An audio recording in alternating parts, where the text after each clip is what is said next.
well, she did this twice now. The first time I kind of like brushed it off, but the second time in a row, she like did the exact same thing. Like, so how are you doing?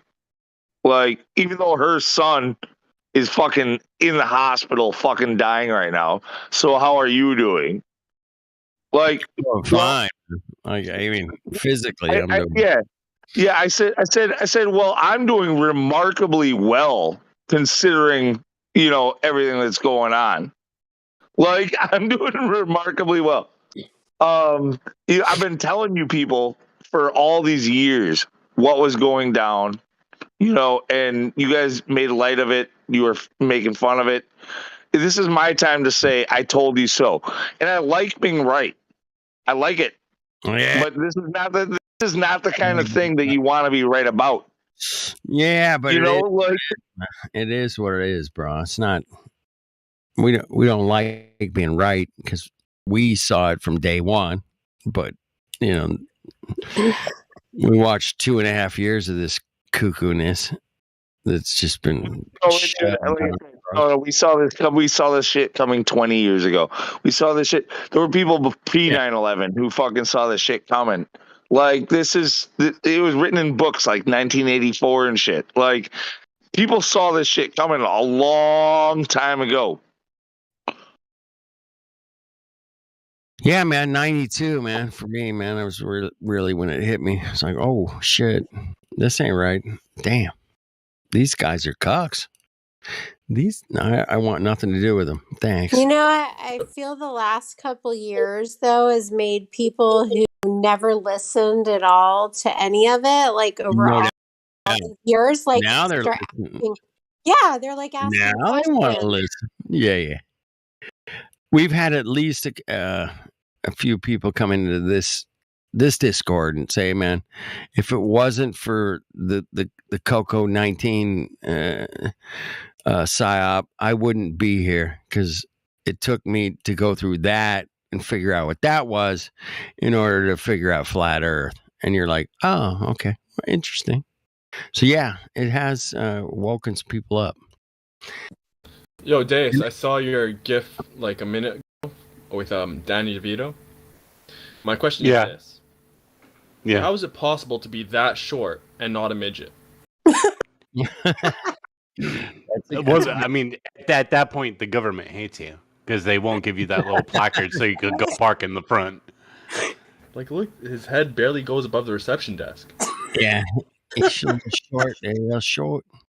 Yeah, I don't think he can legally get on a fucking Disney ride, honestly. Has anybody ever seen that guy in real life? Anybody? No. By chance? I mean, he's not real. He lives in Australia, I think. No, I saw. I saw the Married with Children guy and the guy, the people who did Little Giants. I saw the Married with Children guy and that other guy that was in Little Giants. But he was kind of a... You saw a guy, is what you're saying. Not that. No. There's also the other guy. Easy. And then there was the third guy, but you don't see that guy very often. No, but the Married with Children guy that looked sort of Jewish one time. Oh my god, I can't remember his name. But he was totally like a jerk. Are you talking with Dad from Married with Children? Well, no, he was fine. He was nice. I'm talking about the other guy that was in Little Giants. He was like the shorter, baldy kind of guy. Oh my gosh, I can't remember his name. He looked like a guy. He was totally a jerk, that guy in Little Giants. He's a big actor. I can't remember. It's been so long.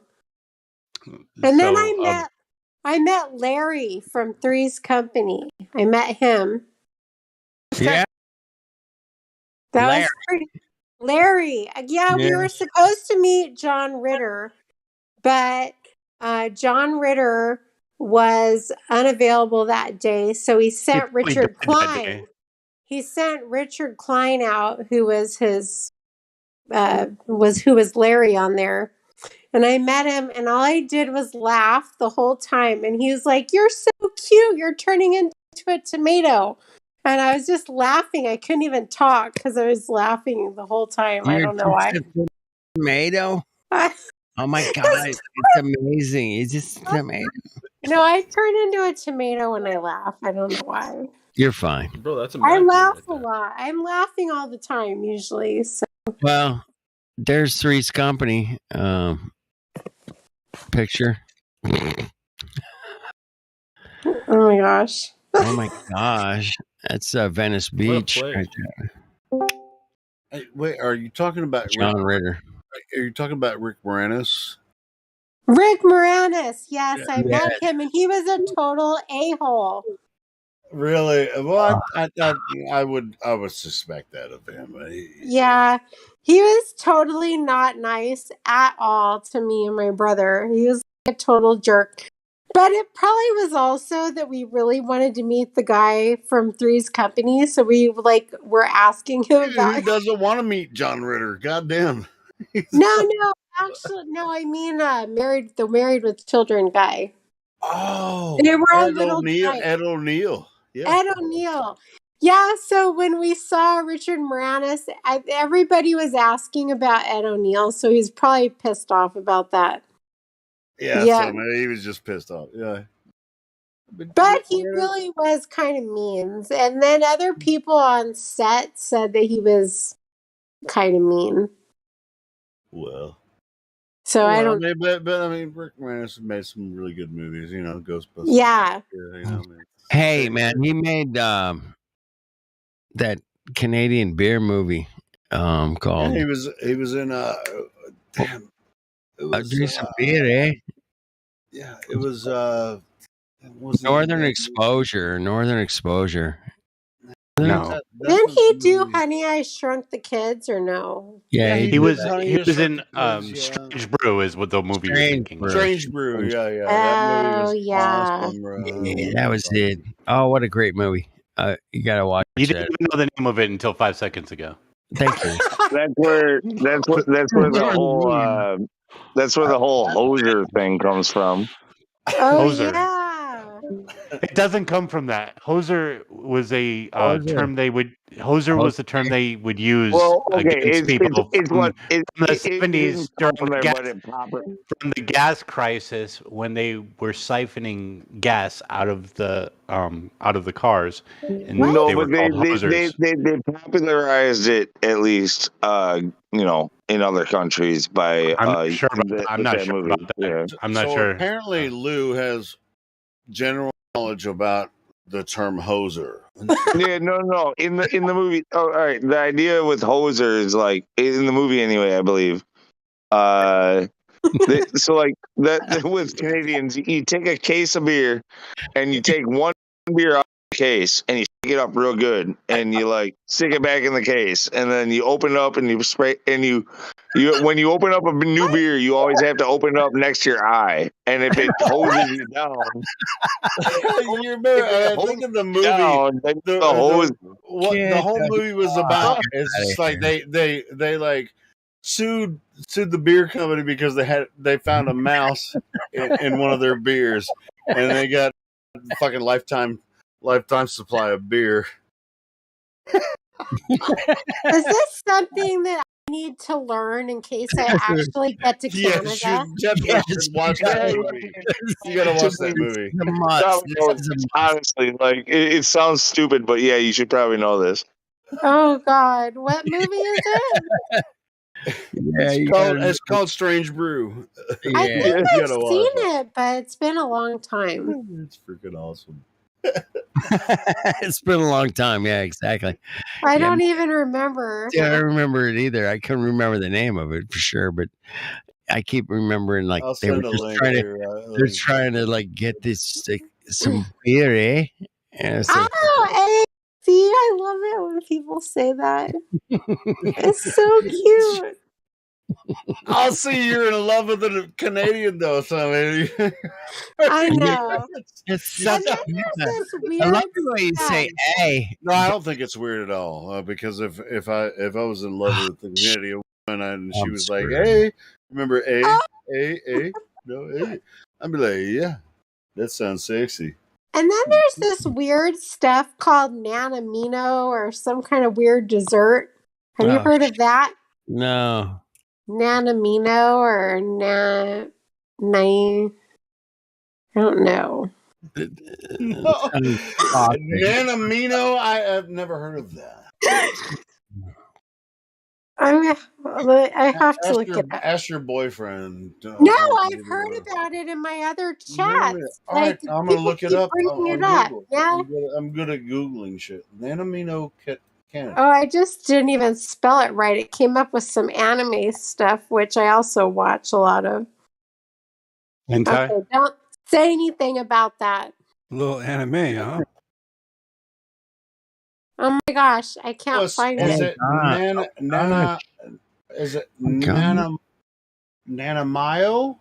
That's some kind of a That's what it is. That's what this is a Wikipedia article. Nanamayo is a city. Oh, that's a city. No. Population of 99,000. Rick Moranis was a dickhead, okay? Hey, she already established that because she. I found it. Wait, I found it. All right, cool. Share it. Wait. Hold on, I gotta figure out how to. Wait, I don't know what I'm doing.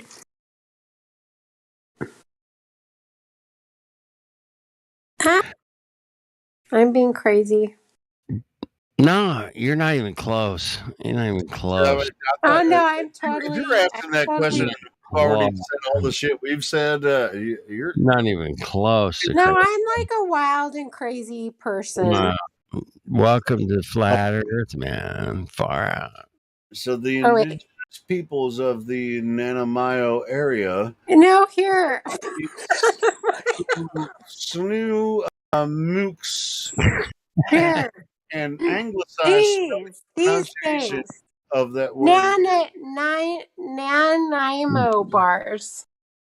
There's some kind of like fattening bars, but like I do low carbs, so I'm kind of scared to try one. I don't want to get addicted, and I'm a sugar addict. It's the same nano thing. bars. In the eastern provinces of Canada, right? What? They must be in the eastern because this is what I'm looking at. Oh my gosh, my cat! The way you're pronouncing it sounds like the same thing I'm looking at. Oh, don't go by anything I'm pronouncing because I don't know what I'm talking about. Oh man, how can you pronounce some of the? I've never even been to French Canadian or indigenous, Canadians or whatever. I mean, we can't necessarily pronounce it correctly, of course. Yeah. Yeah, I don't know French either. That's a problem. Yeah, that's what you do. I know French toast and French I used to work for a fries. French company, and those guys were really, they had a weird way to speak.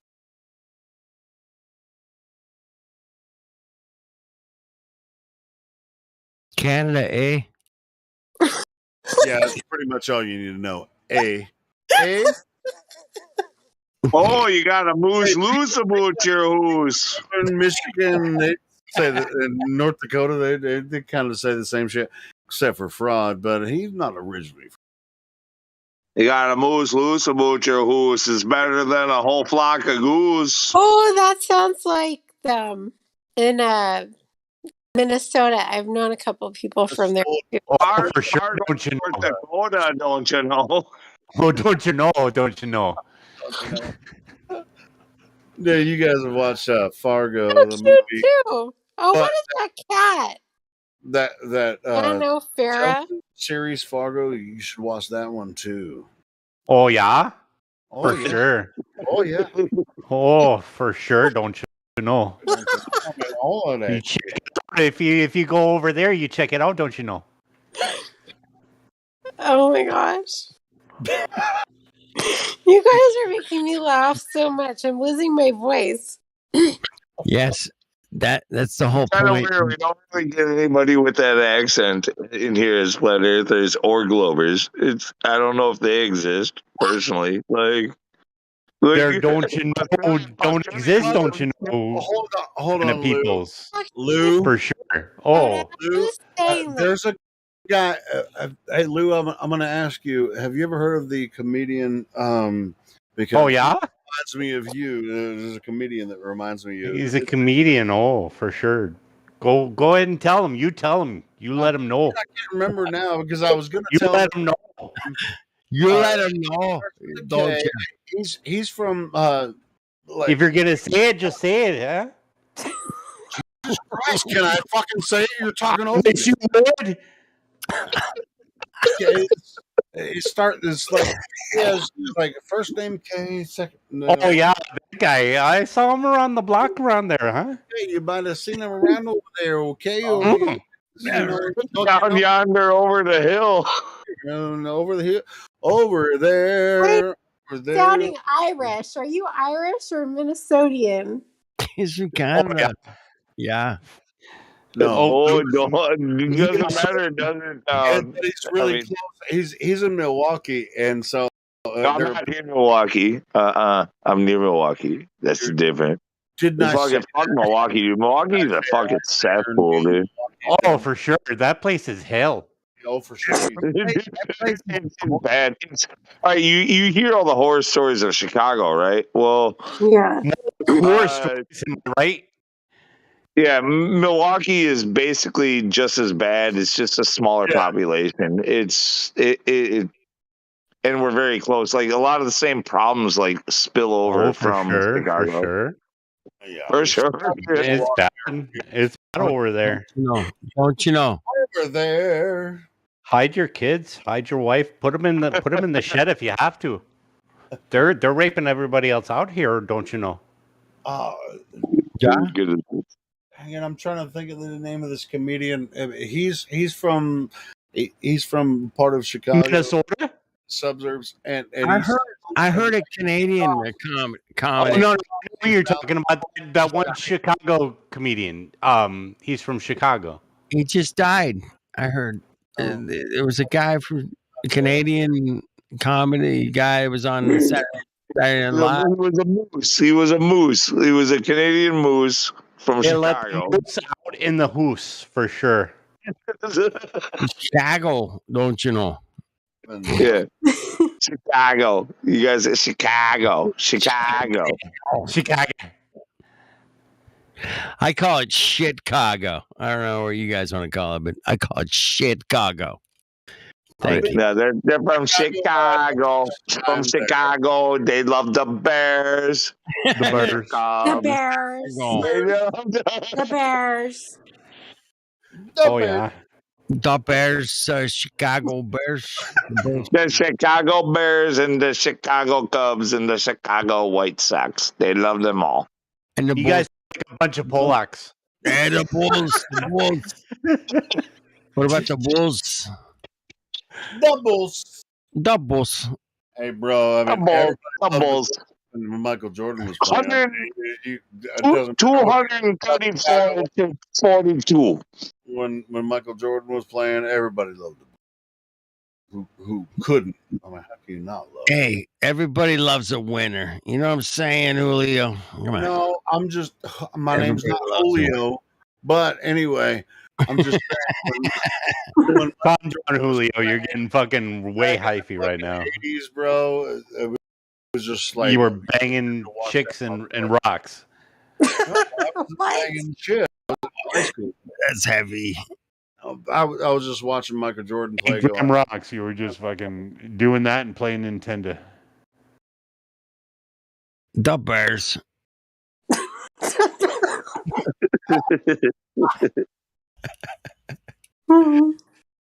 The Fridge was the best athlete ever in human history.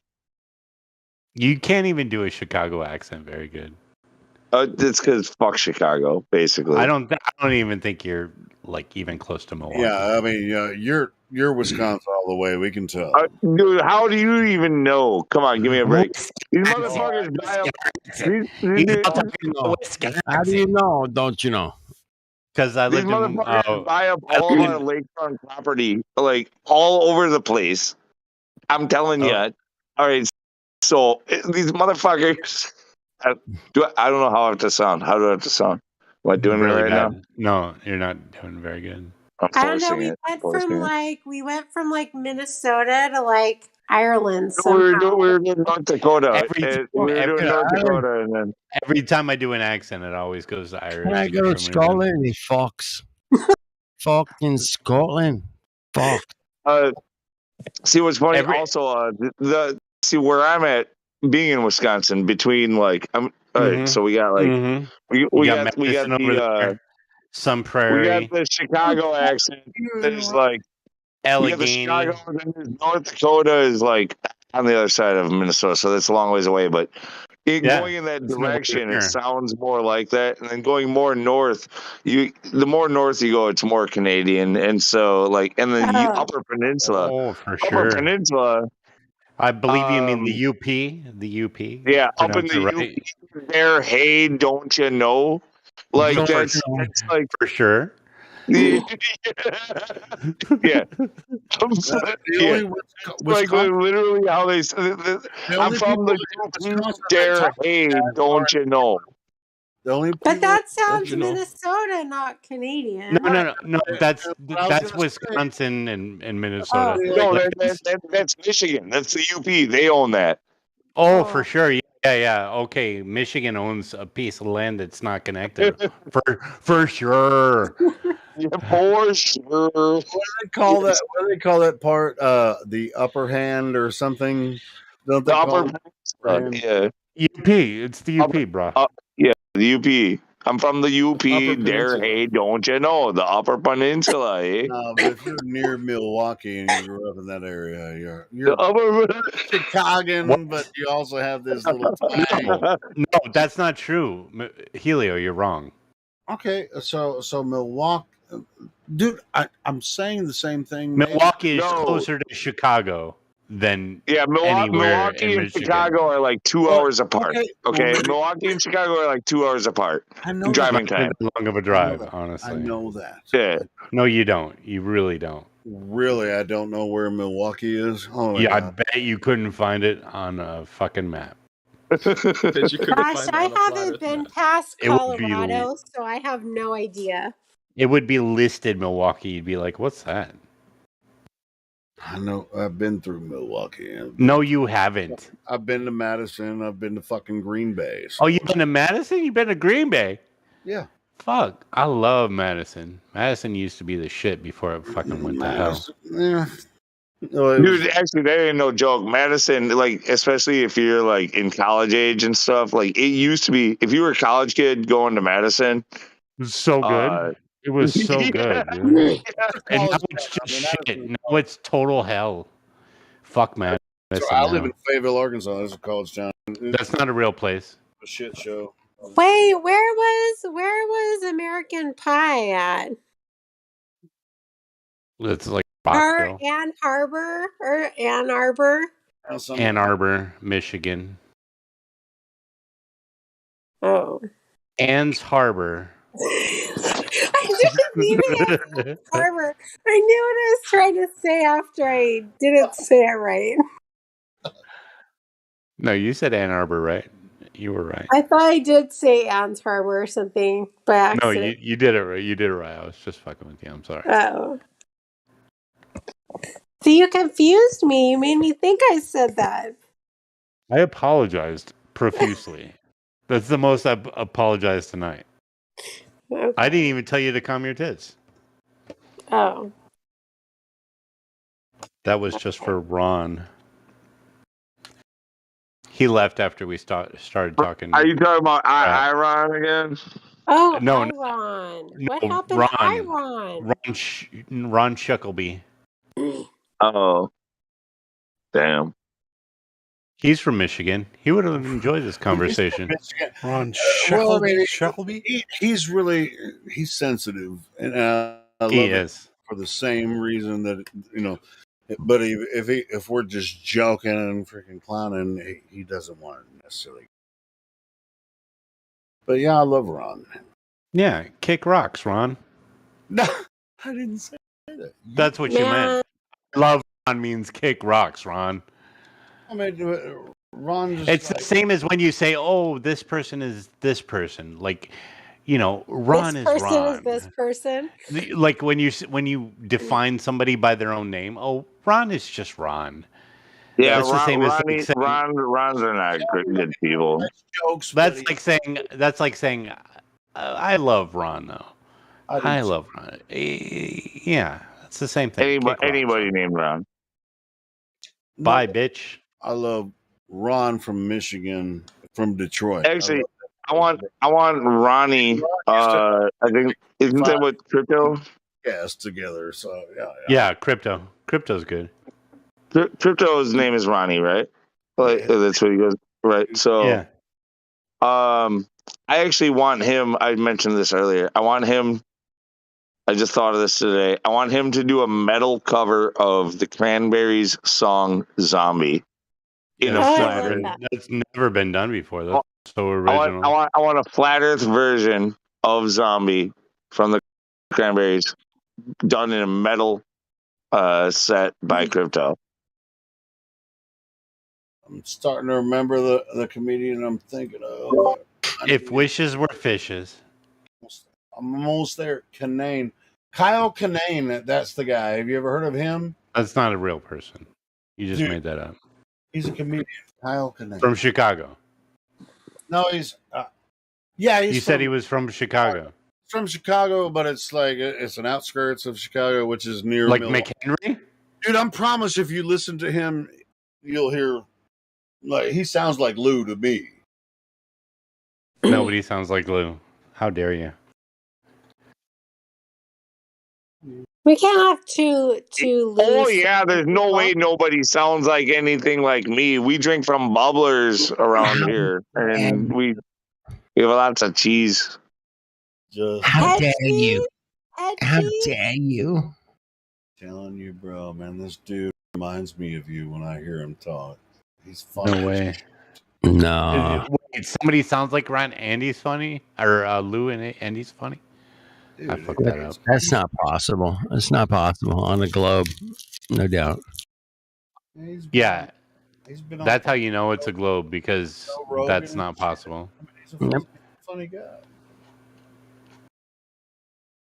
Kyle Kinane, just his vernacular. It kind of reminds me of Lou. So. Poutine sandwiches. I'm down. Let's do this.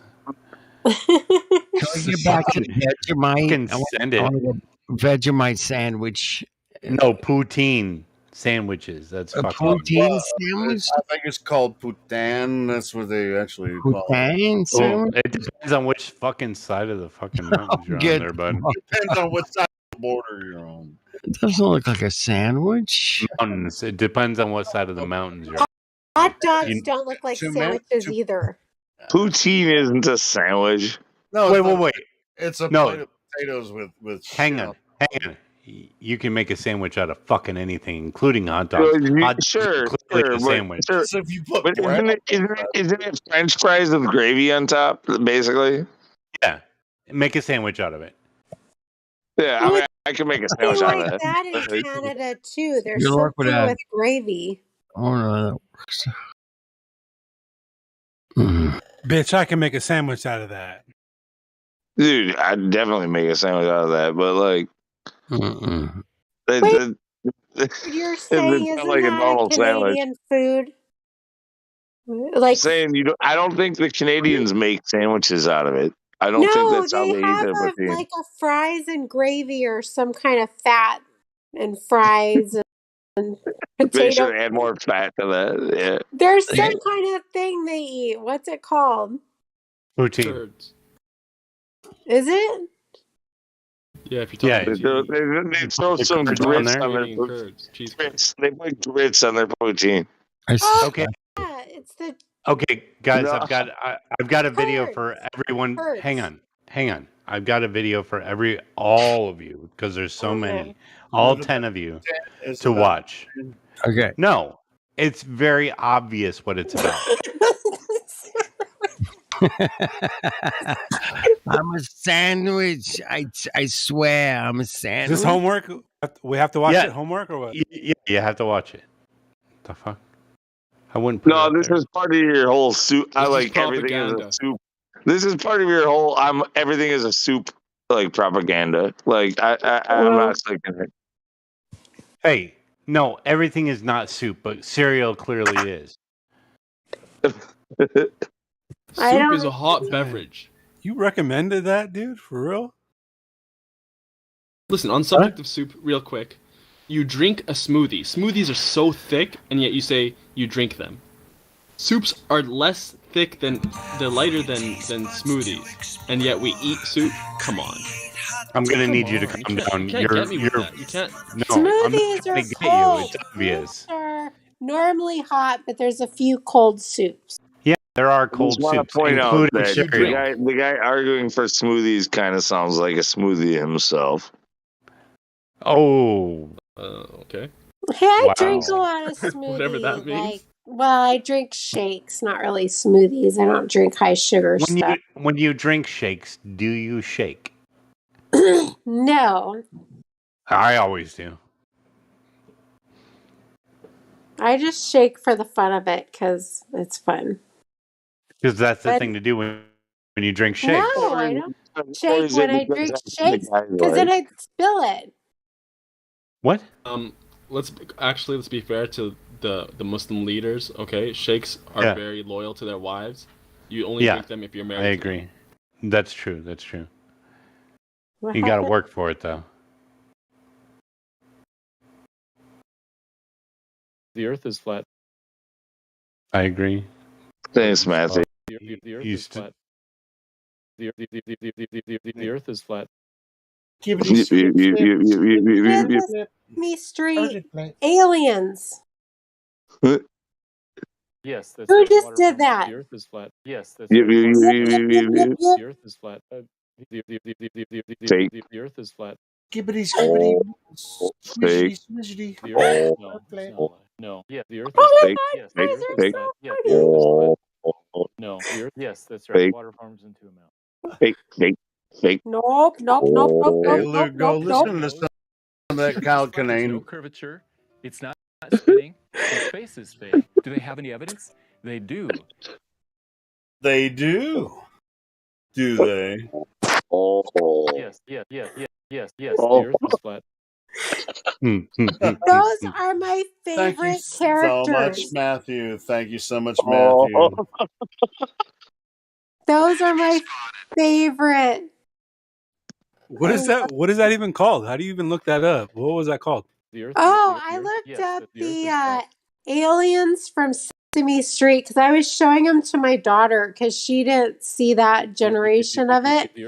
Yeah, if you look up the aliens. No, they came from the Muppets originally, right? So it's the Martians. It's the Martians from the Muppets. Oh, yeah, Martians. No, I looked up Martians on Sesame Street and I found a lot of them. I love them. They're so fake. What's that other thing? It was you guys sound like them. I think it was Elmo or whatever. They had like this. They had like they were in a library. They had a fiction section. They had a rocket in the fiction section. What? Look at us. I think he's talking about his dog. I think he's talking about his dog right now. All right, I'm gonna have to try to find it. But like, yeah. Is this it? Okay, yeah, that is Sesame Street. Look at that. Somebody put them up there. They're on there too. I love them. Don't, bro. I mean, don't think I'm playing, bro. But no. Somebody did a flat Earth version of this like a couple of months ago, and it was hilarious. They did of the Muppets with it. And I gotta find it. I don't know how to find it. George Carlin on Sesame Street, bro. That sounds familiar. George Carlin went on there and it was just like, oh, this is anyway. George is funny though. Oh, that's so cute. So cute. It's so cute. What no, the one like he goes like globe, like yep, like fake, yep, fake. Fake. Yep. Who's doing that? And he's like, dinosaur. And this one right here with that level is posted. There's a pink and a blue one, right? Yeah.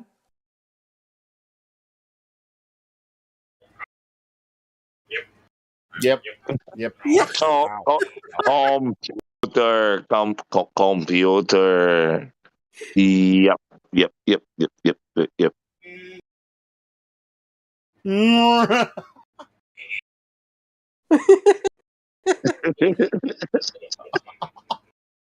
They are the funniest thing. I love to look them up and laugh. I love them. Well, but I mean, what is the purpose? I mean, why do kids think this would be funny? I think they're hilarious, but I laugh at everything. Because it's weird. It's weird. And it's funny. And I'm weird. Because it's weird. Well, I'm weird too, but as an adult watching. No, but yeah, I think I get what you're getting to. Like, it is weird, but so is this whole idea of like heliocentrism and living on a ball. Like they have to get you, I don't know, complacent to it. So like if you can just like go like, yeah, it's true, but yep. Like I don't know, maybe it's that simple when you're that young. Yep. Earth's a globe. Yep. Earth's a globe. Yep. Well, sure. Almost every single day here we have Earth's a globe. Like anywhere from people from 14 to 45 years old come in here and say, well, "Why do you guys think the Earth is flat?" Do we go, yep, flat Earth? What we do is actually show them information about how we came across the topic and what we're not just going yep. But this is what they were shown when they were when they were little kids, Oh, totally. So, oh my God, it's a globe. It's a globe. So they have they have an appeal to authority, and it's just like, you flat earthers are obviously dumb. How about you show me how you have come across this topic? Which you tell them we're welcome. We're available to do that. Helio, by the way, Helio. Holy shit! Nobody's going to let me finish what I was about to say. Helio, your mic is still a little too loud. How about I back off like 2 feet? All right. Okay, so we're gonna have people. We invite people to join this server on a constant. All right, laugh at me all you want. We invite people to join this server. I don't mind if you laugh. Okay, it actually did work. Yeah, cool. Because I was too close to my microphone. Yeah. All right, so we invite people to join this server. We have a link. Or they come in here and they say, "Hey, well, I'm 14. Well, I'm 45," and it's like, this is what I learned when I was a little kid and all that kind of shit. Or they might be a little kid already. So how do you know that the Earth is flat? And then we give them the information. Okay, how about you keep interrupting me while I'm trying to explain what happens? Yep. All right, go for it. Yep. But you'll never actually get them to understand how you've come across the information. You just go, yep. Oh, globe. Yep. I saw it on Google. Yep. I saw it on TikTok. Yep.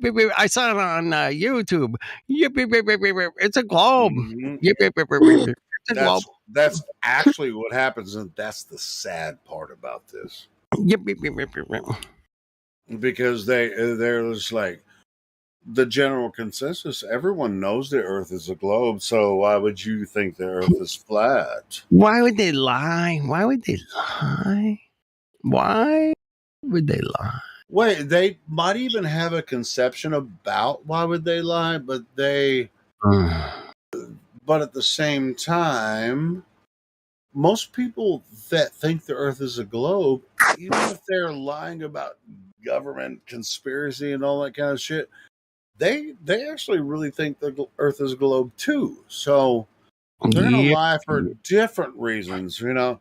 But as far as like Earth itself, so that's a different conversation. So if the guy goes to NASA every day and he's like, oh, I gotta like grind out a machine and there's parts and I gotta fit it to this thing that's going to space. I mean, does that guy really know what's satellite to put on top of a rocket? Right, whatever, man. I mean, you know, they're just engineers. They're building shit. They're like, fuck, man, make it work. You know, use aluminum. I don't know. I mean, they go to work every day. I mean, I know these guys. I met these guys. They go to work. I worked on aircraft for 10 years. I worked on aircraft. You know, you don't know shit, man. Does your shit work? Yeah, I of know course. a lot of shit about it, but anyway. Yeah, but you like, you know, once it's fucking functioning, you're nowhere near the actual machine. Yeah, I was never a pilot, but I worked on the interior of the aircraft. In minute detail, fractions of a millimeter sometimes. So anyway, that, you know, does it work? Yeah, fuck yeah, it works. Airplanes work, dude. I'll fucking stand on that mountain all day long, man. But shit works, man. Fuck, I can't believe they did it, but they did it, man. Fucking think shit works. Fuck. Dude, Helio made cabinets. I'm not laughing at you. I'm laughing at dudes. Like, this dude knows airplanes in and out because he made cabinets. Don't go there. But no, man, fucking planes. I see them flying every day over my head. I've been on them. And this shit works, man. Fuck yeah, it works. That was one of my first flat earth fucking flat smacks. Was like, this dude's like, hey man, everything, the internet works and planes work. Of course, it's a globe. Yeah, planes, the reason they call them planes, they fly from one airport to another. Yep. Flat. Would you ever get on an airplane if they didn't know where they were going to land? Exactly. Right. No, we're not. No, you wouldn't. You'd be an idiot. Like, hey, let's just get on this airplane and see what happens. Let's see where we land. I love that. It's like fucking flying lotto, man. Hey, man, we don't know where we're gonna land, but we're taking off. You in? Okay. I think I'm gonna stay on the runway and watch you fucking figure out what is gonna happen. We might end Antarctica, or we might, end up in Hawaii. I'm not sure, man, but we'll just go for it. That's not the way airplanes work. Like they're designed to travel from one airport to another. They don't necessarily navigate, but they just travel from port to port, just like ships do. Oh, you fucking Mongos in the fucking chat, man. They're killing me, man. What chat? Which chat? The Livestream voice text. Yeah, what? We're all posting shit that confirms it. What the fuck are you talking about? Behind? Are you behind? I might be. I might be far out, man. I might be far out. I don't know. Are you guys having fun, man? Because if you're not having, I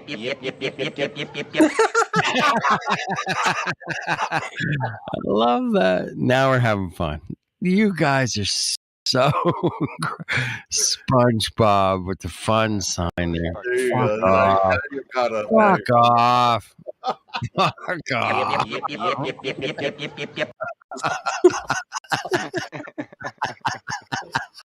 Is it a globe? Let me ask you, is it a globe? Yes. It's a globe. What is this glob thing from? Globulus. You don't know that they're globulus? No. Computer.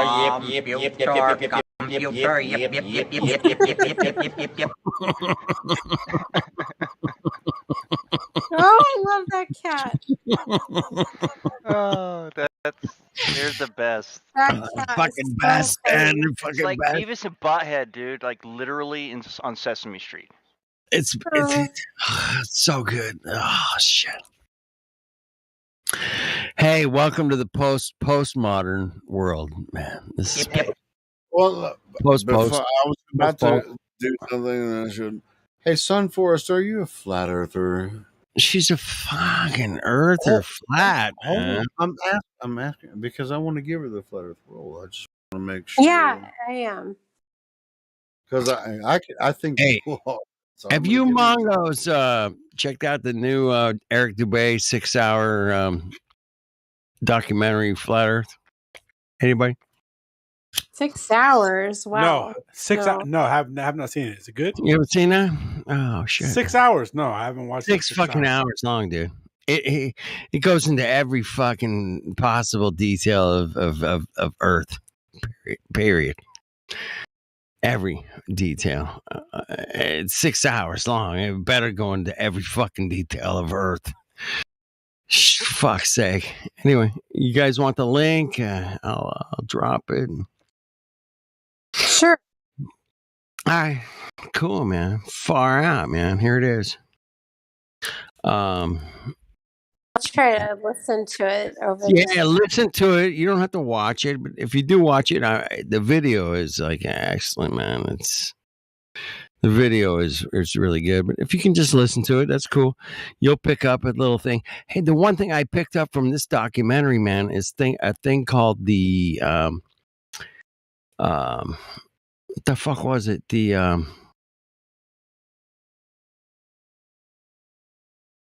There's in the northern hemisphere, you can witness what they call the midnight sun for like 3 days, man. The sun doesn't go below the horizon for like 3 days. Yeah, Drace can verify that, by the way. Okay, From I got a guy. I got a guy that lives in 69 North. He's verified it, man. It's called the midnight sun is what we're looking at here. But it doesn't happen in the southern Antarctic. Hell no. It doesn't happen there ever.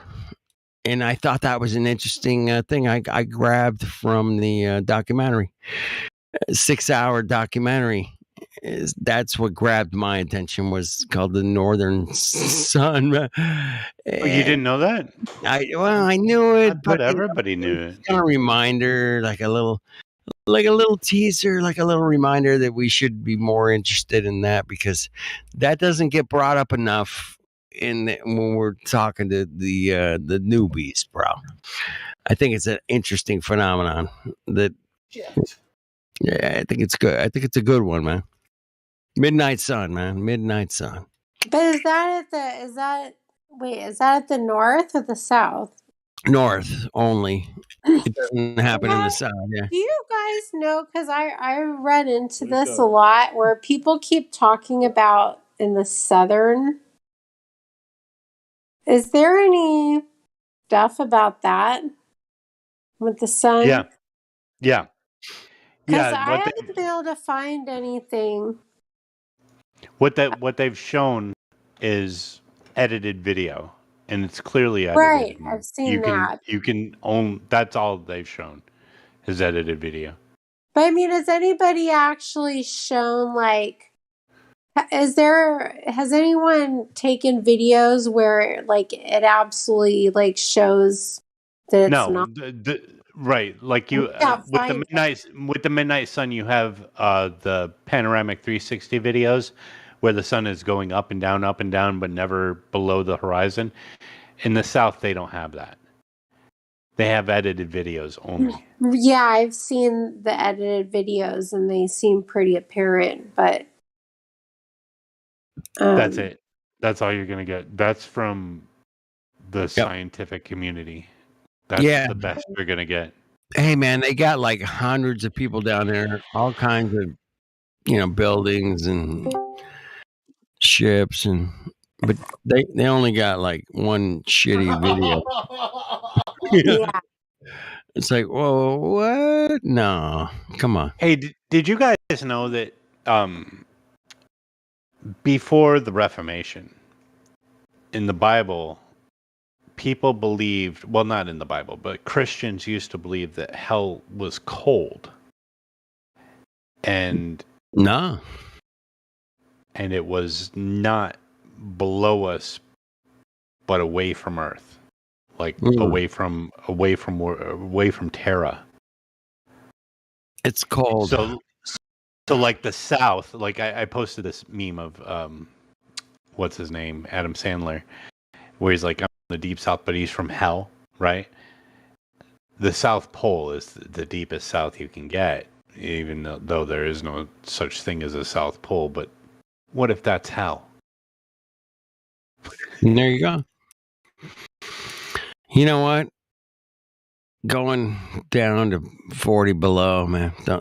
No. I'm not going. You guys, you can do it. You can do it, man. Take lots of firewood.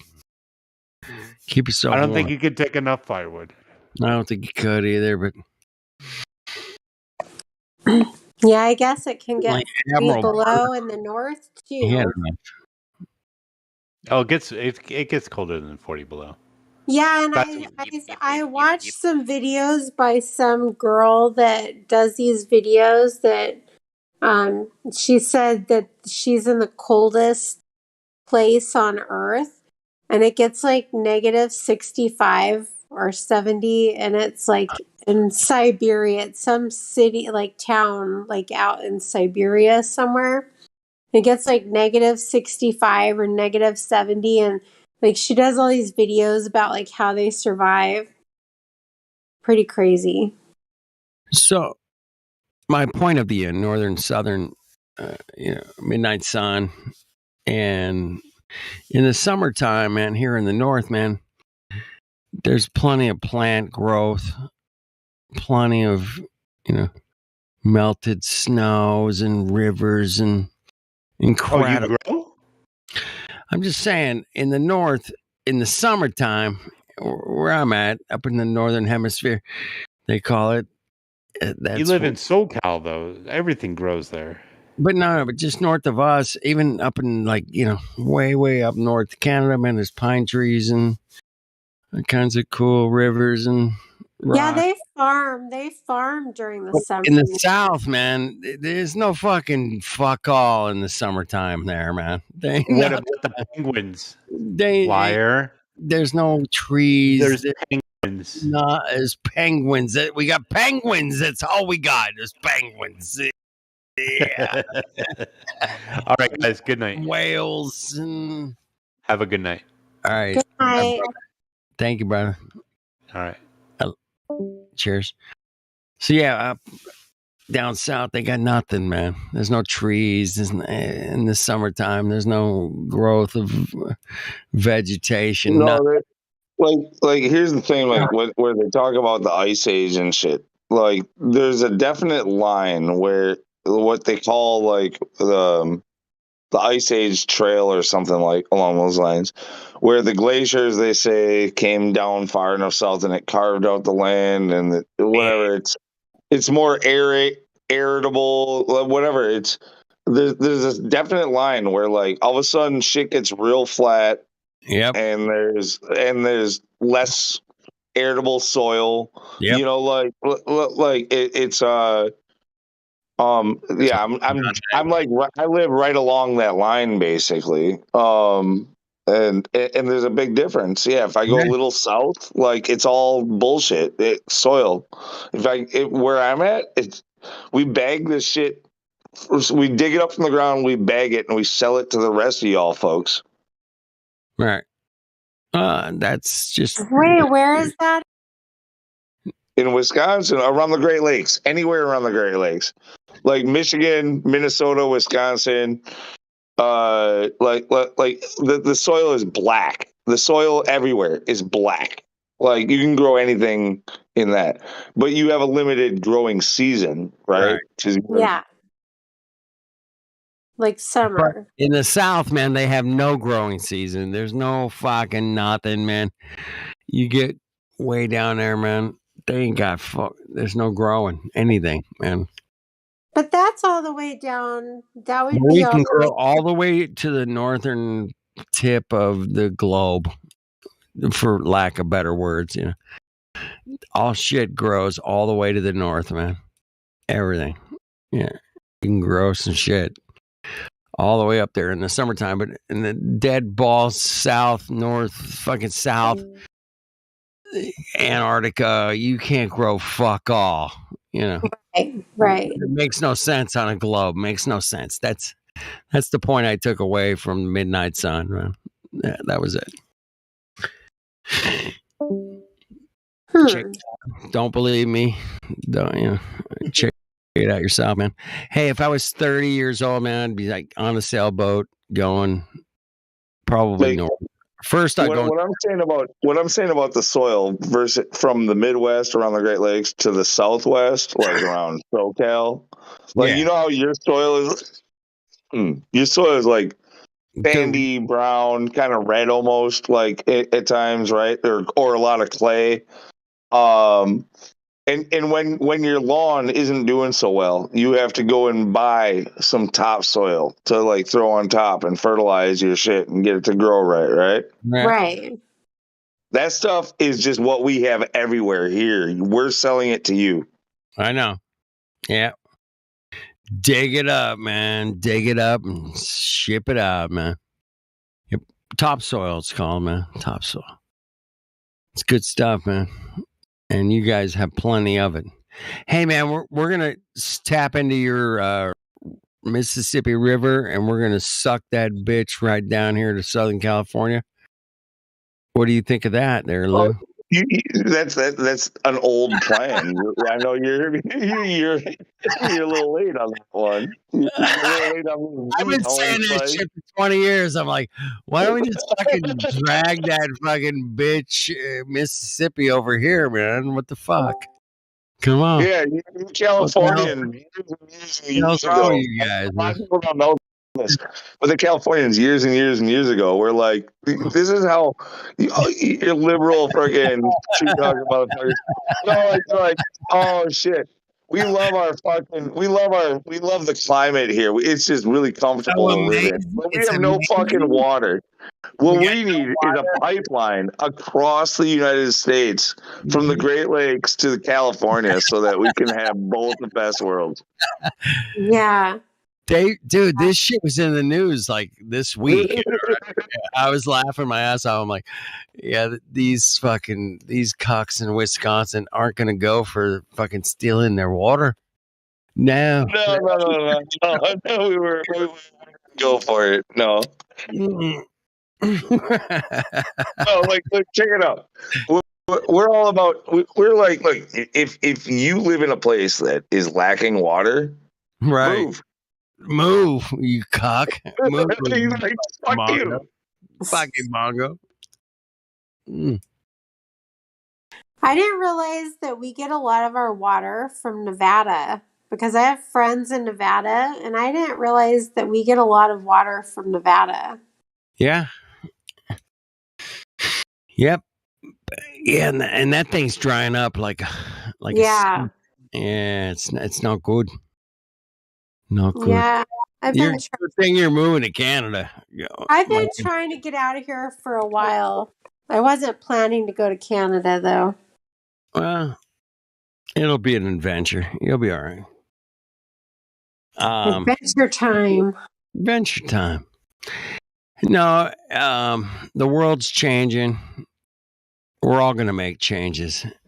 It's coming up real quick, and it's just the way it is, man. We've all made some major changes in the last 2.5 years.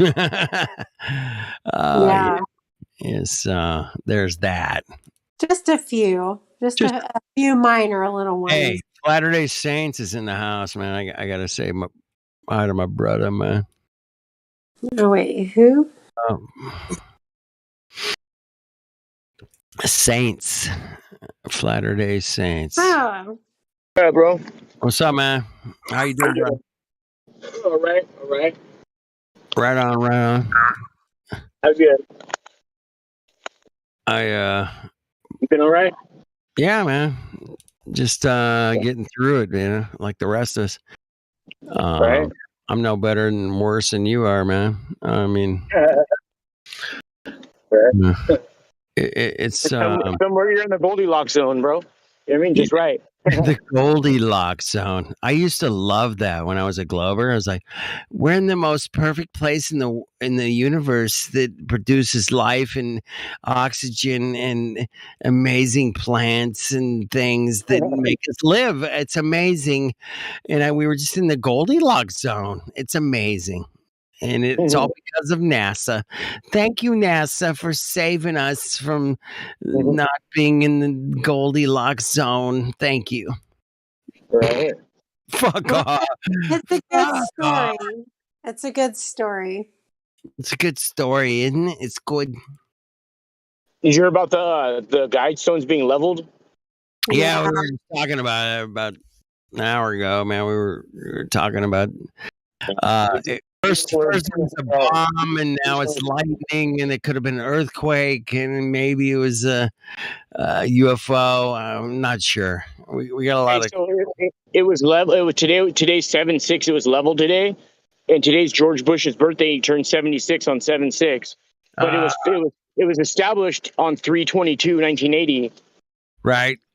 We got that. Here's the thing. I really don't want to give George Bush that much credibility. Like, there's no way they did this for George Bush. No, well, he's a super cock, dude. He's super cock. He's in the super cock club, man.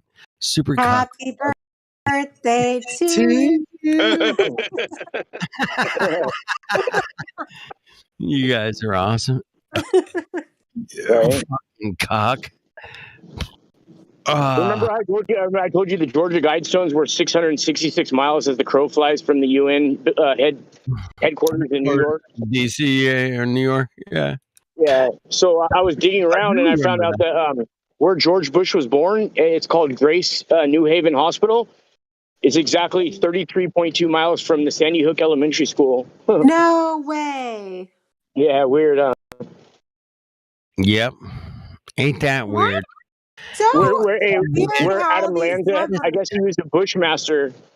I'm a coincidence theorist. Right? It's got to be a coincidence. You know what? It is really bizarre, though, how much all these numbers come up, honestly. I know. It's so bizarre that it's right in front of our faces. It's really they would do that in such a. Those guys would just show us their dick right out and open. How dare them? They're perverts. I know it. They're perverts. I knew it. They had like a trench coat thing going. Ugh. If you're a gold Columbine. Do you guys remember the trench coat thing in the Columbine thingy with the thing you would? Yeah. They had the black trench coat, and then the vice president showed up in a trench coat. It was weird. It was just weird. I'm just saying. Trench coat mafia. I don't know nothing about nothing. I don't know. Oh. Oy vey. Yeah. So I was talking about earlier, man, about the when you used to shower with your dad. What? No, what? I'm just. Wait, what? The whole Biden thing about showering with his daughter. I don't know nothing about that. I swear, I don't know. I did not have things with the woman with the thing. I didn't do it. It wasn't me. It's about the diary. Sorry to make it awkward around here. Totally, Lou, man. You like derailed. It's over the cliff. It's beyond the globe. On the edge of the earth. Where's the edge? Where? Nobody ever asked where the edge is? This happened. I'm wondering, should this happen? That was a weird question, Lou. Oh, of course I was. Dude, I'm good for that. Like, I'm willing to go past it since everybody else seemed to be too. It's one of those things. Like, I'm just like, did it have something to do with what he said earlier? I never heard him say that. You know, I don't know. That's weird. But anyway. It's so strange. Yeah. It's so strange. How about them Georgia guys? I'm not interested in the Guidestones, That honestly. was really interesting. Well, no, sure, but it was really interesting. It was just like that. Apparently, somebody somehow got away with putting an explosion under one. No, it was lightning. Come on, Helio. I saw a thing. It was lightning. Guaranteed, it was lightning. Well, hey, on the mainstream news, I'm going to say it bluntly. I really hope whoever fucking put explosives under there, I really hope they fucking. Good for them. Whoever did it, I applaud them. I would have done it too. Fuck it. I applaud. You know what I mean? Like if it was lightning, shit. Missed opportunity, right? Like I mean, dude, it wasn't lightning. There's video footage of it happening. There's video footage of it happening. Right. So it wasn't lightning, but it's as seen on TV. What was really interesting after the fact? I mean, somebody got away with. How could you get away? Well, I mean, it was like 4:00 in the morning, right? So I guess maybe you could get away with. I don't know what kind of explosive it was. They probably will never tell us. It was 4:03 and 33 seconds. There you go. I mean, it was all staged anyway. Well, yeah. The thing with explosives, especially like with plastics and stuff like that, like it doesn't take much. You can do a lot of damage with very little. Did you see the footage of it? No, I didn't. No, I didn't watch it. I didn't care. I didn't care that much. No. Well, it must have been like C4 or something because that one pillar just disintegrated basically. It just. And this was from. See, they put up cameras around that, that were. So I saw the original footage from the cameras of what they put around. Maybe I didn't. It's depressing, man, to give them energy, man. Fuck those cocks. I mean, hey, thank God it's gone. How about that? Well, I mean, it could be there, and we've talked about it, many times. Oh, you can see Polaris through. Dude, watch. That thing showed up out of nowhere, according to their official story, and the taxpayers will pay to have it rebuilt. There you go. Exactly, Lou. I'm with you. Yeah, taxpayers is gonna pay. We're gonna get a new one. It's gonna just be one pillar, but we'll put up just a one. Just like the single tower they built in place of the. The single tower in place of the twin towers. Oh my goodness. Oh no! Who would have thought? Who'd have thunk it? Who would have thunk that creating 2 into 1 transgender thing? It would have been amazing. It would have been amazing. Let me ask you this, Flutter. Do you think that it's something? It's like because all of us have talked shit about the Georgia Guidestones for many, many years. Before Flat Earth, before 9/11. So now it's not there anymore. After this incident, it's gone. And they had a freaking bulldozer coming in and just take the whole thing down. Yep. So. Yep. So. Dude, that's what was supposed to happen in the first place. If I go and build a shed on somebody else's property, what the fuck happens the next day? Right. Yeah, but exactly. I mean, these Georgia Guidestones, they were the person that owned that land. Actually, Ted Turner. Well, we're not going to. I mean, there's no evidence that Ted Turner was involved by it, but I believe that's the case. But there's nothing leads back to him. Right. It's a shell corporation on top of a shell corporation in somewhere in fucking Bolivia. It's like, what now? But I mean, let's see what happens in the next few weeks. I mean, they're probably going to want to recreate it somewhere. Hey, man, I know what happens in the next 7 years. It's not good. It's not good. It gave us a And blueprint. you think they could recreate that anywhere, or only in certain spots because of the like the astronomical No, holes of that course had? they could do it anywhere. All they have to do is drill the hole in the right direction. That's all they. Because Polaris is always going to be in the same place. We can do that. But the other hole to have the sun shining through every day at noon. It's not about sunshine. It's about where Polaris is. Yeah, but I mean, they had two holes though. One was for the sun, and the other was for Polaris. Well, what about the sun? What was it doing through the hole? Like every day at noon, it shined through the thing for a certain amount of minutes.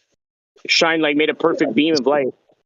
So for that, all you have to do is align it. All you have to do is align that towards the west or the sunrise or whatever else. That's very predictable. That one's super easy.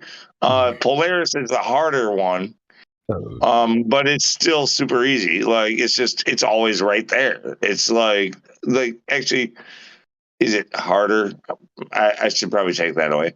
But like neither one is difficult. Well, to actually make a pinhole that points right at Polaris, I mean, you can do that anywhere in the northern hemisphere and make it recreate the same exact thing.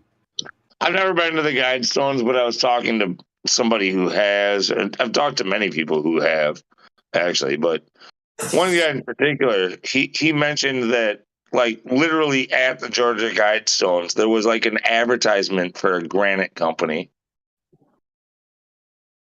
Well, it's on it's on a plaque that's like attached to the Guidestones. Well, like I was this reading granite company today that all of the granite that made the Georgia Guidestones was from Georgia. They extracted right. There's a certain granite company, and there's a phone number and everything. It's an advertisement. That entire place is an advertisement for a granite company. More than likely, it's just. I thought the story was that it was put up. I thought the story was that it was put up by a secret group who was representing somebody else. Right. You're going to hear all kinds of stories. But the truth is like I said, if I build a shed on somebody else's property, what happens the next day? The government doesn't come out and make it a tourist attraction the next day. Right. If it was something to expose the nefarious deeds that they're not going to make it a mainstream news for the most part, but they always have some some idea in the background. They know exactly who created the stones. They put them there for a purpose. They freaking made it a tourist attraction to generate money. They freaking just to fuck with us. None of it is real. None of it is real. It's real because July 6, 2022. What? Are you going to tell me that's real too? No, I'm saying somebody, somebody who, what was it, an independent person or was it the government or whatever? Somebody blew up one segment of it, and then later in the day, they brought a bulldozer in and just pushed the rest of it down, and now they don't exist anymore. Whatever. My point is that they shouldn't have been standing. They shouldn't have been protected. They should have been bulldozed by whatever demolition company as soon as they were discovered. Maybe you should have done it. And if I owned land and they appeared on my property, they would have been knocked over and destroyed the next day. Yeah. Right. So thus they more than likely had permission to do it. And there's always been a story running behind the scenes for all the nefarious things and things that are going on that part of their whole thing is they have to disclose. So I think it was just disclosure that, hey, this was our intentions, or it was our intentions at one time. No, but the problem I have with that is that the population number, the 500 million. Yeah, that was set a way long ago. though. I don't think they would have gone with that number anymore.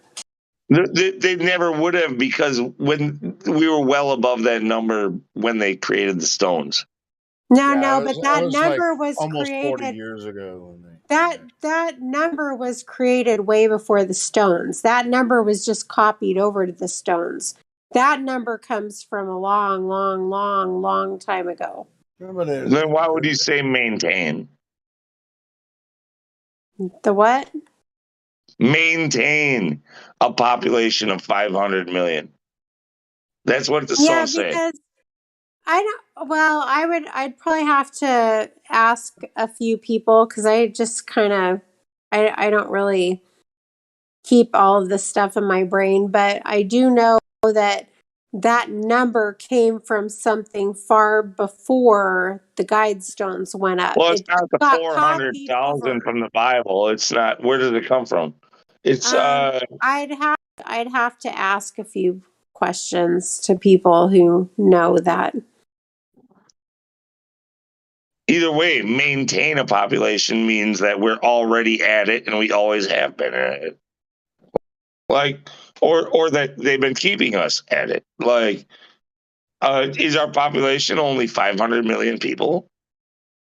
It's just like 500 million seems pretty small compared to. Yeah, it is small, and I think when they came up with that number, I don't think they were really realizing the capacity that could potentially happen on the planet. I disagree. I think the whole thing is a forgery and a publicity stunt and a freaking advertising slogan for a fucking granite company. Well, and how would we ever know, really? They know that the Earth can sustain billions of people, and in many beneficial ways, if we were to utilize the creation. Governments are going to always be there, but at the same time, I was saying, like 7 billion people is actually not even that brought up too often. I hear them brought up too often, like they matter. Like, sure, it's one of those oddities. I'll give you that. They don't matter at all. There's no reason to pay any attention to the Georgia Guidestones. Yeah, this whole publicity stunt is for the conspirators, us. Because most people don't even know. Or yourself. You don't have to speak for everybody. I'm speaking for you, goddammit.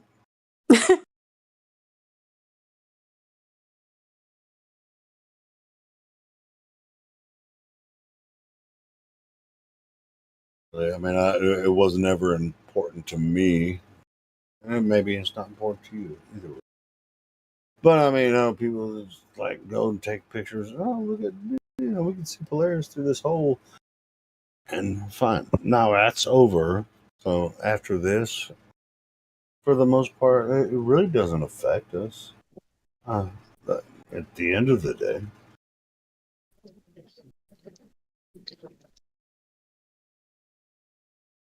So Levelus fell for QAnon. We've all fallen for something at a certain point, but there's so much more to Earth than some of these publicity stunts and propaganda. There's so much more to Earth. When people criticize me and others in here, I don't know if you guys get emails and shit and saying, "Oh, you flat earthers, you ain't doing shit."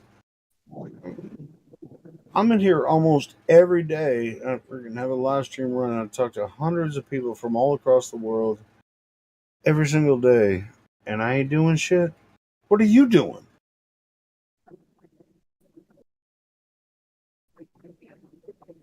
It's true. I mean, you're trying to educate people, and what are they doing?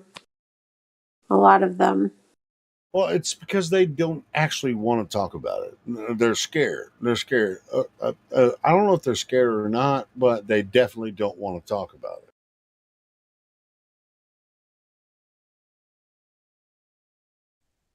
it. I'd say more importantly, they think I'm wasting my time. They think I'm wasting my time. Maybe I am. I'd say more importantly, more importantly than that they don't want to talk about it, it's that they don't want you talking about it. They don't want anybody talking about it. They want you to shut the fuck up. Yeah. It's just like, what are, dude, I had a friend, when I was on 4th of July at my brother's house, such. He was like, why are you doing what you do? It's like, bro, I just do what I do. I mean, he's like, well, what are you really doing? I mean, it may seem insignificant to you that I have a small YouTube channel or whatever, but dude, the YouTube channel is just to get people into this server where we meet hundreds of people on a weekly basis, and they come in here and are saying, hey, why do you guys think the earth is flat? And we have the opportunity to tell them, right? So, I mean, I'm doing that. I mean, what are you doing? Just believing everything you see on mainstream news? That's on you. You can go ahead and fucking believe that shit and vote for the standard narrative and be like, yeah, I mean, this really works. Or believing your outdated textbooks. Yeah. You're a 30-year-old space junkie and you're fucking quoting your shit that you remembered to pass a test when you were 15. And I ain't trying to get one. Fuck you, grow up. I'm not trying to get one over on them or anything, but they're trying to criticize me for. It's like, why do you even consider flat Earth? Can't you do something better? Like, I don't know. Can you? You're selling cars or whatever. Oh, yeah, you make more money than me, or you're doing this. Which I'm actually when I was talking to my friend, he manages a restaurant, a club that I used to play, shows in, and so I mean he's actually one of my brothers too. He's one of my brothers from another mother, and he actually was looking at me when I was explaining, hey, bro, I run this, I do the YouTube channel and the Discord and stuff. And we talk to hundreds of people all day long that actually seek us out to ask us questions. So that's what I'm doing. What are you doing? You're selling beer and pizza to people, which is cool. I mean, he's been managing that restaurant for several years now, and we started, my bands, back in the day, started that restaurant. So yeah, it's just like, bro, man, I respect that, man. I don't even know. I mean, you're making money, but I ain't making money off of talking about flat Earth. But I'm here. I mean, say if you have any questions. Helio, you haven't made any money off flat Earth? Man. Not very much. Not very much. Everybody I know is making millions, Doug. No, really. Rich AF. Rich AF. Flat Earth is such a profitable business, bro. Even the hot numbers like Glowbusters and shit, they ain't making shit off of this. Nah.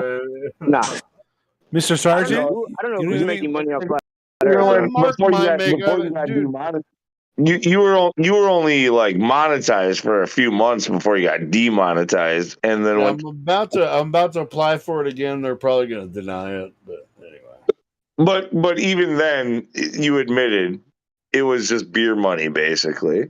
Yeah, it was like I made like $500, and that was over several months. So you make like what an inmate firefighter makes when he's fighting fires in the summer. Yeah. I'll take 500. Just give me 500. I'll take it, dude. I took it, and I took it in stride. I mean, it's fine. Fine. YouTube is willing to give me some money, but I hate super chats, because I don't even have the chat room running anymore because it turns into a shit show. Yeah. How about the fact that Google takes like 50% of that shit for themselves? It's 30. Okay, whatever. Yeah, it's really bad. It's just like don't send me any money through the super chat. Please use PayPal because PayPal takes 3%. So just like I have a link in the description. And so Google takes 30%, PayPal takes 3%. Say that again. Yeah, and not only that, but YouTube. If you happen to get if you have a YouTube channel and let's say you have like thousands of subscribers and you're getting like millions or millions even, and you're getting millions of views. If you fuck up and get 3 strikes, they don't pay you for the month before. It's almost not even worth it. That's why I'd rather people donate through PayPal than even try. You're not gonna have millions of views if you're the type of person who gets strikes. You know what I mean? Yeah, but that's too much to go into on here. But yeah, we're okay right now. But if you actually want to send me, a couple bucks, man, do it through PayPal. Don't do it on YouTube. And you can't do it on YouTube because I'm demonetized. I'm about to apply for it again. They're probably going to deny it, but you're not allowed to make money. But we do get a lot of views. I mean, we get like 15, 20,000 views a month on my channel. And that's not nothing to sneeze at, right? I mean, it's not like some. Actually, I have a question there. What counts as a view? How long do you have to watch? No, one. You click on the video and watch a few seconds. Counts as a view. So you just click it and exit every day, or at least every video. I mean, I do 12-hour videos, so every time you click on it, that's another view for that video. Not per account, right? I mean, you can't just click on it, then go watch another video, come back and watch it again, and it won't count as a view. It's only one view per day or per video, basically. Well, yeah. What I was saying, I thought there was something about like you had to watch a certain amount of time for it to count as a view. Because as far as I know, I think it's just once you click on the video, that counts as a view. But for that video alone, I mean, and like I said, I do 12-hour videos, so once you click on it once, the YouTube algorithm only counts. Doesn't matter how many times you come back to it, it's still the same view. You don't get like 5 views from one person. You know what I mean? I wonder if he's talking about when you start a YouTube station, like when you start a channel, in order to be able to apply for the monetization, I think you have to have like 4,000 hours or something. Yeah, I have. Right. I've already made some money from YouTube. Right. You've already done it, but I think that's what he means. Maybe is because you had to have had so many views to even get it to monetization. No, what he was asking is whether when you click on the video, that counts as one view. Now, that certain video, yeah, it doesn't matter how many times you click on that video per day, you only get one. No. I mean, you answered my question, yes, but that part is not important. I knew that part. Yeah, like if you re-click it, it doesn't count. Got it. Yeah. But like, I thought like if you were to watch it, say for 15 seconds, I think that doesn't count. Like you have to have at least like 2 minutes into it or something like that, like for it to count. Like, I think the views is there something count. like that? I think it actually counts as soon as you click on it.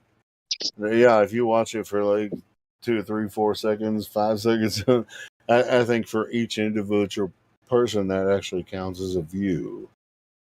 And so, but if you 30 seconds somewhere else, if you go somewhere 30 else, seconds. 30 is that seconds. what it is? You have to watch it for at least 30 seconds. Well, yeah. So, but after that, if you come back and watch it again, right? Yeah, no. Thank you. That's what I was asking. And did you looked that up just now or what? Yeah, I googled it. Yeah. Yeah, I didn't know that. Okay, so that's what I was asking. So there is a 30-second for it to count. Most people watch longer than that anyway. So. Yeah, it usually takes a few minutes to get in to see if it's something you want to watch. So I'd say probably most people watch at least 30. They demonetized my channel a long time ago, so I'm not even that messed up about it. I'd rather people donate, through PayPal or Patreon than get money from YouTube, because every time, what we talk about all day, they don't like what we're doing here, so they don't want to monetize my channel or anybody else that would promote a channel, from this Discord. They're gonna actually try to make sure that nobody's making money here. We speak the open, honest truth. Yeah, I mean, I'll apply again, and they're gonna be like, no. Well, when it comes to flat Earth, I wouldn't say nobody is making any money, but those who are putting in a lot of work. They're earning their money. Like they're not, and they're not shills. They're not hiding it. They're not. You know what I mean? People who are making money on flat Earth it's very little, and they're putting in a ton of work. Are you talking about like Glowbusters and Jaronism and David Weiss and shit? Yeah, they're not actually. They're making most of their money somewhere else. They're not making it from YouTube, but they have a spirit. They have a spirit and idea to help people. That's why they do what they do, right? They're not getting rich off of fucking YouTube talking about flat Earth. And that's what really pisses me off about people saying, "Oh, like you guys are only doing this for money." Motherfucker, you think we're gonna get rich off of talking about flat Earth? That's the dumbest shit I ever heard of. Nobody gets rich off of talking about flat Earth. They don't want any flat earthers making a goddamn dime about talking about flat Earth. No, and at the same time, they won't even. They're scared. They're scared as shit to actually come and have a conversation with us about it. And we'll talk about it for free right here on this platform in the Discord. They're so scared to actually have a conversation with us, and we're not going to make any money. All these anti-flat earthers, they're making money, but we're not. I mean, there's a few, Darren and Mark and Bob, but they're not making a lot of money. That's not how they make their money, That's not how they make their freaking money talking about flat Earth. They're doing this as a public service just like we are. Nobody's getting rich off of this.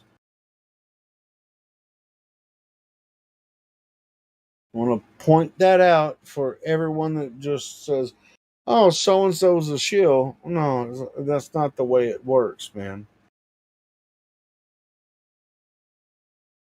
Not the way it works. Matter of fact, I'm broke as fuck. But I bought a computer here to make this live stream run 24 hours a day. I can barely afford to fucking make that happen. So, but it's happening, isn't it?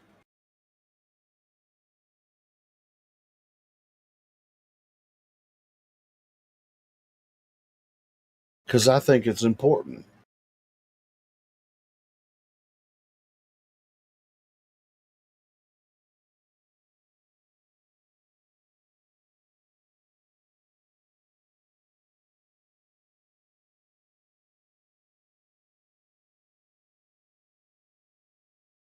And by the way, if you want to donate to my PayPal account, just send me some money. Link in the description. I very rarely get donations. Nobody fucking making any money off of this shit. Who wants to buy Helio his next drink? Come on, somebody. I'll buy you one. I'll buy you one. You buy me one. Do you have a PayPal account? I can send it back. Yeah, I do have a PayPal Let's send account. each other $10 for a fucking drink. No, bro. I mean, I wake up every morning to go to work, and the first thing I think about, I got to stop the stream and restart it because I have a computer that I bought for this live stream so that people can listen and participate. And I really don't. Nobody donates and helps me out. I have to pay for all of the internet, everything that everyone listens to on YouTube. I pay for all that shit by myself. I mean, it's a public service, and I don't necessarily mind that, but I don't mind a little kickback every once in a while. That's all I'm saying. Doesn't have to be a lot, but I mean, fucking send me $10 if you enjoy the live stream. But don't send it through fucking super chats on YouTube because they're going to take 30%. PayPal takes 3%. Links in the description. Dude, I've been doing this for 3 years. Just do what it do. Is anybody else doing it this way? Answer's no.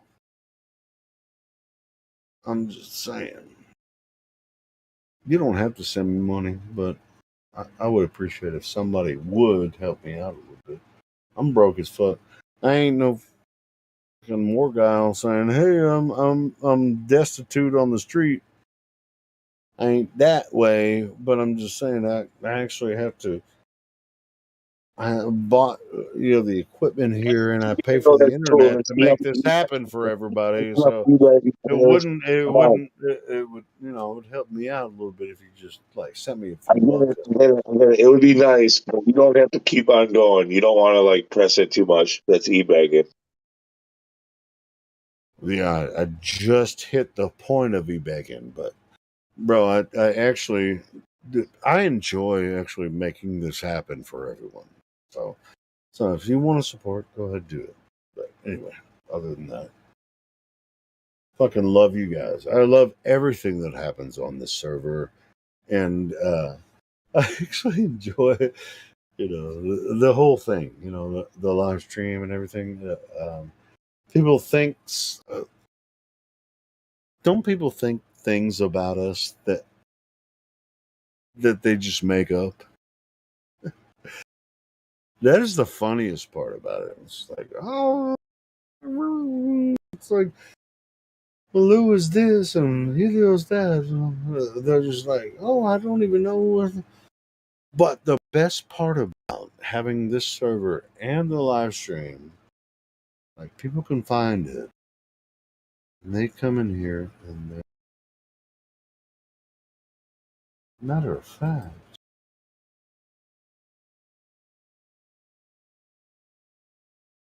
we have Diggy Spiff, VC verified, but also deafened.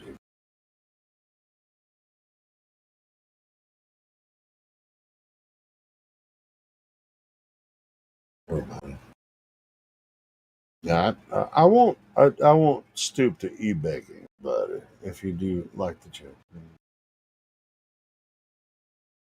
don't send a lot. Just send a little bit through PayPal only. Fucking love you guys.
The sharing of biased and false news has become all too common on social media. More alarming, some media outlets publish these same fake stories without checking facts first. The sharing of biased and false news has become all too common on social media. More alarming, some media outlets publish these same fake stories without checking facts first. Unfortunately,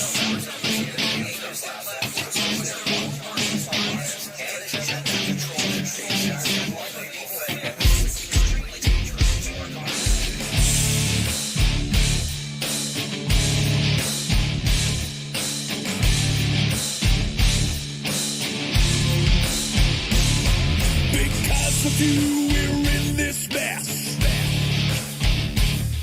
Forever you will acquiesce. How you love to be deceived. Whatever they tell you, you believe. Dead of sight, dead of mind, news believer, you are blind.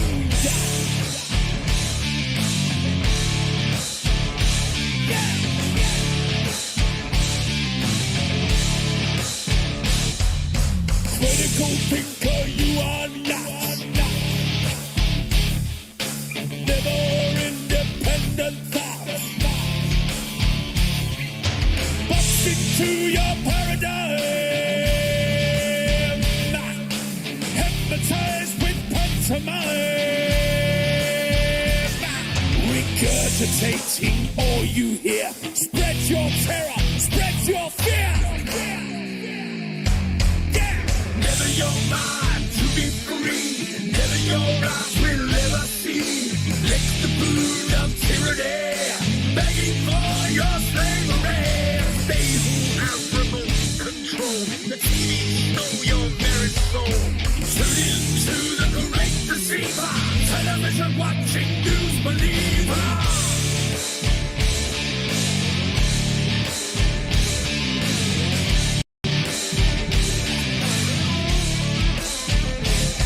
Inject your poison, wear your mask. All they have to do is ask. Never questioning authority. Blindly following like sheep. Yes sir, no sir, free backs full. You television watching fool. Never your mind to be free. Never your eyes will ever see. Lick the boot of tyranny, begging for your slavery. They who have remote control, the TV know your very soul. Tune into the great deceiver, television watching news believer.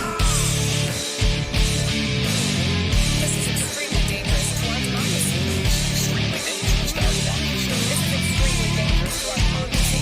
This is extremely dangerous to our democracy. This is extremely dangerous to our democracy. This is extremely dangerous to our democracy.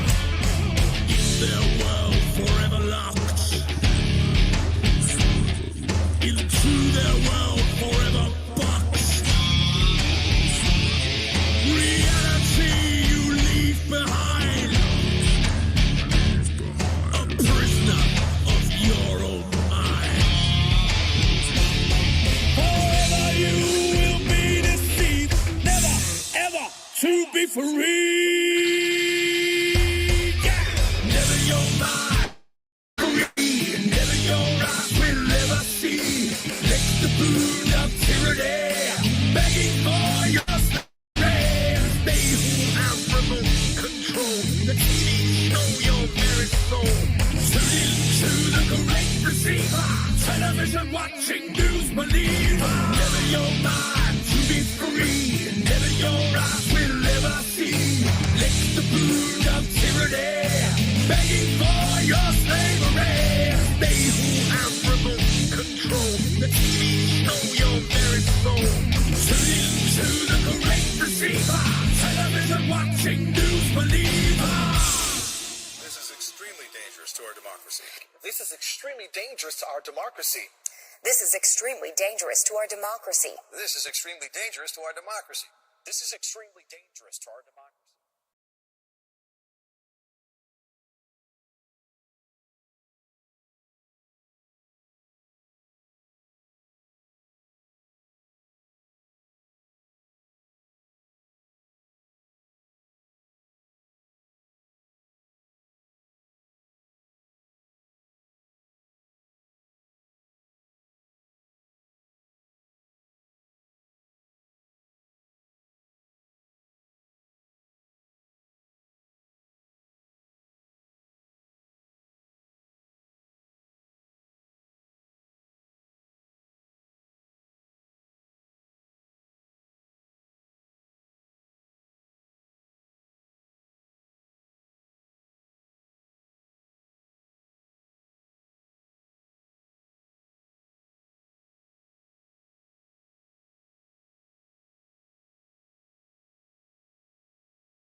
town in Arkansas, and there was this young girl I recall. I got to know her quite well by her name, and I can see her by the firelight dancing around that cloud at night.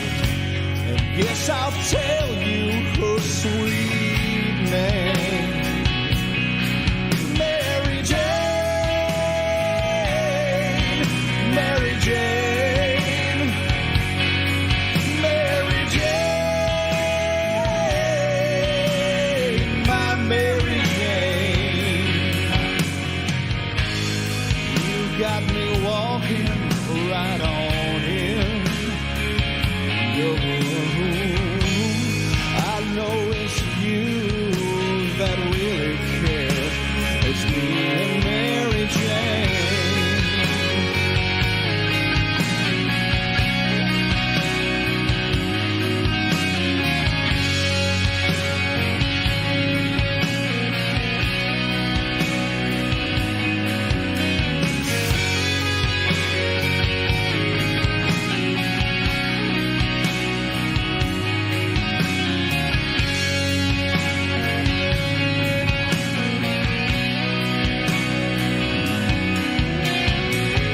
Met up with a magic man, and he said these words that I could understand. In this world you'll find your fortune and fame, and you'll find love that's faithful and true. I believe in the name I will tell to you. Yes, sir, that name was Mary.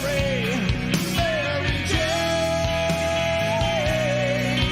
Mary Jane, oh, Mary Jane, my Mary Jane. I got to know you quite well. I know it was you who could always tell what was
All right, ladies and gentlemen, welcome to Believe Your Own Eyes, episode 18, I believe it is.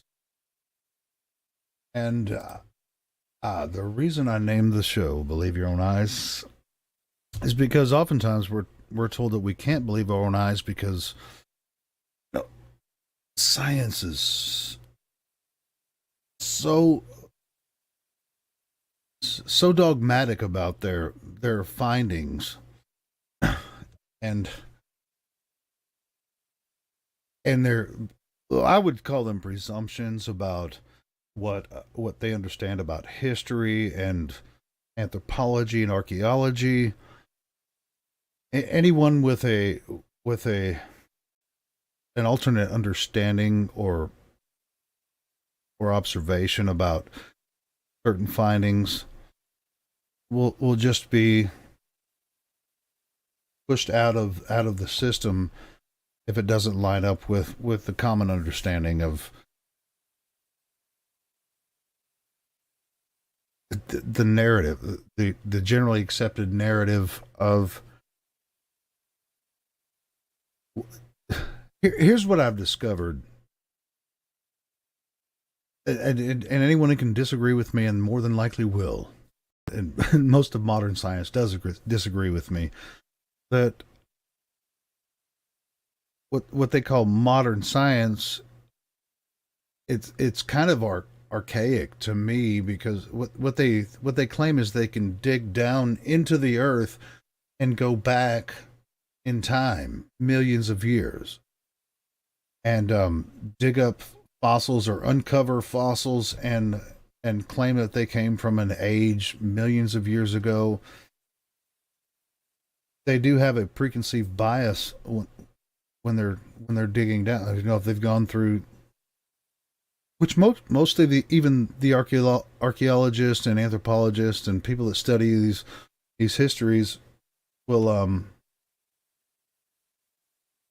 they'll have a certain preconceived bias, of course, just like I do when looking at these things. They'll be rejected by their popular opinions of the universities, so they go through the same university everyone else does, just like, you know, like people that would say the earth is flat. We all went to the same schools. We schools of thought, schools of religion.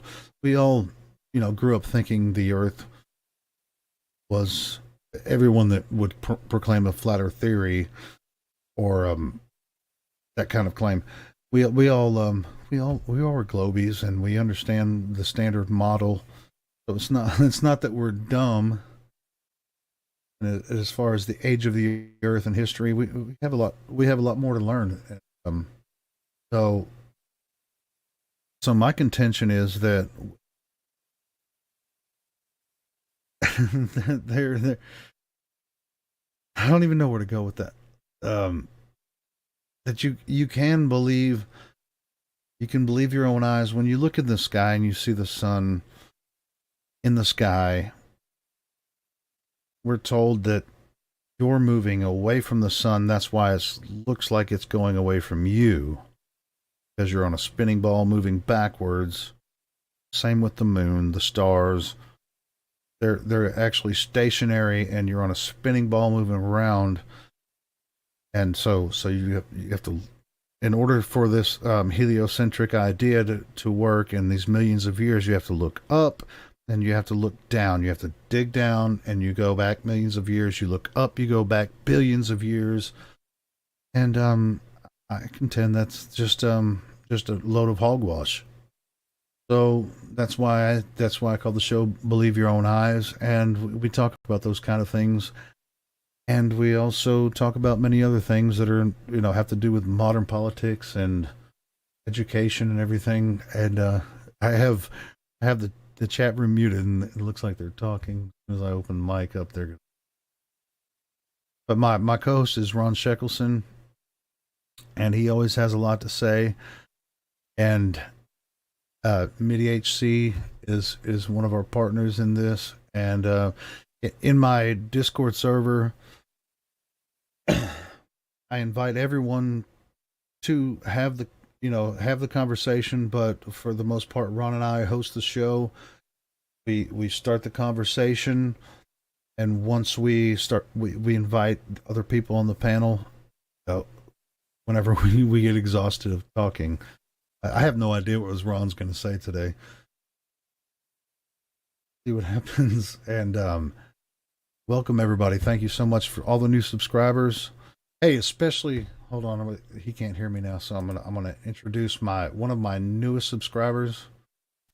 Hello, hundreds of videos. Hello, everyone. Welcome to the show. I want to introduce one of my newest subscribers, Mr. Ron Sheckelson. Hey, how about that? I'm one of the OGs, man. I've been here forever. You just subscribed to my channel. I just got the notification.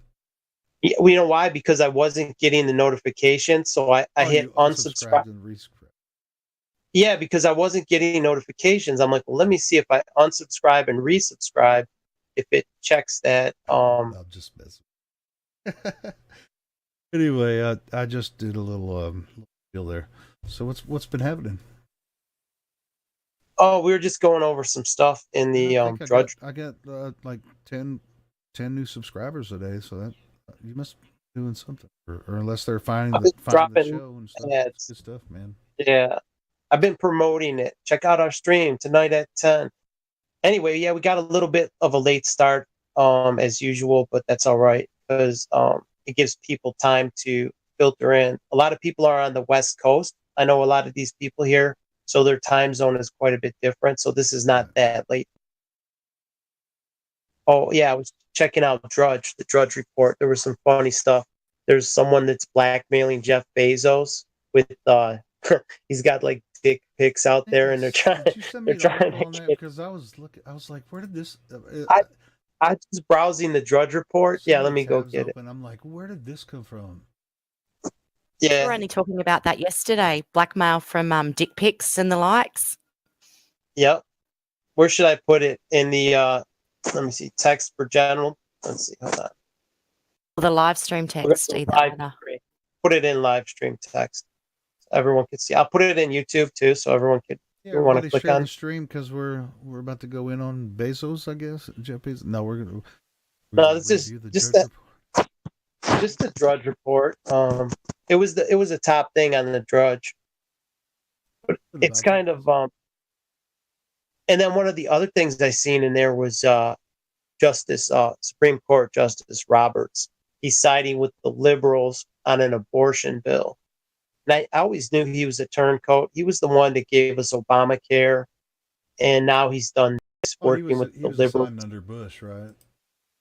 He was Bush is he was supposed to be the conservative justice that was going to break the Supreme Court and everything, right? But yeah, we had a lot of snakes put in by Bushes. We really have been screwed over big time, man. Even the guy, because what it is, it's a one-party system, and it goes from bad to worse. You know what I mean? Like, well, he's the lesser of two evils. Yeah, but he's still like John McCain and Obama. There's not any difference between them. Yeah, John McCain was a fall guy, man. Turncoat, dude. Well, he was a fall guy. I mean, they knew he'd never win the election. I mean, no, even if he did, we screw. He's just as bad as Obama. He's a warmonger. Yeah, it's a different scenario. I mean, they just have to play it a little bit different. Yeah, it's the same thing over and over. But we've never been given a choice, dude, like an honest choice of two different candidates because, see, John McCain is even worse because he's a traitor. Like he pretends to be something that he's not, and then he stabs you in the back. So that's worse than because he has little hands. He has little hands. They're small. They're like. Yeah, he's devious. Beady eyes. But anyway, he does have little hands. He's kind of weird looking. But there's a picture with him, Marco Rubio, and Lindsey Graham with ISIS members in Iraq or Syria. They're standing in a group photo, probably like 10 people. It's like, wow, he was funneling ISIS guys. Funneling weapons to known ISIS members. The CIA is smuggling drugs. It's like, we know enough dirt, just people like us, just, small time investigators. And the problem is, like, we have no one to go to. We go to the people, like here. This is like, this is the news. We're trying to disseminate whatever news we could dig up. But what are we going to do with it? Like, hey, guess what? We're not the enforcement arm. We can't, like, you know what I mean? Like, go to them. Hey, you know what's frustrating We know about you're smuggling drugs. Go ahead, Ron. I was going to say, we know you're smuggling drugs into the country, but who do we send to you know what I mean? To like arrest them? Like, do we do a citizen's arrest? Which ones are smuggling the drugs? Like, how do we ever fix this? Same thing with like the false flag shootings. It's like, man, I figured it out. If you get a politician up there, they're talking about they're still talking about terrorism, like they in the State of the Union the other night. There's so many people out there saying that Trump's doing something good. He's going to build the wall and he's going to defend America, but he's still talking about wars and stuff. I mean, even though there may be incremental changes that appease certain people that aren't just totally sold, or that are sort of sold out, I guess. I don't know. I mean, when you see through the entire lie, you just can't accept anything but full disclosure on all these things, because I mean, how are you supposed to trust Donald Trump? I mean, I don't know. People are, you can't trust any of them. What do you call like woke people? I mean, a lot of people, I think they're still just like praising Donald Trump as if he's doing anything really to. Here's the thing: we haven't had anybody speak truth to power, like calling the media fake news. We've never had anybody do that, so it's refreshing. It's refreshing. It's refreshing. Well, hold on, I'll give you the perspective. This is why people no one has ever spoke up like we're doing right now in a, let's say, dinner table discussion where you say, man, the media is all a bunch of bullshit. They all lie. They're fake. And then you hear a politician openly say this, and it's refreshing. It's like, wow, man, someone speaking honestly about how corrupt they are. Someone speaking honestly about government waste, about wars we should have never went to. He was speaking like, he's like, that was the worst mistake ever. We never should have went into Iraq. Like everything he was saying during the election was gold. It's like a Republican would never say that kind of shit. He's like, those buildings came down on your brother's watch, like pointing the finger at Bush. And there was like a gasp in the audience of South Carolina. I like a lot of shit Obama said before he was elected, but he did everything the opposite. What happened in South Carolina? Jeb got 4% of the vote, only 4%. He spent $100 million. You can't put lipstick on that pig. You know what I mean? Nobody was buying that pig. So we have made progress. I'm not saying Trump is the guy, because I know the president doesn't call the shots, but at least he's helping wake up the masses, like calling out the media as fake news, saying like calling out Hillary's crimes. Like Mitt Romney wouldn't call out the Clinton Foundation. He wouldn't call out her crimes because the media is not going to do it. So Trump just tweeting, talking shit on Twitter, it's waking up millions of people to the emails, the money laundering, the stealing money from Haiti, the pedophilia, the Pizzagate. He's like shining light on all this. So you can't hate him. He's doing a lot more good than any other politician has ever done in my whole life. Our show the other night after the State of the Union, compared to a lot of other forums, where you'd have a voice to say something about the things that he said. I mean, we're pretty jaded with all aspects of modern government and all that stuff, because we're so far right that you would never. It's just like the right doesn't exist in my mind, as far as the things that we talk about. I mean, we observe what's going on and we have an opinion about it, but as far as being able to trust anybody in politics, it's just not possible. Yeah, man. So, you can't trust anything. Dude. So I mean, even if it looks good, it's still, yeah, like you said, you can't put lipstick on it. We're trying to turn around like a ship that's been like a giant freighter that's been going this way for hundreds of years, and we're trying to turn it around on a dime. And people don't wake up that fast. People are still stuck in the matrix. They wake up in the morning. They shovel something down their throat. They force a cup of coffee down their, and they're off to work. Usually they don't even have time. They're eating and drinking in the car. I used to do that every morning. I'll be, eating in the in the car. Part of the plan. Hey, somebody's saying Sean wants to come on. Hey, Sean, you can join the voice chat, but after you're gonna have to wait till everybody else is called in, because he's already in the server room. How long have we been live, Elio? Oh shit, man.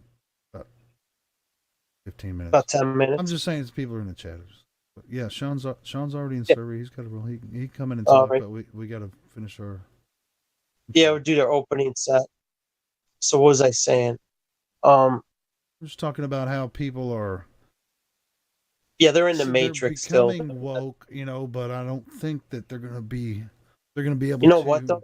be totally woke through that process.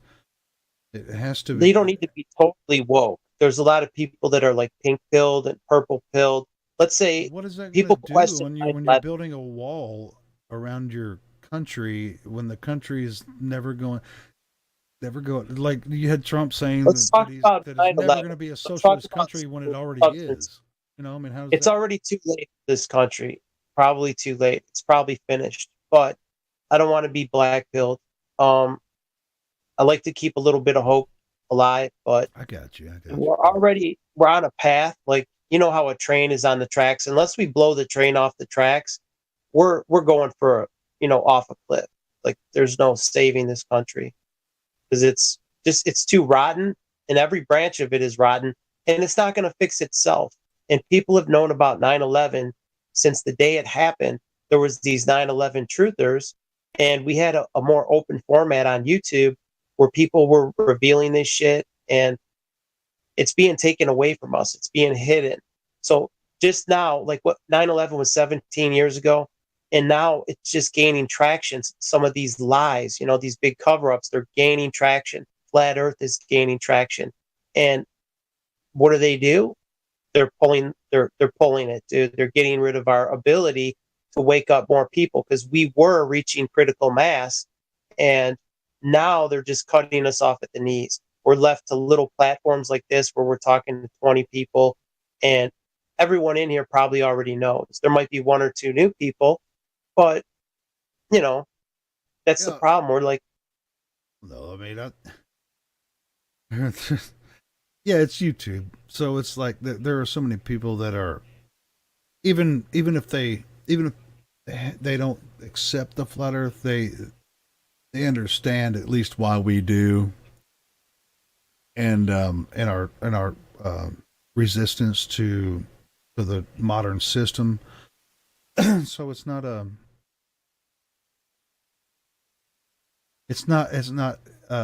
we're not wasting our time talking about it. So and if I ever thought I was wasting my time, I wouldn't even do this. And even who though said I do like it was the a live waste streams, of time? no, I'm not saying it. I'm just talking since we're not. I feel like we're reaching a broader audience. I see new people in the chat all the time, and more than likely that we're reaching some people that don't even get into the chat. So. And this is where I have mixed feelings, like the whole QAnon thing. It was good in some ways because almost everyone involved with QAnon is a baby boomer, right? I'd say probably 90% of them are all baby boomers, and they were the most. I wouldn't. Well, I'd say, well, I'm in those groups, and I know a lot of them were baby boom. They got time on their hands. I'd say 75%, and they have time to do that. And they had no idea of the underbelly of what's going on because they were doing other shit, They were watching mainstream media, Rush Limbaugh, Sean Hannity, Bill O'Reilly when he was on. And they were just blue pilled. They didn't know shit. And at least he brought some truth. Like he brought the truth of Pizzagate. He brought some truth to 9/11. Like people that when I hear people talking about airplanes and 9/11 in the same breath, I want to scream like Sean Hannity. They'll fly airplanes. Anybody on Fox News, how do they remember the lie? Because I know it's been a lie for so long. Alex Jones won't talk about no planes on. I mean, he won't talk about. But how do you keep from telling the truth accidentally, man? Like, are they really?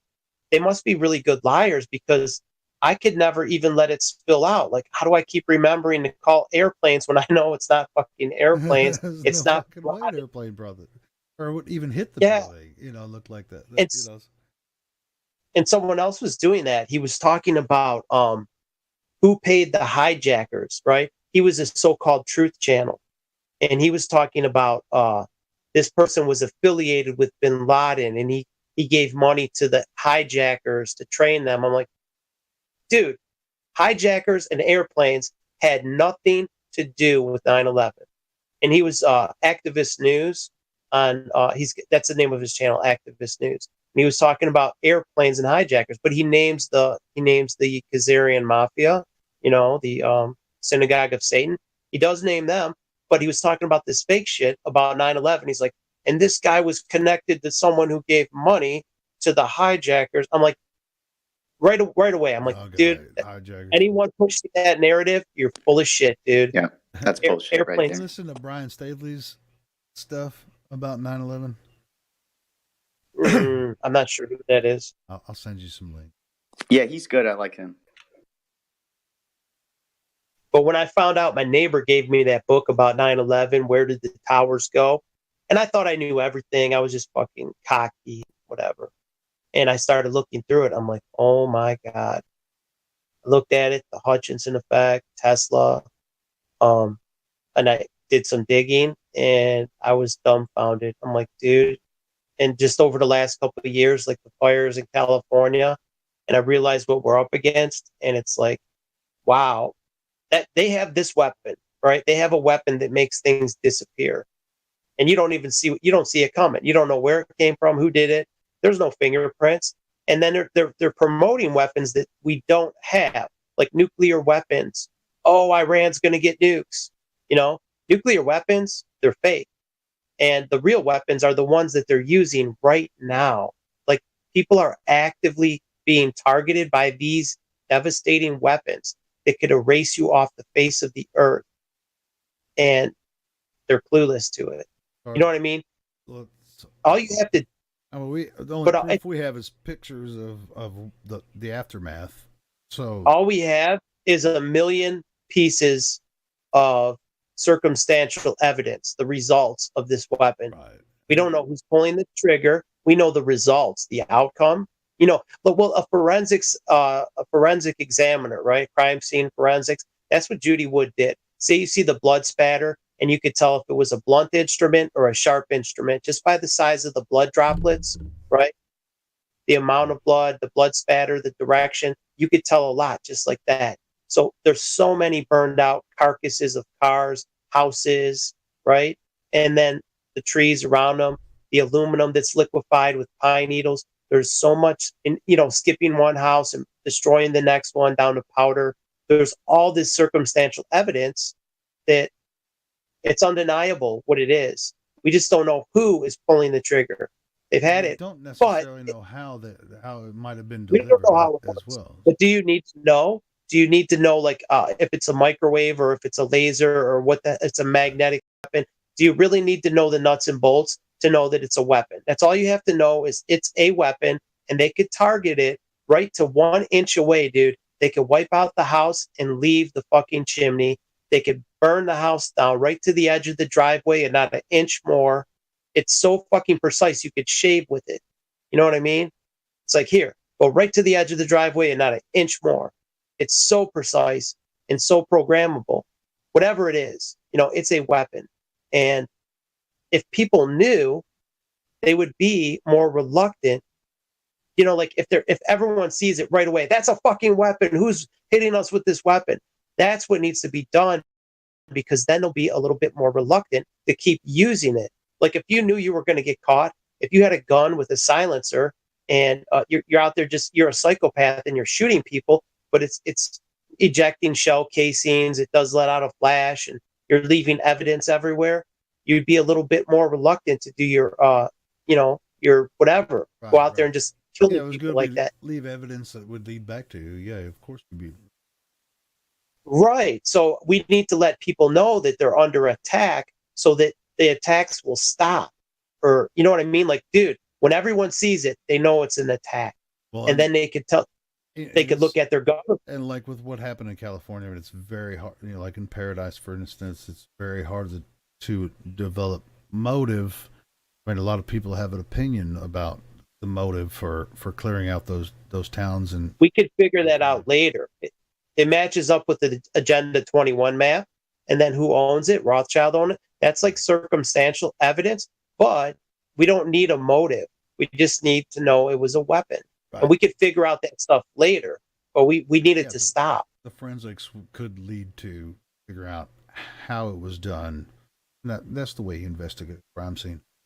Their strength is their weakness, because everything they have runs in a pyramid structure. All we have to do is run this pyramid backwards, and it'll lead us to the top of the pyramid, because everything runs in a pyramid system. You answer to this person, they answer. You work to the higher ups. So we have all these people from the mayor to the governor, and just work this trail backward. The CEO of the company, keep working it backwards, and it will lead you to the top of the pyramid.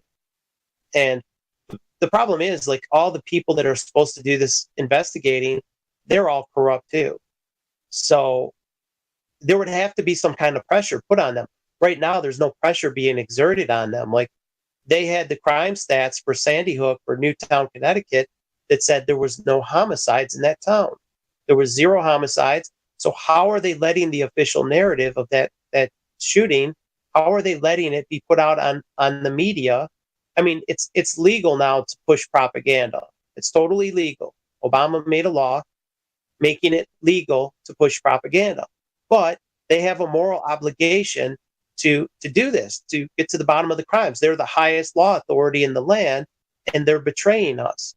It's like, who do we go to? Who will watch the watchers? The media is supposed to watch the watchers, but they're all corrupt. Prior to him making it legal, quote unquote legal, they had Project Mockingbird. Yeah.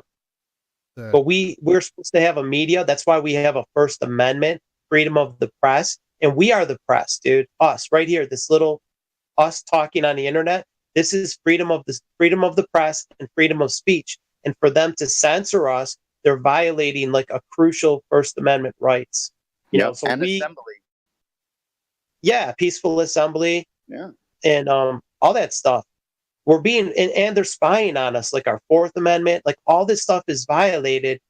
Who do we take it to? I mean, I guess if we had bigger numbers of people on our side, we would have public opinion, the court of public opinion, and we could start replacing these people and we could start weeding out these, because it's not going to fix itself. We're going to have to do it. And we're going to need public outrage. But to get enough public outrage, we need the critical mass like they have in France right now with the yellow vest movement.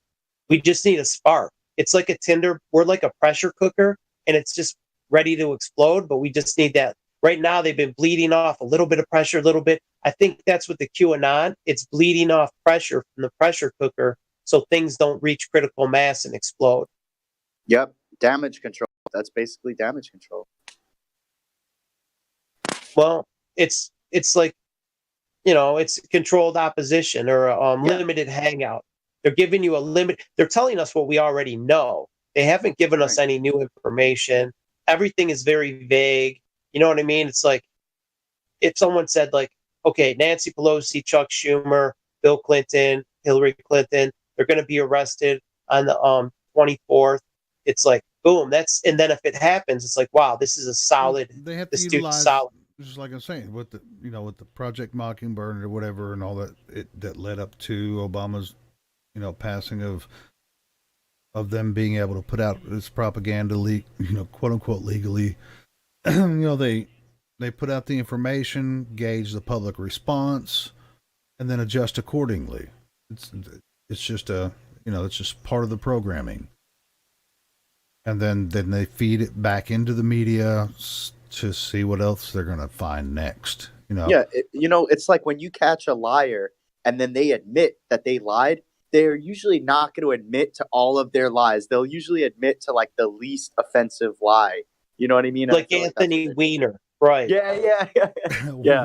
Yeah. Hey guys, tell me about that. He's like, his name's Weiner, and he showed his wiener. I mean, this is like, oh, what a coincidence. And it's like everyone's like, wow, what a horrible scumbag. The least offensive thing was him sending dick pics to that girl. You know, that was like, okay, it is offensive and outrageous, but compared to the cannibalism and the raping Can of I interject? What's that? Did you see the dick pic that he sent to that girl? It had a toddler asleep next to him. It had a toddler asleep next to him. He was doing that pose in front of a little baby toddler asleep on the bed next to him. That is what got a lot of people in an uproar about the dick pic. You know what, Beck? If they had the frazzle drip where Hillary's cutting the face off a little girl and wearing it like a mask, if you have like a level of outrage and you think that the dick pic in front of with the baby watching or whatever, yes, that is a level outrage that people would go lynch him. But how do you go to the next level where you're like, you know what I mean? Like the other stuff where they're raping, you know, toddlers and like people's mind cannot handle that. Like this is like what Anthony Weiner was doing. That's like number 10 level outrage. How do you surpass that? Because there is a whole nother level. You know what I mean? So this was the smallest thing on his list. You know what I mean? Like this was like, you know what I mean? They could have, if they put out the real shit, there would be people openly lynching. We would be vigilante justice if that was to leak out. Like people would not wait. They're like, screw you. You've had this information for years. You haven't done shit but cover it up. I think we may need to get to some level like people, like the boiling point where people are so mad that they're, you know, publicly going to the officials. Like we don't condone violence. I'm not condoning violence or anything, but I'm just saying most people, if they saw that, they probably would resort to some kind of vigilante justice because the system has failed us. They've left us no option for justice. You know what I mean? When there's no alternative, the system is so corrupt, we can't let these crimes go unpunished. What options, what do we have left? Yeah, they know that, and that's why they're you know trying to suppress information and controlling the information, and of course pushing the whole agenda to take away people's guns. I feel like it's all part of it because they don't like. If we did picture what the French are doing, right? Except 10 times more people, and everybody's armed. You know, like in the U.S., everyone on the streets armed, heavily armed, body armor. What are you going to do? Like, let's say there was 100,000 heavily armed people marching the streets, holding their signs. We know you rape children. They have their images and graphic stuff. They have all the proof. Okay, police, what are you going to do? You want to attack us, or are you going to protect the people that are pedophiling children and raping, you know, cutting their face off? Is that who you're there to protect? You're going to protect them? You know, it's like, pick a side. And that's what a lot of the people, the French police pick the side with the people. They're like, look, man, we know they're rotten, and you guys are in the right. You know, they gave us orders to beat you down with batons and hit you with pepper spray and tear gas and whatever, water cannons, but we're not going to do that. We think they should be, you know, the ones targeted, but it takes public. We have to get the information out until people feel that level of outrage that we've felt for a long time. We've known this. Most of us here have known about this stuff, you know, about the John Podesta's emails, about Pizzagate. We've known it, and it's been eating at us for years, and there's been no justice. It's like, what do you do? I mean, like, what are we? We're good people. Everyone here, we're like good people. We're not criminals. We're not murderers. We don't want to go out and do stuff like this. That's their job to handle these things. And they're leaving us. I mean, 9/11 was 17 years ago. And almost probably everyone here knows who did it, right? They know who did it. Even if you don't know exactly how it went down, we know airplanes didn't do it, and we know who was connected. We know who benefited and who was there to document the event. We know this stuff. But how do we get justice? You know, 17 years. And they still talk about it in the media. Airplanes, Bin Laden, caves. We need more money to fight terrorism. The terrorists are running our government. You know what I mean? The terrorists are... They're really... We really don't have many options, man. We're not getting anywhere. Like that whole Q thing, that's what I was so frustrated because they're not going outside the box. Read the breadcrumbs again. No, look, let's talk about the real way 9/11 went down, Let's talk about the dancing Israelis. Let's talk about the real shit behind Sandy Hook and Parkland. Let's talk about that. That's the stuff. If all those people knew about the real shit, I don't think they know. Even the shape of the Earth. It's like they're talking about space aliens and shit. Hours and hours on end, space aliens from another. They're feeding into the Project Bluebeam. So these people that think they're woke because they're following Q, they think they're woke. Yeah, watch out for the space aliens because there's bad aliens, right? There's good aliens and bad aliens. But no, they're all bad. They're all demons. There ain't no good aliens. If there was such a thing. And the funny thing is, YouTube doesn't censor that kind of content. Stuff that you can't verify. Little green men. But they'll censor things that you have evidence for. That's why space is so great for them, because it's like literally they could come up with anything. Nobody could prove it. I was on YouTube today. I was looking at top 10 images from space, or it said pictures from space. None of them were pictures. None of them were from. They were all fake. Like you could tell. So they even had the Tesla in there. That was one of the top images taken from space. Insane. And how do we fight against it, man? Because people are so far blue-pilled. It's like I was at my cousin's for Christmas, and his wife had like People magazine and like all that stuff. I'm looking at the covers, and I'm thinking, they have no idea. Like most of these trannies, you know what I mean? Like I'm looking at it and thinking, wow.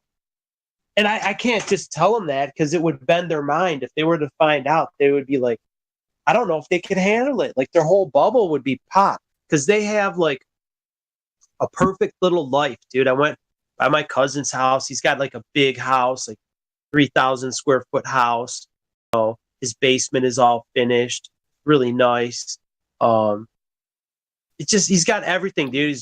He gets a new truck like every 5 years, like everything. He's got a fishing boat, like everything he would ever want, he has. He's got a good wife. He's got a good family. Like everything is on easy street. Everything's the perfect little Norman Rockwell type lifestyle. And for me to go pop that bubble, I just let them be in their little cocoon. It's like, well, whatever, dude. If I wake, but we do need to, I do need to wake to pop their bubble because everyone needs to get their bubble popped to get this shit rolling, or else we're never going to resolve these issues. It is uncomfortable to red pill people. It is. In their life, it will never be the same. But it's like Paul Revere, something bad is happening, and evil happens when good men do nothing. So if I sit back and do nothing, maybe they don't need to know about the transgenderism and stuff. That would be like, really scramble their brain, but they need to know about the crimes, the pedophilia, the way 9/11 went down. They need to know this stuff. They need to know the shape of the earth. They really do. And to see how it all ties together. Because that will expose everything. And it will be an adjustment period, but we really don't have a choice. Because by the time they put in their artificial intelligence grid, they already got us like on lockdown, dude. What would that adjustment point look like? How do you anticipate that could happen with a population that's ignorant to any of these things? Well, the same way we adjusted, like everyone adjusted to World War I, World War II. Some people won't be able to adjust. And if you can live through a world war, like our grandparents adjusted to it, people do, man. People adjust to the most horrific circumstances. But we don't really have a choice, dude. Yeah. That's why they use fear and poverty and fear porn and right in front of your face all the time to say, we're coming back. We're gonna. It's just cycles of destitution and success. It's just like we're gonna build on this. This is what that's what they're doing with Trump. America's gonna be great again, and then it's gonna be destitute. Because people didn't like all the commies came against us, and that's just this country. But the whole freaking fake story is. I mean, it's based on a fake monetary system. The entire world system is it's all just it's a big slavery lie system. I mean, even though, like you said, your brother can have his bass boat and fucking or whatever, go out on the lake and all that shit. You know, fine. You know, he's I got know a lot of people everything, like dude. that too. I know a lot of people. He's like got that too. all this shit. Like he likes to go deer hunting and fish. So he's got all these expensive. Why would he try? Why would he try to fuck that up? You know, and believe. No, he's not going to try and fuck it up. But I'm saying like certain things. Like, okay, let me see how far I should. There's different levels of being red pilled. Like the tranny stuff is really going to do more harm, and it's not essential to waking up. It's tranny stuff either. It's just I don't think that's beneficial. Like that's really doesn't. It's not beneficial. It's not. It's harmful. It's harmful to the movement because it will fuck people's heads up beyond repair. You know, the guy that you know, the woman you were, you know, pleasuring yourself to, Helio, and you're like, oh no, that's not. I mean, it's like if all the actresses that I'm attracted to on the movies are tranny, I mean, I don't want to know. You know, I've always said that from the beginning. I just don't want to know. Yeah, I was just saying that to my friend. We were talking about it, and I kind of made that same joke to my friend, and we were both laughing about it. And then we were talking about how it's like some kind of what is it, Baphomet worship that they're getting us to do, you know? Well, and Bro Sanchez has been talking about that. He did. Did you hear that stream he did? He just like spent like 4 hours just bitching about the tranny worshipers and all that shit, or the tranny. You know, like people have channels just dedicated to trannies, and Bro Sanchez Russian went vids. off on him one day, man. Russian vids does a lot of transvestigations, and there's and Bro Sanchez is Jurassic like, man, why are you worried about what's inside somebody's pants? You know, I mean, it's just like there's more shit to worry about. You know, I mean, it's the last part of the rabbit hole because it's people that they love are also tranny. You know, it goes along with what can you know? You know, just like we were talking about some of the do weapons. Can you know the ultimate path, how they did it, and all that shit? Or what that is, and can you walk up to Scarlett Johansson and pull her pants down and see if she has a penis or not? I mean, come on, man. No, you could see Michael Robinson when he, you know, Michelle Obama when he was Michael Robinson. I mean, you know, that's one of the obvious ones. But I'm just talking about everybody's a fucking tranny when it comes to these guys. Everybody's a tranny. It's so funny when Helio says penis because he says it in like he's so frank. Like, what's the word? He's so nonchalant. I can't even think of the word, man. He's like being so earnest when he says it. He's not trying to be perverted but he says it and it's so, I don't know, man. It's so funny. What do you, I mean, yeah. Never mind. I don't use the D word very often, but. like a doctor would say. Yeah, right. It's like, I use the medical terms. It's so clinical when you say it for some reason. It's not like mud. Yeah. Mud. Shout out to Larry. I mean, it's just like, dude, the tranny stuff really, I mean, early on, I was just like, you know, even if there's something to it, it's just like, you know, there was some that I'm like, yeah, that's pretty obvious, but I just wasn't going to get full force into that as if it really made a difference in anything. Oh, but it does in a way, but it makes a bad difference because people that you're relying on to fix things, makes a difference for the people that are obsessed with it. That's what it makes a difference. Right. It's just a rabbit hole that may lead to something and may not. But we're talking about the entire red pill, and that's part of it. You know, seeing that rabbit hole. But the people that would go down just spend their time studying that shit all the time will ignore everything that we talk about. You know, about the flat. Here's the reason it's important is because everyone who's doing this is a Satanist. They do it for Baphomet, and that is their religion. They don't do it just for to get rabbit hole too. But that's something you guys don't agree with me on. They don't do it for jollies. They don't do it for their jollies. Like, ooh, this is kinky. I'll just I'll turn myself to a woman. Like Bruce Jenner. Like, oh, this is kinky or whatever. It's about Satan worship. Fucking Bruce Jenner was a psyop the whole time. Yeah. Well, that's what I mean. There's I'd rather leave that alone because that one is not going to change the world. The ones that's going to change the world is the flat earth because It's the nucleus of all lies. It's the nucleus of evolution. Of course, there's going to be different rabbit holes we all go down once you discover the flat Earth thing. But what takes them all apart? If you could only prove, let's say you could only use one conspiracy. Nothing. If you had your wish, because nobody can know everything. You know. Hold on, I didn't finish my question. Okay, go ahead. I'll let you finish. I got 2 words in. I was going to say, if you could only have one wish, like to reveal one conspiracy, let's say you had like the magic genie gives you one wish, and I would take flat Earth because it reveals all the other ones. Like, okay, it's going to disprove evolution, it's going to disprove the Big Bang, and it's going to discredit all these all these governments that are tied together. It's going to show that they're all laced together. Like if I just pick 9/11, that might take out the United States, but all these other countries, they would still have their power. Like maybe our government would collapse, but their power system is still intact because they still control every other government. This is the one that takes them all out because everyone's got their hand in the cookie jar. Like everybody that's concealing the shape of the Earth, of course they know, dude. Of course the governments know because they're not fucking retards. When you reach the highest level of government, you're not fucking brain dead. You have to be brain dead to think the Earth is a globe. When you're at that level of knowledge, you have to be fucking brain dead.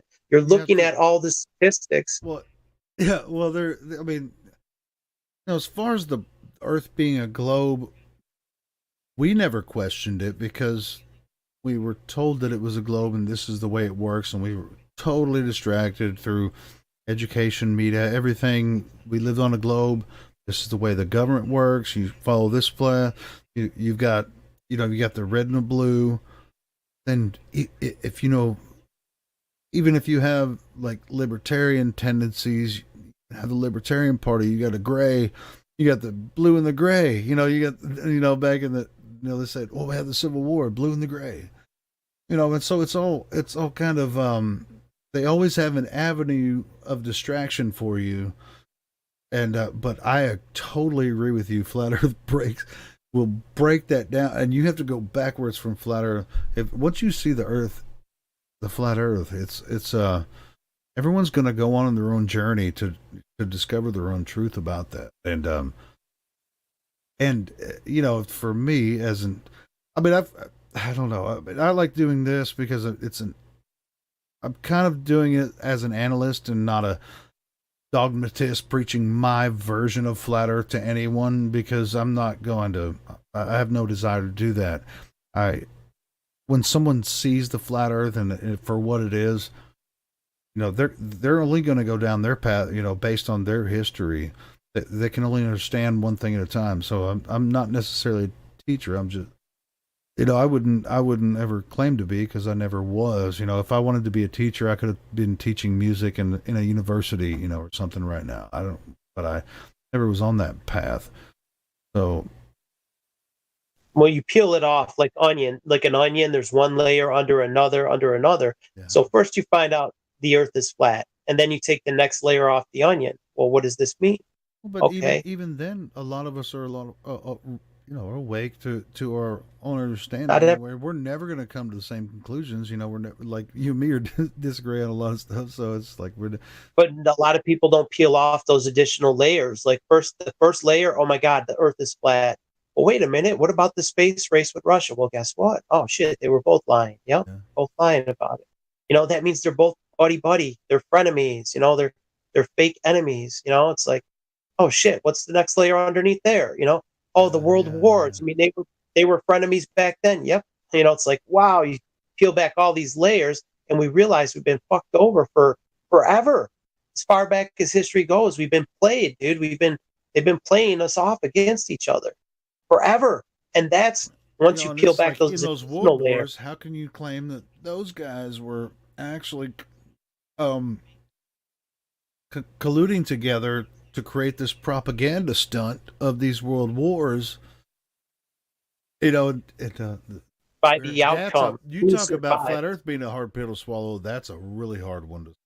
That's what I mean, and that's the one that will topple people like you, dirty rats. You know what I mean? You have. It's like that one right there is.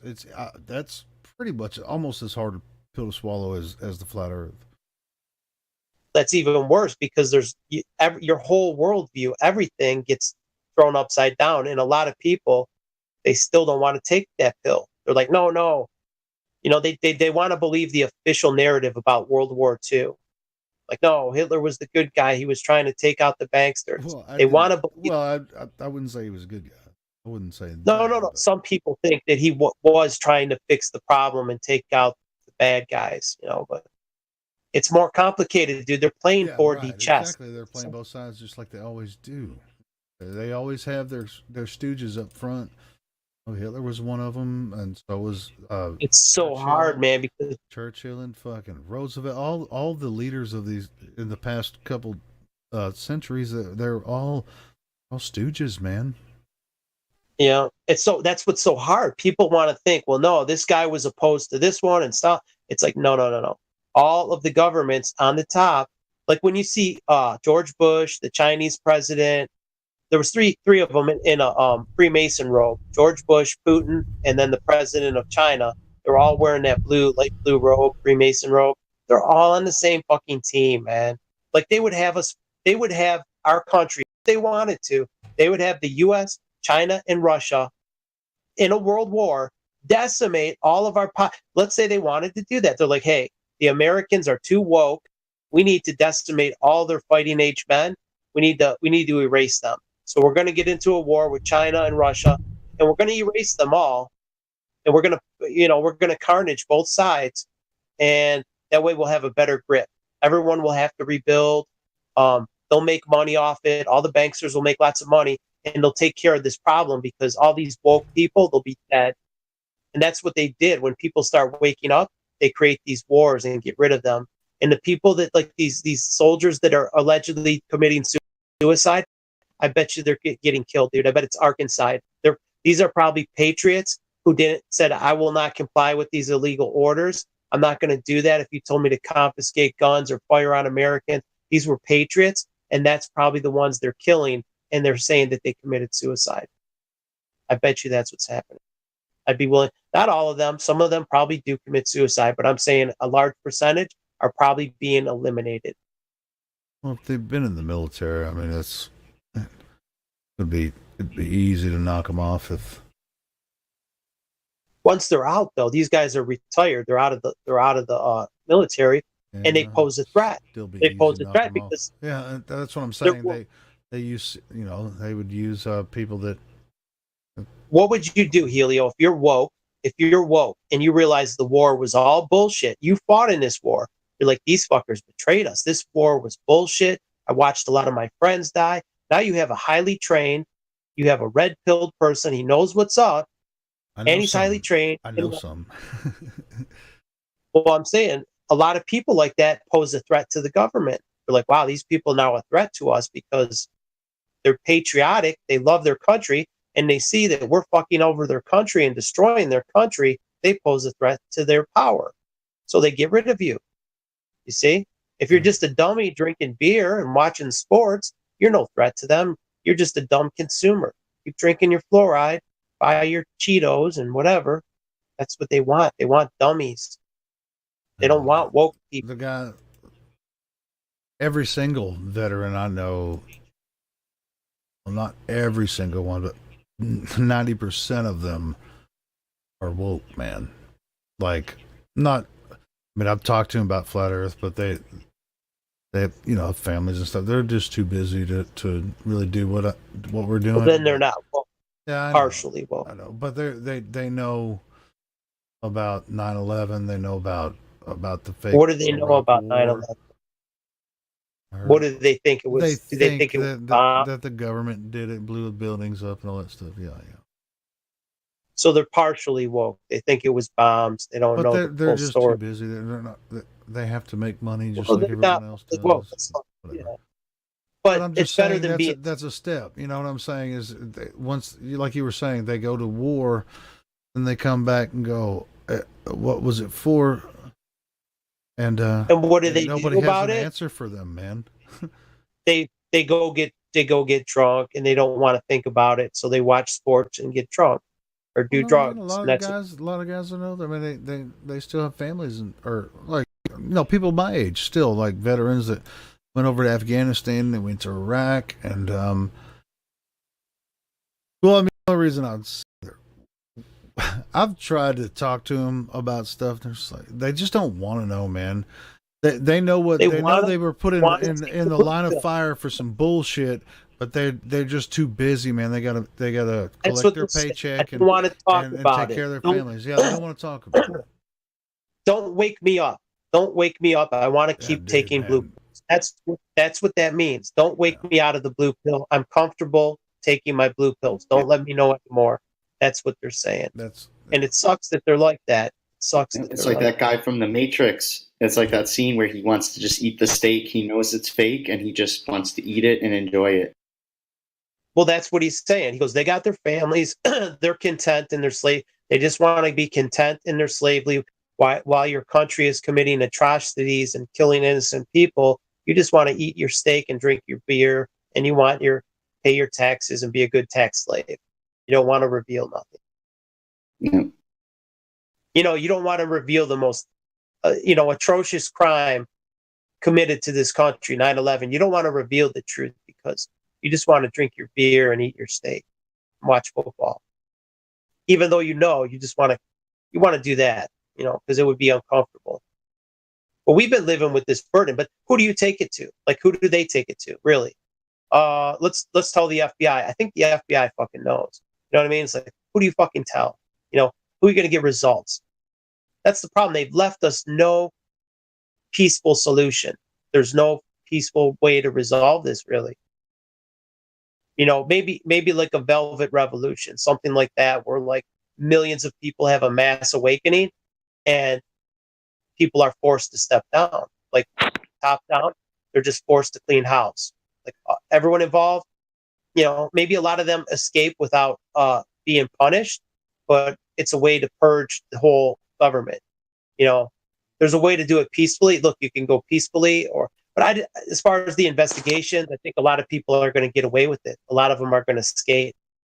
Maybe they'll throw Larry Silverstein under the bus because he decided to pull it and he got all the billions. But look how long he's been getting away. He's got to keep all the money, the fake insurance fraud. Like, there's just so many layers of crime, man. And then there's no accountability. I wish there was an easy way, man. Whoever said life was easy, man? Whoever said that? And you see, like, these wars, like Ukraine is having a civil war by George Soros. They call them color revolutions. And they say even like the yellow vest movement, that's a color revolution. They had like purple. There's a purple revolution in the Ukraine. Like the red one is the communism. They have different colors for these things. Even the Crips and the Bloods, that's Freemasonry. That's the blue and the red. Those are two colors in Freemasonry. Wow. And they're playing both sides. Coke and Pepsi. Yep, they play both sides.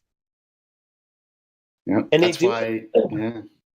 Yeah, because if both sides were to get together and go after them, it's like, hey guys, is it a coincidence that Coke cans are red and Pepsi cans are blue?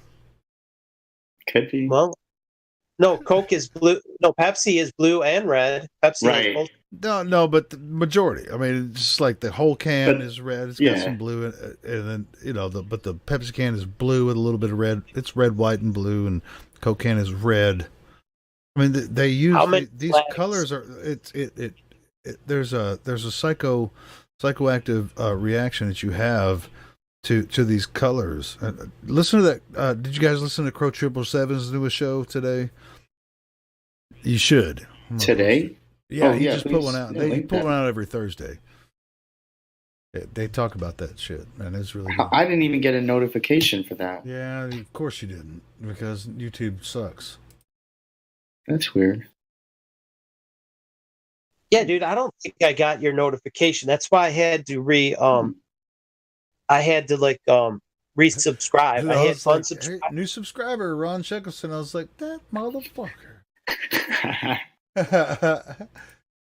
Hey, check out this. No, you're counting. I was subscribed forever, dude. I'm like, why am I not just messing with you, man? I just had to make a joke at the beginning. I figured you were. I didn't know if it would show up as a new subscriber. It did. But it doesn't show me every new subscriber. It's like I'll see one, then I'll go check, and I'll have like 5 more, and I'm like, they didn't show all of them; they just show one. You know, it's like weird. That's weird. Yeah, sometimes I don't even see it. I'm like, where did I get all these? I mean, not that I want to see every news. I wish I could respond to the subscribers. You know, say, hey, thanks for subscribing. You know, I just say, hey, thanks. You know, or something. At least just like respond right away.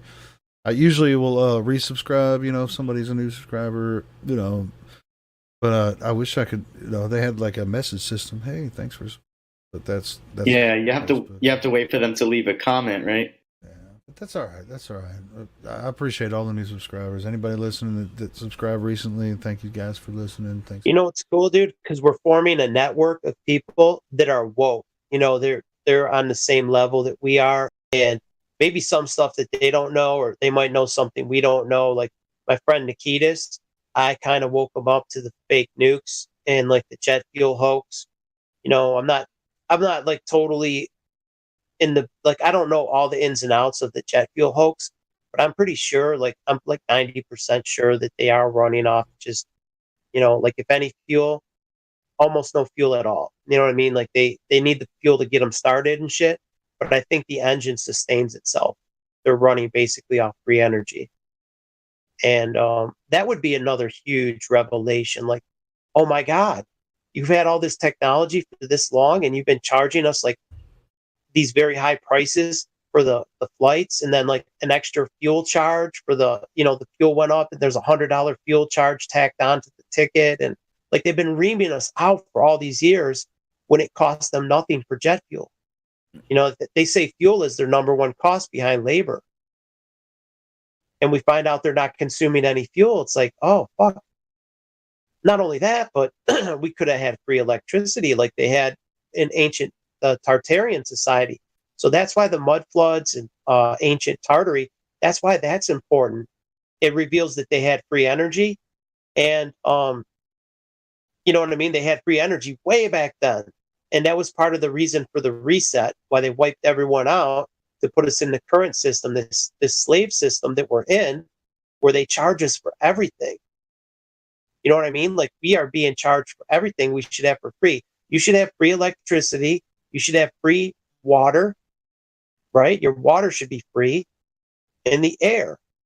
So the air is polluted, the water's polluted, and you're being charged for energy. Yeah. You know, they put a meter. Everything's got a meter on it. Your water meter, your gas know what? meter. I missed most of the Globebuster show Sunday, and I listened to almost all of it today. It was really good. Did you guys listen to it? Yeah. Yeah, it was really good. Yeah, you had UAP and Martin. How do you say Bob it? had a lot of good stuff to say too. I mean, it was really good. Yeah, you can tell Bob's been looking into this stuff. You know, he did his homework. See, we're a little bit behind. I've been into the mud flood stuff for probably about 3 or 4 months. I haven't caught up. You know, I watched hundreds of hours of it, but I'm not like, I don't know where everything is. You know what I mean? Like, oh, I know where to find this. This is here and this is here. Like those buildings that were in the old South. You know, like those marble buildings. I'm not sure where to find all those videos. I haven't spent as much time as I'd like to. You know, I'm not as proficient in that. But there's so much information, I man. Either, but I am proficient in it, but I haven't done any research on that. I mean, I'm doing other stuff and working and shit. I think those guys, some of those guys don't really, you know, work 40, 50 hours a week that do the research. Well, you just scratch the surface because there's a lot more. You know, you're not really. Well, I listen proficient. while I'm at work. You know, I didn't even watch the video. I mean, I've seen the pictures and I watch a little bit clips of the videos, and when I have a chance, I'll watch it. But I don't have time to just sit there for hours. And most of that you can't absorb it unless you watch it. It's all visual. I know. Like if you're just listening, because it's like, oh my God, here's a Parthenon building in Nashville, Tennessee, and there's the same one in France and Germany, and the same one in Hungary and Greece. They're everywhere, dude. It's like, where did they get the blueprint? It's like they followed the blueprint and they built the same building like 20 different times to the same dimensions and everything. like the same dimensions. The flutes are the same size, the same height, same width. It's like they're following the blueprint, dude. These are like, it's like a Walmart building or something, or even, but more specific. It's more accurate, and that's the weird thing. It's like, how did they do this? What they were saying on the Globusher show is that they can't find the blueprints. They can just find a diagram of the interior, where pencil sketch. Yeah, there isn't a schematic of how they built the building. It was just a diagram, more like on some of these huge buildings that. Well, the one in Iowa, there. the state capitol building of Iowa, they said they moved it. They tore it down and moved it. He's like, this thing is more elaborate than the Capitol building in Washington, D.C., like the dome structure. It's like, you mean they took it apart brick by brick and then reassembled it? Get the fuck out. There's, you know what I mean? You don't just disassemble a building. Yeah, that's one of the things they mentioned. Yeah, it's just, that's impossible. And, dude, they said these castles, these massive castles. Oh yeah, they took them apart. They carried it by horse and carriage to one from one point to the other.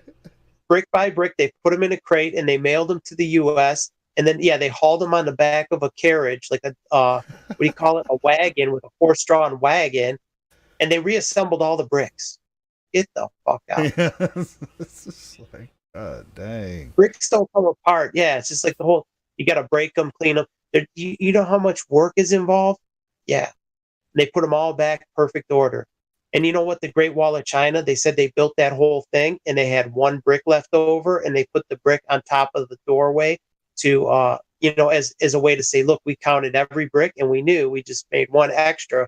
And we put the extra brick on top of the gateway. That's a nice story. That sounds like a fable. Yeah, it's a story, dude.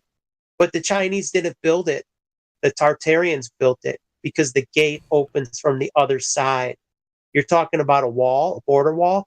The side with the lock was on the other side, the side that lets people in and out. So in other words, they were trying to keep the Chinese out. They put up a wall to keep the Chinese from fucking their shit up. They're like, hey, you stay out. We don't want all these Chinese. That sounds like what Trump's trying to do. Yep. But they already... The thing is, the incentives and whatever. Too bad there's ships that travel everywhere around the outside of that wall. It's the airplanes, dude. The airplanes fly airplanes over. As if the wall's gonna stop it. Ugh. Well, it is like drug smuggling. Man. I mean, it's just like, it's a psyop, man. It's just a propaganda stunt. The wall is a propaganda stunt. It has nothing to. Do you think the wall's going to stop anything? Oh yeah. There's a lot of crime going on over there. There's a lot of drug trafficking. It's going to cut into a lot of it. Okay, why do you have a lock on your house? Do you lock the door to your house? Do you have a door?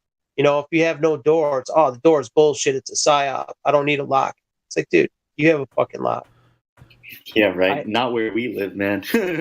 I rarely lock my door, but whatever. I have locks on my windows. But I live in the country, so. Well, I do have locks. We're in like the crime cities, man. That's. I understand that. I understand that, but I understand that, but you guys really don't get what I'm saying. And I got in an argument with Ariv one night about this, and probably a couple of times with some other people too. Dude, why do you think they're coming up here, man? Well, look them up. If you could come here, if I could go to Canada and they're going to put me on, just give me everything. Like, hey, say you're poor and you're just right across. Like, I live right by Canada. Yeah. If I could just go to Canada and they give me a paycheck for just I claim being a refugee or whatever. Oh shit, man. Yeah. I'd be better off, or at least as good off as I am now, except for you don't have to pay any rent. We're going to give you a place to stay. You don't got to pay for it. Free rent, free food. It's like, what's not to like? Give me that deal. Like a lot of people would bail out to Canada. Okay, what if they stopped all of that instead of building a wall? What they stopped? That's what you need to do. You need to stop the fucking, take away the bird feeder. It's like that stop should have feeding the stopped bird before they just like build the wall. I mean, that's what I'm saying. This well, it's Cloward and Pivens, dude. It's a Cloward and Pivens to bankrupt. Cloward and Pivens wants a lot of people on welfare to collapse the system. I don't know how we lasted this long, dude. Like, because we're already bankrupt, like the trillions of dollars. Lasted this long being this fucking stupid. The thing is, there's no way to pay back all the debt, with interest and shit. So it's like we have to default. I just don't know when. Like I can't. I thought it was going to default 10 years ago. I'm like, dude, this debt's going to default. Like, how does no one? It's as obvious as the fucking Earth being flat that no one can pay back the debt. We're not going to pay back the debt. Nobody could pay back this amount of debt. So it's like, hey, it's like if you know you can't pay back your credit card and you're going to go bankrupt. Let's say you owe 20 grand on your credit card and you have $5,000 of credit left, and you know you can't pay back that 20 grand. You already know that you're going to file bankruptcy. So you're like, fuck it, I'm going to go on a vacation. I'm going to spend all this, man. I'll go, go to the bar, do whatever you want to do. You go spend that extra 5 grand before you go upside down. That's what a lot of people are going to do. And that's kind of where we're at right now. It's like, throw it on the credit card. We'll just print more money, throw it on the I don't know when the day of reckoning. They've been pushing it off so long. I'm like, I thought it was going to collapse under Obama. I'm like, well, how is Trump fucking? I don't know. It's probably not going to be much longer. I don't know as far as like the collapse, what it's going to look like. The last one was in 2008. I actually lost my house, but I was pretty irresponsible, which I still am. But I don't really make a whole lot of money anyway, so whatever. It's not about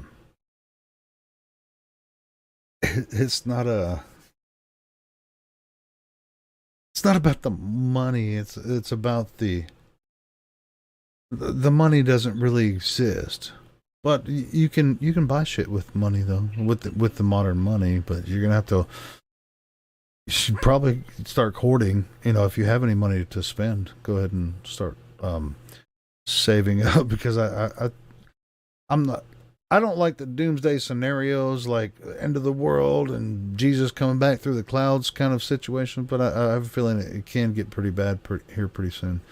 Even though like everybody's like, oh yeah, Trump's putting the wall up and America's going to be great again and all that kind of. That's not going to happen. I really don't think that's going to happen that way. Well, so within the next 10, 15 years, I expect a very, very bad collapse. Just kill yourself, man?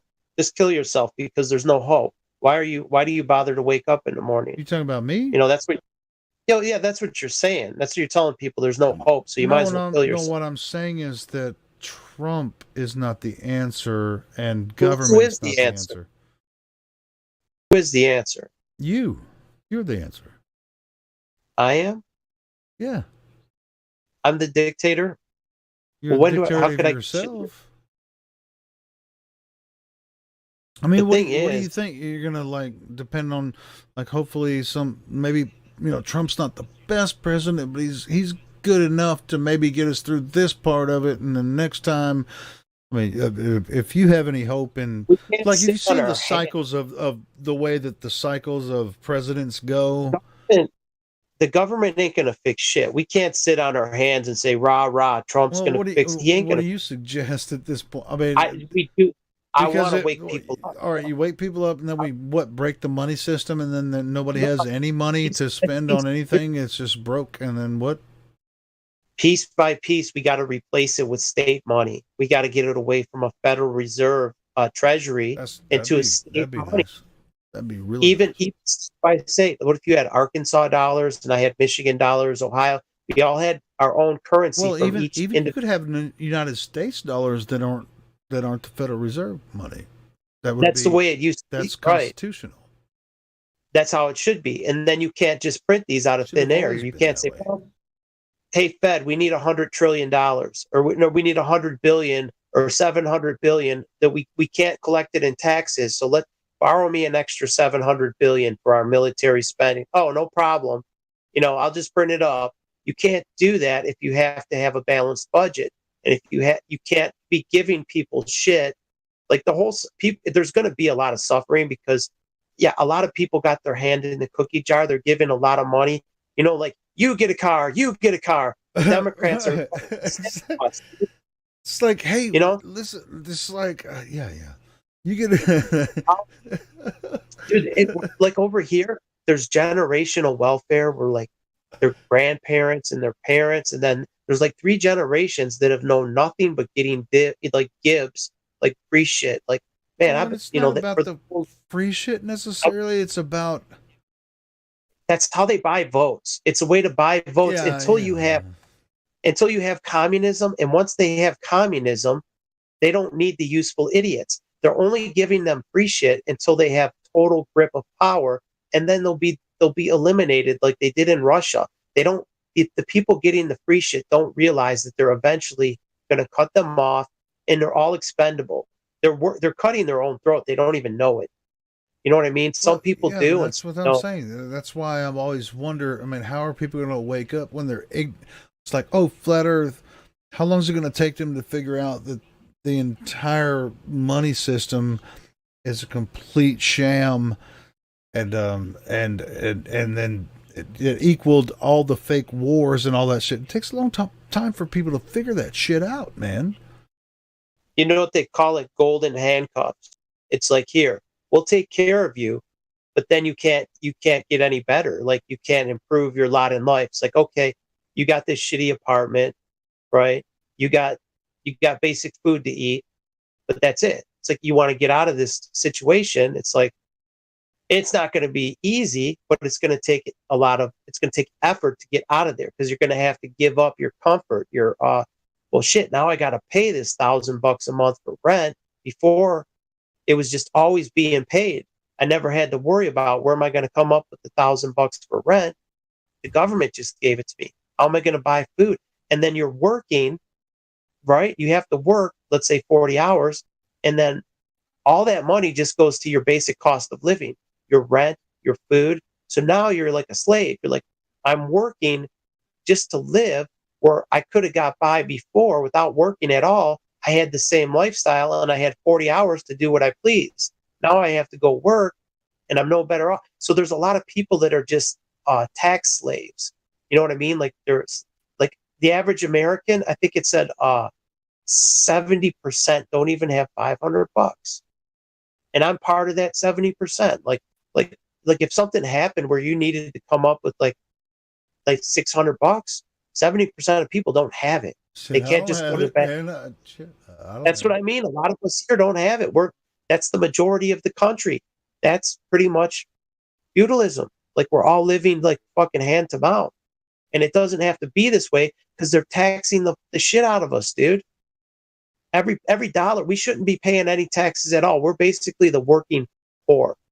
You know what I mean? If you're just subsistence living, you're the working poor. They shouldn't be taxing us, dude. Especially when these people are trillionaires. Yeah, but I mean, it's not. I'm not poor because I don't because of taxes necessarily. It's the. Well, look at all the money you would have. Well, if you didn't have to pay, I may have $70, $7,200 more a week if I. Well, let's think about it. No sales tax, no income tax, no property tax. And then no energy bills. Say we had free energy. Look how much more money you would have just right there. You got to keep your. What would money be if you didn't have to do? Well, you could buy more beer. Society. You could buy more beer, I mean, Helio. I'm just talking about what's this. You're talking about free energy. I mean, just like you're still talking about money as if it exists. I mean, there is no such necessarily thing as money when it comes to that. No, I'm saying you could have more disposable income. Okay, we just call it money because that's the term we use. More disposable income, more units to buy. You could buy more beer. I just look at society as totally different than having a. See, like the reason we use coin and those means of exchange, it's under the Roman system and the Zionist system. They utilized the system that way. I think there was another culture where they didn't really do it that way. Well, the debt money system, they reeled us in, dude. That's what the reset was about. When they wiped us out, they wiped out the whole society because they're like, how dare you have a benevolent society where nobody charges you for electricity? And you know what I mean? Like if we had like no electricity, no property tax. Let's say, okay, you built your home, or it was all. Let's say it was a home your dad built, and he passed it down to you. Now it's like, oh, you have a place to live. You don't have to pay any property tax. You don't need to pay an electric bill. You just gotta, grow food. So you grow your own food. You grow your own vegetables. You raise cattle, chickens, whatever, and then you have all this time that you could work as a community to better the community. You could build infrastructure. Like, hey, we're going to build these awesome bridges and aqueducts, and everyone has free time to improve the system for everybody. You know what I mean? It's like you all pitch in. It's like, well, I have my needs are met, and maybe just out of boredom or out of the will to improve the society for everyone, everybody pitches in and they help with these infrastructure things. And you have a perfect society. Your roads are cool. Like, we could be living so much better, dude, if it wasn't a parasitic, there's parasites at every level, man. Like, healthcare is sick care. Oh, you need healthcare. They do it to permanently keep us sick, dude. The hospital system is a slow genocide.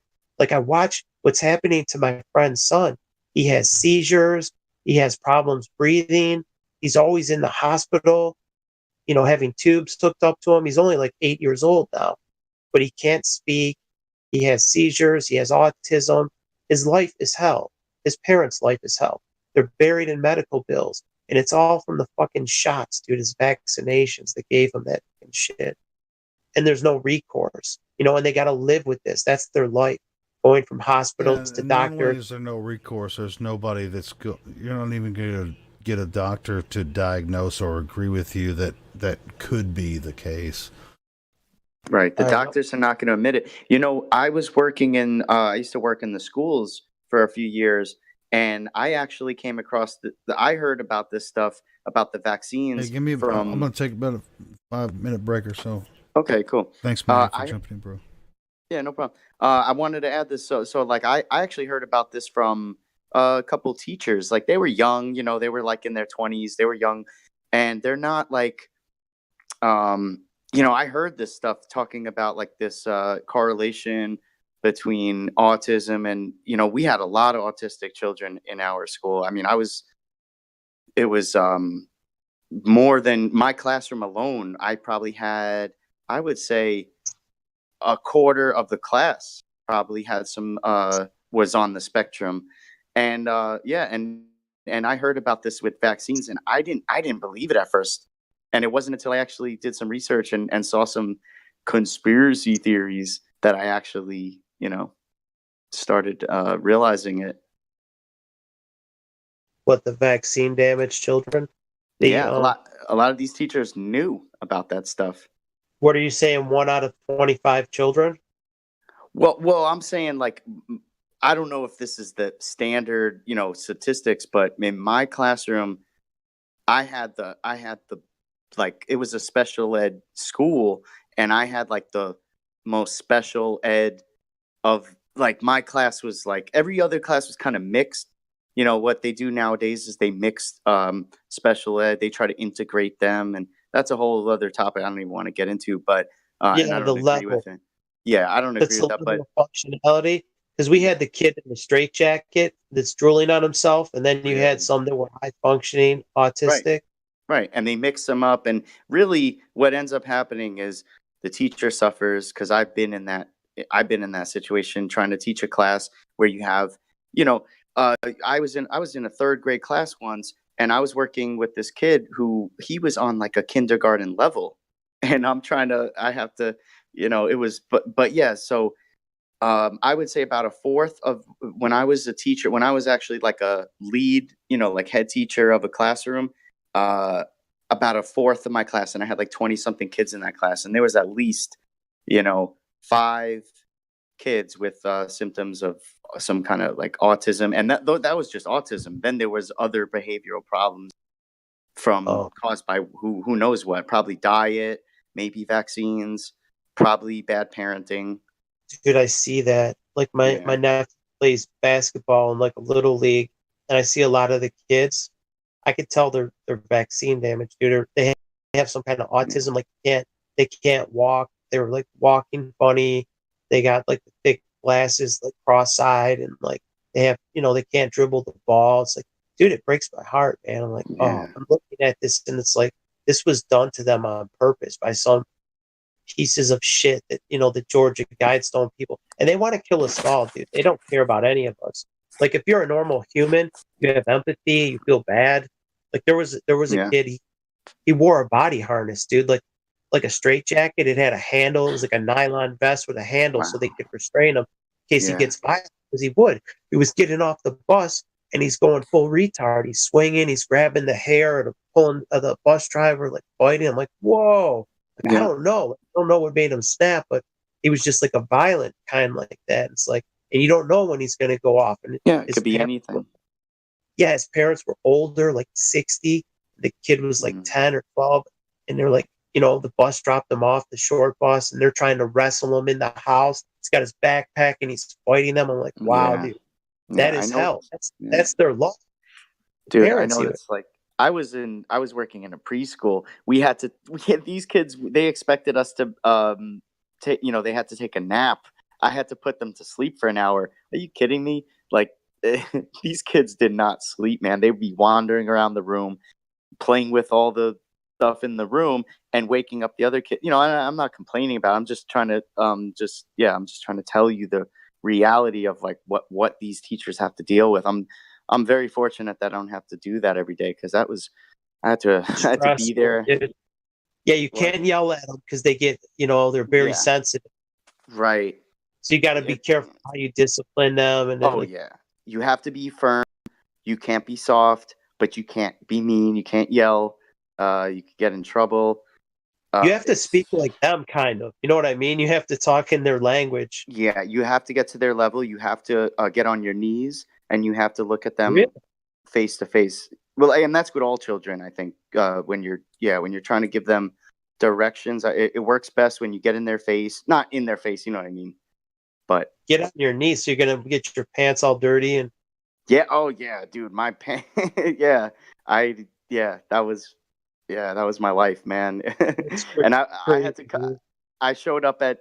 So I took. They gave me this. I took the shift. I was, when I started, it was 8:30 to 5:30. But what I realized is like I wouldn't really get out at 5:30 because if the parents didn't pick up enough kids, and I was still left with a certain amount of kids in the room. Like I had an assistant teacher, I couldn't just leave. There was like a ratio that I had to maintain and all that stuff. So basically, I wasn't even getting out of work at 5. I was getting out by 6:30 if I was lucky. So I told them, let me come in earlier so that I could get out earlier. So that, I thought that was going to be cool. So I had to wake up at, whatever. I had to leave at 6:30. I had to be there at 7:30. And then I thought I was getting out at 4:30, but the same shit happened. 4:30 came, the parents didn't pick up the kids, and I was just stuck with them like until, I wasn't even on the clock. I couldn't leave. So you're babysitter too. It's like, okay, you're stuck with these. You're the latchkey one. You're literally the parent. I felt like not only was I teaching these kids, but at the same time, I had to parent them. And at the same time, I had special needs kids, which needed like special attention. So it was a job that I knew that I wasn't going to be able to do it forever because it would have destroyed me. It would have worn me down. Were you like just a general teacher that you teach every subject because you're in grade school? Yeah, it was. That was when I started. It was Actually, it was funny. You know how they got me in? I started as a music teacher because I was in college. My professor was running a preschool, so she's like, "Yeah, we're hiring. We need a music teacher." So I got in as a music teacher, and then they're like, "Wait a minute, you have credentials to be like a classroom teacher, so we need you," because they were very desperate for teachers. And of course, they gave me like the shittiest. I don't want to say shitty. It's not that the kids were shitty, but the situation was shitty, and they gave me like just the most difficult class. Desirable, yes. Yeah, exactly. Basically, the class that no one wanted. And then here's the worst. Oh man. Then they used to dump like the kids that they didn't want. They used to like either dump them in my class. Yeah. Oh man. So I used to make jokes about it. I used to say, "Yep, I'm the best. They think I'm the best teacher because they give me the hardest class, you know. So what did you teach? You taught, what grade was it? So when I so it was preschool, so it was like ages 3 and 4. Yeah. Who couldn't teach a 3 and 4? It's like, you know, as long as your level of reading is better than theirs, you know, it's like, can you teach a 4-year-old? You know, here, the cat rolled the ball. You know, it's like, it's more about like knowing how to, you know, knowing how to reach them. And really at that age, you're really trying to develop them more socially, you know, emotionally, that kind of stuff. Teaching them how to think. That's really something that a lot of these kids, you know, they don't even know how to think yet. Right. It's like, okay, do not grab the girl's hair in front of you. Do not, you know, like stuff like that. Please raise your hand if you wish to ask a question. Like just little stuff to teach manners. Oh yeah. And it's so funny because then it would take the whole year to finally instill all of these things in them. And then once you finally got them to a point where, like, towards the end of the year, I had my class, basically it was on autopilot. I had all the kids doing everything. I taught them how to clean up the room, how to set the tables, how to read. They were reading books to each other, even though they didn't know how to read, but like they knew the stories. So they were just doing it on memory. And like I had the classroom at some point, like I was chilling and it was running, but that was already at the end of the year. And then, you know, you get a whole new batch of kids and it's basically back to square one. Yeah, I wouldn't mind being like a wood shop, metal shop teacher, welding class. Yeah. Teaching like older, like high school students, like, okay, this is how you weld, this is how you do that. I wouldn't mind a job like that. Because the next generation, they're lost, man, as far as like skilled trades, things like that. Yeah. And they're not being taught. I think that stuff does need, especially like welding. Welders they're in high demand and they make good money if you learn how to weld, and nobody considers that as a job or as a trade. Like, you know, everyone wants to be like work in a computer programming or something like that. Nobody wants to get dirty. And I could see why. It's not a glamorous job. It does kind of suck, but you can make a shit ton of money. And there's an overabundance of people that are like, you're competing now with programming jobs. The cost for that skill is going lower and lower because there's an abundance of them, of these workers, you know. Yeah, they're teaching programming to little kids. Like so that was my first job, and then I couldn't handle, or not that I couldn't handle it, but I knew that I wanted something where I could actually make a difference. So I started working one-on-one. I actually took like a lower position. I wasn't a teacher anymore. I was like it's called like a paraprofessional. It's like an assistant teacher, but you work specifically one-on-one with like special ed kids. And I was in a 3rd grade class, and I forgot the point of what I was saying now. Where were you? What was it that you just said? I said I would teach shop class or like skilled trades or something. Yeah. We have a shortage. The programmers are not making a lot of money. There's right, the programmers. That's what I was going to say. So when I was in that 3rd grade class, they were actually teaching these kids. They have these little programming things that they teach them now. Yeah, at that age, it's like this whole initiative that they've started recently. Like that meme when the reporters got laid off, it said "learn to code." Yeah. Like, they said that about people that lost their job, like as a coal miner and a steel worker. Let's say you worked at a coal mine or a steel worker for 20 years, okay? And you're like 50 years old. Oh, go learn to code. It's like, excuse me? I got like a house payment. I know how to work a blast furnace and da-da-da. You know what I mean? It's like, not everybody is cut out to be a bookworm. You know what I mean? Like, you don't, it's like, okay, remember dogs? Like the large breed dog, like a Saint Bernard. Yeah. A Saint Bernard is not a lap dog. You know what I mean? That's a big, heavy work dog. That's not a lap dog. It's like there's certain people are cut out for certain jobs. Right. You know, and you can't. Yeah. And people too. Yeah, there's like different types of learners. There's different types of intelligences. You know, so you could be intelligent in a different way. Right. Well, yeah, some people are book smart, but they can't change a tire. They don't know how to change the oil. It's like, oh, shit. And then there's a mechanic. You're like, damn, this mechanic, he knows how to overhaul an engine, you know, and like simple things like I would say like changing your brakes on a car. That's a pretty simple job, right? Because you're changing out components. When you got to take apart your engine and get into the timing and things like that, that's a more advanced mechanic. But a lot of people can't even like change a pair of brake pads or like simple stuff like that. Doing oil changes or minimal maintenance to your car. And everybody used to know that shit. You know what I mean? Like sometimes they don't feel like it. Well, I'll just take it in and get my brakes done for it's Uncle Ed's or whatever. They have an oil change and a brake pad change and it's cheap. And you get it done like lunchtime or whatever. Yeah, that's a good point. Even bicycles now, people they don't even know how to fix their own bicycle. I notice, and they'll take it to a bike shop just to get it like a basic, whatever tune up or fix. So tension the chain, lube the chain and tension it, and they can't even do that. When I was in Germany, I had this roommate. He was awesome, man. He would tune up my bike. He would do everything. I would give him like $10. He would do everything and hook it up. Really? Yeah, he had this oil. Oh man, he had like this. He was like, he was actually like a science. No, not science. He was a history professor, I think. And he had this oil. I guess he was into science. It was like a science. They had like this science university where I was at, and he had this like super engineer oil. I don't know what it's called, but it was like some chain lubrication. I've got that. It's hot. It's green. It's like a green liquid, and it dries dry. Once you put the oil, it's a liquid, and it doesn't stay wet, so it doesn't attract dust and dirt and all that. But it's a dry lubricant. It goes on wet, and it's got like Teflon or something to lubricate your chain.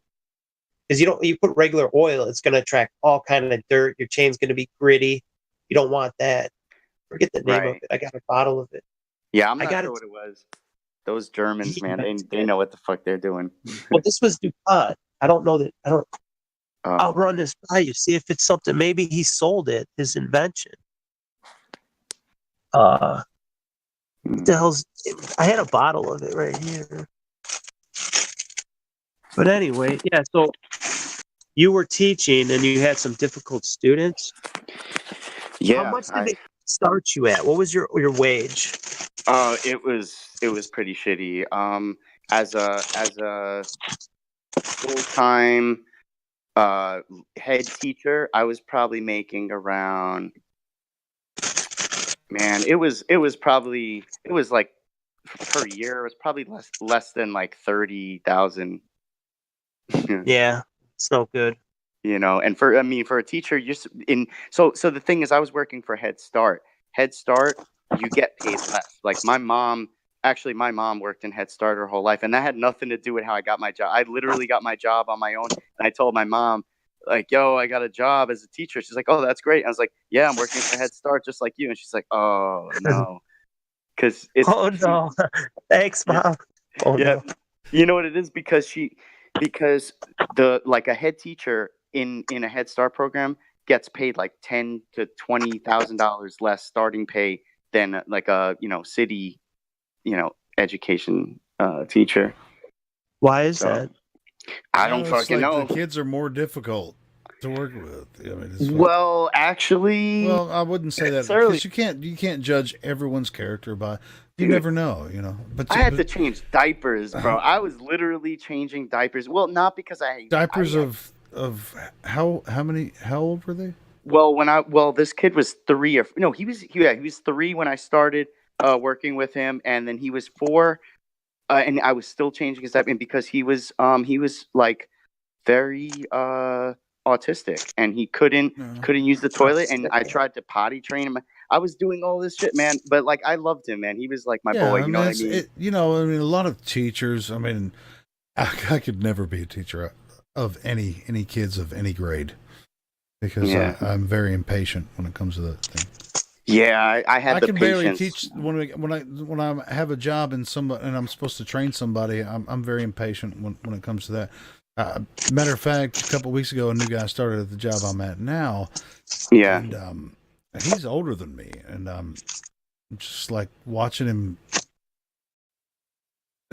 I'm watching it.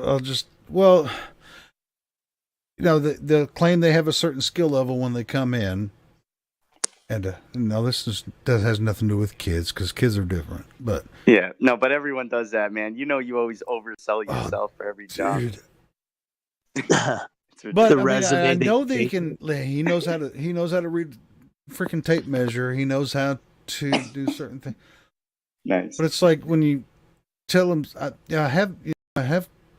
think that he'll probably figure it out. But I mean, how am I going to sit there and tell a grown man that's older than me, and I want to give you a tip here, but you got to actually do what I say to do. This is how I do it. Don't do it exactly the way I do it, but take some tips from me and do it your own way. But I've been doing this for this long, and this is the way I would do. And there's some, but eventually they'll get the hang of it, and if they don't, then I'll get pissed off. I won't get pissed off, but I'm going to get pissy with them. You know what I mean? Like, man, you've been doing this for a couple months now, and you're still fucking this up right here. It is hard to correct somebody like that. It's like you're someone older than you. It's like, I had that problem. I've been doing cabinets for as long as you have, or whatever. It's just like, well, then fucking do it right, man. I'm trying to tell you how to do exactly what I do. I mean, look at my cabinet compared to your fucking cabinet. Or my mantle or whatever. It's like, so you're claiming that you can do, man. You supposedly do it as long as I have, I was working with these guys, like I was doing roofing, and it's like when I was even 21, and this other guy's like 50 years old, but he doesn't know what he's doing. He worked in a shop. You know what I mean? He had a job in a shop, and he was out of work. And my friend was like, when he would leave, let's say he went to the store to get lumber or something. He's like, okay, you run the crew. I'm like, okay. So how am I supposed to tell this older guy? He doesn't know what the fuck he's doing. He doesn't know his way around the saw and nail gun or nothing. This guy knows his tools, but he's just like, as far as attention to detail, man. Yeah. It's hard to... I think he'll get the hang of it. This guy, I think he'll get the hang of it. Like, that's why we need that stuff in our classes. We do need skilled trade, like wood shop, metal shop, because you can still earn a good living as a skilled tradesman if you were to learn it. And I did it because I like getting out of class. It's like, oh man, I like working with machine tools. Any shop class I could take, they didn't have welding. They had wood shop and metal shop, and I took both of them. And I loved it. It was like recess. You know what I mean? You don't get recess in high school, and even in junior high, we had shop class in junior high, wood shop and metal shop. And you build little shit. I'm like, but a lot of the stuff class, it was fun. I used to love playing volleyball. That was fun. Man, playing volleyball and basketball and PE class. Oh, dude, yeah, I had that too. Where we could bake food. Like you go in there, and I had like a really nice teacher. She like gave us a pancake recipe. Like, okay, you take flour and you take this, that, and the other, and you make like pancakes, nice fluffy. Hey, let me ask you this: in high school, were all the men better cooks than the women? No. Girls or boys? Well, the girls were better. Yeah, a lot of the guys didn't get. I guess. Well, I'm in the South, so the men were just as good as at cooking they wanted to eat the women. Stuff. Yeah. They're like, no, woman, you cook and I'll watch, and I want to eat. That's just weird. It was like you'd think it'd be the opposite, but the men in the South know how to cook, man. I don't know what it is. I don't know. You know what? I could cook on a grill. I don't do like any baking so much. No, baking. Yeah, the women are always better at baking. Yeah, they're always better at baking. Well, yeah, I'm good at measuring stuff, like a chemist would be, or whatever. They're good at measuring, and baking is all about measuring and the time or whatever. But they had a really good cinnamon biscuits. You take I'll give you guys the recipe real quick because it's super simple. Everybody's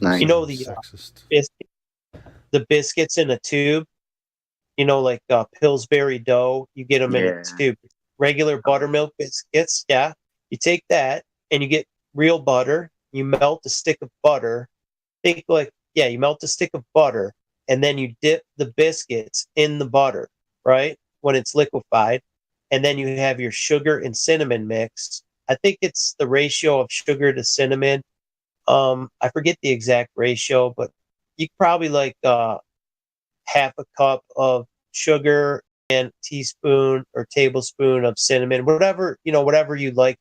If you like more cinnamon, you add more. And what you do, you dip the biscuit while it's covered in butter. You dip it in this sugar cinnamon mix, and you put them in a round, like a cake tray. Yeah. Not. Yeah, I guess you could use a pie tin, but like one for a cake. It's round, and you put all the biscuits in there, and then you pour the butter, the remaining butter over the top of the cinnamon. The cinnamon sugar mix. You pour that on top, and then you bake it. Just like you would any, and you get these it's like Cinnabon. You get these nice cinnamon buns, dude. They're so fucking really good. The chat is Aaron Stevens said 2 biscuits, Elo cooking with Helio and Ron. Cooking. Yeah, dude. I'll tell you how to make cinnamon biscuits, dude. They're so good. It's like I could really go. Dude, they're juicy. I'm better soft. at cooking like food. I'm not a baker, so yeah, it's just like all I don't know if we call that baking because it's already made. You buy them in a tube. There ain't no flour. You just buy freaking biscuits. Yeah, I wouldn't say. I could actually probably make some decent biscuits. I don't know. I wouldn't buy them in the tube. But I'm sure they're good. I mean, especially with coffee. I mean, anything tastes. Any of those kind of biscuits. Oh, making them from scratch is a whole other game, dude. I don't know how to make. Quarter teaspoon of baking powder. That's what I'm flour. saying. You're from fucking Detroit. I mean, that's what I'm saying. I can fucking cook something from scratch. In our culture, in my culture, the men do all the cooking. So yeah, that's what I'm saying, man. Men are the best cooks, in my opinion. The men, if we have to cook, we can cook just as good as the women, man. I mean, it's not a big deal, man. See, but it wasn't cookie dough, Becky. It was the biscuits are in a tube, and they're like, I don't know, maybe 8 biscuits, and they're it's just dough. And then you, the sugar cinnamon mix, dude, it's the bomb. You sprinkle that like with the remainder of it, and it turns into like this glaze, dude. Oh man, it's like everyone, welcome Bong Sound to the panel. What up, Bong? What up, man? Hey, look at everybody else. Michael J. Smith, Jose Mesa. Welcome. Ron's on them classic butter biscuits. I love it. Like, I take them 2 biscuits and dip them in some butter, throw some cinnamon on there, and dude, that's shit. Actually, you do put no offense to women, but I'll cook you any day. If you want to have a competition, we can go at it. I'll hunt it, clean it, chop it, and cook it. I think there's 10. I think there's like 10. There's like what the 8 problem around. Ron's a city boy. That's what it is. He's a city boy. I can still cook biscuits. I know how to barbecue. Sounds like it, Ron. Yeah, I know what a classic butter biscuit is. Oh yeah, but the cinnamon one, Mike, the cinnamon, it's like I still like the Cinnabon one, but it's of that same consistency. It's like a nice freaking roasting Ron about his depends on how you make them. We know Ron but can cook. Them are breakfast butter biscuits. I'm jonesing for those butter biscuits, dude. The butter cinnamon biscuits. Oh, they're gooey too, man. It's like a gooey. It's almost like the Cinnabon ones, except you don't have the frosting. Hey, I gotta admit. So if you make them chicken and dump, it sounds like. Go ahead, Mike. I'm sorry. Just like Grandma used to make. Yes, kind of like a dumpling biscuit. I don't know if that's what you call it, but what you do, you put them in that pan and you go around the outer edge and then the middle. You put 2 in the middle, 2 or 3, I forget. But yeah, dude, it was great. I think for $1 you could get the biscuit. I think those are called self-saucing biscuits. Self-saucing? No, I think it is. I think it really is a thing. Why in Australia? Is this just Australia, or is that a thing? It might be. That's all the way on the other side of the ball. Oh no, what's that? Self-saucing rolls. Biscuits and gravy. Do you make that in the South, Helio? Biscuits and gravy? Well, there's a nice biscuit. Oh, dude, yeah. I mean, biscuits and gravy is the shit. Yes, it is. No, you can't have lumpy gravy, dude. You can't have like dry spots in it. You gotta make the gravy right, dude. Gravy is hard to make. You know what I mean? You gotta know what you're doing. I suck at making gravy. I depend on the women for that. I mean, I messed it up. My brother can make. I can make the best gravy, bro. He's a chef, so he knows. All you need is water and flour, onion, salt and pepper, right? And you just combine them the right way. Keep tasting it. It's like it's the combination. That's you have to make it right. Yeah, I mean, I know the ingredients. I just suck every time I try to do it. I fuck it up, man. Make it right. Flour is no good. You got to use cornstarch. But you dissolve the cornstarch in water, and then you add it really slow because the whole thing will turn to cement. If you put too much. I've tried it hundreds of times. I still fuck up the gravy, man. I can't make it. Dude, I turned it into cement. I was so pissed. I'm like, damn it. I suck at making gravy. Because you put too much. Because it's too much of that. What do you call it? Because that do it an iron skillet with a fork. Iron skillet with a fork, but I still fuck it up. I do it with flour first, right, and then add your cornstarch if it's too watery. But it's usually if you get the right texture the first. You make a roux, and then you pour a little bit of milk, and then you swish it. Real sausage gravy has to have bacon drippings in it. Yeah. Or bacon grease. Yeah, bacon grease, and then you just to clarify.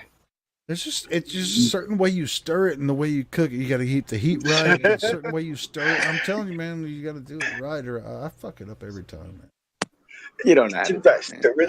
I've watched. I mean, I had my ex-wife try to. She made the best freaking sausage gravy, and I tried to learn it. I couldn't do it. I was like, I'm gonna remember how to do this. I watched her make it dozens of times, and I was just like, I'm gonna do it right. Just freaking, it just clumps, man, everywhere, and it's just paste. Cooking is like making music. You know what I mean? It's like making love, shit. Yeah, it's just like if you don't put the love in it, it ain't gonna taste. That's what I always say, man. That's my thing. What you can't rush it. You can't rush your cooking, dude. If you you add the ingredients too fast, you fucked up the whole recipe, dude. Because you can't undo it. Once you put that shit in, you can't take it out. It turns into gelatin. That goes for even cooking Hamburger Helper. You can fuck that shit up, man. It's just like True. But that's the part you got to know, dude. Because the temperature, even making a good sauce, if you heat the sauce too high, you break the bond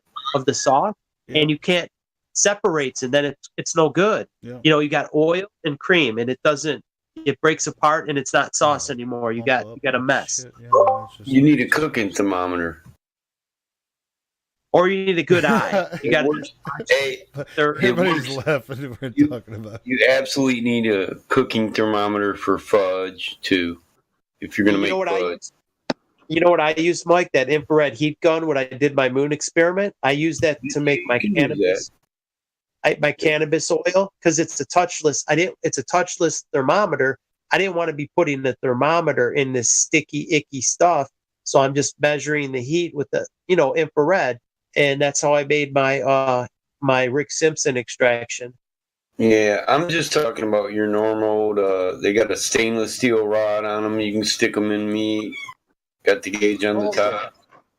Yeah, you can flat earth CBD oil, right? Mine's THC, man. Mine's full strength THC, bro. Flat earth THC oil. I don't know how much to cut. Because it was measured with an infrared thermometer. You'll see the moon. Yeah, you'll be over the moon. You'll be on the moon, bro. The moon is same size. Moon rocks. The Earth is spinning. It's like, how do you make it spin? You get really high. Made for Globers by flat earthers to see the curve. Maybe put a little bit of that in the biscuits, man. You put a 1 drop for each biscuit, and you'll be lit. Biscuits are flat. Earth must be. Oh, the thing is, I'll eat too many biscuits, and I'll be all twisted, dude. I'll be spun. Milk gravy always finds its level. Yes. Actually, gravy doesn't level it very well. Gravy's like mashed potatoes sometimes. It doesn't level out. But anyway, what's the next topic? The skilled trades. It depends. It depends on the density of the gravy.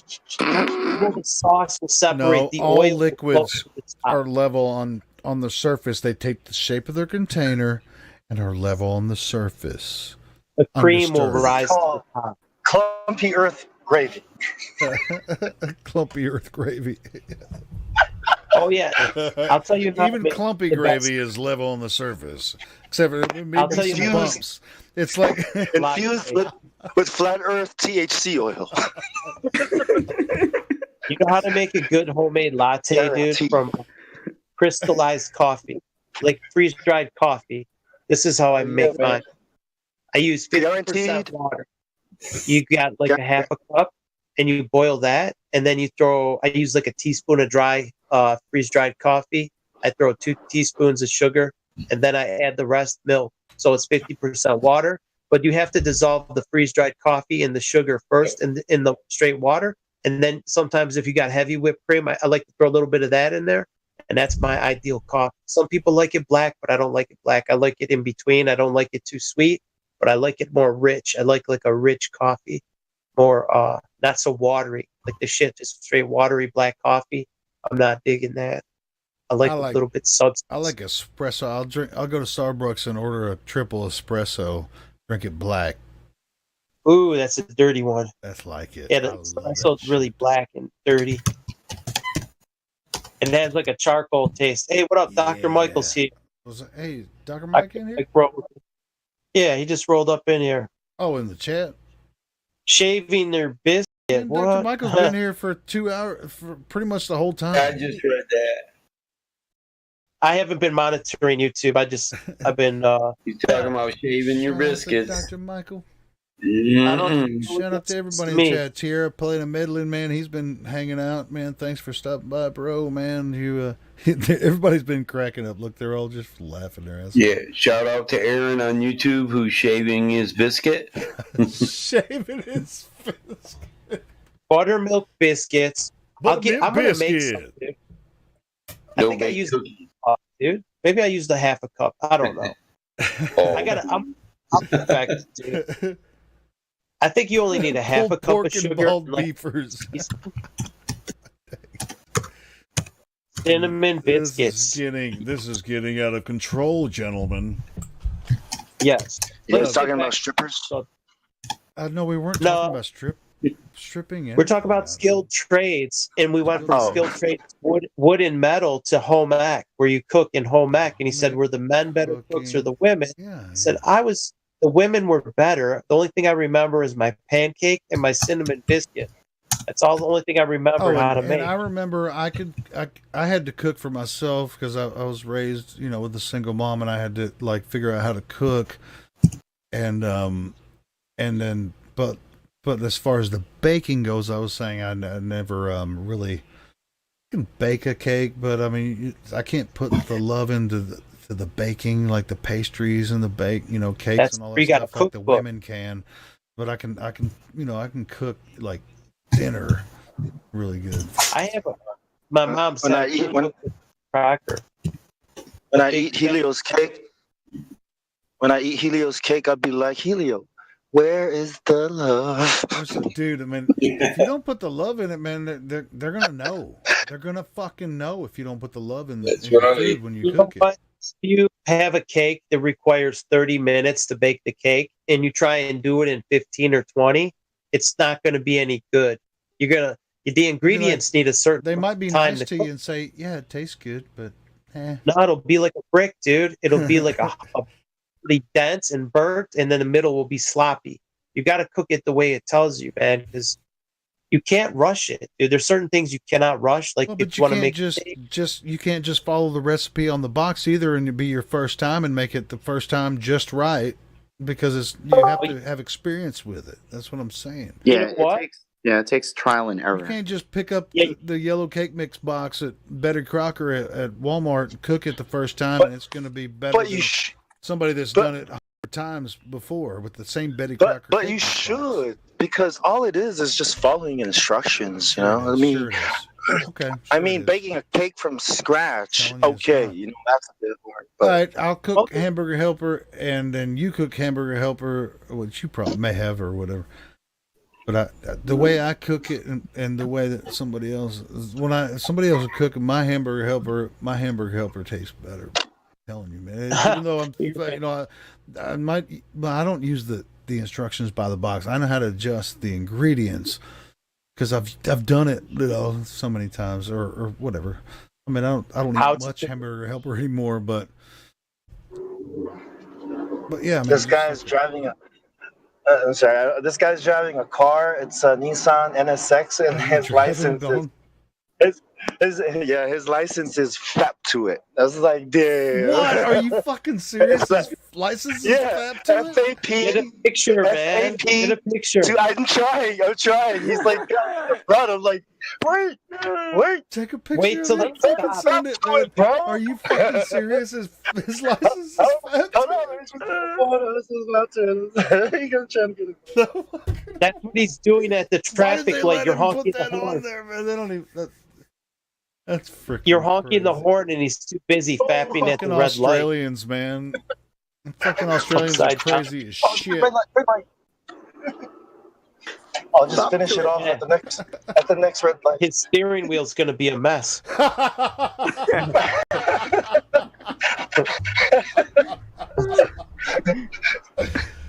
and the gear. And the gear shit. Only you, Bong, man. Only you, man. And find somebody that has a license. That says I'm trying to catch up. This guy is like, get him. Trying to get him. All right, See, you got to be careful when you buy a used car. You don't want to make sure someone wasn't fapping in there. You guys ready for this? Yeah, man. You gonna send a picture? He's definitely a globetrot. Anybody would fapping to the. It must be. All right, I'm about to upload it. I'm gonna upload it now. I just got it. Hey, would that be considered porn bombing? Where are you gonna put it? Live stream text? Yeah, live stream. Oh man, that's gonna be crazy. There you go, man. No, this guy's got a Honda. See it? Oh, he's got a nice car too, man. Yeah, it's the NSX. I wanted to get it from the side. Way, he's got a license plate. Holy shit. Fucking up, big dude. It's a fucking it's a NSX. That's why. Hey. That's crazy, what? man. He's saying puts that on their car. He's saying his car is so nice, you're gonna look at it and fap. Yep, that's what he's saying. He's like your jealousy. I understand that, but that's still just like. I'll get another angle of this car. Oh shit! Somebody, yeah, that guy is an arrogant prick. To it, man. That's. Yep. See, that's materialism run amok. It's probably his baby, you know, one of those. He probably lives in a freaking shack. It's I don't think so, dude. That's another. Probably works for the government, man. He's probably works for Planned Parenthood selling baby body parts. The one woman said she wanted to buy a Ferrari. She was undercover. She was caught by Project Veritas, James O'Keefe. They sent someone in to the Planned Parenthood. She's like, "Oh, I want to buy a Ferrari." So she was seeing how many body parts she could sell to buy the car. That's the problem. People, they see this type of, people see things and they get materialistic and they do like shady shit like that. They have no problem doing despicable shit to get what they want. That was not everybody. I'm saying there's people. This materialism has led people to lust after things like cars and things.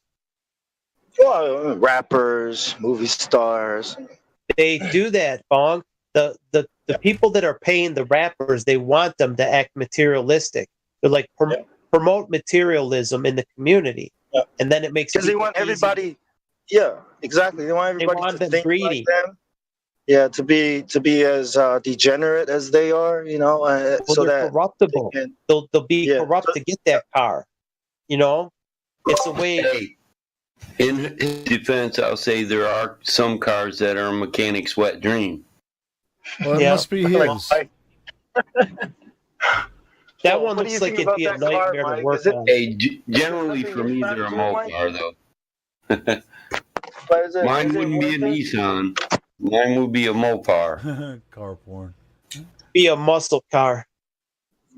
He's not gonna fap to the sewing machine. That car's like a sewing machine. Sewing machine. Yeah, dude. It's like it's got no torque. It's just like zzz. You get in a muscle car, it rumbles. It has bass. Rum, rum, rum. You know, like the American-made muscle cars, they got torque. You need. Man, I don't know about you guys, man, but I'm trying to get me a Geo Metro with 3 cylinders. Geo Metro. Remember, guys, I live in California, bro. The gas is like 3 something out here. I need that Geo Metro with 3 cylinders. Yeah, that's You want the Tesla, man. You want the electric car. You plug it in. It doesn't use any gas. I'm gonna find a picture of that Geo Metro. The battery costs $5,000 for the car. Yeah, I heard Tesla was having problems with the batteries catching on fire. Those lithium ion. Do you ever see a lithium ion battery for a cell phone go bad and it catches fire? Rob Skiba, he had a fire. He was charging his batteries for his I think his camcorder or something, and it caught on fire. I seen one of his videos, like, oh, I had a little bit of an accident, and his battery pack exploded, and it shot over here. I think he was at a hotel. One of the battery packs for his camera exploded, and it sent like a fireball, and it burned through the leather couch. He's like, but if I wasn't there monitoring there, it could have burned the whole place down. And it was because, the lithium ion battery packs. Now imagine a car like a Tesla with a giant battery pack that weighs whatever, 1,000 pounds. If that thing was to explode, you're sitting on a bomb. So electric cars are not, gasoline's definitely safer than an electric car. Who's posting the Geo Metros there? Jose?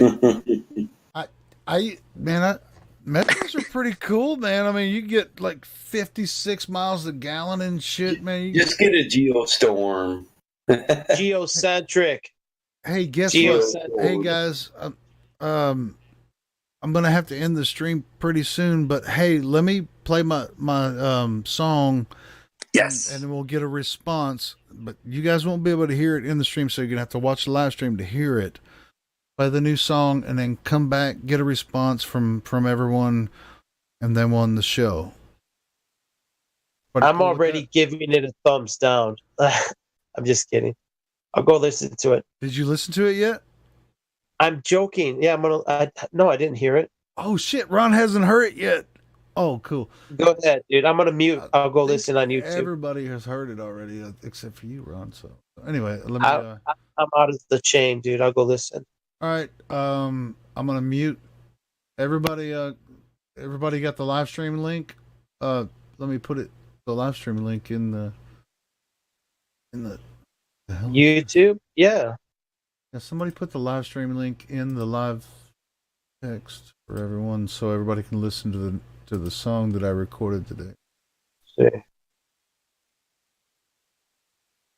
Everybody got it. I want everybody here in the voice text to. Here, let me see. To have it so they can listen. I don't hear it yet. I'm not playing it yet because I'm waiting for everybody in here to confirm that they're on the live stream so they can hear it, because you won't be able to hear it in here. Right. All right. I'm out. I'm gonna go listen. I'm in there. Everybody.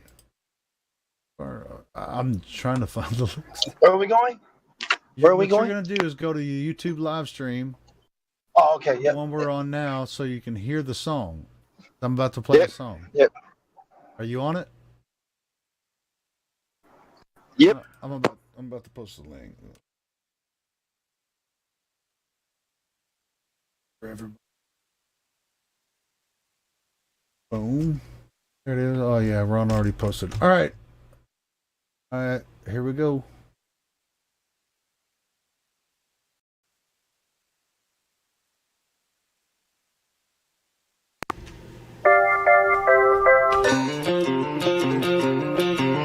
Thought flat Earth was only true in fairy tales, meant for someone else but not for me.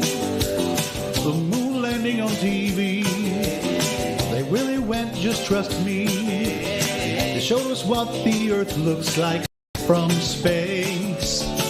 Then I saw the globe, now I'm a believer. Not a trace of of doubt in my mind. I think it's real, but I'm a believer. I couldn't prove it if I tried. I thought globe Earth was more or less an obvious thing. The more I see, the less I understand. They couldn't be lying. There's too many involved. There is no way that this is fake. 'Cause I saw the globe.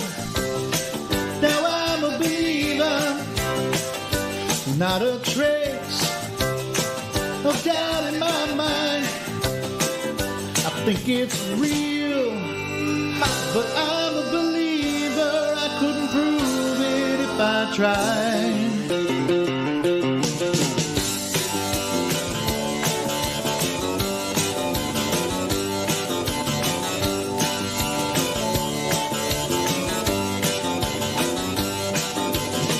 Think they're out to get me. That's the way it seems.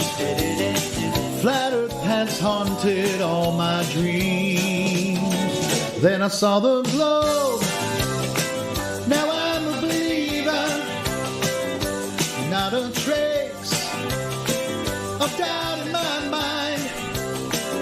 I think it's real, but I'm a believer. I couldn't prove it if I tried. Then I saw the globe. Now I'm a believer.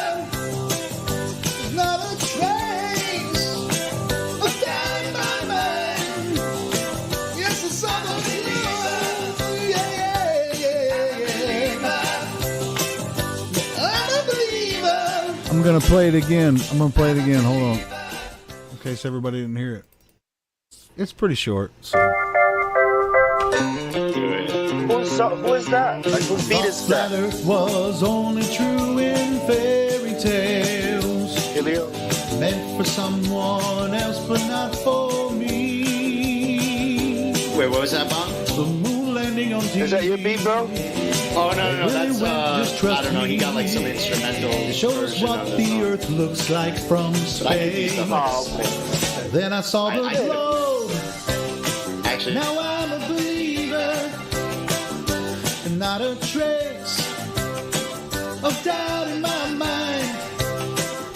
I think it's real, but I'm a believer. I couldn't prove it if I tried. I thought globe Earth was more or less an obvious thing. The more I see, the less I understand. They couldn't be lying. There's too many involved. There is no way that this is fake. 'Cause I saw the globe. Now I'm a believer. Not a trace of doubt in my mind. I think it's real, but I'm a believer. I couldn't prove it if I tried.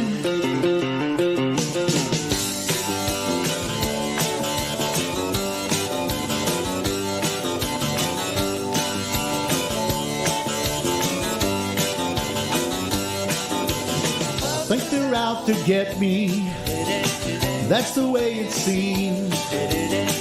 Flat Earth has haunted all my dreams. Then I saw the globe. Now I'm a believer. Not a trace of doubt in my mind. I think it's real, but I'm a believer. I couldn't prove it if I tried. Then I saw the globe. Now I'm a believer. There's not a trace of doubt in my mind. Yes, I saw the globe. Yeah. I'm a believer. I'm a believer.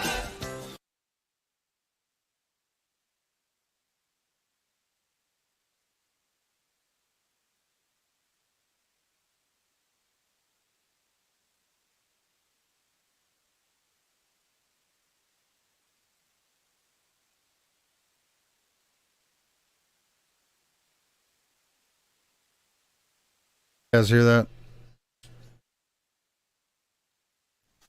Yes. Yeah, man. That was great. You have a very wide range. That's like a very high bubblegum pop that would like work for it sounds like something from the 60s. Well, it is. Like It's. I mean, it's. I'm a believer. You got some octave levels there, bro. Huh? It's a bubblegum song from the 60s. Yeah. I said you got some octave levels there. Then I saw the globe. It was awesome. I loved it. What a great song. You did so well. It's better in the first tone you actually sang it. I like it the falsetto. Well, yeah. I mean, I'm a rock singer. I was just like, I mean, that's my old choir voice. Yeah, the first part. I don't believe in the globe. You should have made it believer in the. I know it's a mockery of the globe, but the globe is the gay. You got to make it. Well, it is gay. They're believers, man. That's why I said, did you I'm going to send you the lyrics, man. Maybe you didn't get it. I listened to it. Yeah, you're mocking them. Then I saw the globe. Now I'm a believer. Not a trace of doubt in my mind. I think it's real. But I'm a believer. I couldn't prove it if I tried. Yeah, they try all the time. We should do one that's actually like one that's globe or flat positive. Like, did you hear the one from that girl? Dude, this is just Adele? I like it. I like it, Helio. I want to hear one that's like flat positive though too, instead of a mockery of the globe. Hey man, there's more. There's more. Back to work, Ron, Helio. Get back and make us some more. I know Ron just beating him with a horsewhip. That wasn't good enough. Get the hell back in that studio, boy. Oh, it's awesome. You know what's funny? I was looking for a see. You know, as far as the music goes, I mean, making the music is the difficult part for me. I mean, it's writing the lyrics and doing, you know, the parody is the easy part. You know, just singing and doing the lyrics is the easy part. So I went on YouTube and I was like, let me do karaoke, and then you do Creative Commons. You have to filter by Creative Commons so you don't get a strike. You know, from somebody else's karaoke version of it, I guess. Yeah. And that was. Is that what it was? You took a karaoke and just sang your own lyrics on there? Yeah. Yeah. That's the easy way to do a cover song. It's the easiest way. Without a band. What, did you think I played the whole music? No, I could tell that was just another song I heard. I like that car, man. Which one? The Ron is so unimpressed. Yeah. I'm looking at Michael Smith's car. The Firebird? Bare metal, yeah. Found it in the field, bro. I couldn't believe how solid it was. It looks like it's new, man. Oh, dude. It was only covered halfway with a tarp, too. That's why the hood in the front had to be That fiberglass? No. That's metal. Oh, that hood is, yes. Yeah, that hood's fiberglass. So is that front piece. I'm going to put fiberglass doors on it, too. Probably. Yeah, Healy, you did a great job, brother. Yeah, like that. All right. I couldn't believe the shape it was in for being in the field, though. To get falsetto. I'm just. All right. It was kind of easy. I mean, I do karaoke all the time. Just wrote some. Been thinking about it for like 3 days and going over in my brain.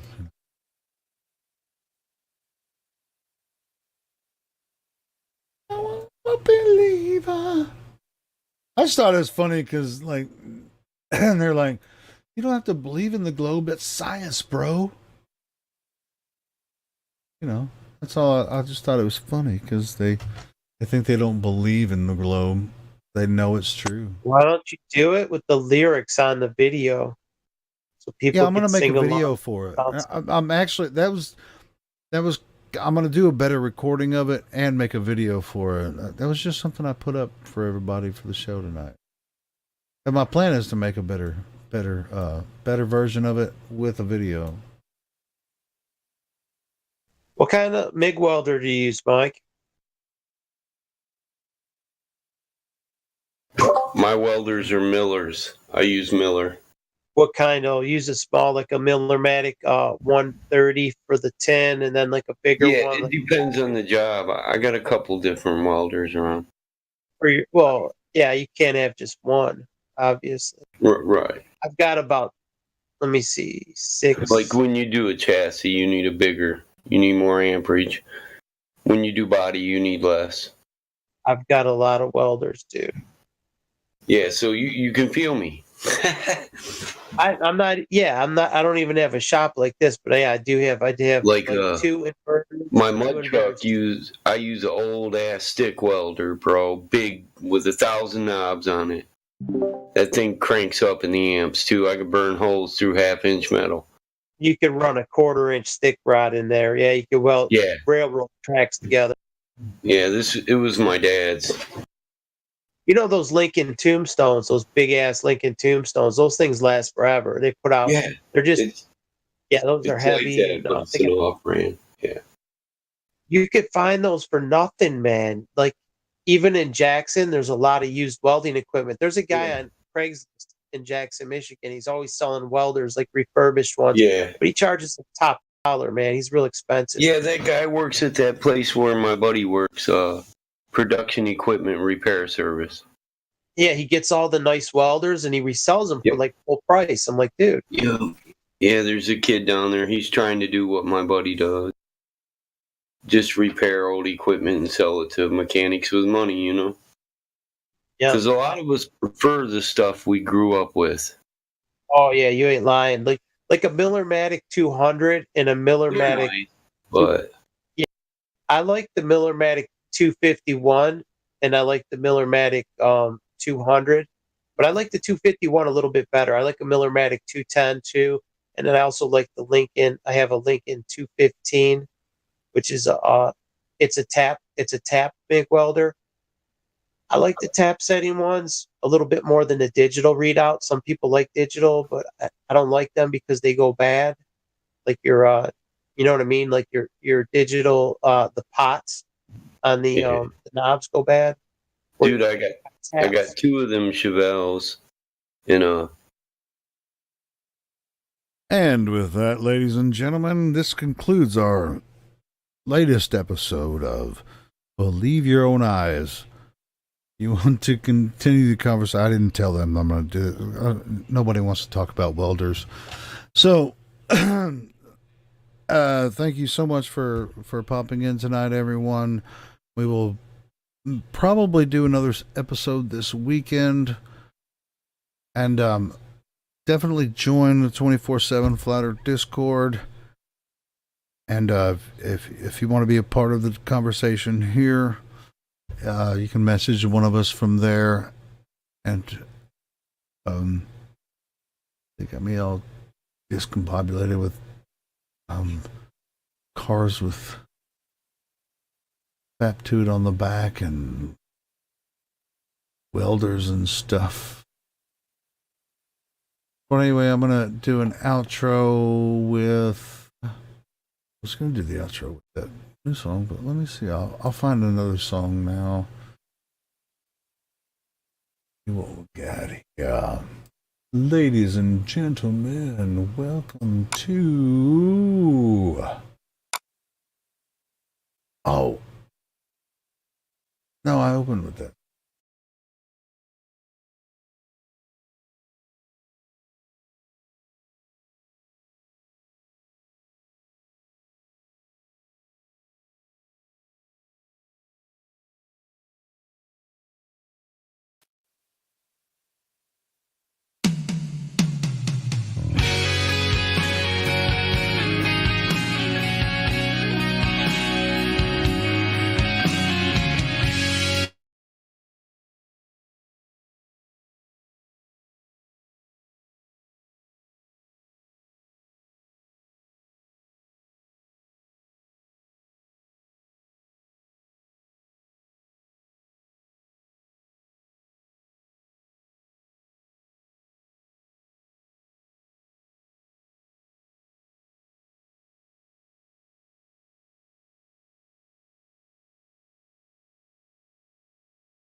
All right, I think I got it, guys. I think I got it. I think I did. Hey, Red, can you post a scene in here? All right, gents. So right now we got a live stream. This is like a part 2 from the part 1 of the flat Earth discussion we had the first time around. I've got some people on here from the Flat Earth Discord who are in there pretty often. I'll probably get some links into chat throughout the time here. Pretty much going to go over their side and what their findings and all that stuff is. So without digging too deep, this would probably be about I'd quote it about an hour and a half or so, but we'll see based on how into it we get, how deep and say how involved you guys are. So mods, you can allow debate and things like that. Just anytime it gets overly toxic and too deep into the personal attacks, let's squash that with a quick timeout or a mute or something like that. So I'll jump into it in 1 second. So like I said, we've got about 1, 2, 3, 4, 6 people from the Flat Earth Discord. We have, starting off, we have Indio, we have Ron, Karen B, Jose, and Bong is their Discord names, abbreviated for some because some are longer than others. But I'll jump right into it and pretty much start off with the intro. Then we'll move into some discussion about the science behind it, and then go into the more government findings, things like that. So, all right, guys, whoever wants to start off, I guess we'll start just in a line. We could start with Indio, just how you got into it, when you realized, and your history within the Flat Earth community. Yeah, excuse me. I got into it like 3 years ago, just randomly. I was looking for geometry problems between spheres and planar geometry, particular solution to it's called the plane wave equation. But when you start punching in plane and sphere in YouTube, you get I was getting all this flat Earth recommended stuff, and I dismissed it. And but eventually, after a couple months of getting spammed that basically from YouTube, I eventually watched one, thinking it was going to be ridiculous and I was just going to have a laugh. And I'm not laughing now because a lot of the information I saw were things that are impossible on the globe or in the model itself. The first thing I looked for when I decided I was going to really investigate it was is there a direct measurement of the surface of the Earth? And to my surprise, this is something nobody's ever done. And you'd think after a couple thousand years someone would actually try it, but no one's done it. I mean, now people have done it. Flat Earthers has done it, but before that, no one had ever done it. There's also a lot of other impossible things, like we see too far, we make observations that are impossible. Then there's things like the properties of water. Is that water is always level at every scale that we can measure? There's a lot of evidence that convinced me that the Earth is in fact flat. Okay, so you pretty much, you were kind of pestered to take a look at videos, and then, once you finally did, not thinking you would jump into it, you kind of were enlightened into the world. Yeah, that sums it up pretty well. All right, awesome. Ron, what do we got, buddy? Oh, yeah. How I got into this, just it was showing up on my suggested videos list of all, I look into a lot of conspiracies per se, 9/11 and things like that. And I kept seeing Flat Earth coming up on my suggested video list. This is before YouTube had the algorithms turned against us. It was more fair. There was a guy named Barry Satoro, and he was investigating some things like false flags, and not just him. He wasn't into the Flat Earth, but there was other people I respected, and they kept talking about Flat Earth. And I'm like, I really respect these people's opinion, but I kind of think they're a shill because they think the Earth is flat. And I mean, now I've done a total 180. Now, if I trust what they're saying, except that they think that there's secret space programs and things, then I think they're a shill. I'm like, it's totally flipped. That's like my litmus test to tell if someone's legit, because not everybody is going to know the Earth is flat, but if someone is too smart not to know, I suspect them. My BS detector goes off. So, like I said, how I first got into it, it was showing up on my suggested list. And then one night I thought, you know what, let me watch this just for shits and giggles. I was, having a few beers. I'm like, let me just see what these retards are talking about. I thought it would be something funny. I'm like, well, let me just get a laugh out of this.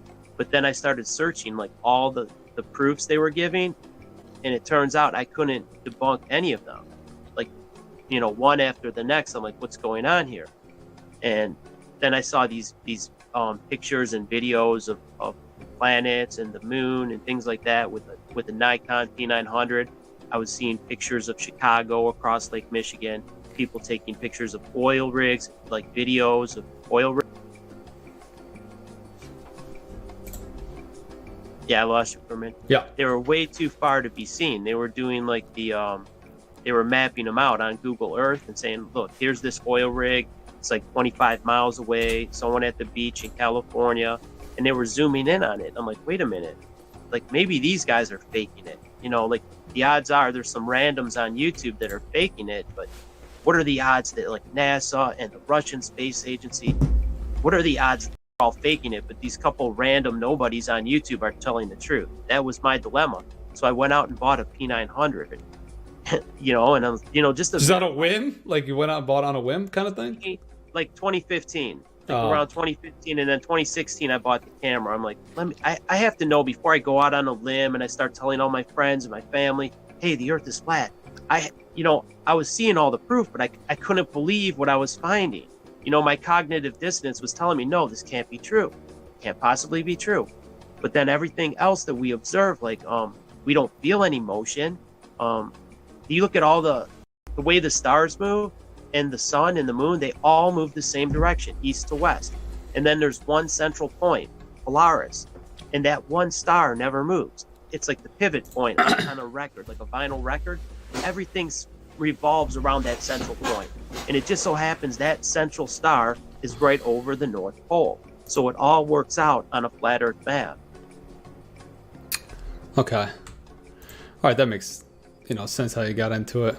Similar way. Like, it always, I feel like all it takes is a quick trigger and some in-depth research, I think, from what I've talked to. But because I've talked to you guys a few times, and that's what it seems to be. It seems to be like, okay, let me see what this is about, and then a little digging, and then you're digging deeper and deeper and deeper and stuff like that. So it was by accident. Like, I didn't set out to become a flat earther. I set out to like debunk it.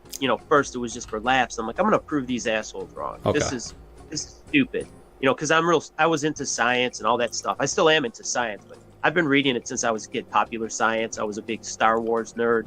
I loved all those space movies. Yeah. And to me, it was like finding out Santa Claus is fake. It was like it turned my world upside. It was terrible. Yeah. All right, cool. Karen, if you're there, interested here, because I haven't heard from you before from last time. I know some of these guys were. How'd you get into it? Yeah, my story is actually very similar to everybody else. I had somebody on my Facebook feed posting flat Earth stuff, flat Earth videos, and I thought, no, man, that is just really stupid. You've just gone too far, because I, like everybody else, I was already looking into other deceptions, as I like to call them, because I don't really like I think conspiracy theorist is sort of a derogatory term, but there's other deceptions that I was looking into. And so when this flat Earth thing came up, I thought it was just really stupid, and I didn't even want to click on any of that stuff. One day I was really bored, so I did click on it, and I thought it was going to be funny, just like Ron said. And then at the end of the video, I was not laughing. And I was like, wow, that some of that stuff actually is making sense. And it made me very curious as to why they would be saying this stuff and what the answers were to some of the things that they were saying. And this was back in 2015, and there was nowhere near the amount of flat Earth content that there is now. So back then I was just sort of on my own pretty much, because I remember we would wait days for a new flat Earth video to come out. Now it's like all day, every day they're coming out. But so I went to like NASA.com and or NASA.gov and space.com, and I just started trying to find the answers to all these questions on my own. And like everybody else, I couldn't debunk flat Earth. I still can't. So. Okay. But I can find plenty of things wrong with the ball. Yeah, I feel like maybe because like the age of technology, the lack of media sharing has evolved. That's why you saw this, like you guys were saying the other day, it's grown exponentially, the community. I believe that's why. It's because the ease of access of media and things like that.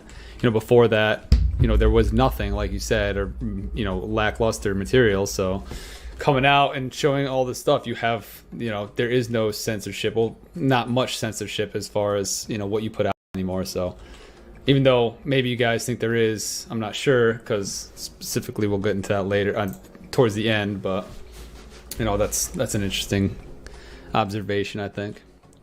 So yeah, then we got Bong. How do we work it out, man?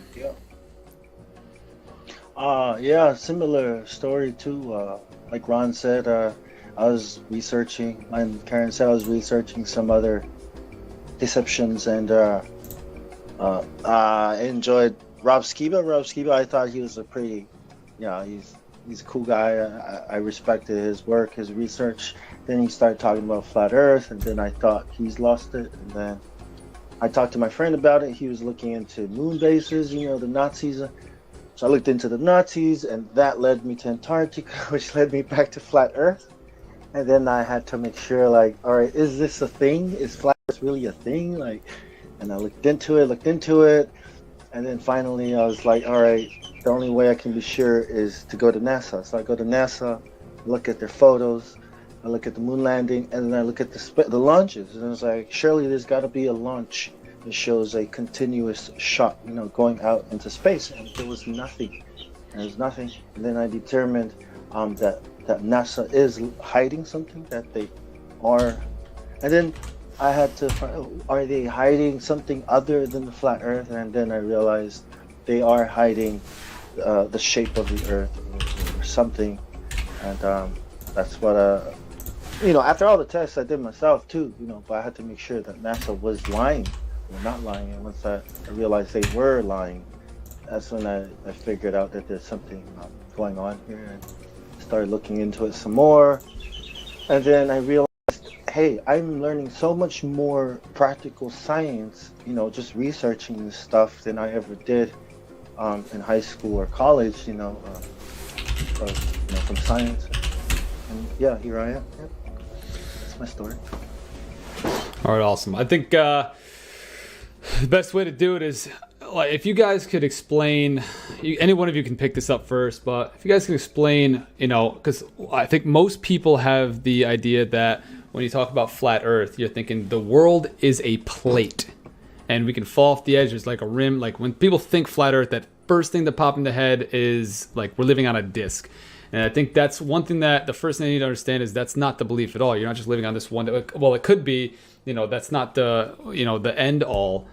So what exactly is the concept of the flat Earth in more detail than just, we live on a plate? Okay, that doesn't make sense. I think it's the word flat.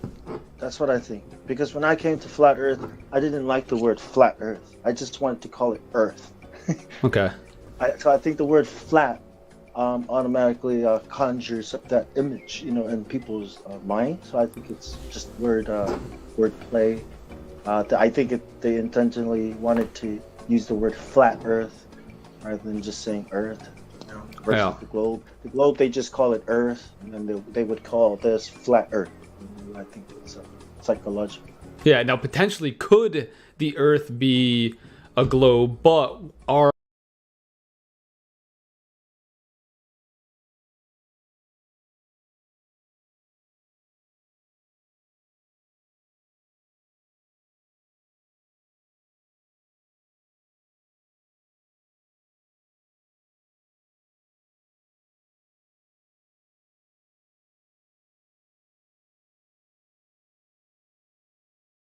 instance of it, our area of it is a flattened area like that. That's what kind of, last time I was talking with you guys the first time around, that was the one thing that, in my mind, struck out to me. Like I also was like, oh, they believe the Earth is a circle plate that we live on, a flat Earth revolving around whatever.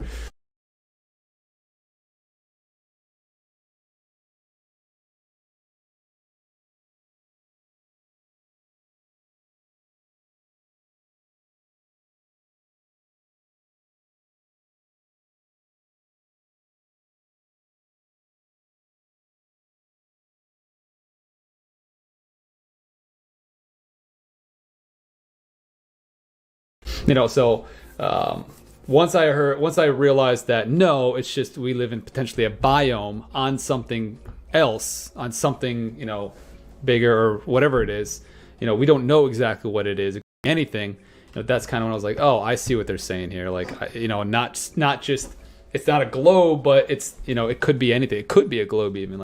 Like I said, just the unknown of what it is past that. Yeah, it's kind of like if you strip because we have theories, right, and we have scientific knowledge, things that we absolutely know for certain, right, that anybody can test. They can test in their backyard, they can test in their garage.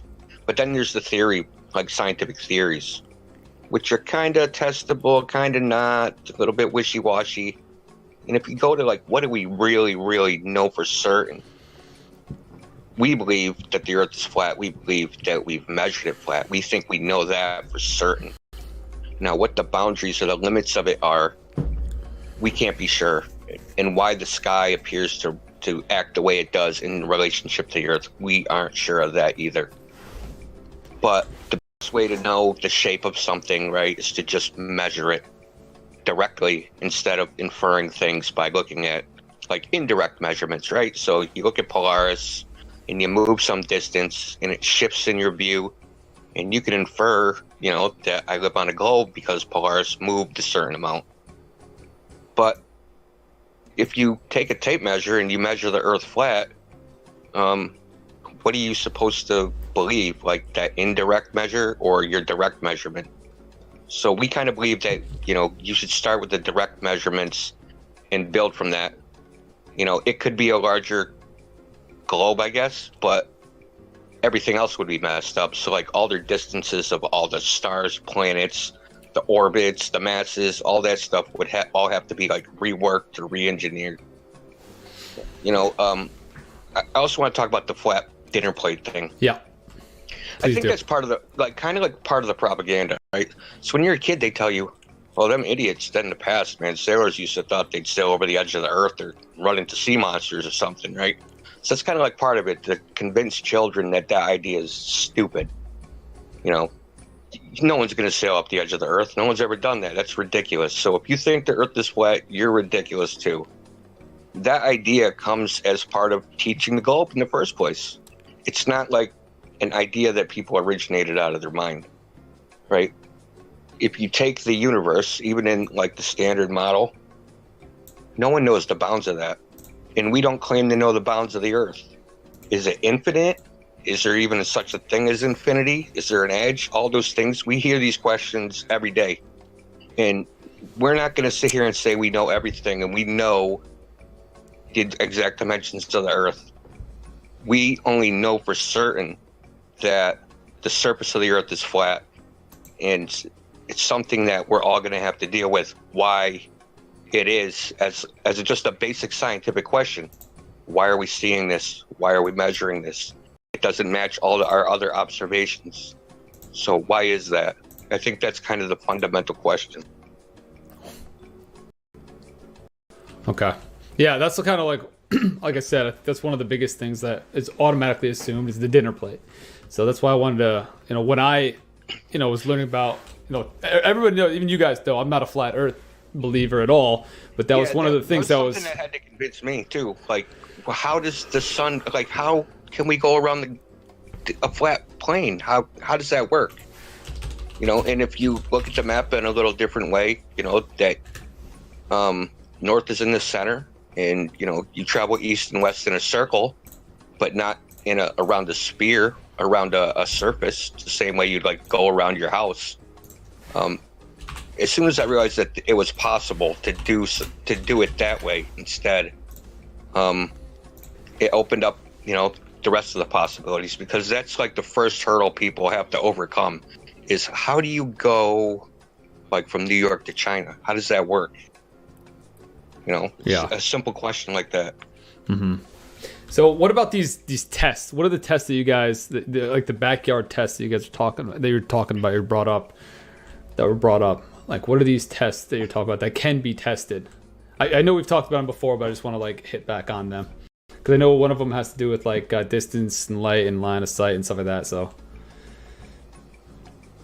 Karen, you want to cover that? If you like.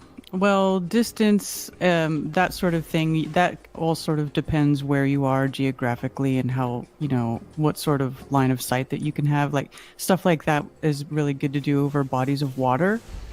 large bodies of water or on the coast, because then we have charts that tell you how much curvature there should be in X amount of miles, and so past a certain point, things should just not be visible due to it being on the other side of the curve. So if you can find a spot that that allows you to see, the farther the better, 20, 30, 40 miles, and you get, a high zoom camera, or even if you just go on a clear day, even with a regular, like a pair of binoculars or something, you'll be able to see things that you shouldn't be able to see. Other things you can do in your backyard, you can, when there's a full moon, you can measure the temperature of the moon, and you'll find that the moon light is actually colder in temperature than the moon shade. And if the moon is supposed to be reflecting sunlight, well, that doesn't really make sense, does it? So that's sort of a thing that you can do on your own to see for yourself that, the moon and the light from the moon is not behaving the way that they tell us that it does. Okay. I got a question coming. If the Earth the Earth is flat, does that mean there are no other planets behind us? I don't know if that has any any ability to even answer that. Yeah. See, the whole thing with the flat Earth model and the heliocentric model is like when you start thinking about how the things work on a flat Earth, you really have to, as hard as it is, sort of disregard that whole all Earth model, because we're not in the flat Earth model. It's like the Earth is a round, it's a round, well, we think it's round plane, right?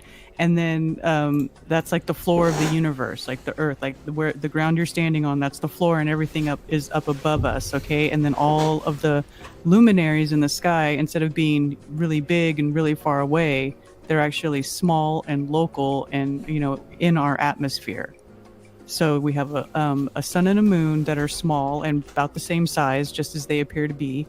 And then you have the wandering stars, which orbit around the sun. They seem to orbit around the sun, not necessarily going behind us. They just get into certain areas where we can't see them. And then you have the stars rotating above us behind that, all rotating around the north. Everything goes around the north. The center, the geographic center of the plane. Okay. So I think another, to clarify that, with planets and things like that, everything past us looks round. Why are we any different? That's for anybody. I noticed that's another question that comes up a decent amount, and I like the way you guys explain that. That's what we call a logical fallacy, right? Because you can't just look up at the sky and assume that what you're seeing is what you're standing on. It's like, if you're on a basketball court and you have a round basketball in your hand, the ball is round, but is the court flat or is it round? If you're playing pool, you have round pool balls, but then the table's flat. Okay, it's like you can't just assume that what you're seeing up there is what you're standing on, because the Earth is the Earth, and then the things in the sky are the things in the sky. Okay, but that's probably what leads into that belief and that question all the time, is because they're seeing the other, they're playing that, and that comes into play for this. But do you guys know if it comes in, just a off question, do you guys know if it comes into play in any other situations?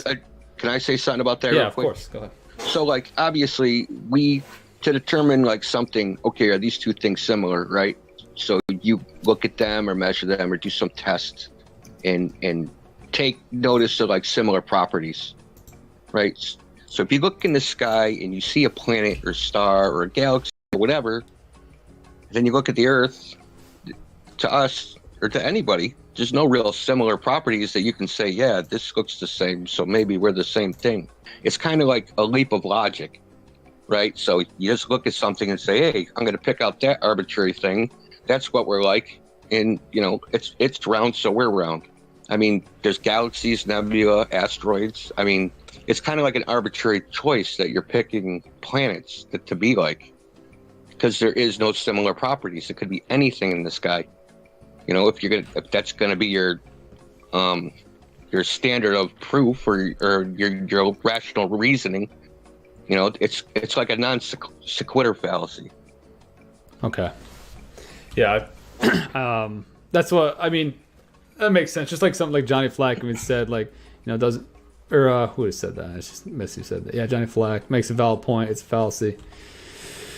You know, I agree. It doesn't mean you have to believe, but that's like one of those points that, you know, you can't always assume just because you see it. That's what it is below. I guess you're right on that one. For Yeah, sure. I mean, if we had like more, like some sort of similar properties, we could say that these are definitely the same. But the planets and the stars are intangible to us. And I know people probably believe that we went to Mars or Jupiter or whatever. But as far as we can tell from the ground, we can't tell if they're tangible or not. We can't, you know what I mean? Yeah. To us, they're intangible objects. And with our abilities, just normal people on Earth, we can't tell exactly what they are. So to make that leap of logic and to say we're the same things, that's not convincing to us. We want to stop believing things. We want like solid proof, you know.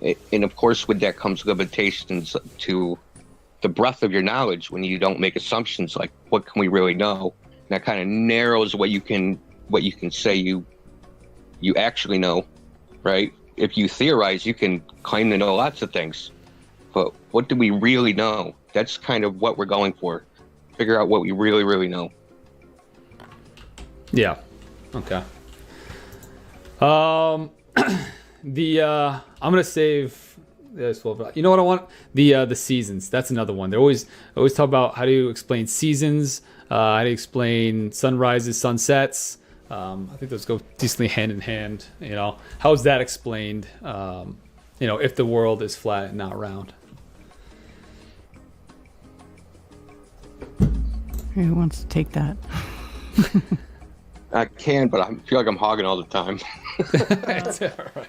Okay. Like I said, it's informal. It's informal. Just jump in whenever you want. You guys don't need to, you know, you could even stop me and be like, wait, I got some more to say on this one. Which kind of seasons? Because there's actually two types of seasons. What are the two types of seasons? There's meteorological seasons and there's astronomical seasons. And what's the difference? Can I touch on that real quick? Yeah, my go ahead, friend Ron, lives please in do. Tampa. Okay, my friend lives in Tampa, and I live in Detroit. He's about 1,200 miles south of me, and we're both in the Eastern Standard Time Zone. So you would assume that the sun would go down at the same time, right? But on the solstice in Detroit, well, I was actually past the solstice on the 4th of July. I called my friend in Florida, and he's like, well, how come you aren't doing your fireworks? I'm like, what do you mean? The sun hasn't went down yet. He's like, yes, it did. It went down over an hour ago. I'm like, what are you talking about? I said, it's been dark here for over an hour. And, you know, I had already known the earth was flat, but I didn't take it into consideration how much difference there would be in the sunset from Florida to Detroit. And I took a picture. I actually posted it in here. And you could see due west of me, you could see pitch black where the firework is. And then you see a slope from pitch dark. Which picture was this? It heads north, the wider the band of light gets. So that accounts for why you have 24-hour daylight in places like Alaska, because the sun is so small and it's circling near the center, which is the North Pole. And that 1,200-mile distance actually made an hour and a half-ish worth of daylight. I gained an hour and a half of daylight near the solstice that he lost, only being 1,200 miles away. That's substantial. So that kind of accounts for the seasons. Same thing. In the wintertime, the sun is further to Antarctica in the flat earth model. It's circling a 60,000-mile lap once per day. So we have shorter hours of daylight in the northern hemisphere, if that makes sense. If you could see the picture, you'd have to scroll up. Can you just re-grab that image and post it like to the first one so I can pull it up real quick? I'll pull this up real quick, yeah. I think the government started... Or so eventually they can get very good. Okay. I really thought Broken Gaming was going to be genuine there.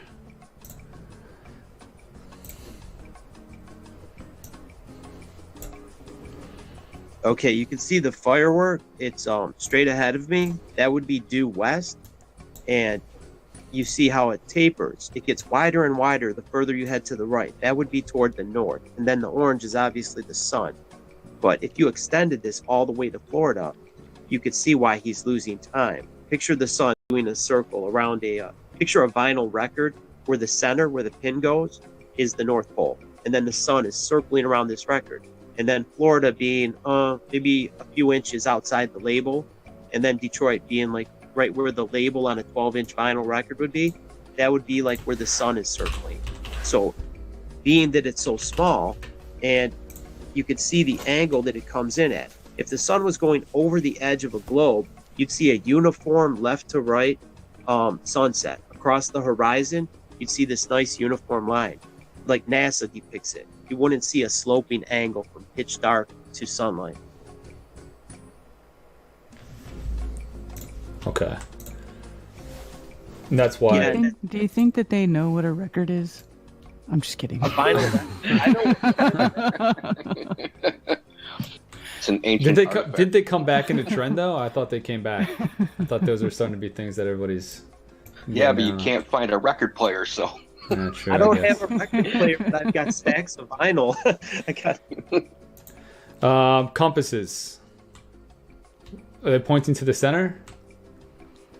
Well, and east. That's you know what? Not even. I'll get a little more detailed. North, south, east, and west. You know, we think north is obviously moving towards the North Pole. South is moving towards the South Pole. East and west is around the equator. What is that, and why is that wrong? Right. So the North Pole is still in the center. I mean, it's basically just like a flattened out ball. But instead of south being at the South Pole, the south would be the outer edge, and the north would be the center, and then east is going, one way around the circle, and west is going the opposite way around the circle. But if you, put a compass on with like a magnet in the center, and the compass will always point to the magnet in the center, you can move that compass around, and it still always points north, and you'll still know which way is east and west. Yes, just like that GIF you're showing. Okay. Hey, Karen, have you touched on the laser test that you did? No, not yet in this chat. No. Yeah, that would be probably be a home run for people that are kind of on the fence. Jose wanted you to mention it. Is that picture that you posted in the beginning that was used for the slide? It was the FE Core experiment. They did it over a frozen lake in Hungary. Yeah, the lake wasn't frozen when we did the test, but it was really cold. Oh, okay. Yeah, it's even better. Is it the blue and the green laser one? Yeah, we went to Lake Balaton in Hungary, because it's a really, really large lake over there in Europe, and we had a custom laser built, a high-powered laser with a highly collimated lens built, and then they also, the other guys in the group, they built a mount for the laser. It's called a SALAD, a super accurate laser aiming device. And we shot this laser across the lake, and we were able to see it at 21 kilometers. We did a few different measurements over there. We did 12 and 21 kilometers there. Which and you can see right there in that picture. Well, I don't know. Are you showing it? I better. Yes. Yeah. Okay. So they are right next to us. It's dark, but you can't see it. But the lake is right there. Like the laser is barely, not even 2 meters above the surface of the water. Right. And so then we went to the other side of the lake, and we could see the source of the light. Which should have been hidden behind the curve by a few meters at that distance. So that right there shows that water is level. It's non-convex. It's at that point, it's pretty much proven that it's not conforming to the shape of a ball. The water's not conforming to the curve. So water is flat, right? Yeah. So 71% of Earth is water. So Yeah. So. What if you don't mind me asking, what do you guys do that you were doing these experiments in Hungary? Like, were you just debunking? Is it like you know, that's an interesting thing to just do on a whim. Where you guys just out there testing, putting money, you know. I'm just curious into the whole process behind it. Or you guys were just like, you know what, we know how to debunk this, we got this, and you guys just invested into it. Because I'm sure a salad, in your form of salad, it sounds decently expensive. I know it's a little off topic and not really explanatory, but I'm interested in like how you guys got out there. Well, it's just the group is made from a bunch of people all around the world. Okay. So a lot of them are based in Europe. The engineer who built the device and everything, they're based in Europe. So that's why we did it over there in Hungary. And plus, it was a good place to do it because that lake is so big. You know, it's the perfect place to do something like that. And then we also did it when it was cold because they had done a laser test over this lake 2 years prior in the summertime. And when you have higher humidity and stuff, you get different effects from refraction and stuff like that because of all the water and particulates and stuff in the air. So we did it in the same lake in the middle of winter, which we still got refraction, but it was just a different kind of refraction. The laser was actually bending up, not down. But we were still able to see the source of it. Okay. That's interesting that you guys were able to do that with those crazy high power looking lasers, laser looking things. Yeah. And they also did a test, a measurement in the Netherlands over Lake Isel over there. And there they did an even longer measurement at over 40 kilometers with the same results. That's 25 miles for Americans. Thank you for that. I appreciate that. You're speaking in. No, I'm just kidding. I know kilometers. I'm so Don't worry. I used know to kilometers. working in kilometers now. It's like I wish everybody was on the metric system now. We got to be different. We're Americans. Yeah, but if we went to metric, nobody would understand the measurements of the Earth being 666. Like we were just talking about that, the metric system and the in voice chat. I was pointing out to them that the meter is based on the circumference of the globe to the North Pole, which is why I try to stay away from it, as well as the kilogram. It's kind of tricky. Yeah. What if we didn't know about miles? This whole thing about the curvature at 10 miles being 66.6 feet, or at 100 miles being 6,666 feet, none of that would make sense. You know, even the orbital speed around the sun, 66,600 miles per hour. Do you think that's a coincidence? I mean, as well as the tilt of the Earth. You take the 23.4 and you add 66.6 and you get a perfect 90. And the Earth it's at a perfect 90. The Polaris is at a perfect 90-degree angle to the water, which is sea level, to the oceans. They're all connected, right? Picture this. We have, they wanted to do a sea level trench through the Panama Canal, but it was too much labor. But it would work perfectly, just like the Suez Canal. There's both of those oceans are the same level. They're not curving around the globe. And also the state of Florida, it only averages about 6 feet above sea level, and it's 160 miles wide, the state. So there should be 3.2 miles of curvature, meaning elevation above the ocean. We have the Atlantic on one side and the Gulf of Mexico on the other. Both of those bodies of water are the same elevation. So where is the missing 3.2 miles? How can the state average only 6 feet above sea level? That means it's dead flat. The state is dead flat, as well as the water. Lost me in some of those mathematics, but then again, I'm terrible at mathematics. Let's keep it easy. Yeah, thank you. Let's bring it down for my sake.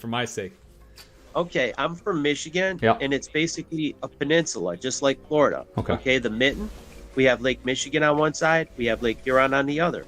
Yeah. And you can Google search, what is the surface elevation?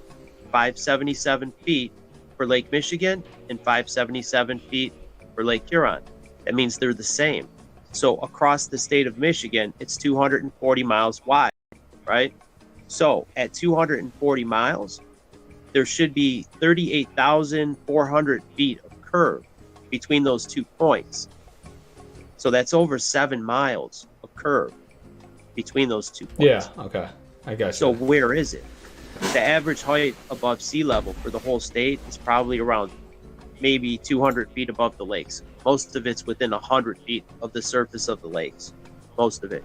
And in Florida, most of the state is only 6 feet above sea level. So where is the missing 3.5 miles of curve? It's over 17,000 feet of curve there should be, over 160 miles, which is the width of Florida. We know the 2 sides of it are surrounded by ocean, and that's why they call it sea level. The state is very flat, but so the oceans are dead flat. Water never bends. Water never shows convexity, and that's proven by what I said earlier, the 2 lakes. How could 2 lakes, Lake Michigan and Lake Huron, be the exact same surface elevation? If you measure diagonally from Chicago all the way to Canada, you're talking over 500 miles. So that means the shoreline around that area is also the same elevation. So it's basically a giant extended flat plain. Just like Lake Baikal in Russia, when that lake freezes, it's about 400 miles long, and it becomes the longest flat surface on Earth. When it freezes, there's 0 curvature. We also have salt flats. There's one in Bolivia. I posted a link to a video. There's a salt flat in Bolivia. It's over 4,000 square miles, and it's also 12,000 feet above sea level. And you're like, well, how did this get there? I guess it was like a salt lake that evaporated. Same thing like Bonneville salt flats. And when the water evaporated, it left the salt behind. So I cut out for a minute. Is it this? I think it's this, like the video, the YouTube video, right? The salt flat. Yep. You can see people driving across it. And what it does, it creates a perfect a mirror effect. When it rains, you get a perfect reflection off of the water. But if it was curving, like people say that, oh no, it's curving, it's all relative to the core of the earth, measuring from the surface to the center of the earth, those points, that's what they're talking about. That's how sea level works. I'm like, no, level means level, it means flat. So you would have a distorted image, like a funhouse mirror, like a parabolic mirror, if you had a curvature to the water. But basically, like I said, when the water dried, when it evaporated, it left the salt behind, and it deposited it perfectly flat and level. So if you walk across the salt flat and you place a carpenter's level anywhere, north, south, east, west, you place it anywhere on there, the bubble will be between the lines. It's a perfectly level surface. And the only way that could be possible is if the earth was level, was without curvature, level and flat. And we also have one in Bonneville where they race cars. The reason they race cars there is because it's such a great, it's a perfectly flat surface. So if you get off your track when you're doing a land speed record, you don't have to worry about flipping the car over. If your road had a little bit of tilt to it and you got off of the line a little bit, it would be it could be terrible. So they want a giant flat surface. So if you veer off to the left or right, you're okay. You got lots of land that's dead flat. Okay. Yeah, the salt flat looks pretty interesting that that's even a place like that, but I see what you're saying. I don't know anything beyond how curvatures would work at long distances and distortion of images, but like a fun house. Yeah, I got that. Do you think it from that distance, like is it like just something that because the curve is so long, supposedly, that it would curve at such a small minute, or is it because the angle that you would see it from that distance curving or distorting? Well, thing, if you have 1 inch deep of water and there was a curve, it would equal a dry spot. That means it's dead flat. The surface of that salt is parallel with the water, right? And if the earth was curving, the salt would be curving. You'd have a parabolic. There's actually a lot of curve. Like over 10 miles, there's 66.6 feet of curve. Almost 70 feet. And that salt flat is 100 miles wide. So there'd be about a mile and a half of curvature. In the center, picture a mile and a half straight up and then sloping down toward the edges. 50 miles each way, a mile and a half. You're not going to notice that? Do you think the water would drain off? You know what I mean? Even if the water was curved like that, that's a substantial amount of curve. You would definitely see it. Mm-hmm. Not only left to right, but front to back. And I'll say something about the salt flats, about the mirror, right? So here's it. What's more important than the reflection is how the reflection looks when you compare it to the sky. So they're perfectly symmetrical images. So you know the light from the sky, because our eyes don't extend out to see things. Light comes from objects and enters the eye. So when you see an image, if the light is we assume that the light is coming in a straight line. So half of that image is the reflection. The other half of the image is the sky. We know the light from the sky is coming in a straight line. There's no way the reflection can come in a straight line off of a curved surface. Right, so the rays will be diverging when they reflect, right? So you'll have a ray, at one location, and a meter away, it's going to be reflecting at a different angle. And then, another meter away from that, it's going to be even more of a different angle. So you'll get a distorted effect. There's no way the sky and the reflection of the sky could look symmetrical. Okay. I mean, just think of looking at in a spherical mirror at to Stop Shop. Yeah, of course.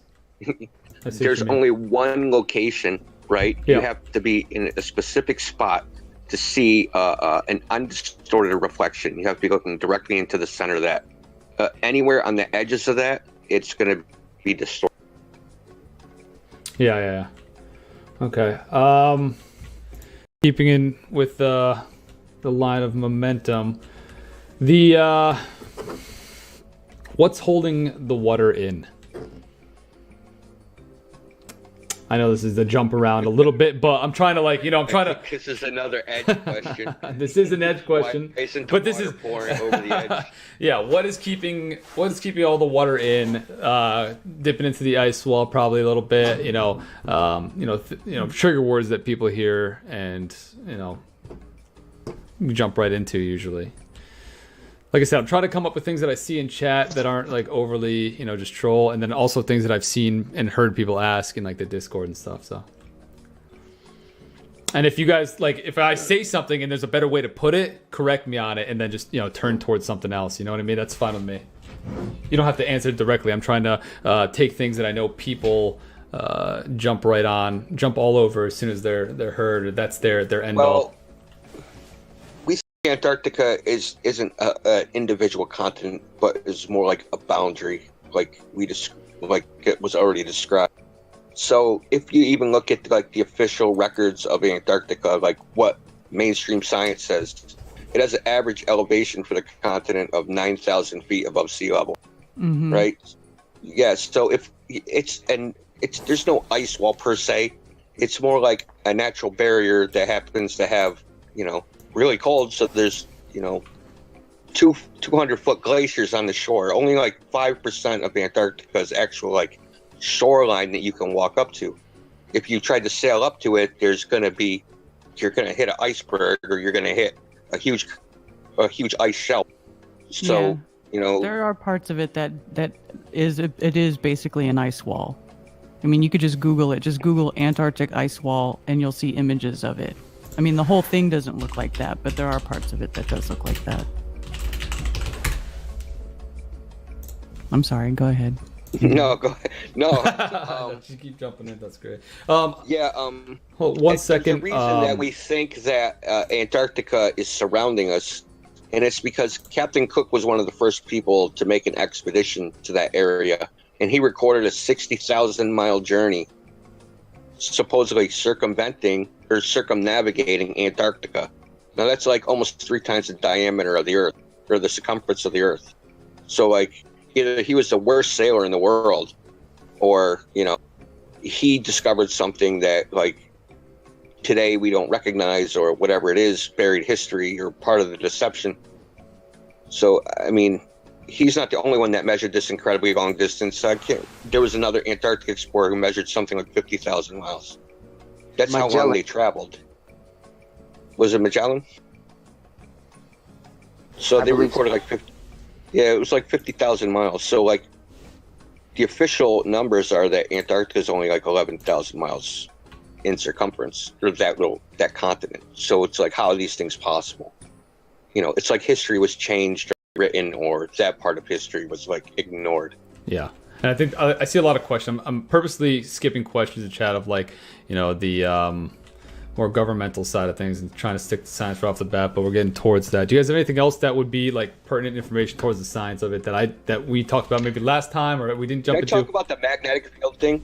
Oh, so, yeah, that's it. The core and all that stuff. Compasses don't point toward the poles. Yeah. So compasses don't point towards poles, right?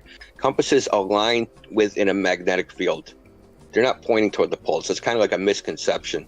So we have something called magnetic declination, and compasses align towards wherever the field is. So if you go like to an area of Pacific Ocean, the magnetic field lines actually point east and west. You know, what we think of east and west. So the idea of north and south compass is kind of a little off. And also the coordinates. This is another thing. East is defined as like where the sun rises on the equinox, and west where it sets on the equinox.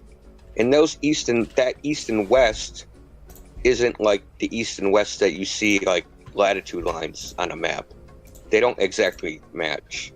That's kind of like a misconception.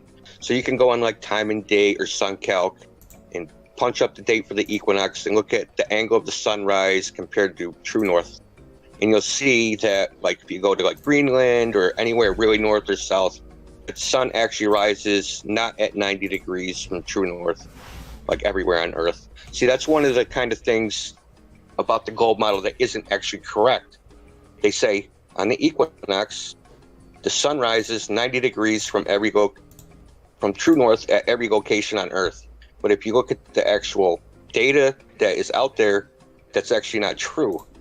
It's just like something people believe because that's the way it's supposed to work. But the actual observation data doesn't support that idea.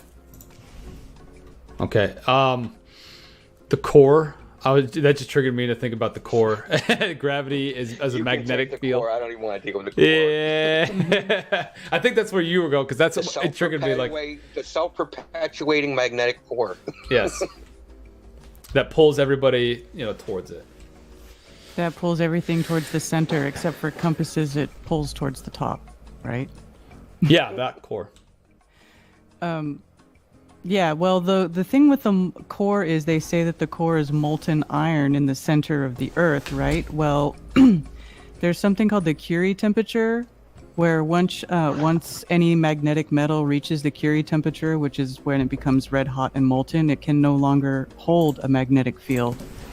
So that really doesn't add up in the ball model. Doesn't add up in any physics anywhere. Right? Yeah. Yeah, so it's like almost 4 times hotter than like the Curie temperature of iron. The core of the Earth, supposedly, right? So how can it be magnetic if it's in a state where it can't be magnetized? Okay, now what they do is they start this chicken egg problem, right? Yep. So they say that, well, it's actually like swishing around, and because the iron is swishing around, that it's creating an electrical current, which creates a magnetic field, which creates electrical current, which creates, and it's infinite elephants all the way down. What came first, the chicken or the egg? So was there a magnetic field and then the current, or was there a current and then a magnetic field? So this is like a thing that they just say, this is how it works, but there's no way to demonstrate it or verify it. And there's no scientific evidence of it. It's just like a plausible story. But it's not even really that plausible. Yeah. Now they say that it's the pressure that produces the magnetism of the core. I have no idea. I'm That's just the looking first at time I ever heard that one. That's a new one. With the pressure of the core. I've heard that before. I've heard that somebody says that because it's under pressure, then that's how it's able to be molten and maintain a magnetic field. But show us that. Show us a demonstration of that actually working in the real world. And I haven't seen it yet, so that's just another guess. Yeah. Okay. What else? You guys have anything else before we jump into the government side of it? Because I see a lot. I'm not purposely skipping questions in chat. I see some of you guys' actual questions that pertain more to like, oh, what do you think is beyond this? What do you think is beyond that? You know, I want to get to what, you know, is more like scientific behind it right now instead of that stuff. Well, Indio, would you like to cover infrared filters and you know what's going on with that right now? I just posted that, Jose, that the video. I was going to touch on that. We're just thinking the exact same. There's a guy on YouTube. I posted his video, and he was flying over Lake Ontario, and he could see Hudson Bay, Canada, from like 1,000 miles. I think it was 1,000 or 1,200 miles. He's not exactly sure, but you can see vast distances with infrared. It seems to cut through all the clouds and stuff. And he also had one coming from like California to Orlando, where he could see mountain ranges 500 miles away, and somewhere around Vegas or something. But this one is more impressive. It's over 1,000 miles. Okay, I see. Yeah, the thing about infrared is that it isn't absorbed by water vapor. So it can just penetrate through haze and fog and clouds and all that stuff. So if his observation is correct, because it's hard to see, obviously, at a distance so far. So he took a camera with an infrared filter, 950 nanometers, and he took a commercial flight, and he was at 33,000 feet, and he probably caught like the edge of Hudson Bay. That's like 1,200 miles. And if you do the math of 8 inches per mile squared, 1,200 miles, Hudson Bay should be like 120 miles beyond the horizon, like around the curve of the earth, under the horizon. So it's these types of observations that are like unexplainable. And this isn't the only one. This is just an example. 500 miles to the Colorado Rockies he took with infrared. I think it was like 500 miles to the Sea of Cortez from Las Vegas.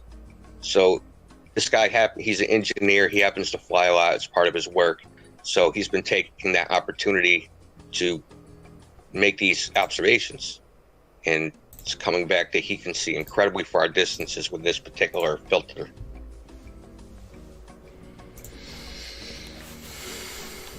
Like way further than you should see. It's not even like in the ballpark. Like, you know what I mean? It's not like maybe there's some refraction.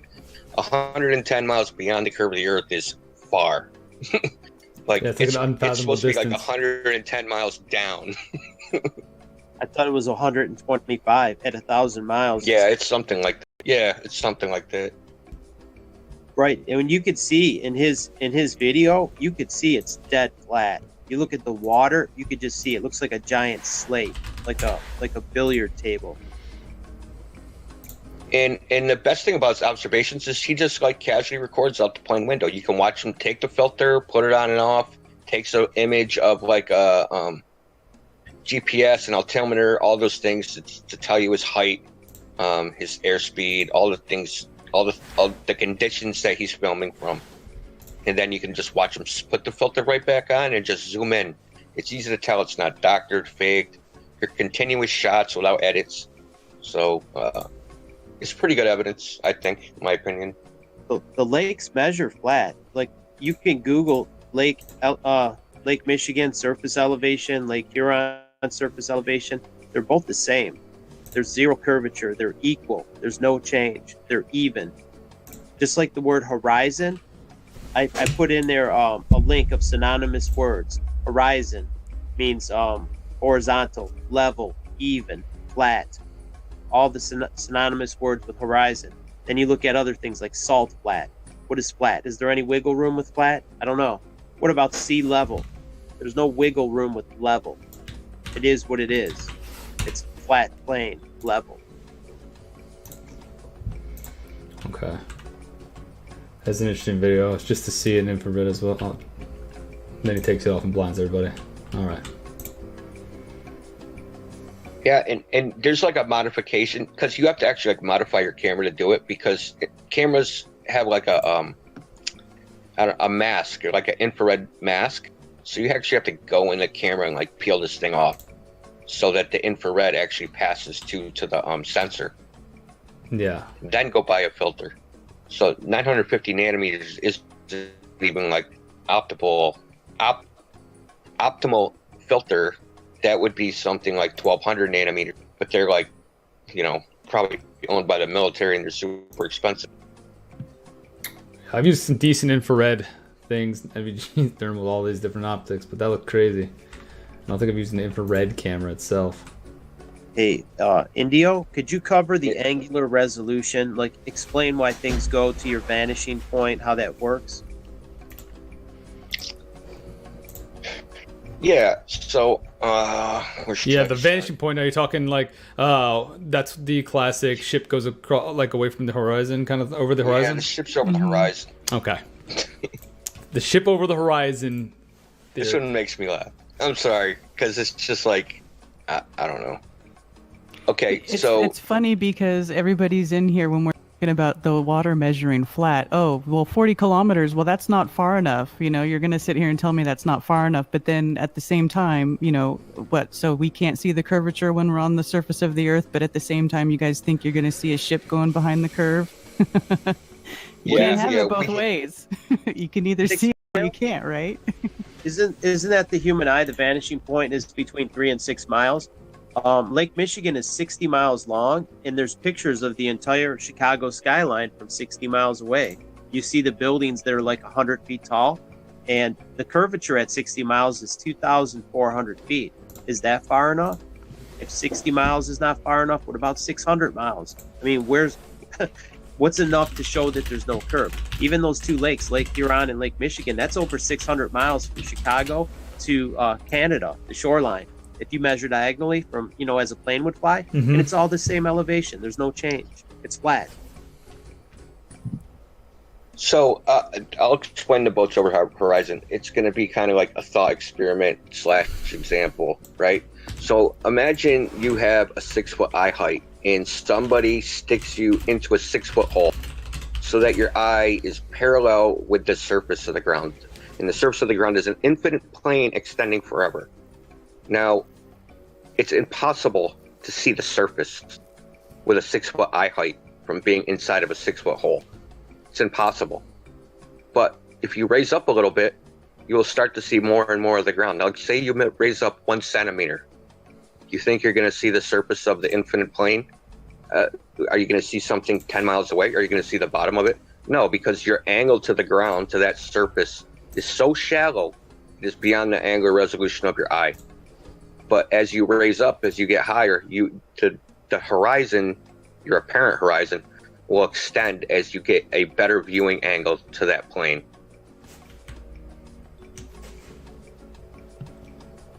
Is that understandable? Yeah. So this it is a shallow angle of view. So when you're looking at something very far away, you get a very shallow angle of view to the point where it's beyond the angle is so sharp that your eye can't resolve it. Okay. So I'm looking at this apparent horizon, basically, and anything beyond that apparent horizon looks like it's obstructed, like obscured by things. It doesn't even matter whether it's a plane or a globe. It's just a fact of vision that this would happen. It would happen on a globe. It would happen on a flat surface. It would happen on any shape. We can explain it like this. You know how the sun and the moon, right? If you look at the sun and the moon and you hold your fingertip at arm's length, you could cover up the entire sun or the entire moon. We know your thumb is not bigger than the entire moon or the sun, right? It's all your perspective. So what he's saying, like the angular resolution, the further you get it away, it's going to be looking like 1 pixel. Yeah. As the sun is vanishing, say you're at the equator, you see the sun just getting smaller and smaller and smaller. So it looks like 1 dot, and then that dot just disappears. It just fades away.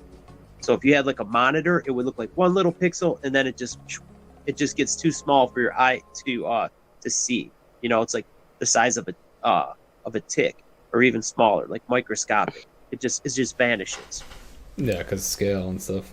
At that Yeah, distance. Rod's talking about linear perspective. So objects, you double the distance, it has an angular size. So if it's one size at 100 feet, it's going to be half that size at 200, and it will half again at 400. that's called a linear perspective. So it's a combination of these two effects. This object is shrinking smaller and smaller. But in our vision, things, the ground, we know it's below our feet, but it appears to rise up to eye level. So this thing's shrinking, the ground rising up. Eventually they meet at some point, and this apparent horizon created by the shadow angle, the object is still shrinking, and it appears to just sink into the horizon, into the vanishing point, until it disappeared. Now, if it was a globe, you would see this effect and the curve of the Earth. So not only would it be shrinking and the ground rising up, it would be going over a curve, disappearing faster and faster exponentially. We don't see that. When we see this ships over the horizon phenomenon, they slowly fade away, right? They slowly, over time, with distance, disappear. What we should see on a globe would be it start to disappear and then vanish almost instantly. And then no magnification, no amount of magnification would bring it back, because essentially it went around the corner. If it goes over the curve of the Earth, that would be like if you're in a city and you walk around the corner of a building, I can't pull out my telescope and make you reappear. You're around the corner. So that argument goes out the window. Well, you use the telescope, yeah, and okay. Yeah, and Karen brought up a big point. The conundrum of the Earth is too big to see the curve, example, but we can see the curve at 3 miles on a ship. I mean, we're going to see that in a second. It can't be both ways. It has to be one or the other. It's in Alaska. Okay. And we could see Chicago from 60 miles. If 3 miles is where ships disappear, what about 60? That's unthinkable. Yeah. That's from like ground. And this is all stuff like, because obviously talking about it, people are going to be like, yeah, okay, like unfathomable distances, things like that. These are all easily searchable via like YouTube and things like that. Mm-hmm. Yeah, you can search up Earth curve calculator. Yeah. And there's a GitHub Earth curve calculator. I mean, because the Earth, they do give us a finite size for the ball Earth, and just by the very nature of the shape of a ball, and if everybody is technically or theoretically on top of the ball, you're always on top of the ball, right? So from your point of view, just how a ball works, at some point things need to start going around the curve of the ball, and they need to start disappearing out of the view. So there is a finite size of the Earth. There is a mathematical equation that gives you how much distance and how much you should see at that distance. So these are things that you can go test for yourself. Just need to go somewhere where you can see far enough. Okay. And just to give you a little heads up on the curve calculator she's talking about, I haven't seen one that accounts for angular resolution, as in like objects reducing in size. Because we all know when you use a curve calculator, it works like with an orthographic view, meaning it deals with absolute sizes. So like if a mountain is, let's say, 1,000 meters high, on the calculator, it assumes it's 1,000 meters high regardless of the distance. But we know that things with distance shrink in size. So there's no curve calculators that account for this reduction of size, which can also explain why things look lower in height because they're reducing in size. It could also explain why things are being obstructed. India just kind of gave you a little example of the boats. It applies to the sun. It applies to why the sun sets. It applies to like boats. It all coincides with things disappearing bottom up. It's the same thing. Just wanted to chime in on that real quick. Yeah. Like we see in angular sizes. We don't see in absolute sizes, right? So yeah, we can't see something like that, say a 10-foot wall a mile away. You wouldn't measure that wall that way, right? You couldn't tell it's 10 feet tall. You would actually have to go physically up to it and measure it with something like a tape measure. So a lot of these calculators are what Jose said, orthographic view. So they deal in orthographic sizes, but it doesn't actually represent how we see things and how we visualize things. Okay. Yeah, I see what you mean. We like, can get obviously, an idea, at distances, but things you are actually have smaller. to work out the angles of how much of an object is visible. Yeah. Just going by absolute heights and sizes, that isn't really going to give you the information you need. Yeah. Well, I mean, that's why, like, say, take scopes, for example, like an ACOG scope. It has smaller lines going down, segmented for distance, and that's, they're smaller as they go, but that's still the width of human shoulders. You know what I mean? 'Cause what's they're further out, interesting? obviously. The vanishing point of your horizon, it's always even with your eye. it's always a level plane with your eyeball. So if you stand or you sit down, it moves. It stays right where your eye is. So if you go up 120,000 feet, it's the still ice wall, level Granty. with your eye. And someone did a calculation. He was in an airplane, and from his angle, the horizon should have dropped about 4 degrees. He did all the calculations. I'll drop the video right here. He did it all scientifically. And according to this, if we're on a globe, the horizon should drop down. It shouldn't just remain level with your eyeball. Okay. Yeah, I know what you mean, because that's exactly why, like, from distances, like I said, I took in the scope example because that's what I can relate to specifically. You know? That is a perfect example. The size of you wouldn't tell if I look. Yeah, they got it on the Dragonov scope too. Yeah, well, yeah, in any ACOG scope, any ACOG scope, that's how they use it. They use the vertical lines. Those tick marks down below, they get smaller, not for anything, but that's the shoulder length of the average male from that distance specifically. So if 600, obviously, is like half the size of 100. That's what you're meaning by the visual, the way we kind of perceive things from distances. Yeah, that's how we see things. We see things in angles, not really like absolute sizes. Absolute sizes are for like building things. You know what I mean? It's a totally different application. You know, if you want to build a house, that's fine, but no one's going to build a house from a mile away and say, you know, that wall's 20 feet and, you know, that's 15 feet. You know what I mean? That's crazy. True. All right, so I'm going to ask some what ifs right off the bat, unless you guys have something real quick that you want to jump into with that. But I have something I want go right to ahead. add. Remember, you were talking about rifle scopes, right? Yep. So if you were sighting in your scope and you're off just 1 degree, at 100 yards, you're going to miss your target by 5.2 feet. Just being off 1 degree, right? So at a mile, you're going to depending on the ballistics, the velocity of the round. Well, it's always 1 degree. Like the 1 degree is picture a straight laser beam line. That's how much it's going to be off the bullseye. Okay. You're going to miss by a lot.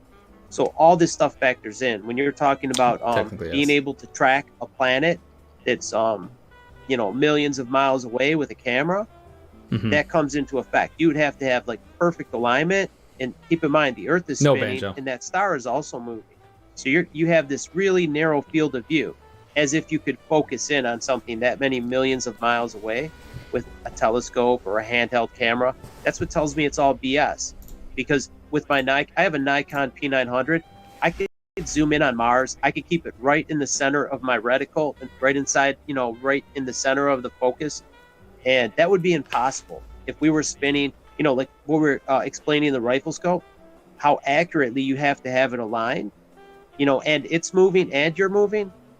You know, that would never be possible. You could never align it perfectly with your camera or your telescope.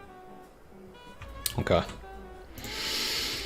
All right, well, I'm going to jump into the what ifs that keep getting spammed in chat and all over the place. These are the more, not what ifs, but like why, or, you know, like, for example, the why lie. Why lie? Why lie? Why would they pull the shades over our head about, you know, the Earth being round? Why is there somebody out there keeping us from, you know, going past a certain point south? Why? I think you'll find that everybody has their own opinion on that. I mean, it's kind of like the ultimate question, right? Yeah, that's the one that's probably the most... This is like, it's like you find a body. We also often think of it as like a murder, right? So it's a crime scene. We got a smoking gun on the floor. There's a hole in the dude's head. He's dead. There's nobody around. And, but you know you have a crime. You know there's a murder. But you don't know the motive, right? So... What are the most popular ones out there? I know that this is way too like ridiculous. Like you can't, obviously if you knew why, then it'd probably be a lot more easy to portray to the mass. My personal one is something I read in a book about when they decided there was like a contest to measure the equator, and basically they said was to save their reputations, because they had come up with this globe model. They hooked like map making to the stars and astronomy. And basically, if they were wrong, that they were going to, like, you know, go down in infamy as being buffoons. And they went and did this basically to save their reputation, even though, you know, that might be part of it. But that's just my personal opinion. Other people think... Okay, so you think they're saving face from all that time, and then we'd have, they'd have to debunk everything, and then like people.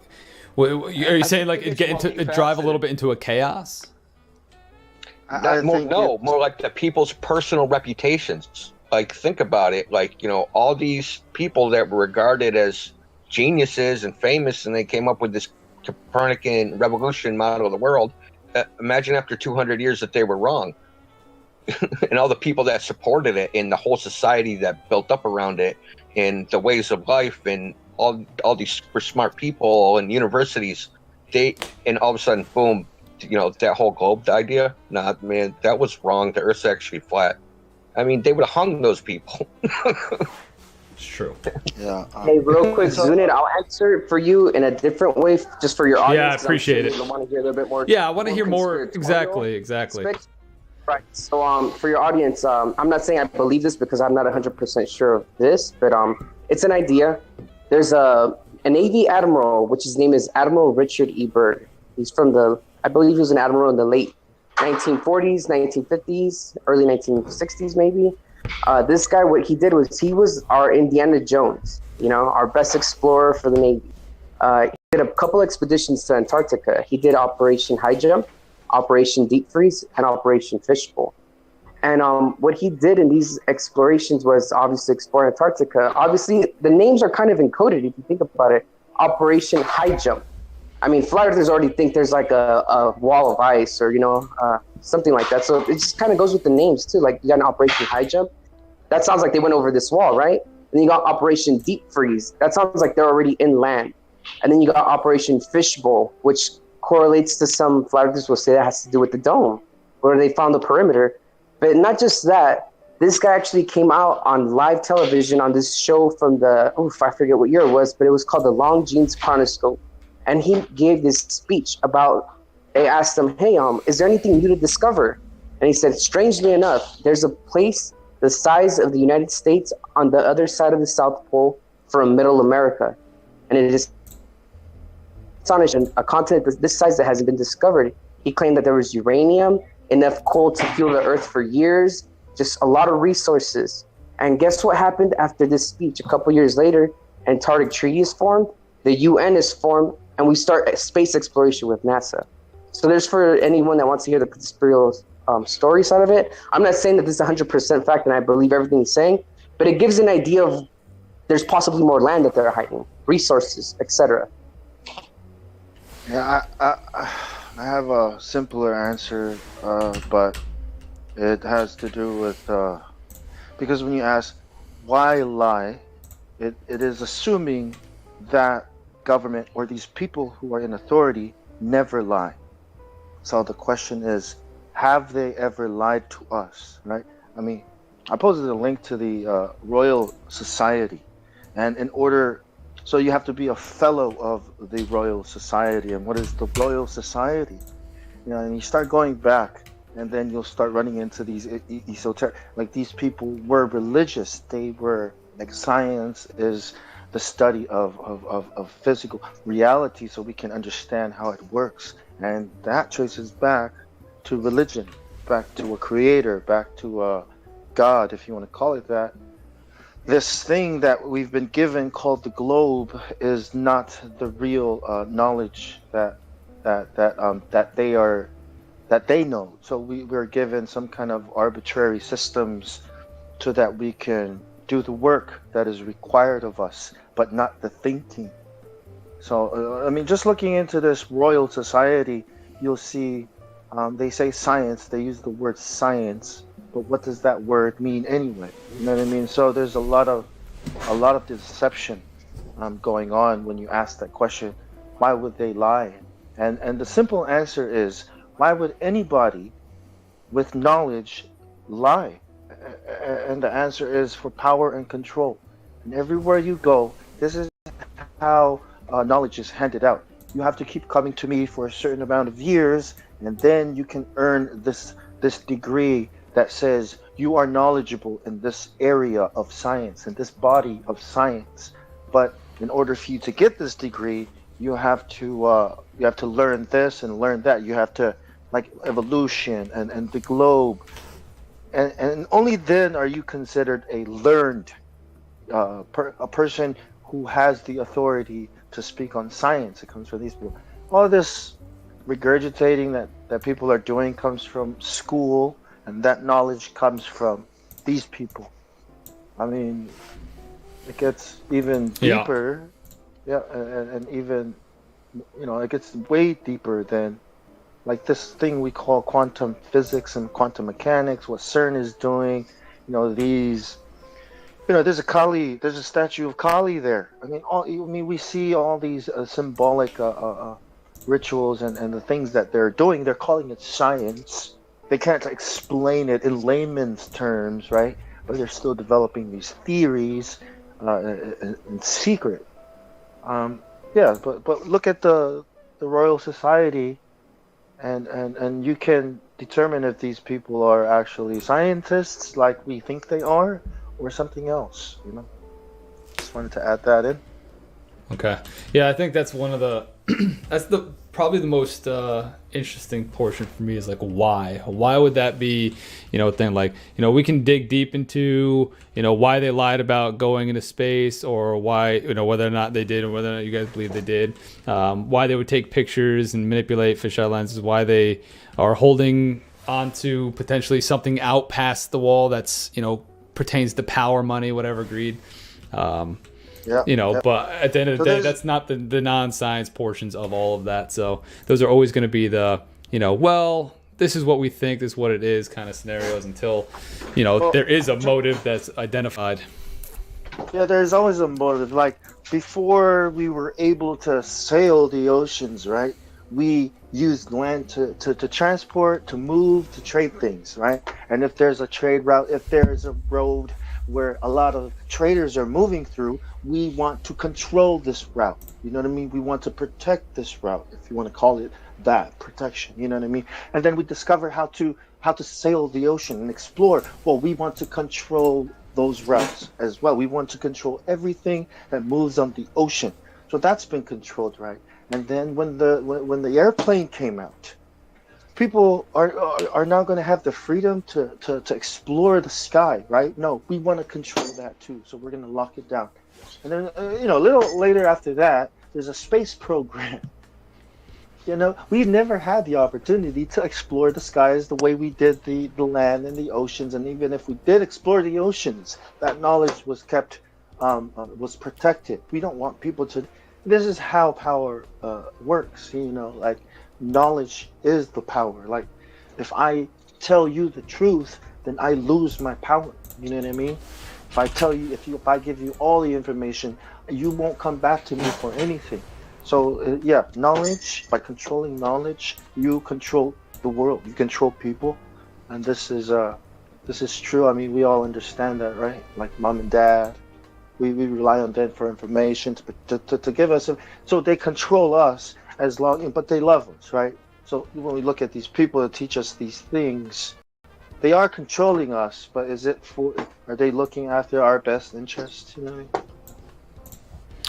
Yeah. Okay. Hey, do I have time to speak about one thing that's central to the space, like space travel and all that? Yeah, go ahead. There's one topic I'd like to cover, which is I was going to say we jump onto the last whatever topics you want to go on about before we throw out the challenge for the all right. So here's the debate, and I want to put a comment on this other than me if they want to chime in, but essentially they need to prove that the medium, which is the vacuum of space, exists because. In a globe Earth model, you have a high pressure system, which is the Earth, adjacent to a low pressure system without a container. We all know that it's impossible to replicate any type of picture like a vacuum chamber or better yet, picture a tire. How you pump up, you pump up air into a tire. How do you hold the tire pressure without a container, without the tire itself? You need that container, right, to contain the pressure. Essentially, the globe Earth model has pressure. But what's the container for it? A lot of people will say, "Oh, gravity holds the atmosphere down, etc." But not even the gravity can explain that because the gas exceeds the escape velocity of gravity. It's a second law of thermodynamics, and it's entropy. So that's something that people need to start to look into, that law, and see how it correlates with the globe Earth, because essentially the globe Earth is an open system. Mm-hmm. Okay.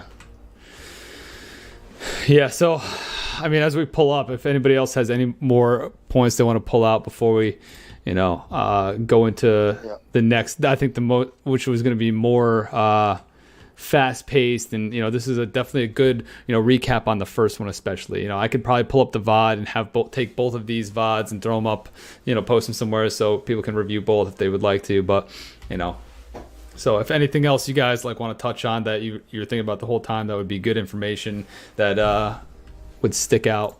Go right ahead. I posted a video, Zero Density. It's a company that does CGI. It's to explain what's going on the ISS, how they fake things. Okay, so this explains. Do you want me to post in chat instead? Post a link? I can do that. Yep. It's in the Z Unit live chat. Scroll up one. Yeah, I got it.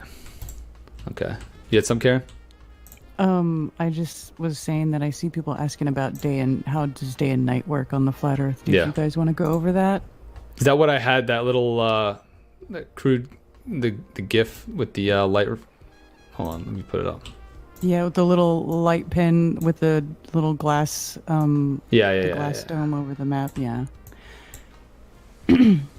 That does mimic how it works, but one of the things it's when you have to go back to when you're thinking about how everything works on a flat Earth, it's the sun in the flat Earth model is small and close. Okay, it's a local light. It's not this big massive fireball in space millions of miles away. Okay, it's small and it's local and it's inside the atmosphere. Now, also the other thing is in our atmosphere we have a lot of gases and actually tons of water. Water is the third most prevalent thing in our atmosphere. And what I like to compare it to is when you watch a submarine or a small submersible go into the ocean, and then the ocean has these different layers, right? The first layer, the first 200 feet is the daylight layer, and then you get into the twilight layer, and then you go a little bit deeper, and eventually you end up in what's called the midnight zone, where the sun can't penetrate through the water down to the bottom of the ocean and can only go so far, right? So even if the sun is high noon right overhead, you go down in that water deep enough and you're going to be in the pitch black. So the same thing is happening when the sun is getting far away from our view over the flat Earth. It's just happening at a much larger scale. So it gets to a point where the throw of the light can't penetrate the atmosphere anymore, and then it becomes dark. That combined with perspective and the limit of our vision, that's how the sun sets on a flat Earth. Okay, yeah, I see what you mean with this. Now, is this a sphere filled with water? No, that's just a glass. Just a glass dome over top of that? Mm-hmm. Okay. That's interesting.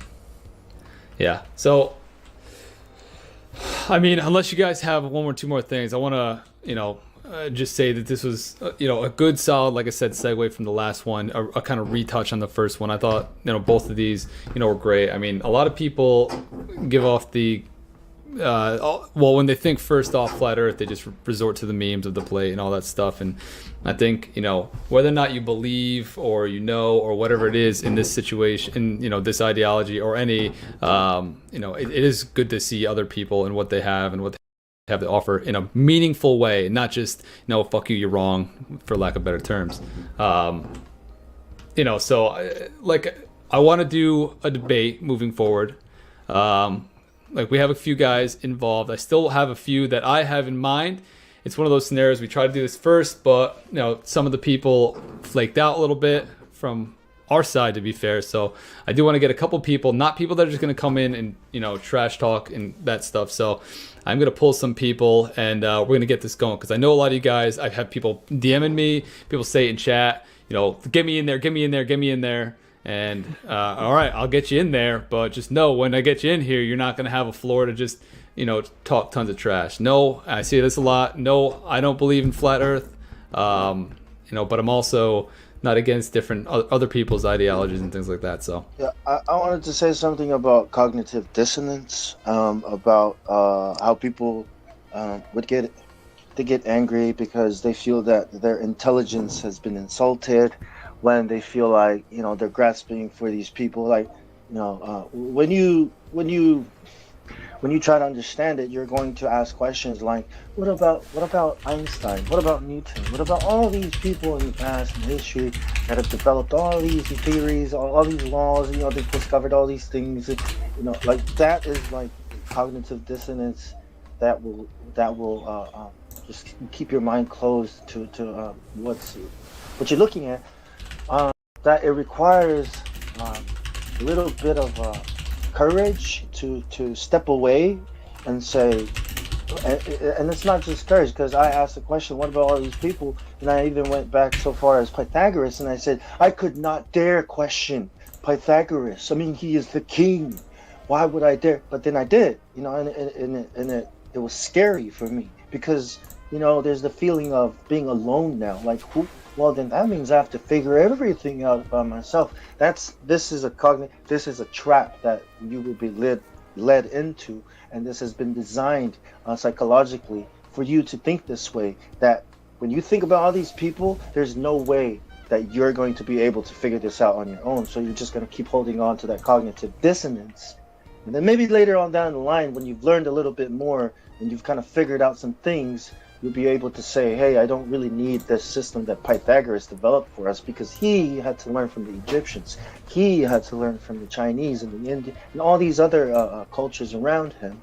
And before he was able to come out, it's called a cult. And there was a cult back in the day called Pythagoras' cult. Even he thought was involved in developing the heliocentric model. Like, it's really strong, and it's really hard to pry yourself away from these people.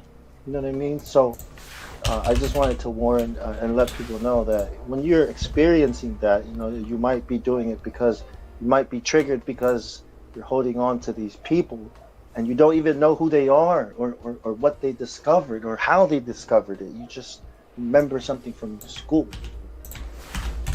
That's all I wanted to Okay, awesome. Yeah, so I mean, coming up on the time side, you know, set an hour, then we're a little over, not a big deal. What I want to do now, first of all, thank you guys for coming in here. I'm gonna keep in contact with you. We'll stay in this group and we'll chat out and plan out next step for round one of the interview. So what I might do now is, you know, jump out of this chat. Like I said, I appreciate you guys coming in here. I'll post you guys' Discord, so you know that's where you guys are most of the time, right? You guys have a 24-hour live stream going on YouTube, and then you are in that Discord, and the live stream is for that YouTube conversation, correct? Yes. Yep. Okay. You got it. So yeah, I also have a YouTube channel, Karen B. Yeah, post them. You can post them right now in the chat, and I'll replay them back. What I'm gonna do is I'm actually gonna get into my Discord. You guys can stick around and listen, and I'm gonna get people's opinions and things like that to give you kind of like you know, let them say their piece on some side. I'm gonna pull selected people. So if you guys want to go to public 2 in my Discord, I'll bring people in or whatever it is. Go to public 2 in the Discord, and I'll pull people into the live admin room who I see fit. I know I'm not gonna pull everybody and not open it up because I know exactly what's gonna happen if I do that. So, but yeah, post that there. I'll spam the link. If you guys want to go debate against these guys on a day-to-day, yeah. You know, like I said, join this Discord, and you can. Yeah, I just wanted to recommend a Z unit for your intro.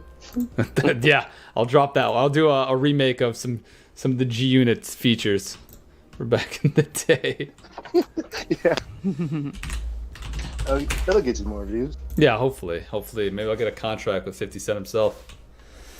I don't know. That might happen. But again, I appreciate it, guys, and I'll be in touch in a bit to set something up. I did have a lot of messages of people like, put me in, coach. So you guys should have you know, a fun time coming forward. I think that's kind of where the logical next step would be is, you know, put people up in debates and stuff like that. As long as we can maintain, you know, a semi-civil. I mean, people get a little loud, people get a little passionate about it. That's fine, as long as we keep the personal attacks down. People do get really passionate about it because it's a very polarizing subject. I mean, we were all programmed to think that if you think the Earth is flat, you're ancient, you're stupid, you're stuck in the Middle Ages or whatever, you know.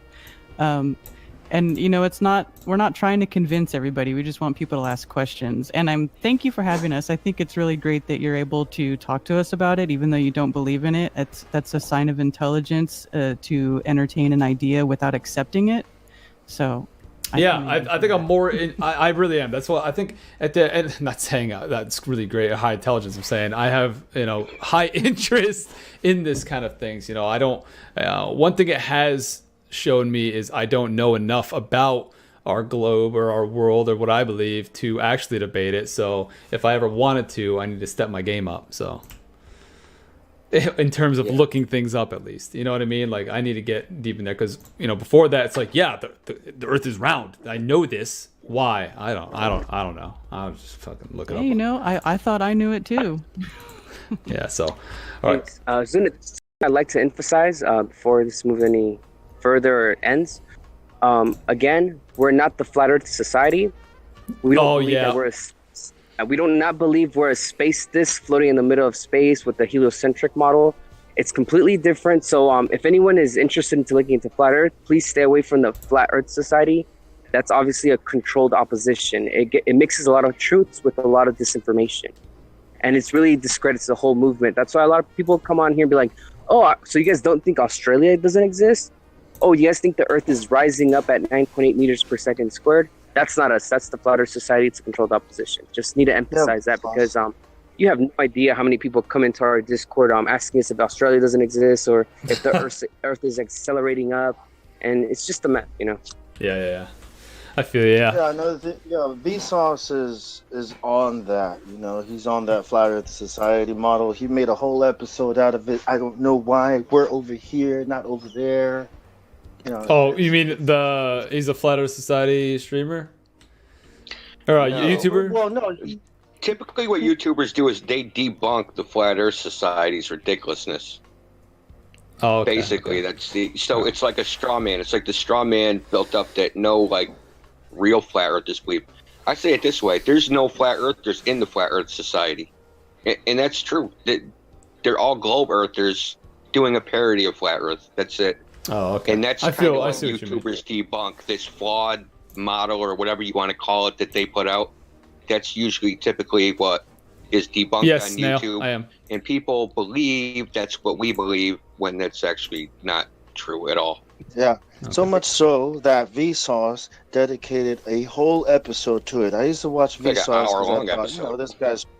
Yeah, he spent a whole full episode on it. So you got Barack Obama saying we don't have time for the Flat Earth meeting with Flat Earth Society. And then you've got Vsauce addressing the Flat Earth Society.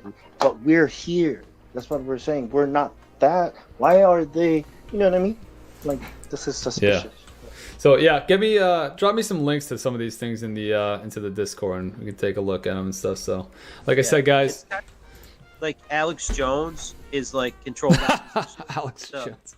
The Flat Earth Society is like Alex Jones. It's a controlled opposition, and they thought of everything. The globe Earth people thought of everything, all the deception. But the funny thing is, they're very arrogant, and they put their logos everywhere. Like the United Nations logo is a flat Earth map. They like to put it in our face, kind of like rubbing our face in dog crap to mock us. Like, here, we'll put it right in your face, and you're too stupid to get it. Just like all the measurements of the Earth being 666. They do that to make fun of us. They get off on that. Okay. Yeah, I feel you on that. So that's good. Like I said, that's a perfect thing to say. The Flat Earth Society, when you look into Flat Earth Society, is not the same as Flat Earthers and the guys in the Discord doing their thing. So, like I said, get into that Discord. If you really want to, you can't wait for or want to be on a live debate and you want to get in there and try to state your case, go right ahead. They have people coming in there all the time doing that. Like I said, it's pretty much 24/7 running. So you can jump in there now, later, tomorrow. Just join the Discord and you guys can jump in there with that. So, again, I appreciate it, guys. I'll be talking to you guys again. And, thanks for coming on here today. Hey, you're welcome. Thank you for having us. No problem. Anytime. All right, guys. I'll catch you. See ya.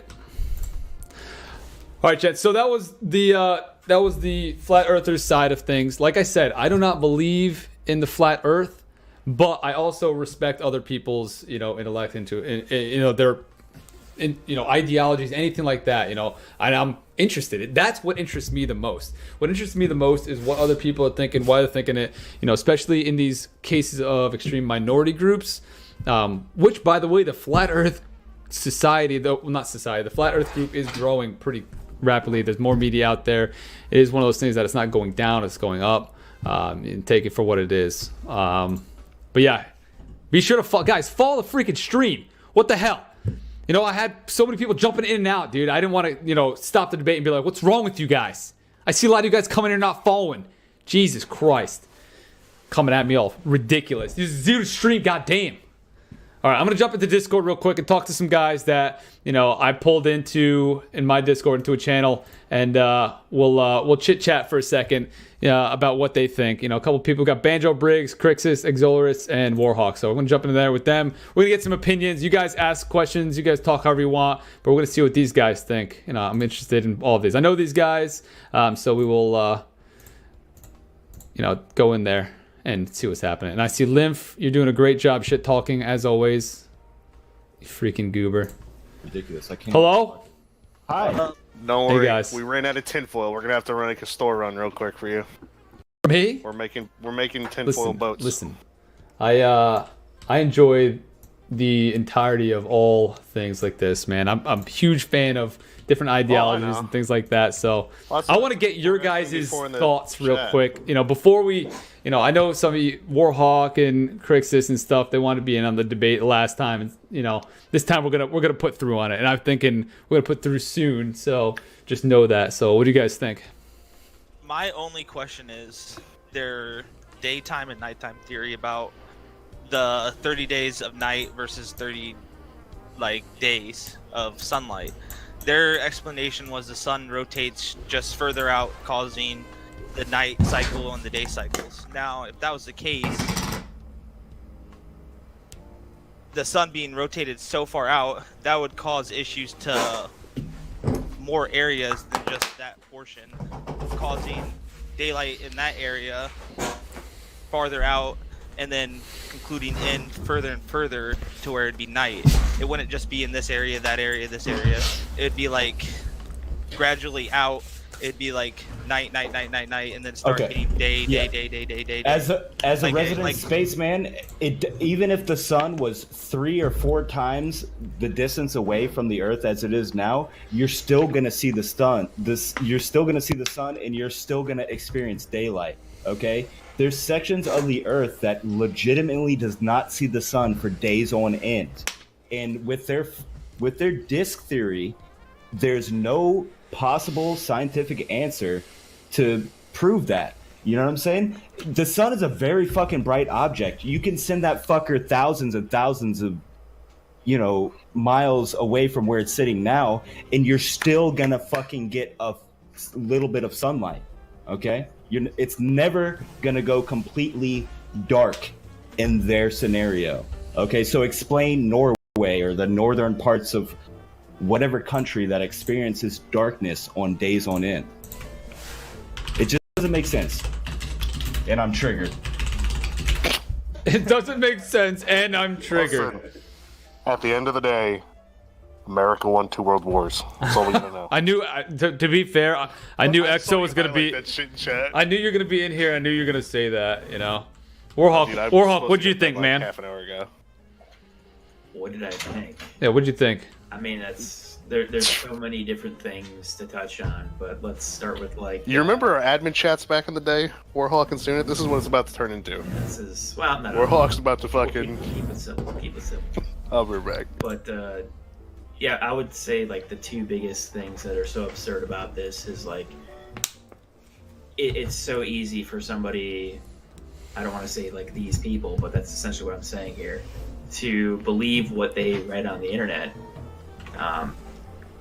However, I mean, if you look at the laws that exist in the international laws, not United States laws, not any other laws, there's nothing stopping you from going and taking a boat and going way down south to the end of the globe and seeing how far you can get. There's nothing stopping you from going up north and seeing how far you get, or how far west, or how far east.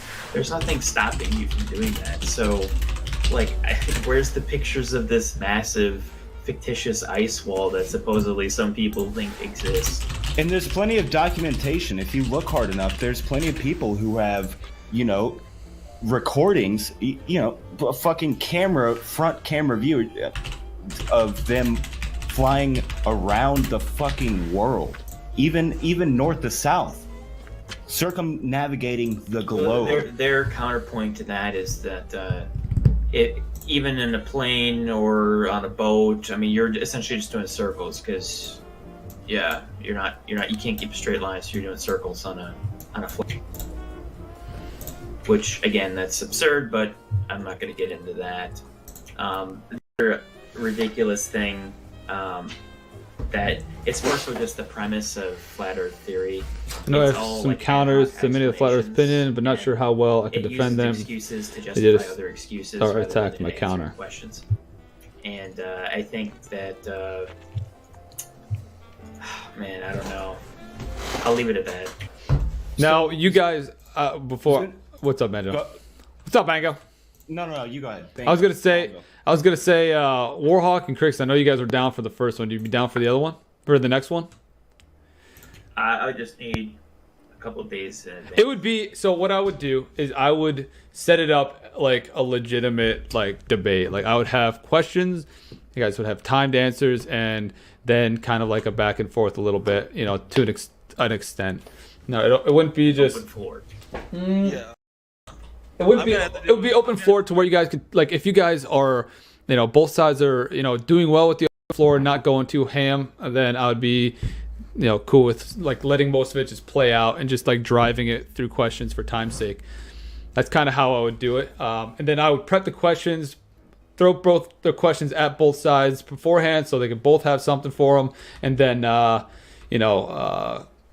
you guys will have, ample time before that. Maybe I don't know, definitely at least a few days. I know my podcasts usually come together within 5 minutes before it starts, but sounds interesting. I haven't done a lot of research on this. I'm just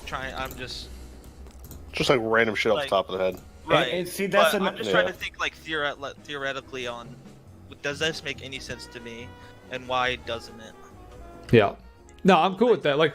Even if you wanted to be in there, I know you can be decently respectful. So that's the key. I want to get a couple people in there that want to go gung ho with some facts, because I know a lot of people like to do that. And then I want to see, if you want, think you're, decently logical and want to go against it, that's fine with me too. You know what I mean? I'm fine with that. However it wants to be. Yeah, for sure. I mean that I could do that for sure. But like I said, I haven't done a lot of research on this. I'm just thinking of my background compared to theirs.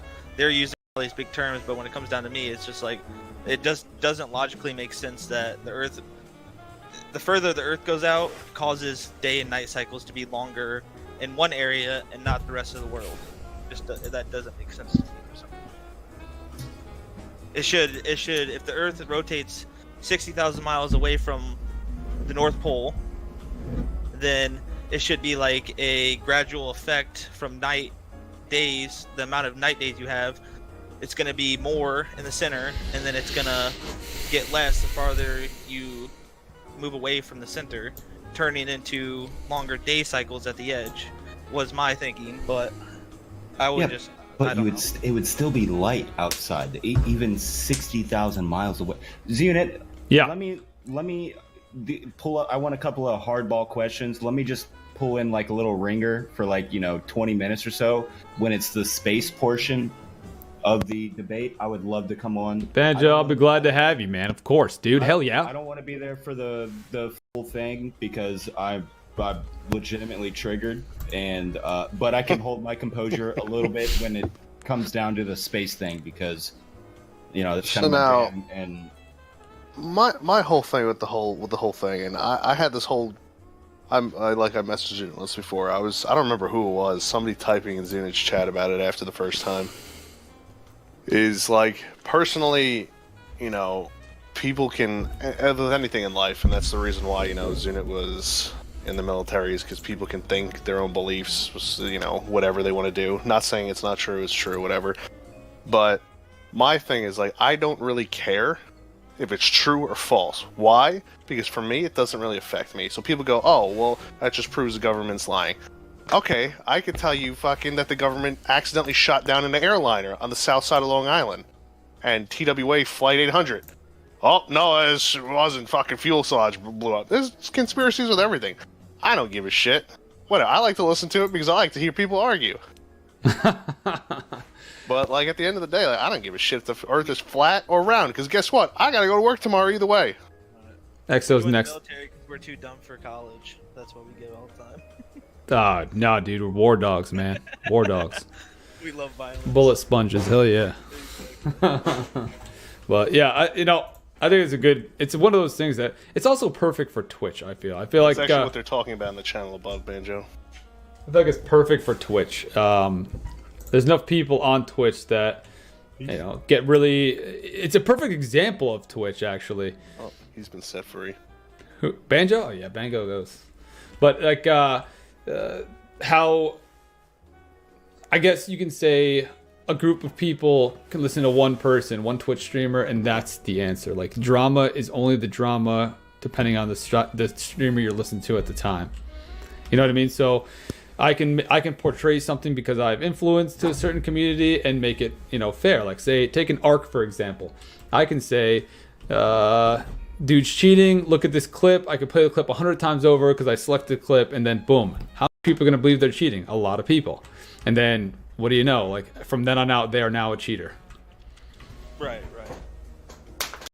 My interest is there. But yeah, I'm interested to see as well what happens. But I also want to jump into the channel above to see what's going on up there. So, yeah, go ahead. I'll meet you guys up there in a second. All right, gents. That's it for today. Once again, that was a good solid refresher from the first one. Pulled into some other things that we didn't talk about last time. And then, like I said, debate's gonna be planned. I'm gonna start talking to these guys on setting dates. I think I get a couple people. I'm also gonna reach out to a couple YouTube flat Earth debunkers, and I'm gonna see if I can get them on here too, because content creators are content creators. Let's see what they got to say. So let's see if we get them on. We'll no, don't end the stream. I have to. So just know that there's going to be more like this. We already had one, we had two. I love this kind of stuff. It gets everybody riled up, everybody thinking, everybody doing things. So let's keep doing it and follow the fucking channel. Subscribe if you got it. That's a great way to support it. You know what I mean? Hey, Sellout Sunday. All right, guys, I'm out. I'll catch you guys tomorrow with some captivating gameplay, I'm sure. All right, later, gents.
Good morning. How's everyone doing out there? Hopefully alive and well upon the face of the earth.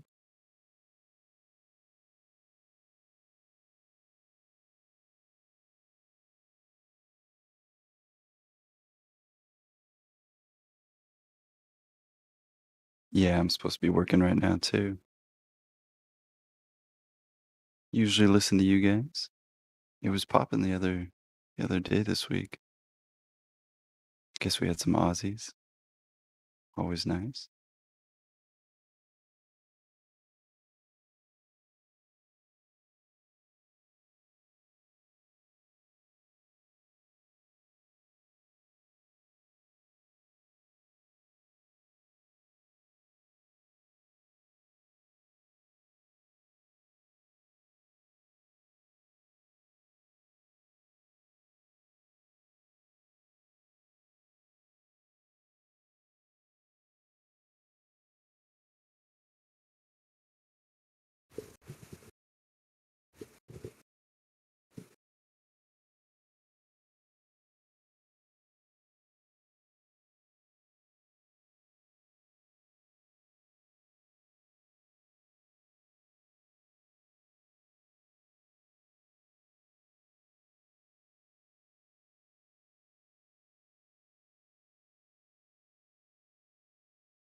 Who the hell are you, Chris B?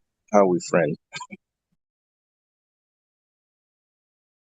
I don't know. I saw you added me yesterday. I know, but why the hell would I add you? Who the hell right now? What the fuck is I that? was trying to figure out the same thing, man. But I was like, yeah, sure. I might have done pocketed some shit, pocket press.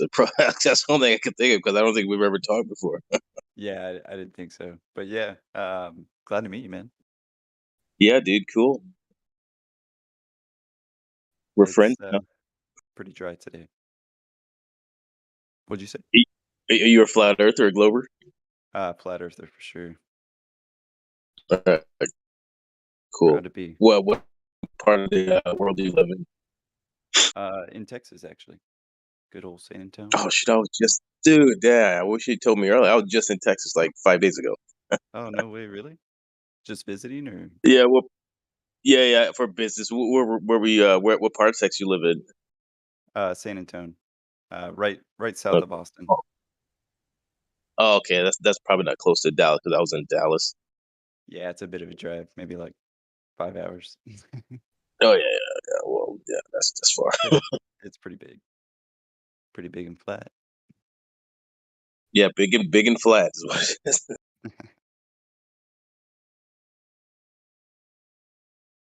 But nice. What kind of business are you in?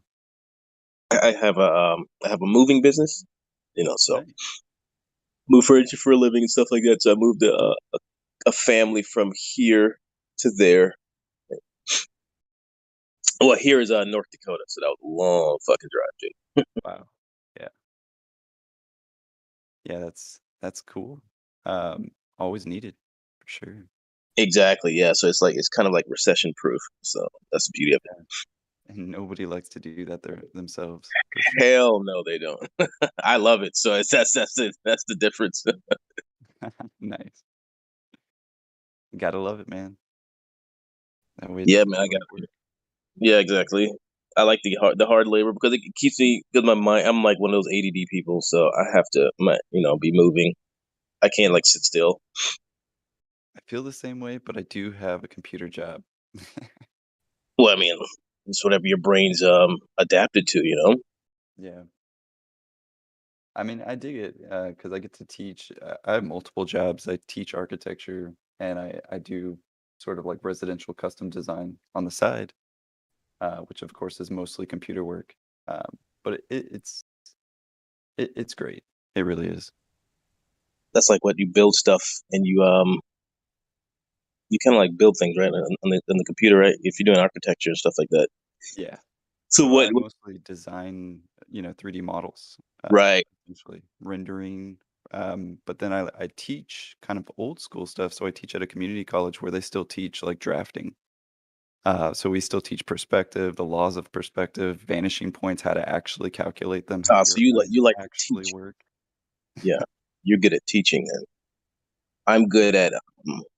You're good at. I guess yeah, teaching in general. Just you're patient with people. I'm You not. have So to be that's extremely patient. Yeah, yeah, there's times that's good I really quality. want to smack some people, but Yeah, I can tell by your voice you're very patient and you're good at conveying information in front of people. See, I'm the opposite of that. I'm good at absorbing information. It's hard for me to express it, but I can absorb it well. And I don't know. I'm not good at the teaching part. You know what I'm saying? That's something I would have to learn how to do. But I can absorb information at a fast rate. nice. Would you say you're More, more like audio learner or a visual yeah, learner? audio, and visual. Nice. Yeah, I mean, in architecture, I kind of have it easy. We study geometry, right? So it's kind of like, do you see a circle or do you not see a circle kind of thing. And then a lot of it is extremely subjective when you get into design and things like this. But I have varying students in that spectrum of just like visual and audio or a little bit of both.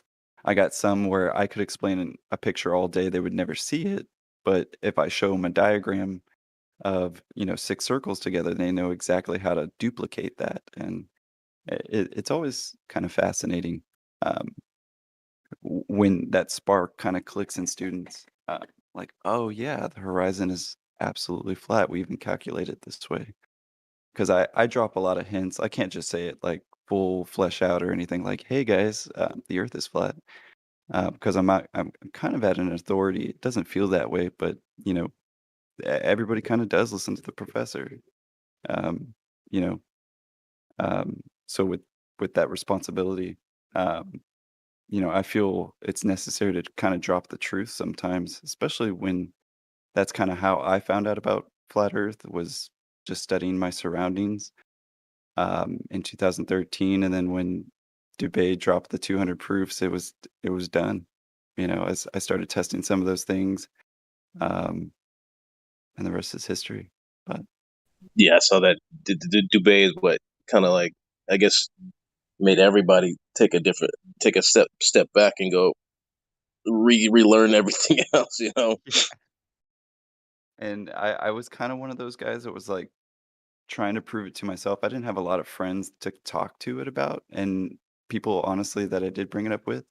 Lost a lot of friends, family, um, and until I found this Discord way later in 2018, um, have even felt confident about talking about it again, or even dropping hints. Um, it's been fantastic for sure. Yeah, man, that's really cool because like we need people like you who actually have a degree in things that involve I finding guess, out. but Yeah. like I appreciate that, but at the same time, I do agree with the argument that you don't need a degree to know some of these things, Yeah, or to test some of these that's how things. you reach these people because if you go to the Yeah, Bible, Paul did a lot of work, but that's because he was respected for his accomplishments in the world of man. You know what I'm saying? So right.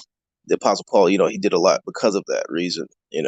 So I it's will it's say it necessary, definitely and that's helps though. oh yeah, it helps because When they're you like, can "Oh, reach. what do you do?" And I'm like, "Oh, I'm an architect and a professor." And they're like, "Oh, well, Yeah, maybe you're they onto quickly something." shut the fuck up and humble themselves. It does help. Yeah, I mean you have to reach the so-called smart people, and the only way to do that isn't with another so-called, smart someone who's on their level, or else they won't respect you. And that even happens here. I think that you know because their vocabulary or whatever is higher than others, Right. that they are more intelligent, which is not the case. Just because someone cannot speak as eloquently and as fluently in the language, even though they are of the language, doesn't mean they can understand and comprehend better than you. You know what I'm saying? So you have to always be checking yourself. I always learn that you have to humble yourself because you can learn things from someone you thought was an idiot. You know what I'm saying? You just never know what you can learn from people, whether you're more educated or not. So common sense and what do you call it? And was it world knowledge and book knowledge, or street knowledge and book knowledge? Not the same thing. You know what I'm saying? So Yeah. you have to be always open to learning. Oh yeah. Even I work with people who have doctorates and great degrees and stuff. Um, and I've mentioned things like level and how do we determine level and things like this, and um, the backlash from it. Like you can tell, even though they have this great knowledge of astronomy and all this stuff and stars. Um, what is that? Is it really knowledge? Um, and they're remarkable teachers at it too. It's they can make anybody go into this imagination pretty easily. It's kind of scary.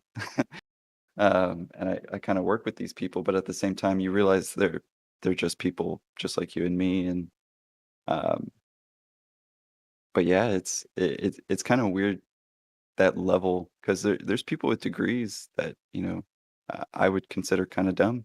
You know, no common sense whatsoever. They'd be the first guy to lose their wallet on the street. You know, um, but it's crazy at the amount of information they can retain. So if they're on our side too, that's where I think this kind of tips the other way.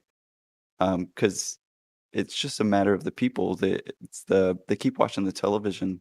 So if the television started saying, go look outside and go look at your surroundings and go eat healthy, people would probably do it. Um, it's kind of sad, but at least there's something that I think we can realize and utilize, that we can use the exact same tools that these people have used, to actually help people instead of uh, profit from them, I suppose. I mean, I suppose we could do both, but anyway, I'm just ranting because there's no one here, and I don't usually talk myself. Um, so yeah, just taking some break from the work and waking up. Yeah, I hear you, man. I'm about to head off to work anyway myself. Well, it's a good thing we actually did become friends, though. So now I'm glad. But I'll be back on later, It's meant to be. Meant to be. man. Later, buddy. Later, man.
Yo, hello?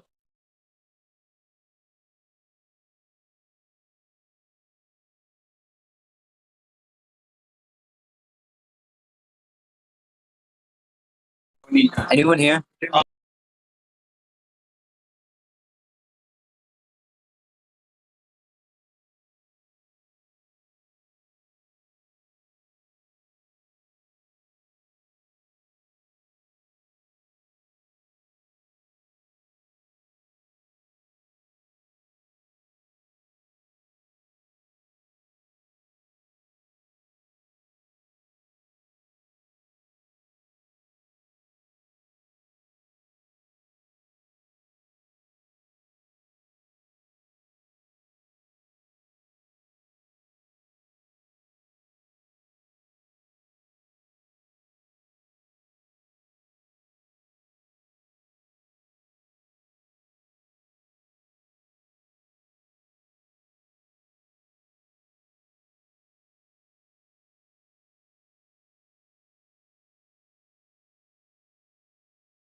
Imagination Station. We've got Jeff in this morning, and we're talking about January. So it's revolving around air. Exactly. So, you know, I brought in some air with me, which is not that particularly exciting, but I do have some air with me today. But I also brought in some other gases. So this balloon I filled with a different gas. Can you feel kind of like the weight of it? It feels heavy. It feels heavy, but when I take this off, you'll notice that it's about, you know, wants to kind of float away. Oh, right? let me see. Yes, I do. Excellent, excellent. So you've probably seen, you know, your uncle at a birthday party or something take a helium balloon, which is what's in here. You know, when he goes and he grabs one and he undoes it. And And then he ends up talking like this the entire time, right? Which is always fun. If you want to give it a shot, Chris. Sure. All right. So, and the reason why this is happening is that helium is actually. Jeff, what's going? Oh my gosh, it really works. It does work really well. I didn't really believe you. Yeah, it's pretty cool.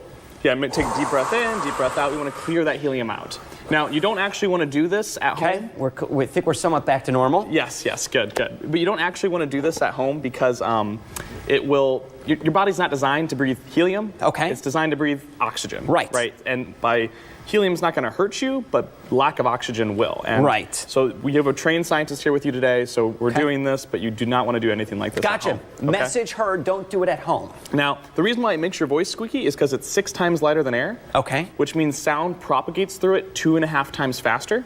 So it doesn't change your vocal cords, it changes the rate at which sound propagates through it. Very interesting. That's the science behind it. That's the science, but I decided to bring in a little bit of a special gas. I have some sulfur hexafluoride. Can you see it? Isn't it beautiful? I'd be lying if I told you I could see a difference. I'm not seeing anything. So it's translucent just like normal air is. So we're going to have to get a little more clever if we want to see it. So I'm going to remove. Now, how are you pulling the lid off here? Explain this. I'm just pulling this lid off because I've actually put the sulfur hexafluoride in here, and it's 6 times heavier than normal air. And so to see it, this is just a normal air balloon, right? Okay. I'll take this one from you. Okay. All right, we'll just get rid of that. Go ahead and take that and just place it on top of my tank here. All right. Just like you're putting a bobber and some water and just. Shall I let go? Yeah, just go ahead and let go. Okay. Very cool. Isn't that just amazing there? Isn't that just so cool? And if you could see too, the balloon isn't attached to anything or surrounded by anything. You can go ahead and tap it. It's almost like it's a cork in water. And that's because, don't do it too much. You're going to get rid of all my sulfur hexafluoride. That stuff's expensive, Chris, okay? Now, it's 6 times heavier than normal air. You know, helium was 6 times lighter. So what do you think would happen if we inhaled some of this? Our voice would get very deep. You think so? Well, you're about to find out, so... I don't want to do this, so here you go. All right. Thank you. All right, you ready? I'm a guinea pig in many forms. Ready? Same way as the helium? That's good. Luke, I am your father. Keep talking, keep talking. I can't believe that just came out of my mouth. Okay, we're gonna take one deep breath in and deep breath out. Let's do a second one just to make sure. And your voice will be back to normal 3 to 6 weeks, don't worry. Go ahead and talk. You're not going to be invited back next week, I'll tell you what. It's pretty cool, right? And what's really cool is since it's so much more dense than the air, you can kind of pour it. So if I... Okay. I can actually talk by pouring it directly into my lungs, okay? And it's a great way to learn about, density and air. And, Wow, just don't try to pick up any ladies that way, no, okay? I don't think it's gonna work too well. All right, super cool. So we're just talking, it goes around with the January, so we're talking about the density of the different gases and, of course, how it affects the propagation of sound waves that come out of our simple airwaves in our voice. Yeah, very All cool. right, you guys are just down the road, Imagination Station, and January goes through... All of January, of course. I just had to ask the obvious question just to make sure. All righty. Thanks for doing this with me, Chris. May Very I? cool. One more time? Oh, please do. we will have much more W2L11 your day when we return.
Okay.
Hello.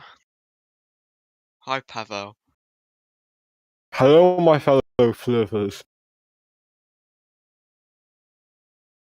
I'm eating an Oreo right now with milk.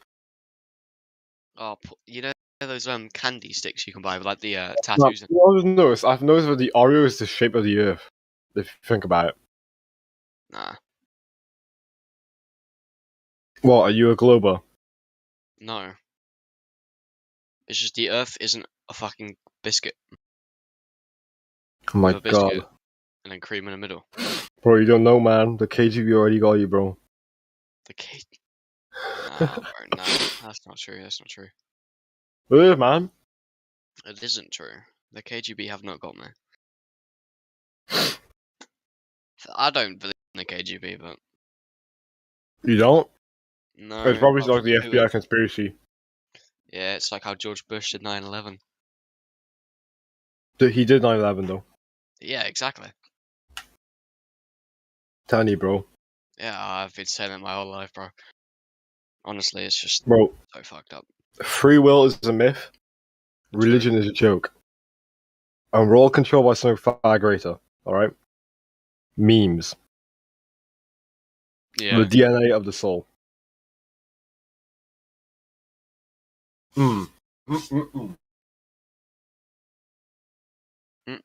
Margot, order myself like a pizza or something, to be honest. I might put in some chicken and make a chicken wrap because I can't give a fuck do anything else. Nice, that's nice. Listen, to all my fellow globers and flurfers in here, go into the live stream voice text chat and tell me what your favorite type of wrap is. You know, like a chicken wrap, like a veggie wrap. Also wraps you guys like. That's a good question. That's a very good question.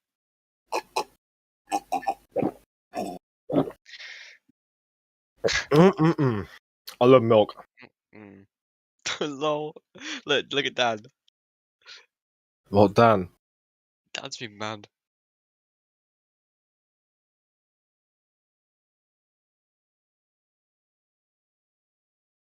Wait, what? What?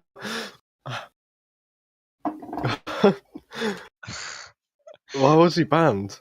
What sort of Danzo?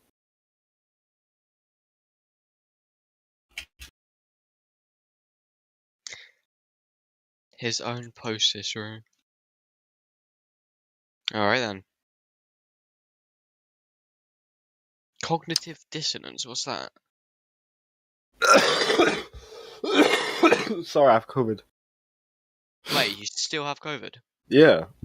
Watch this. Yeah, man. That's a can of Coke.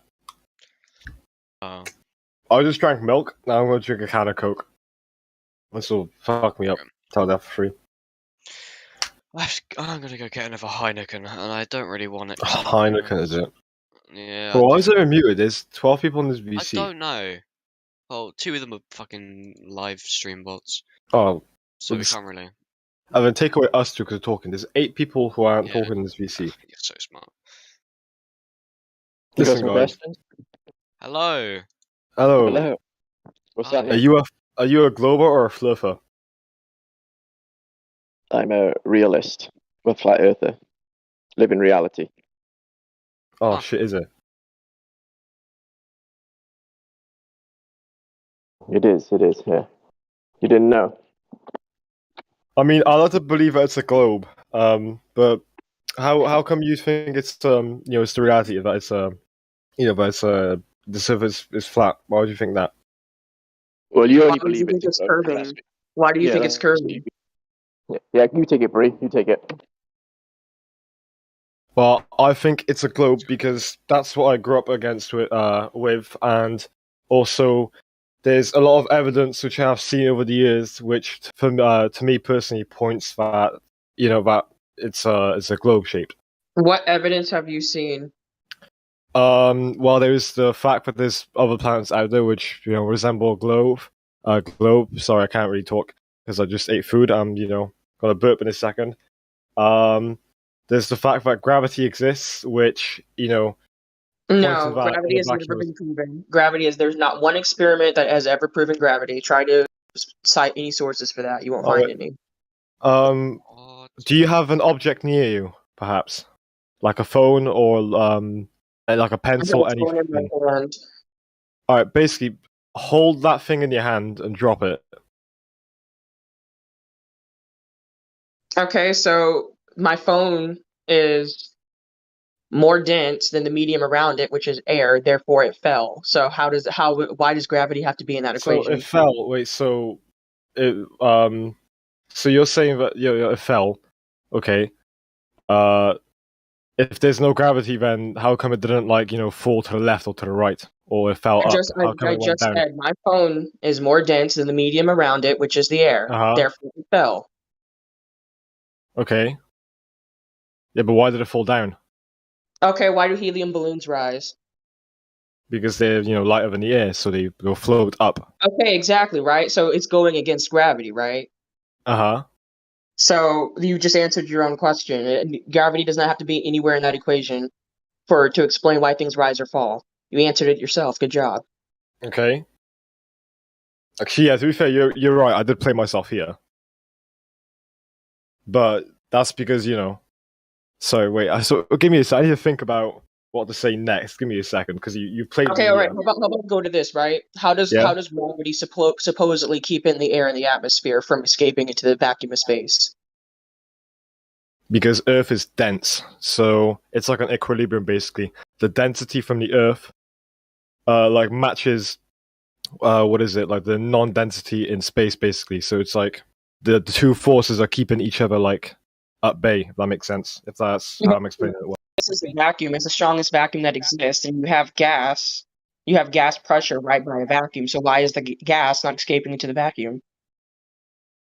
Well, because, like I just said, space isn't dense. That doesn't make any sense. What's keeping the gas from escaping into the vacuum? Density and gravity. Okay, so you're saying that gravity is strong enough where it's supposed to be the least strongest, which is away from the Earth's crust, the Earth's surface. You're saying it's so strong that I can keep in all of our gas into the atmosphere. Yes. Okay, so how about this being a direct violation of the law of thermodynamics? I wouldn't know that. One sec, let me order a quick thing off delivery. Give me a sec. Let me type in my Hold on a address. second, let me send you a link. Sorry, what did you say? I said 1 second, I'm going to send you a link to just explain what thermodynamics is. Oh yeah, that's fine.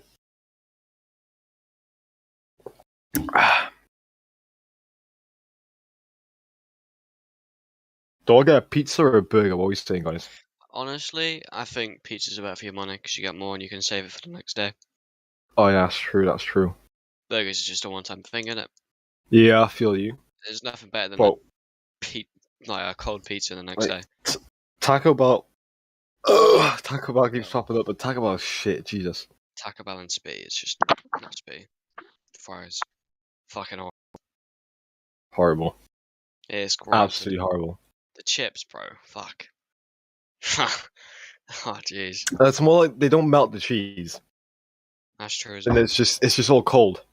Yeah. Taco Bell is grim. Yeah, Taco Bell. Where'd you have Taco Bell in the UK?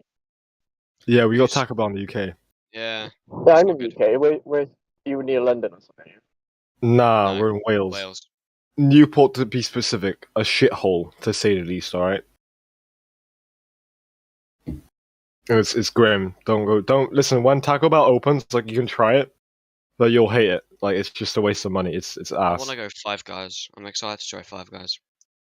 Apparently, it's quite expensive, but I think it's in Southampton as well. Oh no, not That's Southampton. close. I know Newport well. Very nice. I'm just down the road from you boys. Well, you live in Newport. Shit. Fucking Newport, innit, brah? Why don't you sound like Newportians then? Because I'm Germany's Polish. Whereabouts do you live in Newport? Like, no, I'm beautiful. I'm Portugal. Cool. Oh wow. oh, okay. But we've been on a holiday Cool once. though. That's kind of Yeah. That's the Sport pissing rate, mad. man. Yeah, everyone always sends that image when they're on about like matter and stuff, like the solid, liquid, and gas thing. Yeah, I don't get it.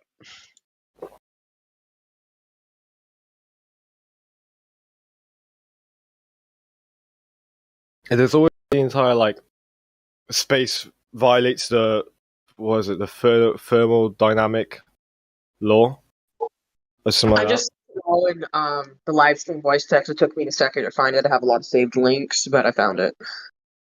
Yeah, we know.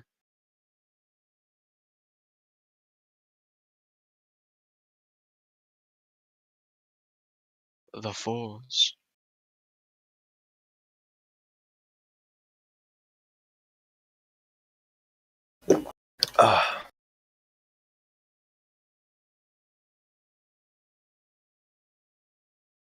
So basically, what this is explaining is that, according to the second law of thermodynamics, the gas in our atmos should be going out and expanding, and it should keep going outwards everywhere unless there is containment or some sort of container. Yeah, and that containment is gravity, I just said. But the thing is, I don't know. It's not a container, and gravity's never been proven. So in order for you to in order for you to keep saying gravity, all right, you have to Yeah, first you even prove it. gravity exists. So Yeah, just yeah, stop and I just using- said I can to use prove it exists by something dropping an else. object and it falling. But see, that's the thing. It's like, Oh, really?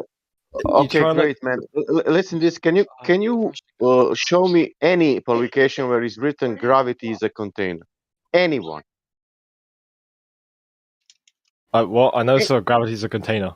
Any written document where is any Gravity is just a thing that like exists. It's like sort of like space. Space just exists. Is there like a explanation for why space exists, or like evidence that exists? Do you know what's gravity, or you are spiraling now bullshits? Hi, Sam. Before I stole that bike. Wait, what? Before I stole Do your you bike. know? Do you know? Wait, really one sec, Sasha. Wait, Sasha, one sec. I'm speaking up, brother. Give me a sec. Fuck up, Sasha. Okay. They thought you robbed the motorbike. Yeah, because I was pushing it, and then they're like, "Oh, is that your bike, mate?" And I was like, "Yeah, it's just fuck." They're like, "Oh, what's wrong with it?" I don't know. It's just making a fucking knocking sound. They're like, "Are you sure that's your bike?" Yeah. And then the worst thing is, I've got weed on me, and I could smell it. Like, so I was like, "You guys probably think I'm a fucking drug user." Jesus. Oh, what a sick guy, bro. Who said I will drop something and that proves gravity? Me. Did you say Mike? Huh? Mike. Did you say I take the mic and I drop it? Yeah, if you take an object and you drop it, it falls. Okay, where was that object, for example? In my hand. In your hand. Let's say you have shoes on the floor. Does shoe is falling? Does shoe is falling? No, because it's on the floor, so it's okay. It's because the floor is. Yeah. Okay. Great. Now, you taking the shoe. You know. Is it shoe more dense than air? Well, yeah. Okay. That means that you will move the shoe from equilibrium because it's standing on the floor, and now you will move through the medium what is less dense than the object, and now you will release the object in less dense medium. And obviously, you know what will happen. Because if you drop something more dense in the less dense medium, then it will fall. But if you don't move that object will not move. You need to use your energy or something to move stuff and then to drop, and then you will say this is gravity. But you are moving that object through the medium what is less dense than that object. And obviously when you drop it, it will fall down. Okay. And that is explanation that you don't need gravity. I think that he just needs to be able to prove gravity before he can just start inserting it as the answer for everything he asks. Oh. So I'm at a loss for words, to be honest. I had to hold myself back from laughing it, to be honest with you. Yeah, but listen this. Listen it. For example, you are saying that mass attracts mass, and that was Newton's law, and blah blah blah, and that was in the narrative mainstream science. Let's say pseudoscience.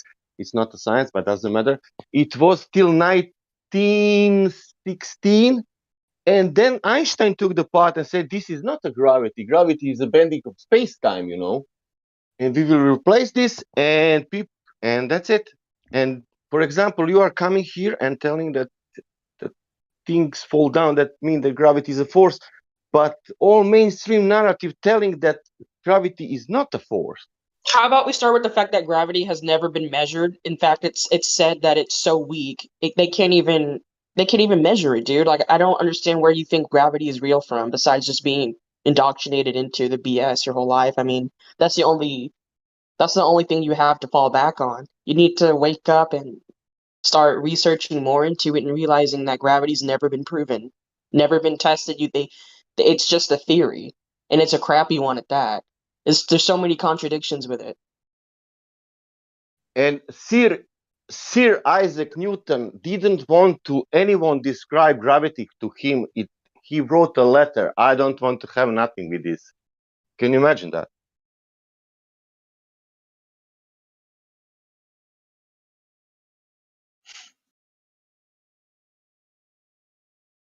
He discovered something and he didn't want to have anything with that. That's strange.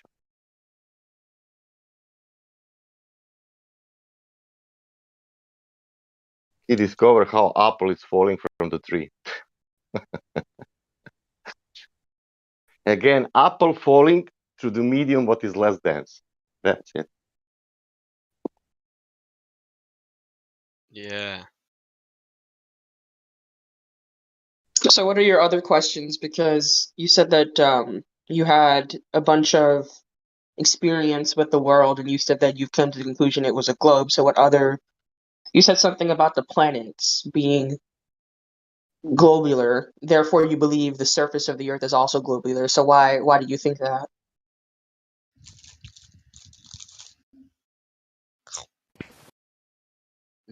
What planets have you seen?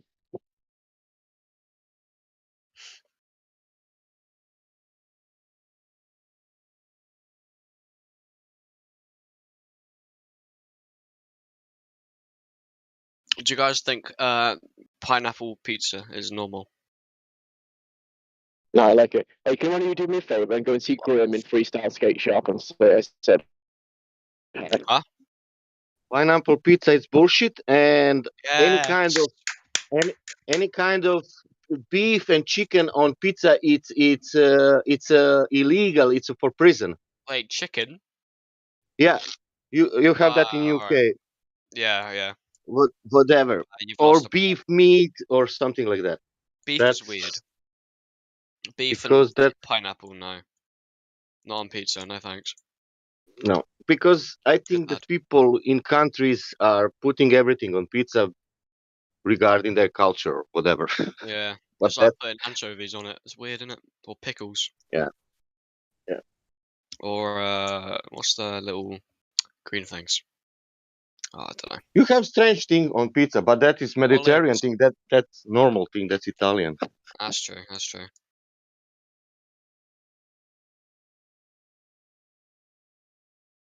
I just think pineapple just makes it shit, innit? Goes all sweet. Yeah. Ain't good. Ain't good.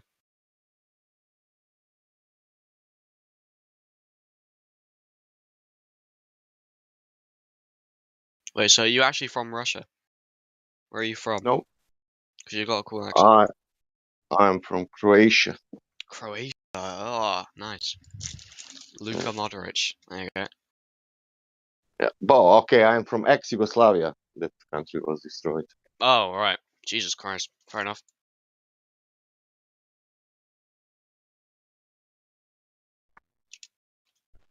And I lived in Italy for 12 years.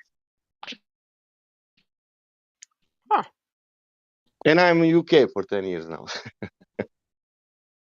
And how's that? Well, I moved because of love here. Mm. Do you know freestyle skate shop? You're roboting badly. Yeah, no one heard of what you said.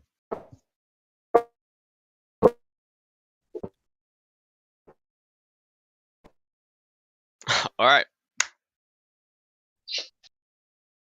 Man, if you want to ask one question, the question is nobody knows the answer. Where is the real drop or curvature in reality? It must be there. If it's on TV, it must curve in reality also. But look at the devil, there is no curvature in reality. Yeah. Only problem. There is no story about flat earthers. Or, are you flat earther or globe earth? No. There is no globe outside. That's the problem. Mm. It Yeah. doesn't matter who is flat earther, who is glober. There is only information, and that information is we can see too far, and plus some. If you now click your logic in your brain, you can, for example, in the UK, it's like an island. How we measure all elevation on UK? Because of sea level. But if sea level is sea level, that means where is the curve?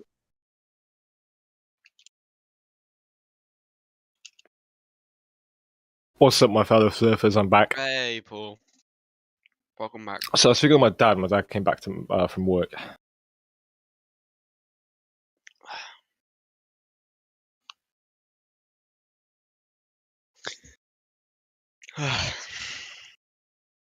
Yeah. Hey, Paul. Yo. What do you think about pineapple on pizza? Not my type of deal, to be honest with you.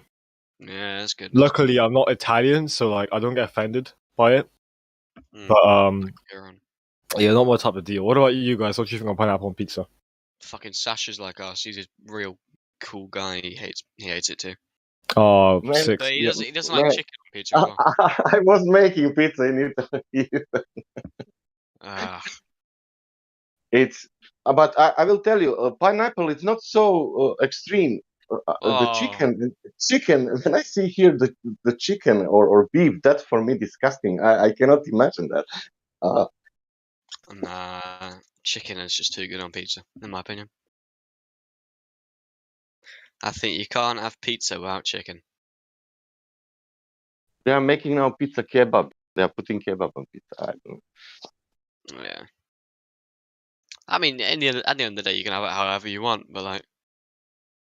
Yeah. You can. That's the point. Oi, Brie. Yeah. What do you think? About what? Well, curvature.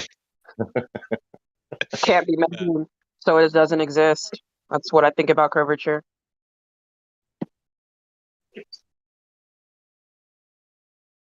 Yep. Sasha, did you catch the podcast I was on? Did they leave? Man.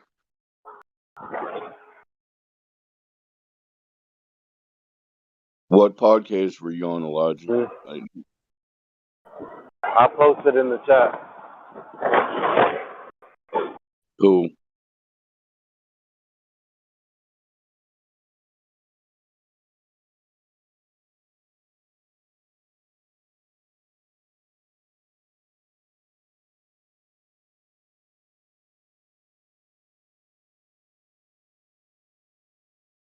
It's like 5 hours long though.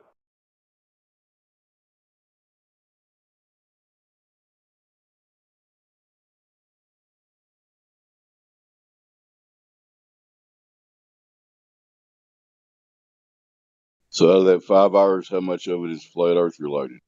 Guesstimate. Well, I said I feel like most of it because I was talking for most of the time.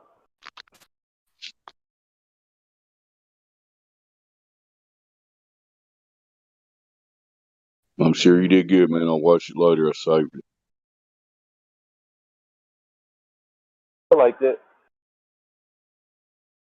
Thought it was a very good conversation.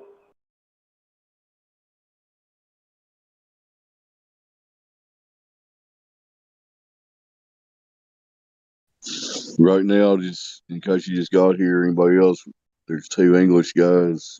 Sounds like young men talking about pineapple pizza. But why do you think you live on a ball, either one of you? I think they were waiting for me to get back because one of them was arguing with me, but then I just got back and then they left. Oh, they bounced? Okay. I was going to say, go ahead, Brady. We'd like to hear a woman's voice in here.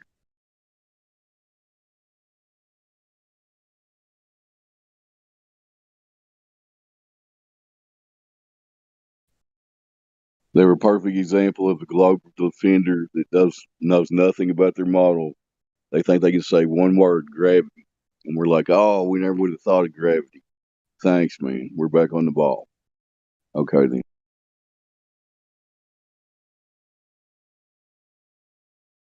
I don't think they were really here to be that serious anyways, because the moment I asked them what was their proofs, they said just what they've seen in through their personal experiences, like looking up at the sky and stuff like that.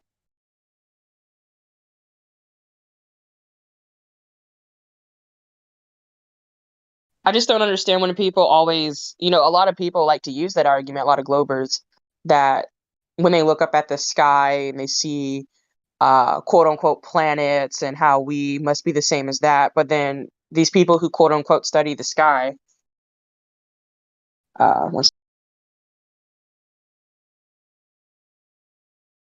but the people who quote unquote study the sky, right? These people, they don't realize that the constellations have always been the same. And if you're on a globe, it should be going everywhere sporadically. All the stars should. We should never see the same stars. You would think that the patterns of the lights in the sky would change with all these motions and vectors and stuff going on. Good point.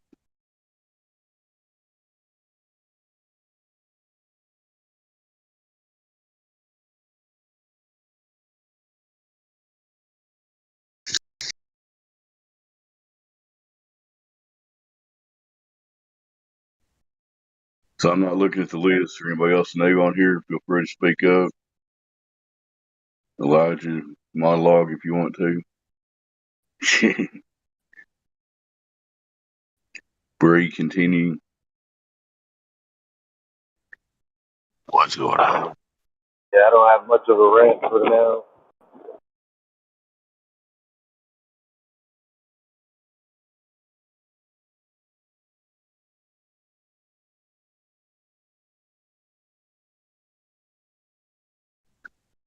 Well, we're just sitting here chilling at the 24/7 flat Earth, just waiting for proof of this globe that it really does not exist in reality. Just give it up, people.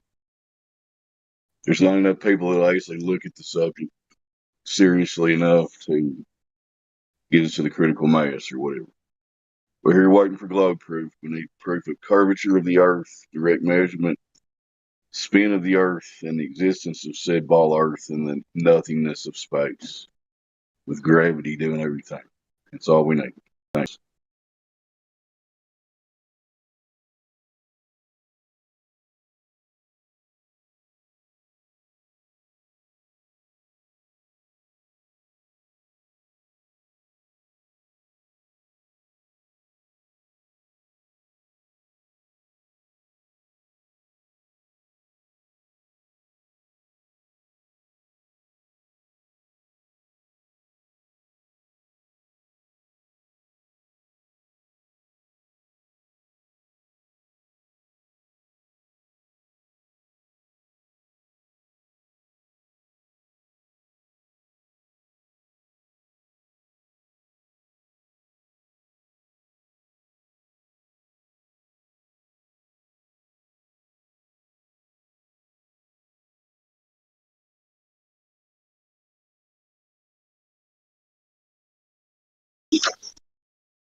Hello, Mr. CJ. Welcome to the server. Are you there?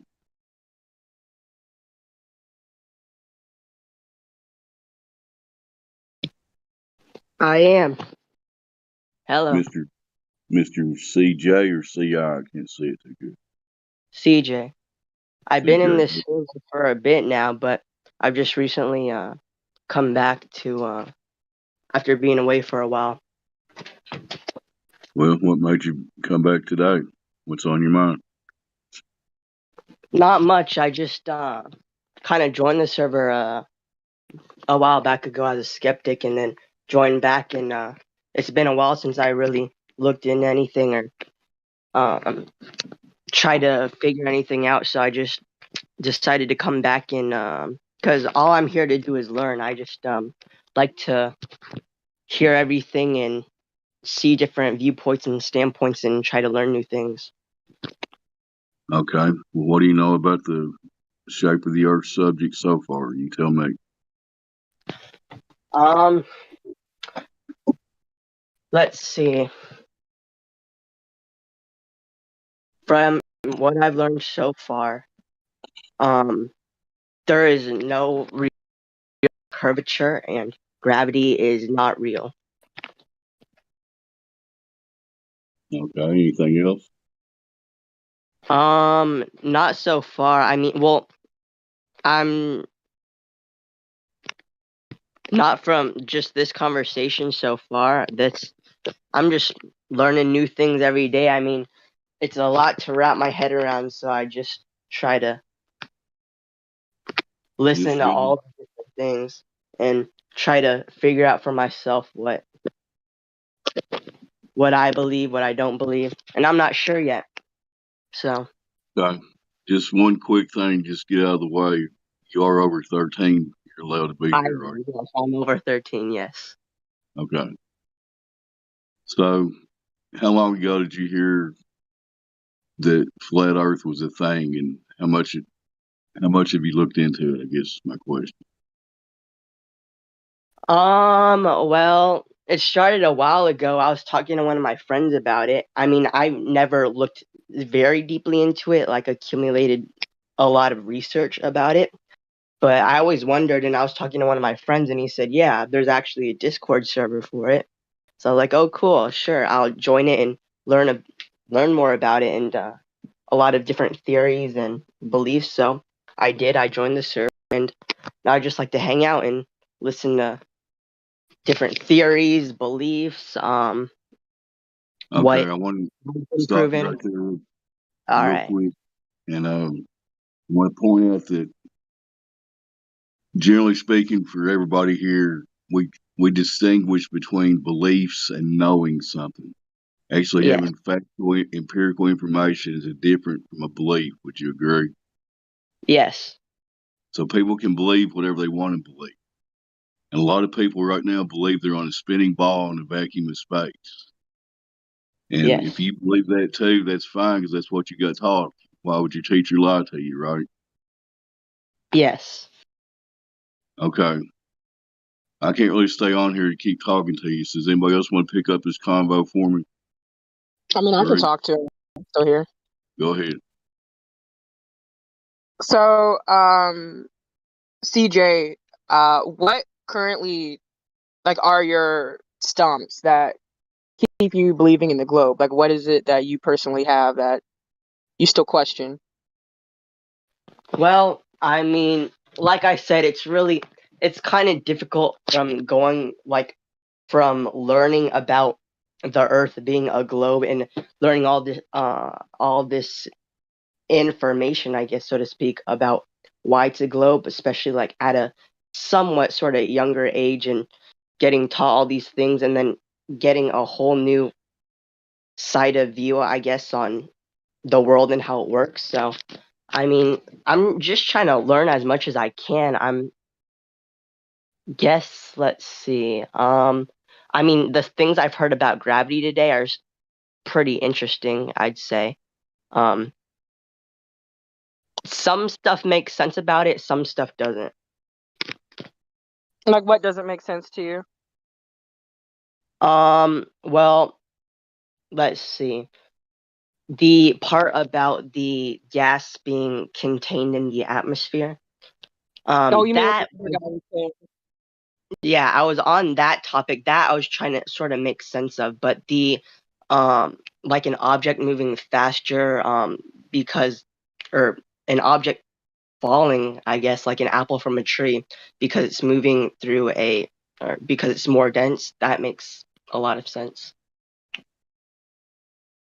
Yeah, that's exactly all it really is because a lot of proponents of the whole gravity shebang like to say that well everything is going towards the Earth's core due to gravity, but then they can never explain how helium balloons fly and stuff like that. So, what about the curvature of the Earth? What do you think about that? Well, I'm not sure. I mean, there's no real evidence, I would say, but I mean, sure there are well, I mean, if you can say they're pictures, but I mean, I'm really not sure. There's no proven evidence of curvature, so. Right, right. You're correct because the Earth curves allegedly the Earth curves about 8 inches per mile, so that you should be able to measure that. And there we have plenty of laser tests that debunk that. Anywhere you go, doesn't matter where on this Earth, you will never measure curvature. So that pretty much just debunks it right there. Because if the Earth is supposed to have a radius of 3959, then there should be curvature. They gave us a geometric shape. We should be able to measure it, and we can't. So that just debunks that, literally. Mm-hmm.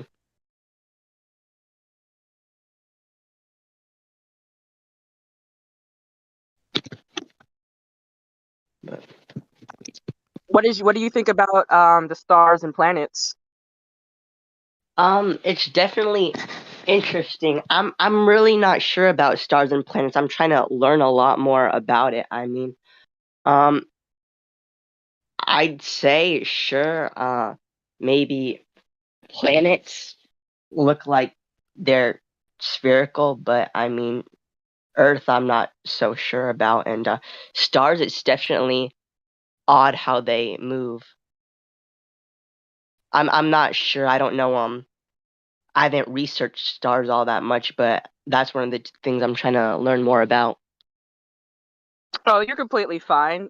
So you said something about the stars moving. What do you think is odd about that? I mean, the fact that there are like stars that are always, I guess, um how they move and then how we're always seeing, I guess, somewhat like the same stars, how people differentiate these stars, and I guess they're always the same. They're like the Big Dipper and stuff like that. Also, you have been paying attention. Yes.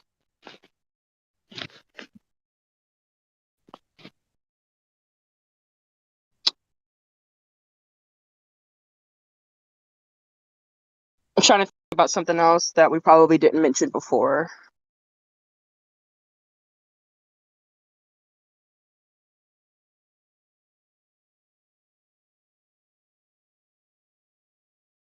About lunar eclipses. What was that, Elijah? How about lunar eclipses? Hey,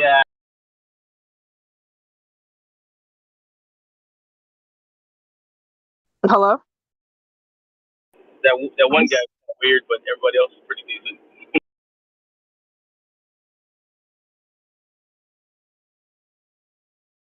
So one thing that I know that debunks an eclipse. Here, I'm about to post it in the live stream for you, so you can get a visual presentation of it.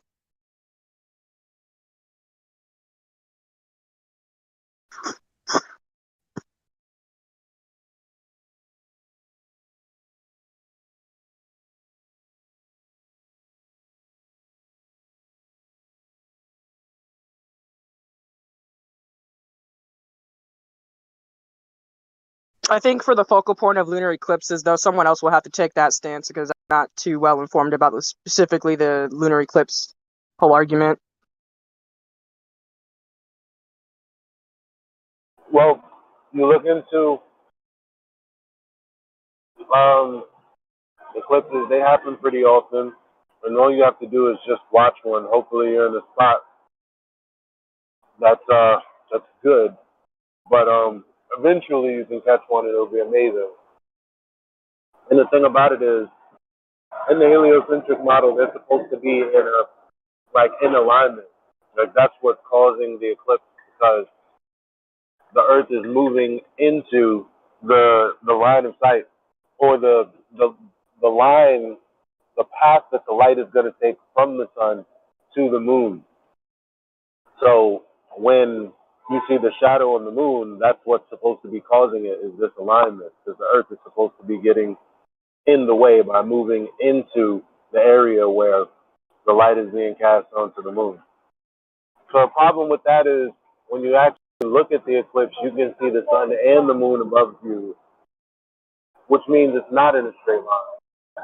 And also, if you were looking at an eclipse and you were looking at the shadow, and the shadow appeared from the top, it's not possible for you to be standing on the thing that it's causing. It's kind of hard without visuals, so I'm going to try to find something too so I can explain to you. Well, basically, like, imagine that was how an eclipse looked, where a breeze is close to 27 minutes past the hour.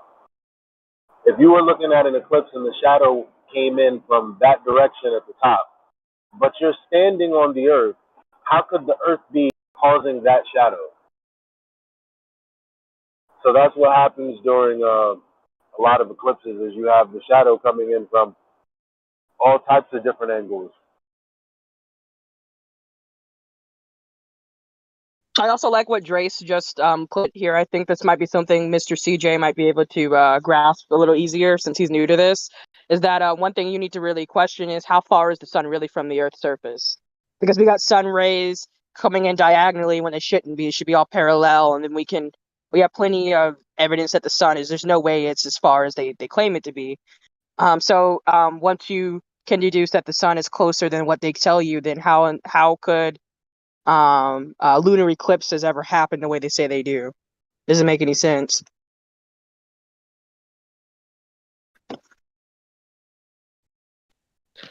Yeah, you're right. And thank you very much for those visuals. I'm gonna look at those here in a minute, but I gotta go do something. But I'll hop back in here in a little bit. Okay. Hey there, Elijah. You didn't hear me saying I saw you on that little thing yesterday, there, fella? Yeah. That one black guy, the one with glasses, talking about some weirdo stuff, but everybody else is pretty much on point. Say that again? And so the guy with glasses was kind of talking about some weirdo stuff, but everybody else is pretty much on point. Glasses, the one that was talking about, the one with the diabetes awareness? I don't know what he was talking. Yeah, when I was talking about health and all that stuff, he just got on. He just started saying some weird stuff though. But other than that, everybody else is pretty on point. You checked the whole thing? Yeah, but I tuned out when he started saying some weirdo 5 hours. Dang, bro, you hung out for that long? Yeah, 5 hours, bro. I was like, when it was done, I was like, I can't believe it. I'm surprised your girl didn't smack the crap out of you, like, bro. Well, we broke up. These things happen. Yes, these things do happen. But yeah, it was a good discussion. I'm gonna rewatch it later. Look at the live comments. See what the people are thinking.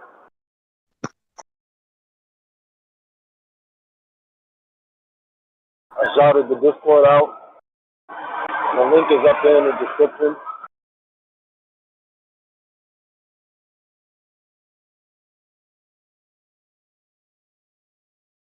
Dude, 5 hours, bro?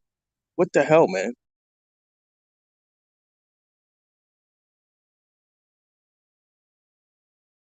Yes, I sent that feed to a couple people. That's what's up. I think it was really good.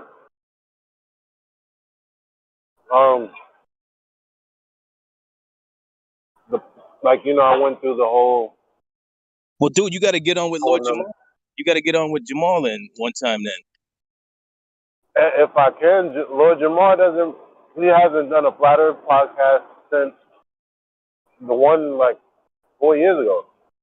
Oh, really? All right, hold on. I'm about to. He went on the Killer Priest podcast and spoke about it, but he don't really speak about it on his platform. Dang, that sucks. Here, I'll be right back. I'll be right back. Mm-hmm.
Imagination Station. We've got Jeff in this morning, and we're talking about January.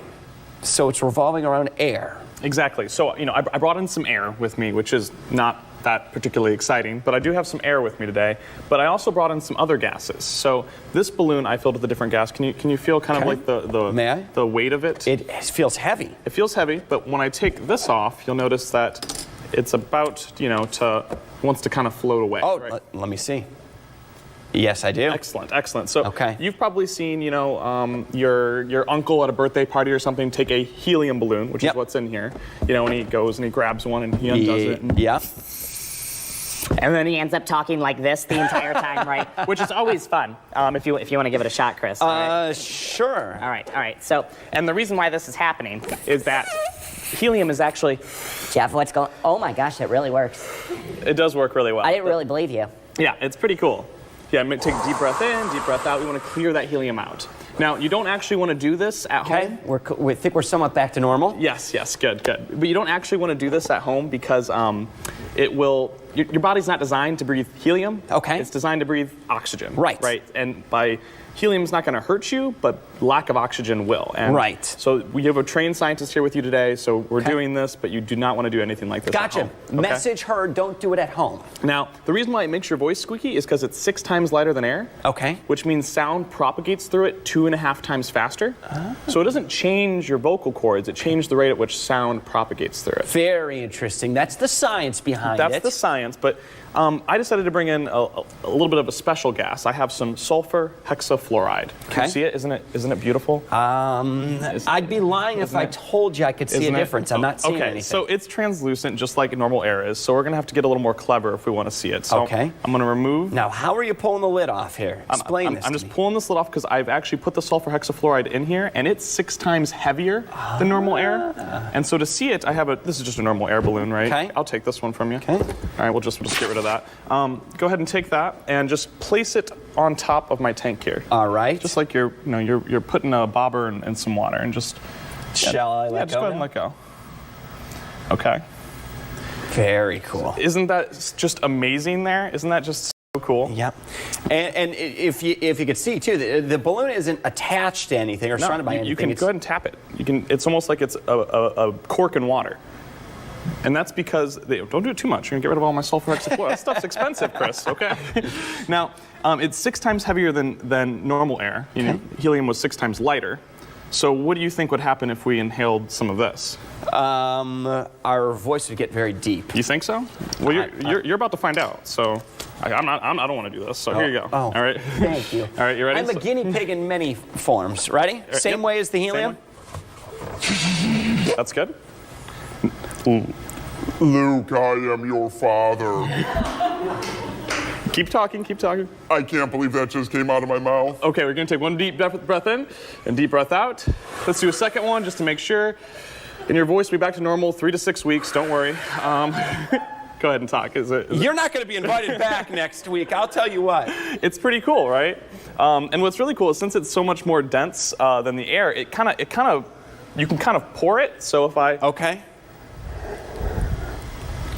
I can actually talk by pouring it directly into my lungs, okay? And it's a great way to learn about, density and air and Wow, just don't try to pick up any ladies that way, okay? I don't think it's going to work too well. All right, super cool. So we're just talking, it goes around with the January, so we're talking about the density of the different gases and, of course, how it affects the propagation of sound waves that come out of our simple airwaves in our voice. Yeah, very cool. All right, you guys are just down the road, Imagination Station, and January goes through all of January, of course. I just had to ask the obvious question just to make sure. All righty. Thanks for doing this with me, Chris. Very cool. One more time? Oh, please do. we will have much more W2L11 your day when we return.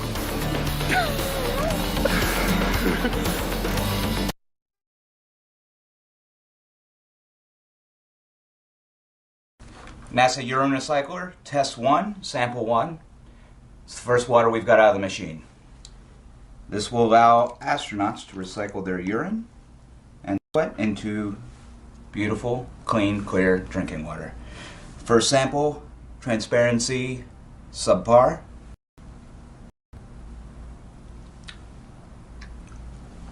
Oh, that's just piss. That's just straight up piss. Smell, urine-y, and damn it! Oh, that's piss. I don't know why I have to drink it. It's piss. It's yellow. That's piss all the way down to the bottom. Results have not been promising. Edison, you know, it took him like thousands of tries to find the right filament for a light bulb. And maybe we're being idiots, or maybe we're... that's piss! Let's just see who drinks it. I'm not gonna drink it. I can sit here all fucking day. You drink it! Do we even have a machine? Are we just pissing into this bottle? That would go great with a cheeseburger if you like drinking piss with your cheeseburger. Hey, that's not bad. Like a glass of water that a friend pissed a little bit into. We made water! Somebody give me a glass of piss! I want to celebrate!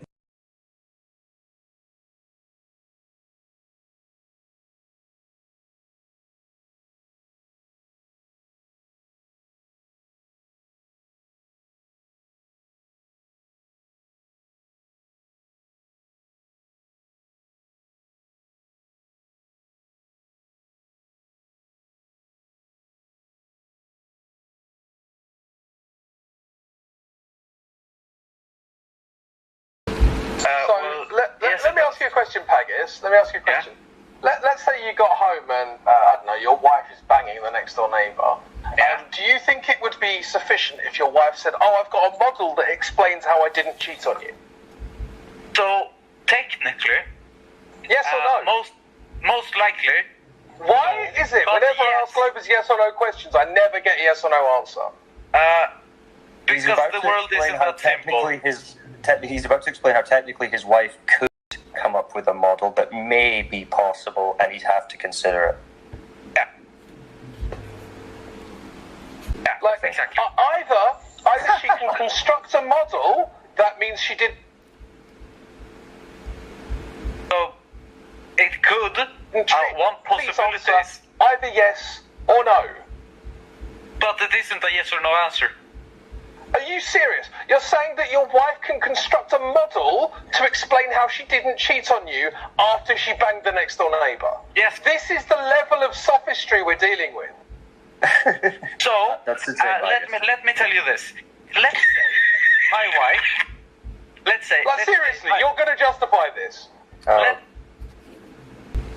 say my wife went on Amazon and she... found this amazing new thing, which a sex robot, which the next door neighbour a sex robot? Yeah. No, wait. Stop. Let me finish. Obfuscation. This is so embarrassing. Obfuscation. This is the ultimate cuckery, my friend. You're not, but you guys are not letting him finish. I'll finish for him though. Because he's talking about sex robots. Hold on. But here's the conclusion of his argument.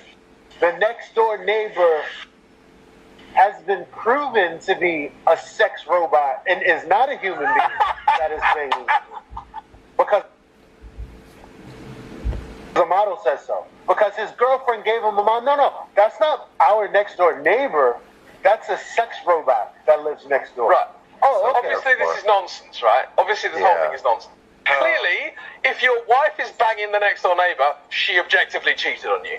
The end. There's no model that can explain that away.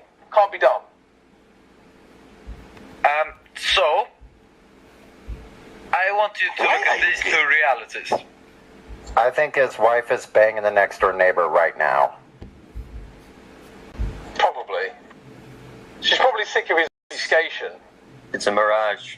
It's refracted. So, if I would actually be allowed to finish. She's like, Maggie, so are you going to have sex with me tonight or not? And he's like, well, technically I could, maybe, possibly, maybe I could build a model. And then she's like, fuck it, I'm going to see the next one. As long as he's banging her at 9.8 meters per second square. Let's give Pagas a chance to respond. You have to get that correct. A chance to respond, but I want you to respond to Crypto's question here. So what was Crypto's question? Can you construct a model to explain away the fact that your wife banged the next door neighbour? Yes. That's absurd. Okay, there we go. Absurd. Right, so, Pagas, quickly, tell us what you imagine that model might be. So one possible model that it might be is that, she went onto Amazon, and there was one dude who had invented this new sex robot who conveniently looked like the next door neighbor. It was like an exact replica. But then she buys it, she gets it, and she's having sex with the sex robot. Then I enter the door. Then I enter the room. And I see she's banging something which resembles and is in every way looking exactly like the next door neighbor. This is what they call in America the good old college try, right? So, how would you verify that? So then look. But when I am looking at the thing, then I see, she's banging something. It could then be the sex robot, but it could also be the next door neighbor who just walked over and is banging her. And I can have no way of differentiate. Like when I enter the room, both possibilities are true. But as you said, which one is more likely? There is. But you can verify. But before I'd verify it. We're not talking about before. We're talking about after verification. Let me finish. So, as you said, which is more likely? Yes, it's more likely that my wife banged the next door neighbor, but there's still a small, very, very small possibility that it was the sex robot. But then I go over and I look at if the next door neighbor is in his house, and then I see, oh no, he's not at home. Oh, yes, this model is false. Then I have proven that model was false. But before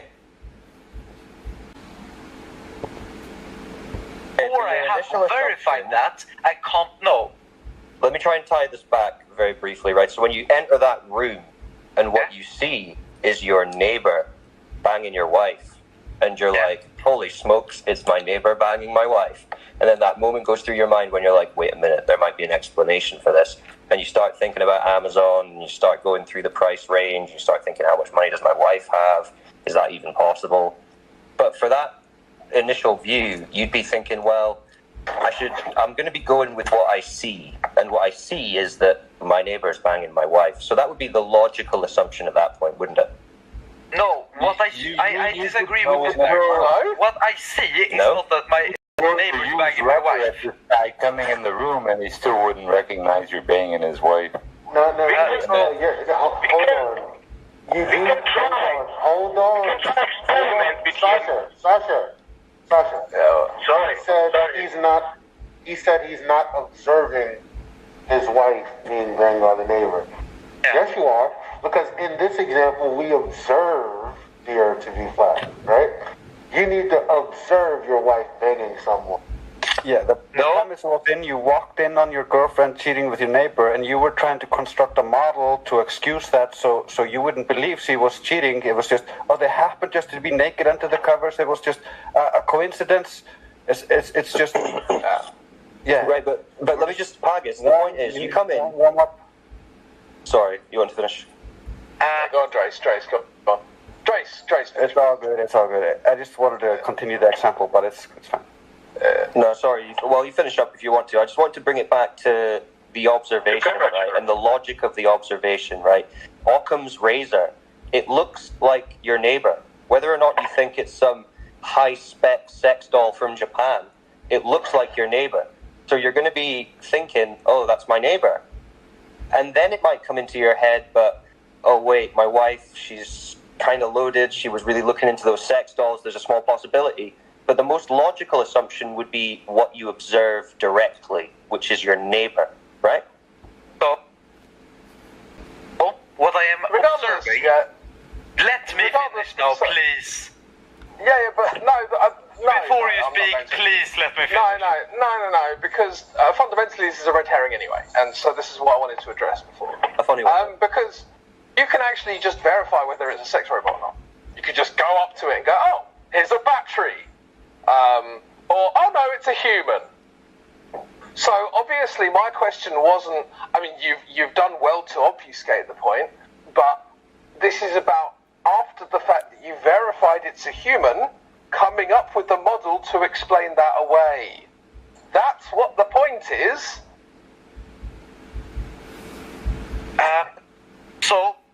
What I am observing when I enter the room, if I start with that is not actually, I don't observe my neighbor. I observe something which looks like my neighbor. I observe something which looks like a flat earth. Asserting that it is a robot. Sounds like you're a cuck. So then, when you get up in the morning, please, like, I can't even finish a whole sentence. This is insane. Sorry, does that mean that when you wake up in the morning and you see whoever you live with in your house, you go, well, that's not actually them. It looks like them, but that could be something else entirely. Is that how you think? Technically, yes. Technically, yes. So, because let me finish to respond. Please let me respond. Again, no, because we have to stay on point. The point is that we verified it is a human. Any talk of robots is stupid. No one ever mentioned robot in the example. I know that because I gave the example. There are no robots. Let's leave the robots to one side. And I am going to respond to that, but I can't even finish a whole sentence, so it's a bit hard.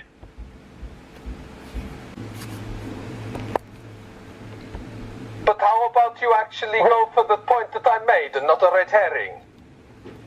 So, what I explained was that there could be a model explaining and giving another reason for anything else.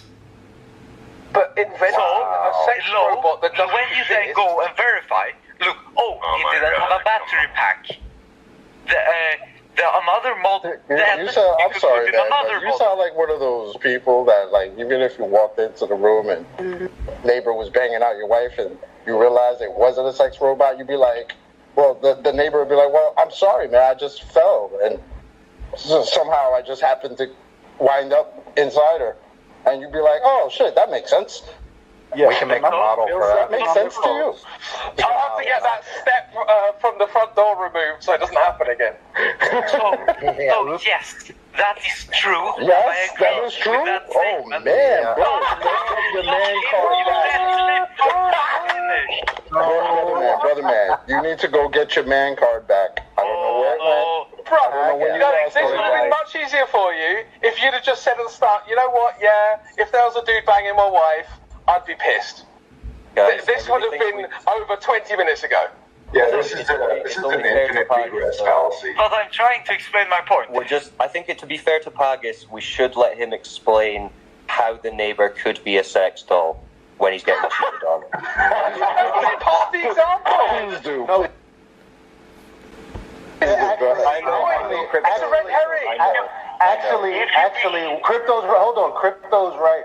Because first of all, robots fucking exist, and we've experienced them. If this was to be analogous to the conversation, there would have to be something that no one has ever actually experienced, like space. That is right. Listen, if you behave like a robot, a particle which we haven't found that exists yet, which is like distorting our view of reality. Okay, but what Crypto said you could verify, go and check the battery pack, and it's it's not a battery pack. So yes, I'm going to that. But then, as you said, there could another model. Then we know the old model was wrong. But then give them a new model. Wait. No, this I need to get. So Pagus, right? You check the battery. The battery is not there. It is a human. Now you're saying there's potentially another model. Could you tell me what that model would be, please, Pagus? So then that model could be like, oh yeah, he fell and he fell and went inside. and then accidentally went inside him. So yes, but was this He's not even Italian. He's not even Italian. Pagus. He fell. He just repeated exactly what I said. Pagus, I need you to be serious. Pagus, I need you to be serious. What is this other model? After you check the battery pack, it's not a battery pack. What's the model that could explain it? I think your example, as you said, was very good with the falling. But then I look, what is most probable? What is the most likely? And I say, oh, it's very unlikely that they fell and that happened. So therefore, I choose to believe and I choose to use the model which is the most likely, which is that my wife banged the next door neighbor and therefore I am divorcing my wife. Okay. But I will always know that there was a small, extremely small question. You still haven't answered the question. This is what the globe does. It allows you to accept lies like that. Yeah, we are 30 minutes into a question that you still haven't answered. Okay, so we'll try again.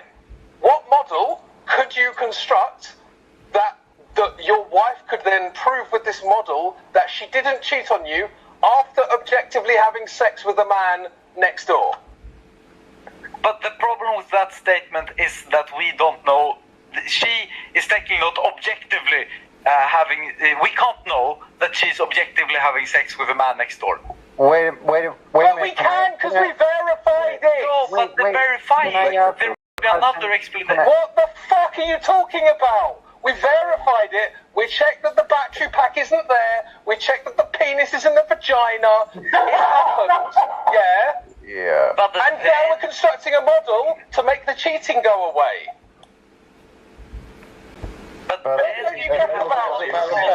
As a matter of fact, your wife just said. As a matter of fact, your wife just said, "Oh my God, why are you here?" Does that convince you that that's your wife? No.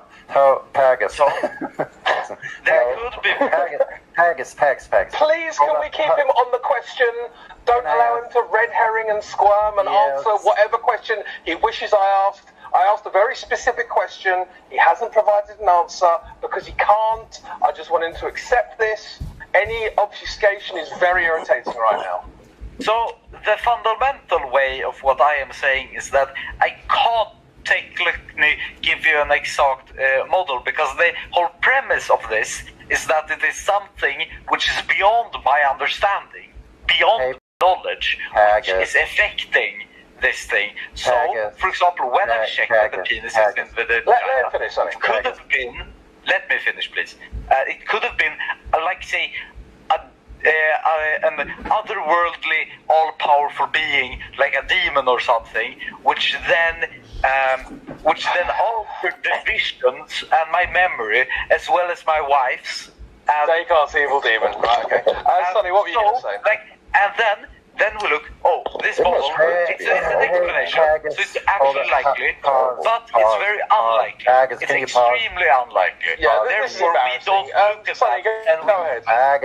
Pagus, you're embarrassing yourself now. Pause. Hey, Pagus, I just have one question, okay? Very simple. Go ahead, please. Do you believe there is such a thing as objective reality? No. There you go, folks. That's it. Nail on the head. Yes, I believe there is, but I don't believe we can actually. We can't figure it out. Bro. Dude, are you objectively on Discord right now talking to us? I can't actually know that. And as Roger, as you said, then you're a psycho. Well, then you can't objectively know if I mute you. So I'm just going to do that. Yeah, that's a good place to put a pause on that, I think. Oh, yeah. And really have a little moment of silence for the globe there. I mean, these people are insane. These people are insane. Well, Crypto, that's one of the best clips we're going to have in years, so thank you. Yeah, thanks, Pagus. If there's no objective truth, you cannot prove your globe, right? Yeah. It's Pagus. I've just put you on pause there, by the way, so I think it's just time you maybe took a step back and have a reflect. Oh, is he gone? I don't even believe he really said that. You don't even know if you're objectively here having this conversation. I mean, do I give you any credibility after that, or do I just classify you as a psycho? Why should I even speak to you after that? What he was talking about was a part of Cartesian philosophy, which is called Descartes' evil demon, which is the idea that you don't know that anything you perceive is real because there might be an evil demon controlling your perceptions, right? Which, of course, is completely unprovable and wouldn't actually matter anyway because science is generally based on verification, but repeated verification by multiple people. So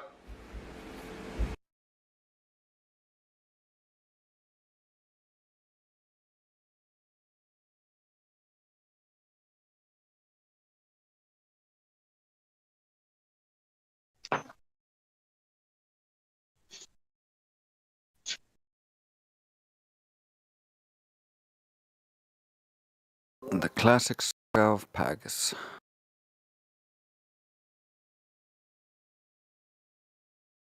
I don't know about you guys, but that guy was about irritating me like a bad case of thrush.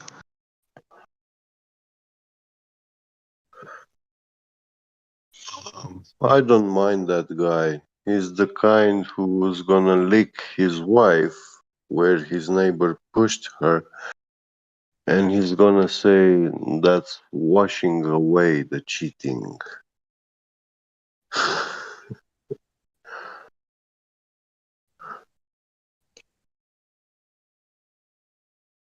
He's a prime example of how far the globe psychosis will take you once you've painted yourself into a corner.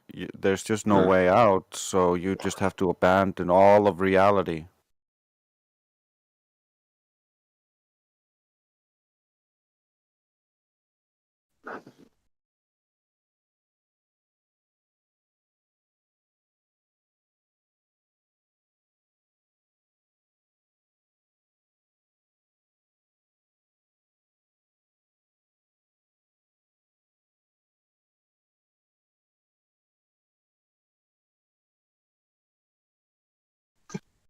There are this kind of denigrated people, degenerated.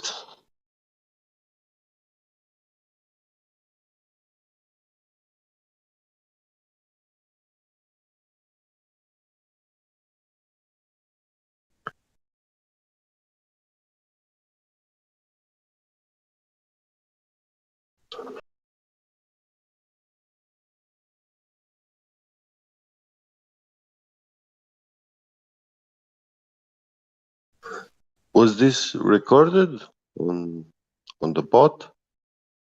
Yeah, it was. I got MacGyver to republish the original without the music. Yeah.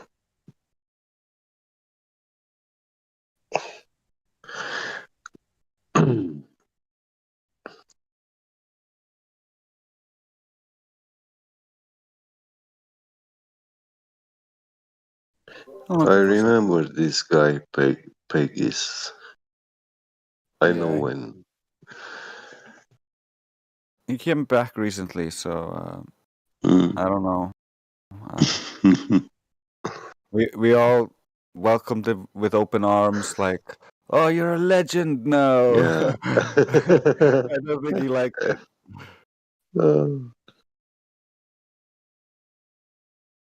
Drace, love, harmony. What's up? We should email this recording to him, you know. Yeah, Or I sent him a link. DM. I sent him a link to the one with the music last time when he came back, and like told him he was super popular.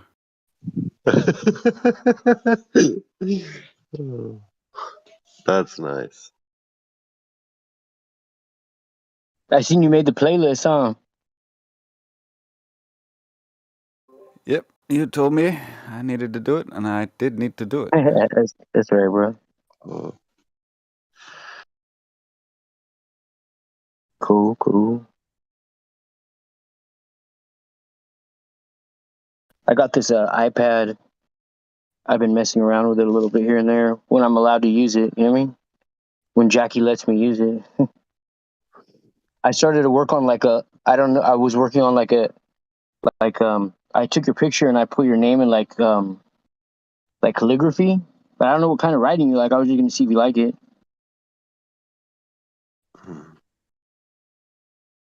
That'd be cool. You could send it to me. I'm interested Yeah, in yeah. seeing it. Huh? I'm definitely interested in seeing it. Cool. I'll send it to your DM later. Sounds good. I got my privileges revoked for a couple hours.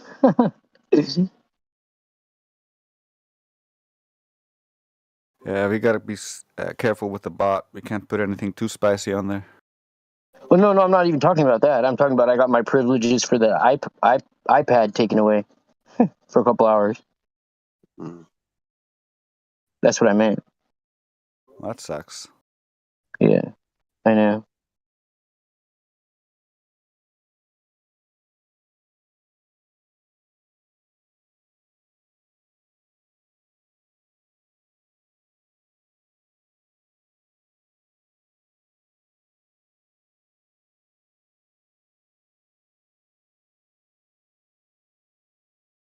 There's no Globers on here this morning, or what? They were earlier, but Globers fall pretty quickly these days, so it's not like they have any staying power. Yeah.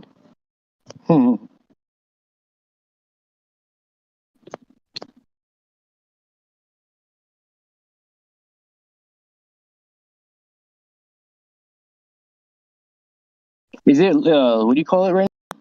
Ladies Precious Takeover Night? I think that's on Fridays. Oh. Oh, okay, it's Thursday. I thought it was Friday. Yeah, I think Ladies' Night is Friday night, and then the day after that is Precious Metals. But it kind of depends on like how active people are. There's a lot of stuff happening in people's lives. Yeah.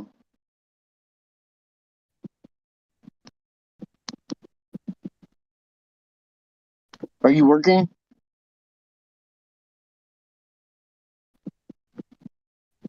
I don't speak much about my personal life online. Okay.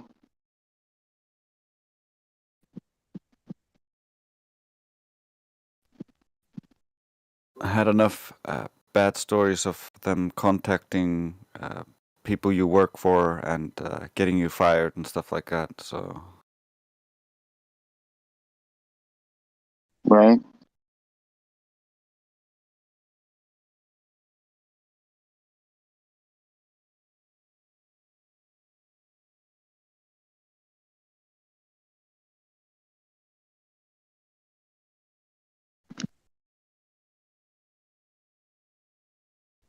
You heard my latest song, right?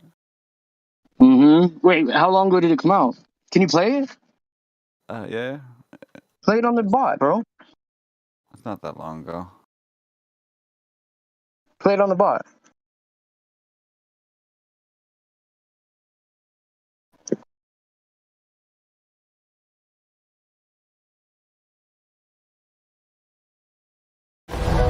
Rovers, are you ready for this?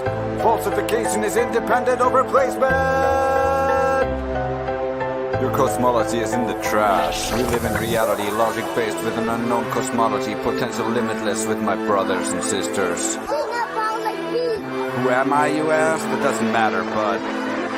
They call me Drace, Dr. Ace is trying to keep the pace. My heart full of pace, destroyer of the space race. Help you break free the globe, wish they'd be scared of me. Like Einstein was a Miller, logic is the sacred cow killer. Representing truth, it's the illest. Dissecting the lies like it's a fucking villa. Where is your mind? Where do I send the fucking bill at? Here is the truth, you can drink your fucking fill at. The discord, it strikes the right chord. Ignoring the truth, you cannot afford. Bamboozled, the lost is hit, they're all bored. The globe is gone, fool, you cannot retort. The globe is gone, the globe is gone, the globe is gone. The globe is gone, the globe is gone, the globe is gone.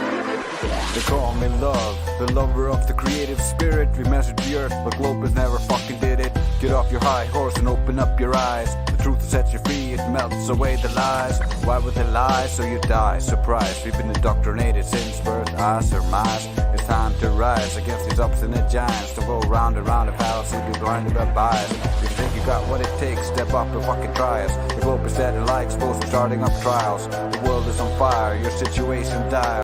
You're watching death throes of a crumbling empire. The globe is gone, the globe is gone, the globe is gone. The globe is gone, the globe is gone, the globe is gone. They call me wisdom, quoting the greats, never losing debates. All the globers share the same fate. Can't help but fall down at the same rate. Afraid to represent, can't even think straight. No proof, don't you think that's a bit late? Pump the fear, trust Elon or the Hell Gate. It's control, it's motherfucking mind rape. Children boxed in by the mental red tape. It's time for you to break free. Find your courage, come to easy and speak to me. Just be honest with yourself and this goes easily. FE is the base, truth and preach epiphany. The globe is gone, the globe is gone, the globe is gone. The globe is gone, the globe is gone, the globe is gone. The last minute's harmony, the balance. Can't you see the fractal symmetry uniting you and me, flowing in the three present in the be, expressing eternally supreme creativity. If information was a drink, I'd be alcoholic. Don't be lost in space, the globe is just idyllic. Invented by cults, there's nothing even on it. Can't hold gas, so no water, no bonnet. They got cognitive dissonance, the whole world, they've been missing this. Earth is flat, there's no diss in this. Please listen, miss, we're the cognitive dissidents who overcame our dissonance. The globe is gone, the globe is gone, the globe is gone. The globe is gone, the globe is gone, the globe is gone. They call me Drace, the lover of the human race, annihilator of the fairy tale they call outer space, grasping all the logic strings right at the base, cutting off the sofa swings they don't like the taste. Still have hope, what's the fall, it's quite the waste, but it's worth it for the few that are really based. Drop the lie, then you fly and you save some face, or don't cry when you die to the swing of the logic mace. Yeah, that's how it goes, Globers. And to my brothers and sisters out there, much love. 24/7 Flat Earth Discord, the last bastion of reason in a mad clown world. Peace.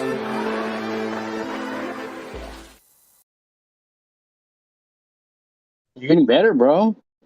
Yeah, that was all right. I like that. Yeah. You're getting better, I think. Yeah, I think I am. I'm getting better at both flowing and producing. I didn't know any of it when I started, so. Shit, I don't know nothing about producing. That's cool. You do all your own stuff. You record it and rap it. That's not too many people do that. You know what I mean? I wish I knew how to do that.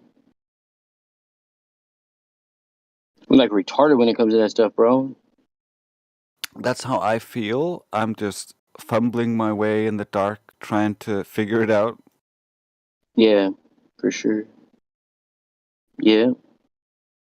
It's cool because you got your sister to help you. Like, it always helps to have a female vocals, even if it's just like a small part in the song. It makes such a difference, you know? Yeah. If I could, I would make her record on every song, but she's very busy. Yeah, for sure.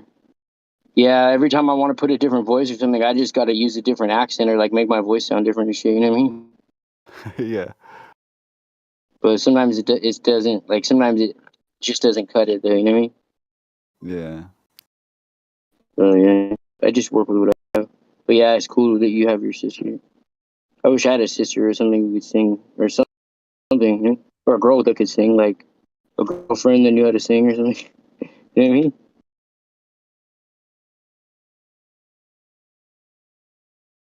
Yeah. Even a guy friend that knew how to sing. Yeah, there's a bunch of collabs as well that can be done. One of my first songs was with Lulu. It was so badly produced and recorded. Everything was really bad about it, except like her voice is angelic. Oh yeah? Can you play it? Or do you not want to play that one? I can play it. She's not here. She's not gonna slap me. It's you don't have the recording. She does. Oh, I have a recording. Just a minute. Oh, but it's not on your channel. That's cool.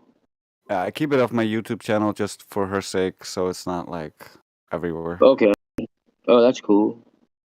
Glat, sorry if I'm interrupting, but Glat, your portrait AI is spectacular. It doesn't always come out that good, but especially with facial hair, portrait AI seems to have a difficult time often with the facial hair. That's really cool. Thanks, man. Yeah, it just took me. I downloaded the app because of Drace. Thank you, Drace. And I just started messing with it. It took me like a little over 20 minutes to get the right picture and then the right AI portrait of it. But it didn't take that long. But yeah, it finally got. I think I have 3 or 4 other ones on my phone that look pretty cool too. So that was just one of them, and I was like, all right, yeah, that's as long as it captured like my eyes well. I know was what you like, mean. okay, cool, you know. Or And yeah, the facial hair thing, it's really weird how it doesn't seem to do that right. Yeah. I got lucky on it. And then another thing was that my nose, it was blurred into my, what's it called? My beard. My nose was blurred into my mustache so many times, but the rest of it was perfect. I was like, fuck, do I de-shine my nose? Do I dry off my nose now? Or Mm-hmm. That was good. So anyway, thanks for saying that. Yeah. Bro, Drace's avatar looks like a Tool album. Like, look at it. Like the pupil inside the pupil. It is. It does. That's cool. Wow. Drace, you're like, it always fucks my eyes up, but in that one it looks kind of cool.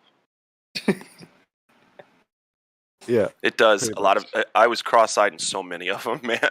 So many. Don't be cross-eyed. You know what you do?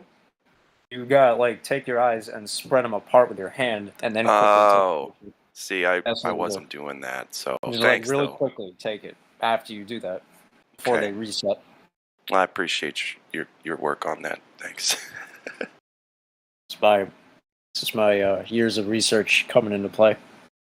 Hey, you know, it's on appreciated. stupid internet.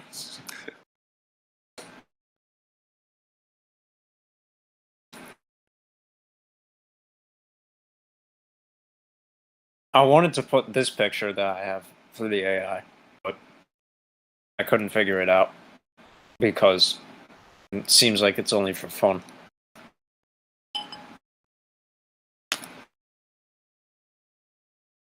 I'm lucky to have 3 Discord accounts on basically the same name.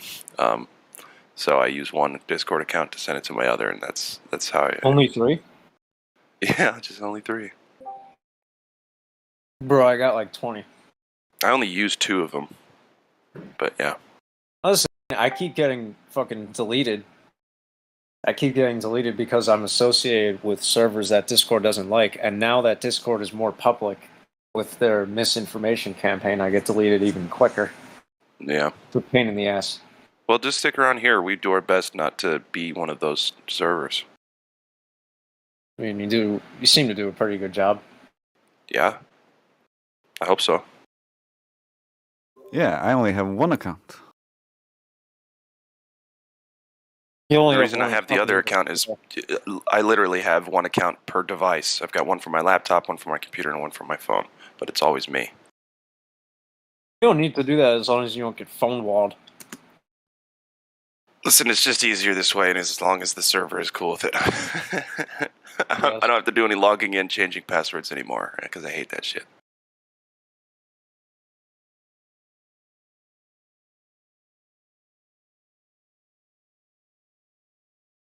You may have one account now, Drace, but there's no way you only had one, because... I've only had one. No way. You were here... You were not here before 2019? I don't... Is that... That's crazy. That's when I started seeing you a lot, Drace, actually. Yeah, I stuck on the YouTube chat for like 6-7 months, just arguing with the Globers in the chat there. Truth Prevails was like, come in the server. And I was like, Discord. I have to do stuff. Mm-hmm.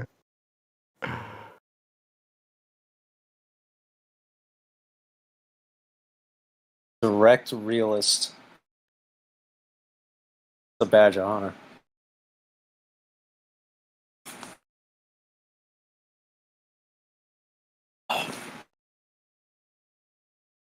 I never used Discord before I joined these servers and Nathan's server.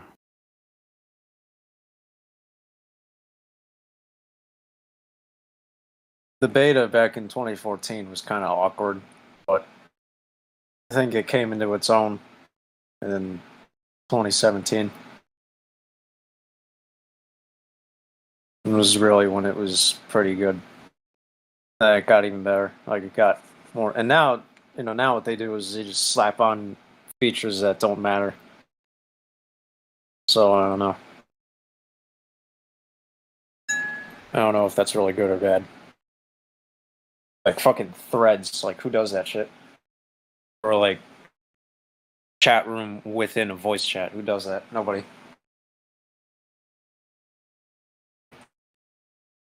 Like nobody asked for that shit. Well, it's kind of what we did with making our own chat room to go side by side with the voice chats. So they kind of stole that idea. Well, it's just the way too late. difference is, I mean, yeah, but the difference is they get saved here.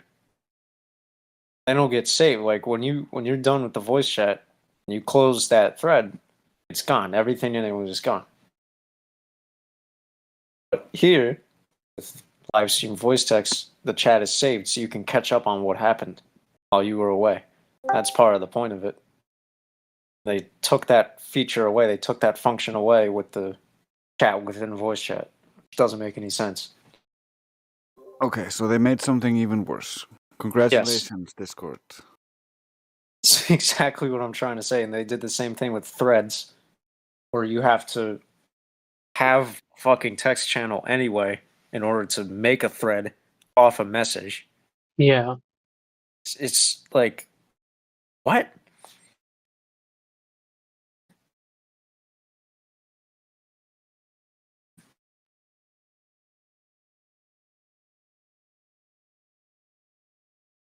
Yeah, check out the BuzzFeed headline on the Georgia Guidestones.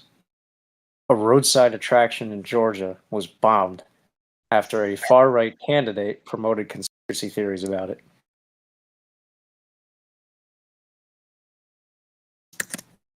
Yeah, I had that on the last show earlier. I wanted to know more about that, funnily enough.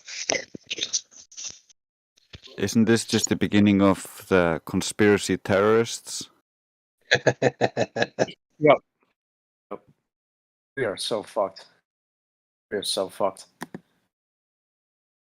I don't think people realize just how fucked we are. Like, if we're not careful. Like, y'all know about Project Zephyr, right? Nice. Go on.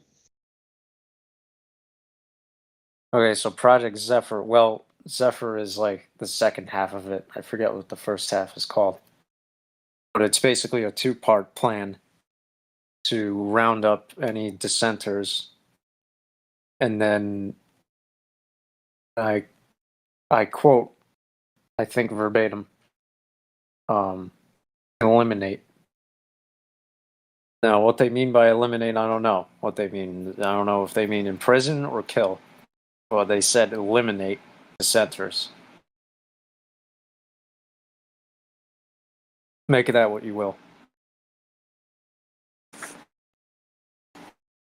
Okay, this is a CIA plan. This is not like Klaus Schwab or anything like that. This is just CIA talking about this.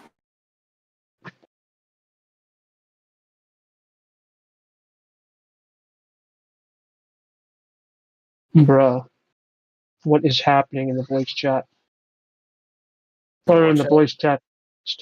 Oh. What graphic debauchery is going on in the voice chat? What the? What?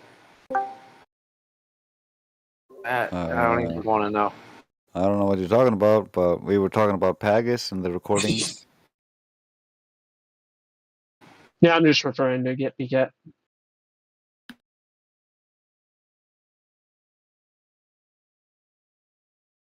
I think he's describing super cuckoldry or something. I don't know. Yeah, I'm not sure.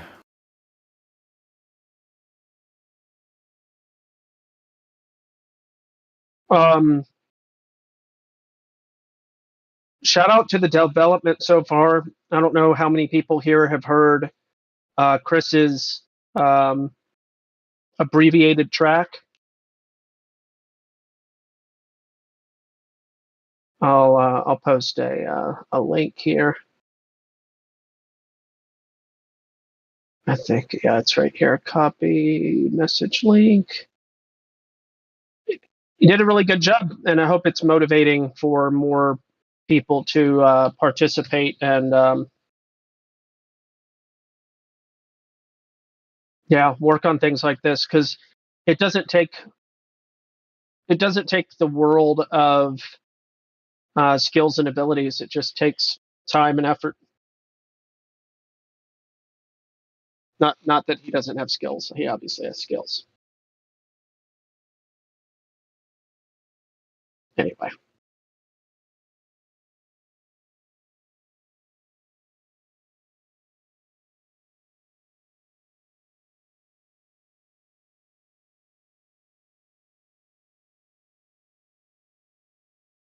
And then I think that Modest Monkey has also posted, I think it was him. Let me double check. Yep, he posted some lyrics in that channel for a different song. I don't know.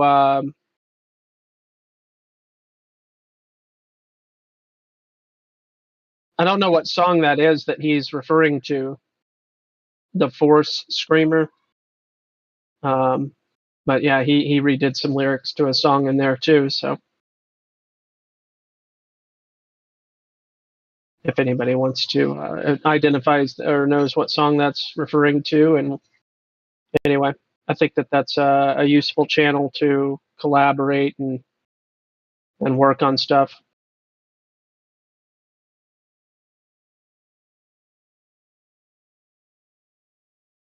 Yeah, that's a great idea. It was so far down, I never looked at it. Oh yeah.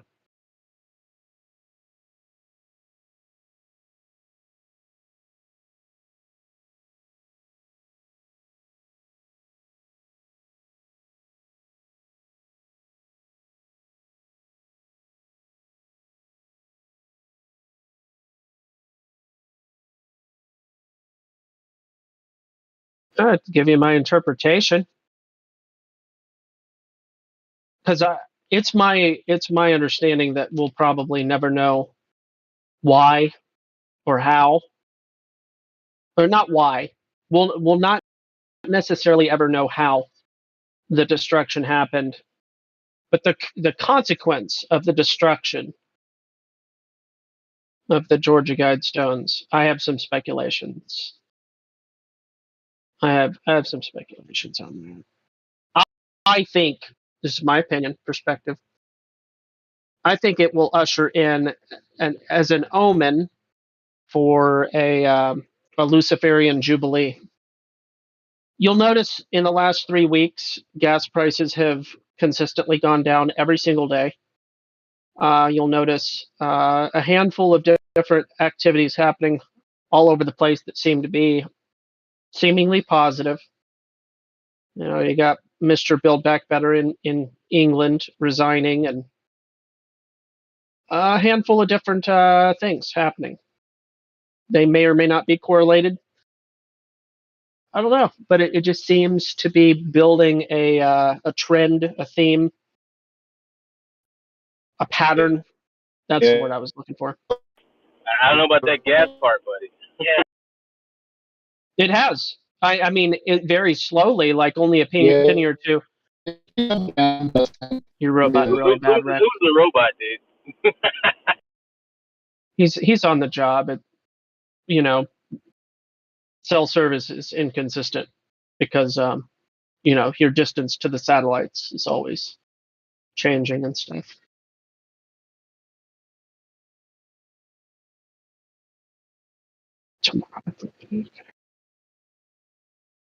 Anyway, the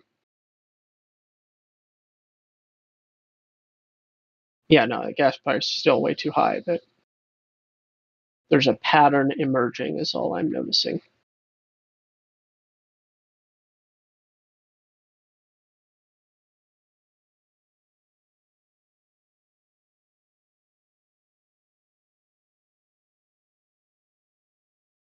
Anybody looking for work out in Louisiana, go contact Rect. He'll get you a job.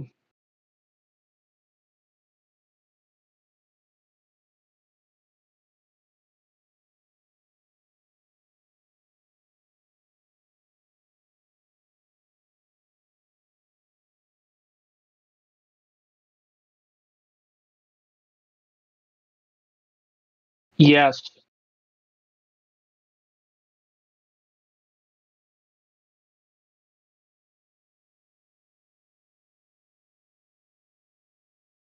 And with 8 or 9 kids, they're going to give Elon Musk like Father of the Year or something.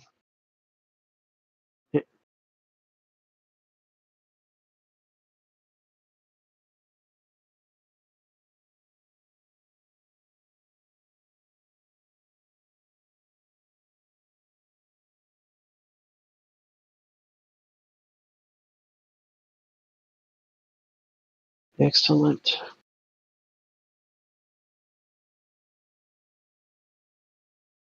Woman of the Year, Elon Musk.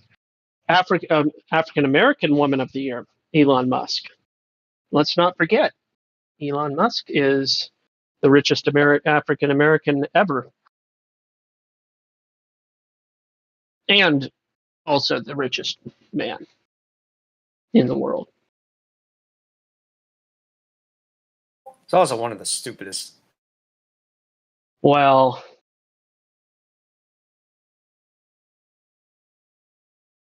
some South Africans are proud of the man.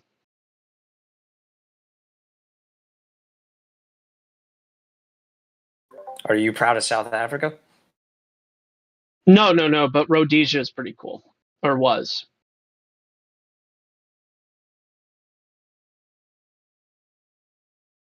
Is Elon Musk from Rhodesia? No. He's South African. Okay. He's South African, and then he became a Canadian. Then he became an American. He was a Canadian first. He was a Canadian before he was American, and he was a South African before he was a Canadian. Yep. Explains a lot.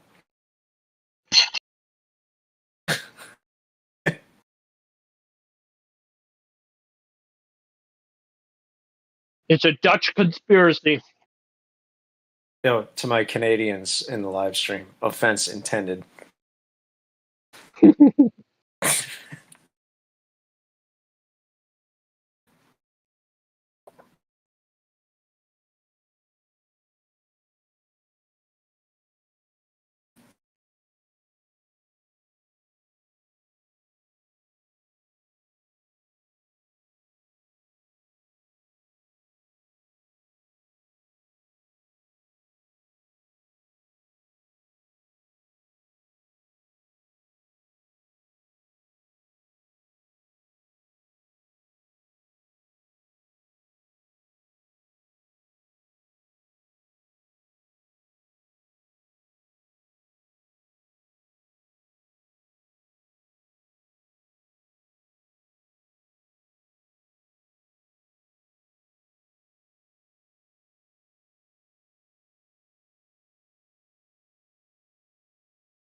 Ooh.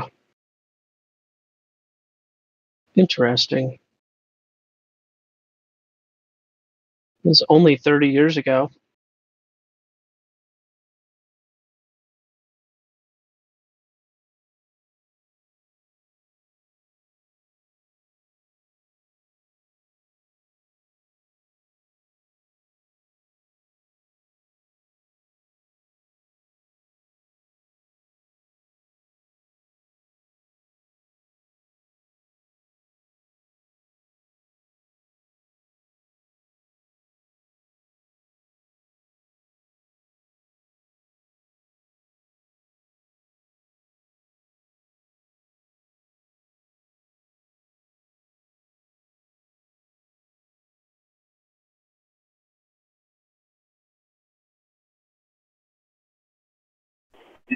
You watched that CERN stuff the other day, Gospel?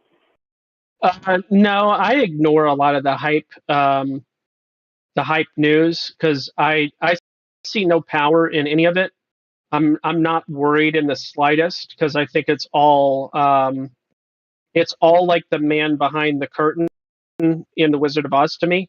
A bunch of scary noise. Oh yeah, of course. And It's still fascinating. sure, what they say? What's going on? I don't know. I didn't watch it either. Yeah, I really don't care that much. I see the articles, I see the headlines, and I notice them. But beyond looking at a headline, I don't really dive much further on those kinds of matters. I'm busy trying to survive. Yeah, I probably watched like 5 minutes of it and was like, oh, screw this. Like,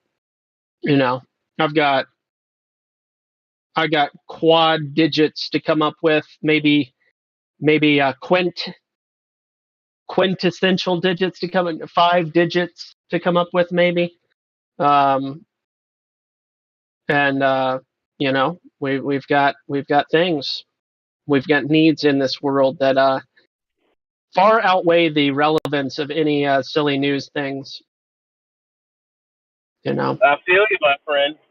Yeah. But there seem to be some opportunities. So I'm never a dude that I never succumb to despair. That's how I'll say it. No despair. That's what prayer is for, my friend. Prayer always answers. Yeah. But like I was saying a couple of days ago, or maybe yesterday, my potatoes are doing ridiculously well. We've got other people in the area, and I mean, no credit to me. We'll call it a beginner's luck or something. But my potato plants are like, my gosh, they're at least 24 inches. But yeah, they are doing so nice, and I think it's because the ground where I planted everything has good drainage. Because from what I understand, potatoes need good drainage. If they get oversaturated, they kind of choke out and don't thrive. But they really thrive at this like low level wetness. Anyway, yeehaw.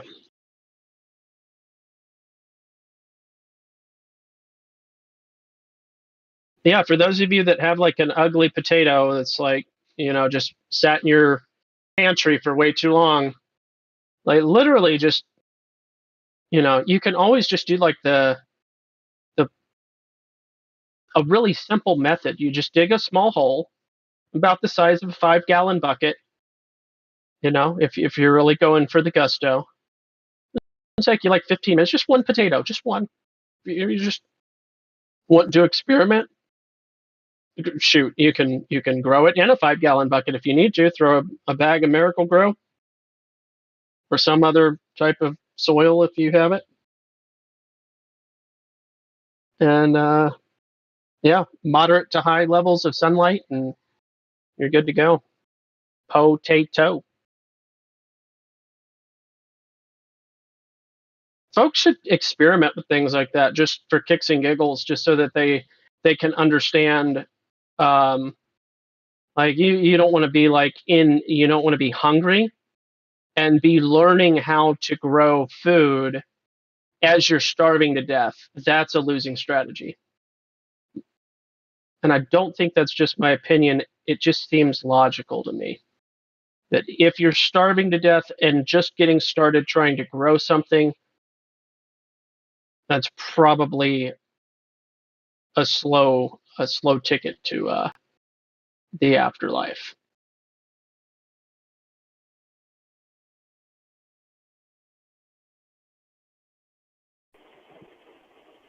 I guess that wouldn't be fun. No, imagine waiting. Like it's like, what's the fastest plant? What's the plant that I can eat the fastest? Right? And you're like, oh well, it's these greens. Okay. So I'm gonna just grow a bunch of these greens, and you're waiting, what, 13 days, 19 days to have a salad? Oh gee. You can go 3 weeks. That's Oh, you can. But if the light at the end of the tunnel is a bowl of salad, Well, it depends. If you grow kale, you'll be fine. If you're growing just lettuce, you're gonna die. Yeah. You're gonna die if you're growing just lettuce. Not enough nutrients in lettuce. You need kale. Kale grows faster anyway. Does it? Okay. Yeah, dude, you can grow that stuff inside your house, and you can grow it in your kitchen. Yeah. Well, here's the thing. Some people, I kid you not, I know that there's people out there that they just love talking about growing weed, and they're like, yeah, man, I'll just grow weed, and then I'll just sell the weed. If the stuff hits the fan, I'll just sell weed. All right, just imagine this: you need food. Any customer that you're selling, selling a bunch of weed to, how likely is it that your weed customers are going to be prolific farmers that can give you food in exchange for your weed? Just wondering. I mean, do people think this stuff through? I just wonder sometimes. Do people think about this? I don't know. Think about it. Might be worth half a thought. At least half.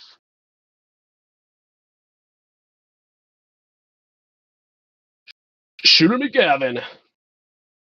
I love all those lines. The geometric horizon, another horizon, the artificial horizon, the apparent horizon, the astronomical horizon. Dude, is it raining by you? It was. Is it raining right this second? Maybe a little tiny bit. I've got my window cracked because it's colder outside than it is in my house right now, so I have lowered the temperature by 1 degree in the last half hour. Yeehaw.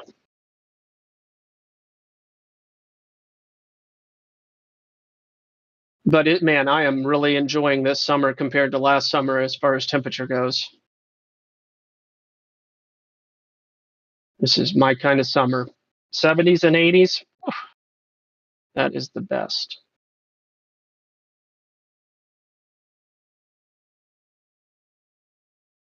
No thank you to the 90s.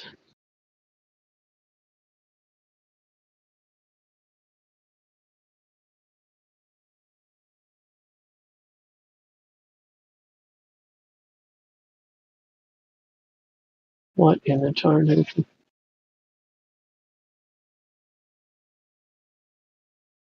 Oh my gosh. Flatty, what you posted is proof that donkey socks is a real disease. And Alex Jones got it.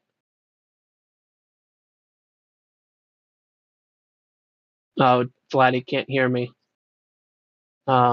Proof that donkey socks is a real disease.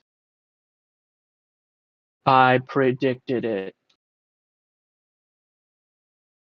weeks ago. Actually, it was probably a month or more, but we'll just say weeks ago.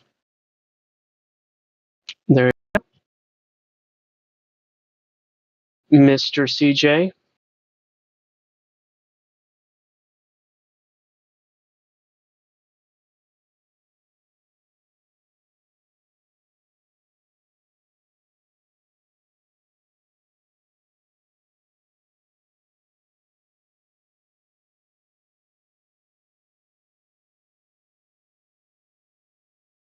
Change your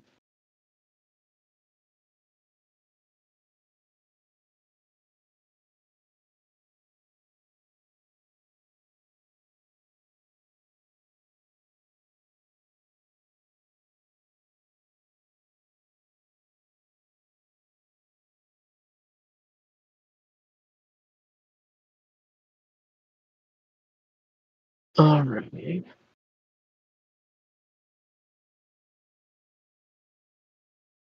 Texas, are you still there? I'm still here. I'm just looking for highlights of the nothing debate from yesterday. You remember that? No, I don't know that I was here. Oh man, ask Creation Bear about it. Okay. Are you a resident of the Lone Star State? Me? Nah. Oh, okay. So just Texas is just in your screen name. Gotcha. Do you know anyone in Texas? Yeah, and we have a role on the server. We have several geographical roles on the server, and Texas is one of them. So I just figured I'd ask just in case. Oh no. No, I'm not. Cool. I do live in misery though. Yeah. Hold on to your hat, I suppose, with all the intermittent tornadic activity.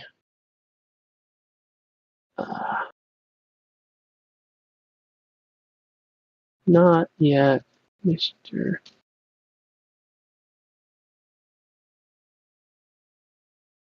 Poutine. Be a good choice. Right? I think I spelled that right. I might have misspelled it. No, I spelled it correctly.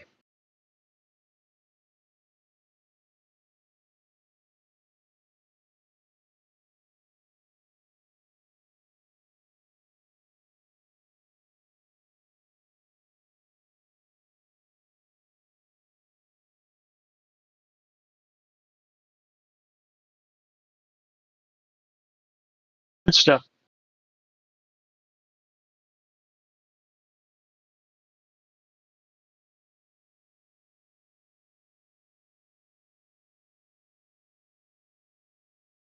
Yeah, Chris.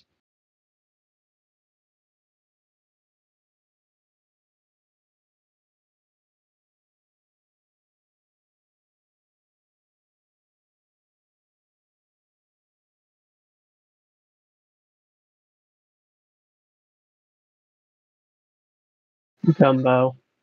Yeah, gumbo's pretty. What is it? Is the word idiomatic? There's a better word. That's not the right word. Yeah, it's definitely not idiomatic. What is the word?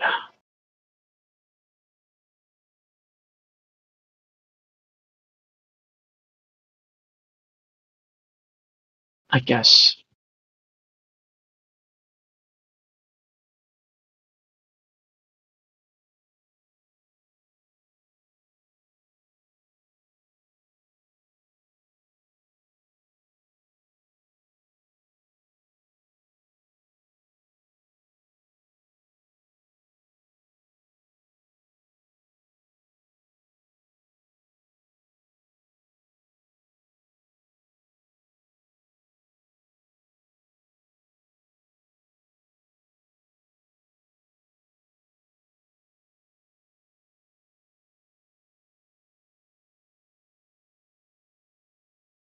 Hmm.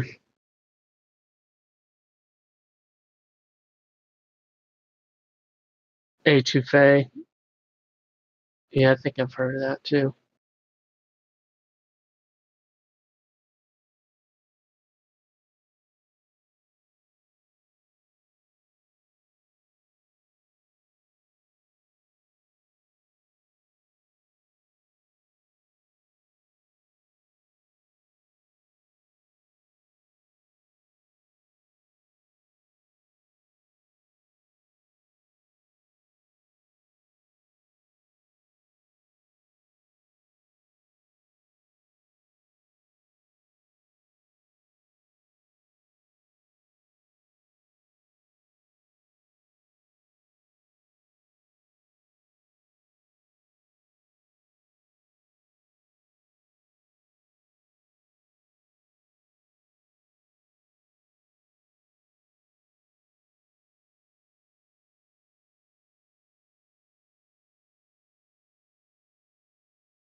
Just posted some highlights from the nothing debate in lobby.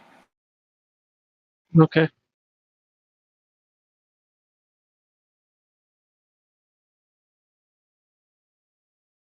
Who debated? This is from yesterday. This guy has had his head like 5 miles up his ass, man. Like, it's totally nonsensical. I'm sorry, where's the lobby? Is that below? Lobby is the top of the server. Okay. Maybe my phone. I see it. Always looking for the debate. It's just a back and forth in text. Oh, it's a text message. I was looking for a video. Okay. Well, hey, better than nothing.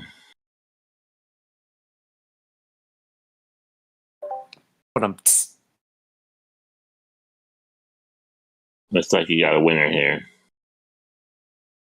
I don't think there were any winners in that debate. I think we all lost talking to this guy. Yeah, more often than not, engaging with people that are not willing to be rational is a losing. How many minutes? How long did you put into this? I think like 20 to 30. So it's like 30 minutes of my life is gone. How do I get it back? I mean, shit, I had nothing better to do. I was in bed.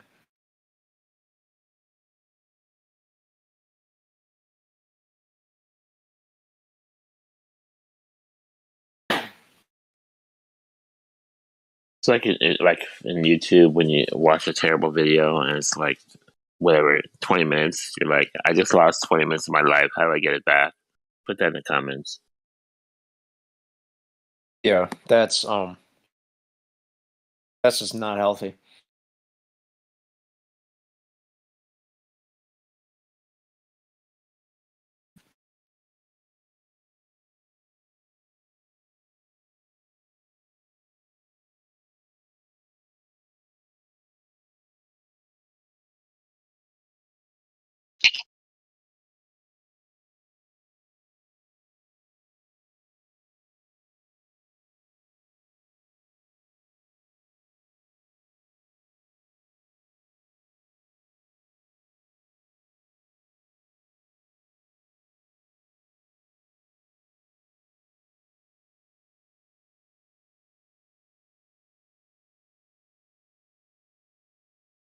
All of the roles, Jimsy. Almost all of the roles. Almost. Not there yet.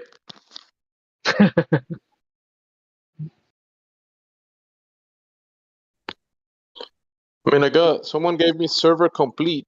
I saw that at the bottom. I was like, I don't recognize that one.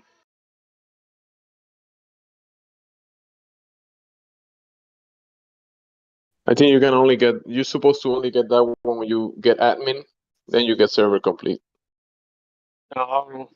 So someone gave it to me. I don't remember who it was. It wasn't too long ago. I think it was Justin, somebody like that. Hmm.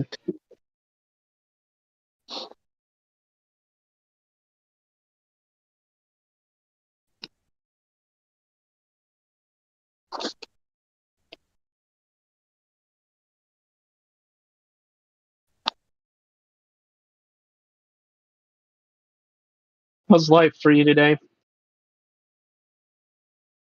Just relaxing for most of the day. Taking it easy.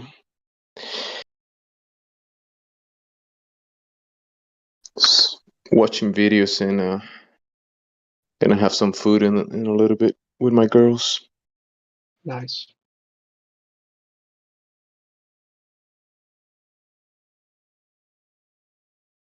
Gonna put some work in, but later on, not right now.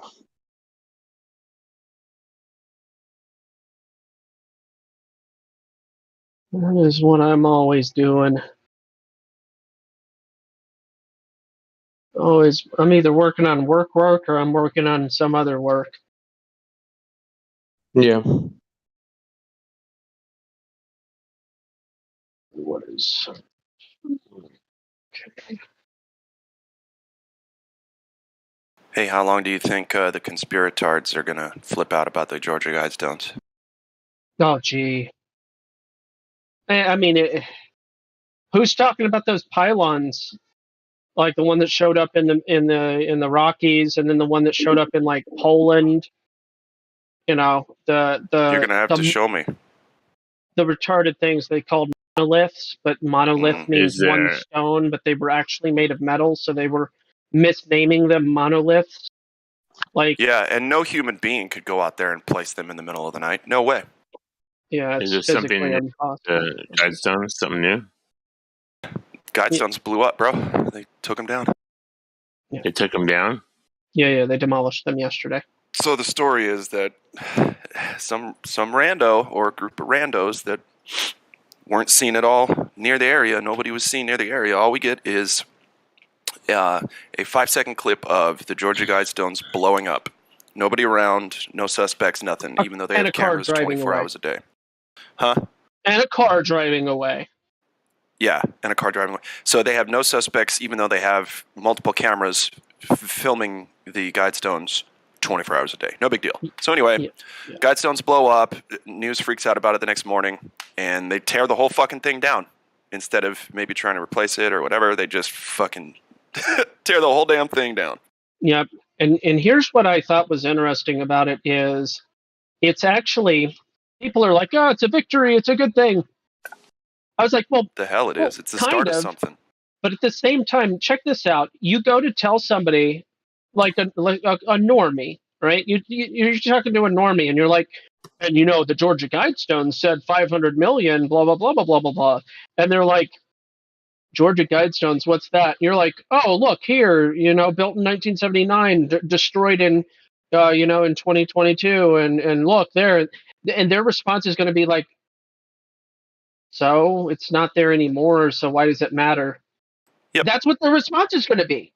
They're like, oh, Or I've never it'll even heard of be- those. Okay, well, whatever. I'd like to know what Wiki will say about it. Maybe it won't even tell you about it. Maybe it'll just be gone. No, they changed it already. Wiki's already changed for this.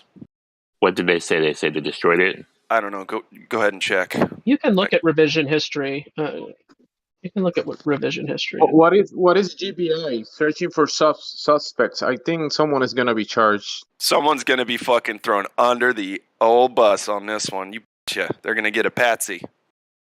Yeah. Are they gonna have What's blue GBI? hair? Georgia Bureau of Investigation. It's Okay, got it. It's like the FBI, but at the state level. As you know, SBI, State Bureau of Investigation. They've already insinuated that it's conspiracy related. Of course it is. what happens if they tried to pin it on, like, oh, he was a flat earther, he got into all this, we gotta stop all this? Mm-hmm. So first, they're gonna label some type of domestic. That's the I don't one. know. Domestic terrorism. That's exactly Yep. exactly what they're doing.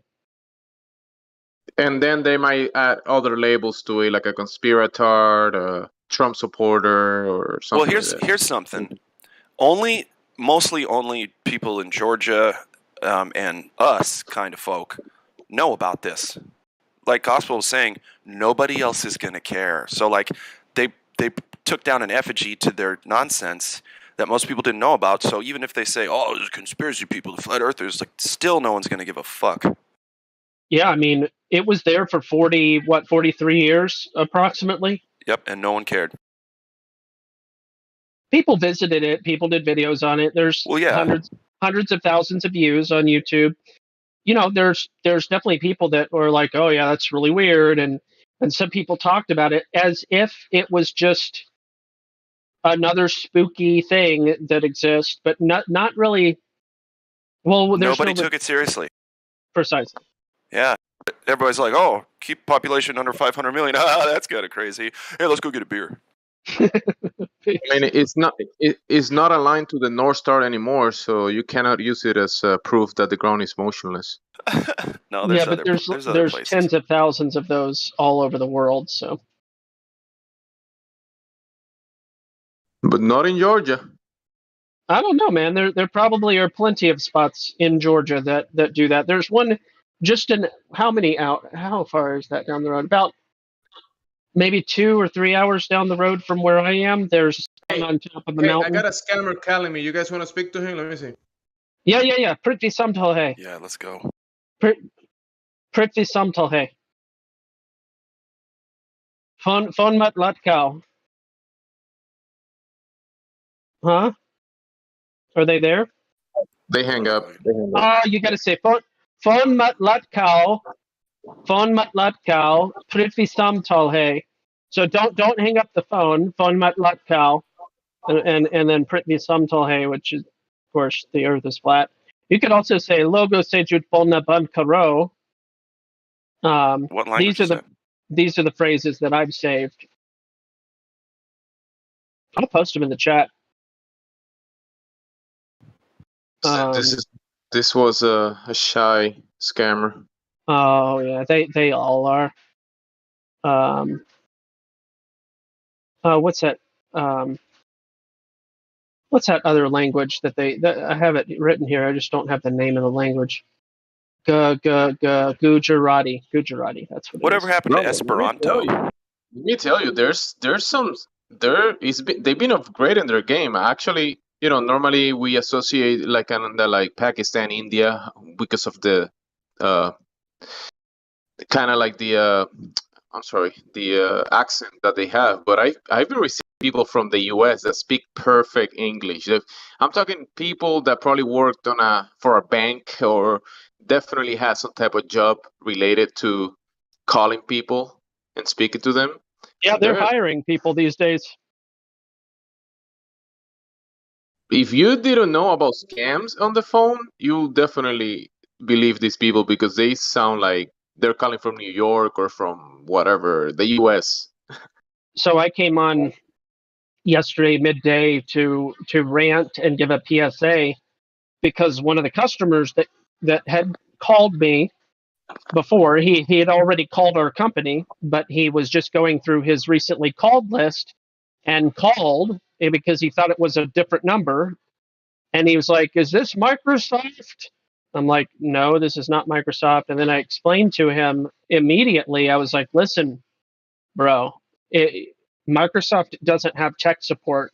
You were communicating with scammers, and you need to cease, any communication with them, ban their number, block their number from your phone, and they're trying to cheat you. And he's like, oh, well, I worked with them a couple of hours yesterday. I was like, listen, I know a lot about this. I follow a guy on YouTube, for instance. His name's Scammer Payback, and he exposes all of this. Please check him out. And he was like, "Oh yeah, I know that. I know that guy. I've seen his videos. Yeah, I know all about that." And it was like, okay, and these guys, they call from all over the place. Some of them are in India. It's like, "Oh well, these guys were from Nigeria," and I'm like, "You talked." Listen, I was just dumbfounded. This guy had seen Scammer Payback's videos, knew about scammers, and yet he spent hours on the phone yesterday with Nigerians. No, I mean, no offense to Nigeria. They have some food that's probably pretty good and stuff, but Nigeria is kind of like the place, one of the places. It's Jamaica, Nigeria, and India.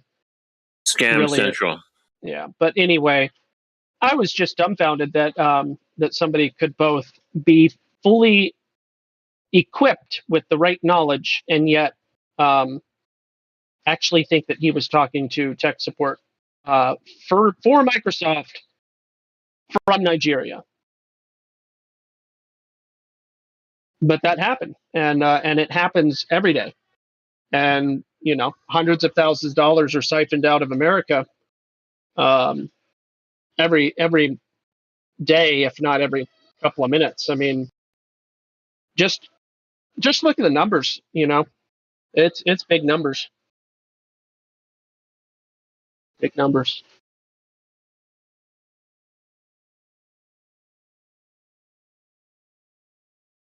But it was just serendipitous for a customer of mine to be calling me instead of the scammers, so that I could tell him, no, no, stop it.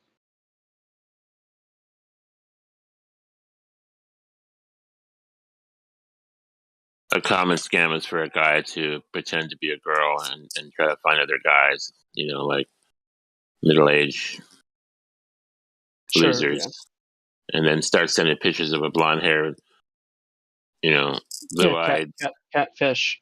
Yeah, catfish. yeah, Scam. and then this is me. Let's meet up. Send me some money. Hopefully, start a relationship online. Yeah.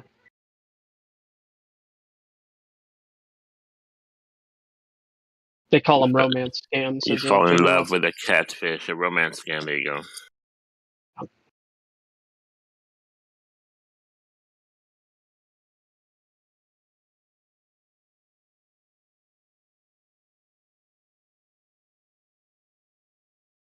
If it seems too good to be true, you fill in the blanks. Yeah.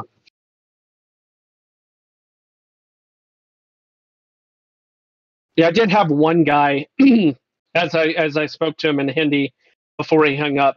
He was like, "Kid Boga." I was like, I was like, Kid Boga doesn't even speak Hindi to his people. I mean, maybe he does, but not that I've seen.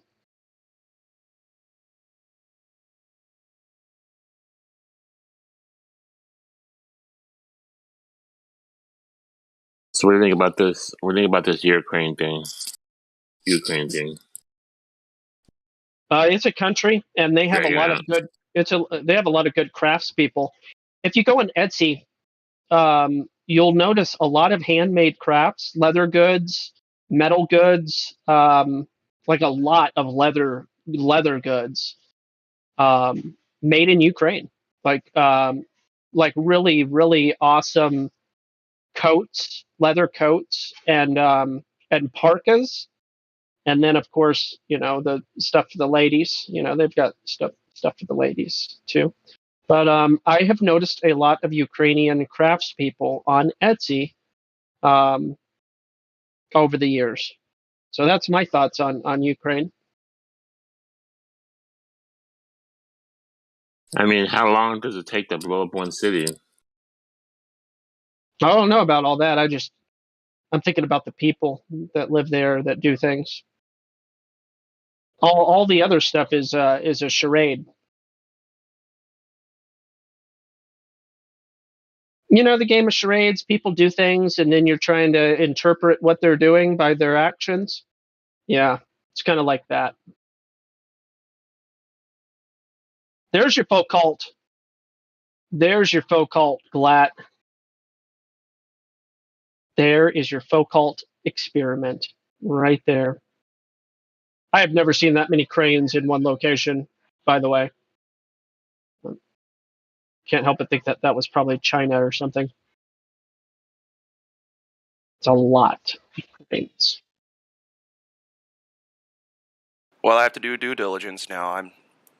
No one can prove one way or the other if that's a fake image of a bunch of cranes. But if you go and witness one crane by yourself, it's not moving. Yeah, no, they're completely It's just still. not. In fact, they build them so that when they're not in use, they have to stay perfectly still.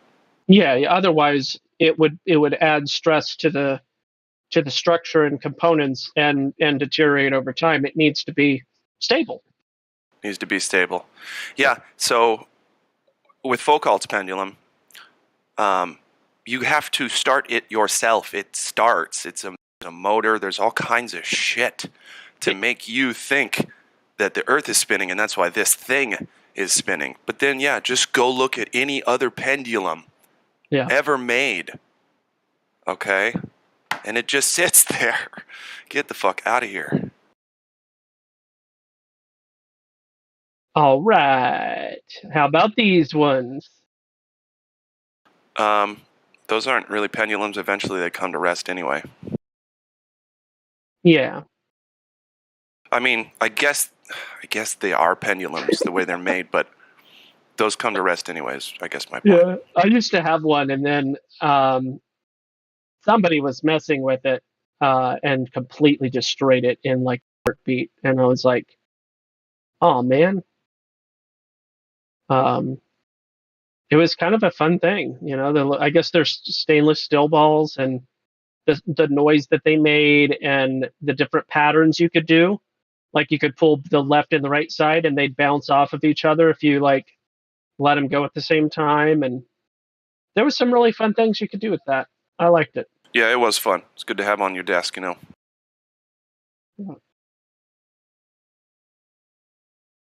And then Morvis is in the process of redeveloping or reinventing the wheel in developing a sand display, the thing with the bubbles and the water, but it's not water, and sand, and it sand art thing. I don't know what you call them, but Morvis is working on that, and I was like, bro, if things work out, I would be very excited to be a customer because we have a craftsman right here on this server. His name is Morvis. He apparently is a craftsman of lemonade, wood-turned pens, wooden pens, and other crafts things that he's made. He's a very resourceful and creative fella. Go Morvis. Shout out to Morvis. And if you're having troubles with the human ladies, he can make you a wooden wife anytime.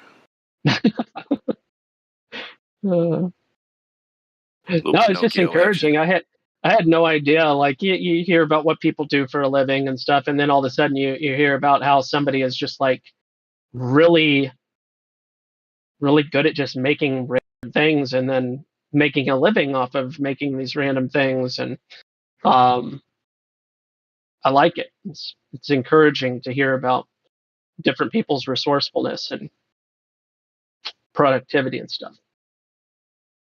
Right. People using their ability to manipulate the things that are already here into other cooler things. Yeah. Or other cool things. I guess if you want to make like a statue of dead flies, that's not great. So a fly itself is way cooler than something like that, but you know what I mean. Yeah. I took some pictures of a fly I caught a week or two ago. It was so super blue, and I was like, I don't know of very many natural things, like aside from the sky, of course, and looking at a bunch of water, but like living creatures that are vibrantly blue. Yeah, dragonflies. There's wasps, or I guess hornets. True. Yeah. True. But to me, it's all the same kind of deal. You know, flies, wasps, all those similar insects are gorgeous. Yeah. And then you got your dung beetles and all that. They, you know, nice greens and such. Yeah. No doubt influenced somehow from interacting with decaying manure of some kind. Yeah, wouldn't it be like a fungus sort of action in the body or in their body? That I don't know. I'm still trying to. Because fungus connects everything, good or get to the bad. bottom of the fungus questions. Oh, okay. 'Cause cordyceps is like one of the famous ones that takes over the body and stuff. But the way that fungus can influence or even exist within a creature is weird. Because on makes sense. N is really confusing to me. Well, like the gut bacteria, the gut flora, it's basically the same kind of deal. Yeah, exactly. Weird. What was I going to say about that? Oh, fungus. So I take cordyceps every day. Oh, okay. Yeah. And I don't know. See, the thing is, I just started taking all these like nootropics and, you know, minerals and like brain health stuff. So I don't know if just the cordyceps is doing anything, but all that shit together, woo-wee. Mm-hmm. Yeah, lion's mane and cordyceps. There's a handful of different fungus related things that seem to boost. I'm not sure what they do, what their actual function is. But I've heard that they're called adaptogenics, and they help the body, mind, and body deal with physical and mental stressors. Mm-hmm. So, like, I guess it just makes shit less painful, or the body able to process that quicker or better. I don't know. Yeah. I know it boosts immune function. Every mushroom, you know, they tout that it boosts immune function.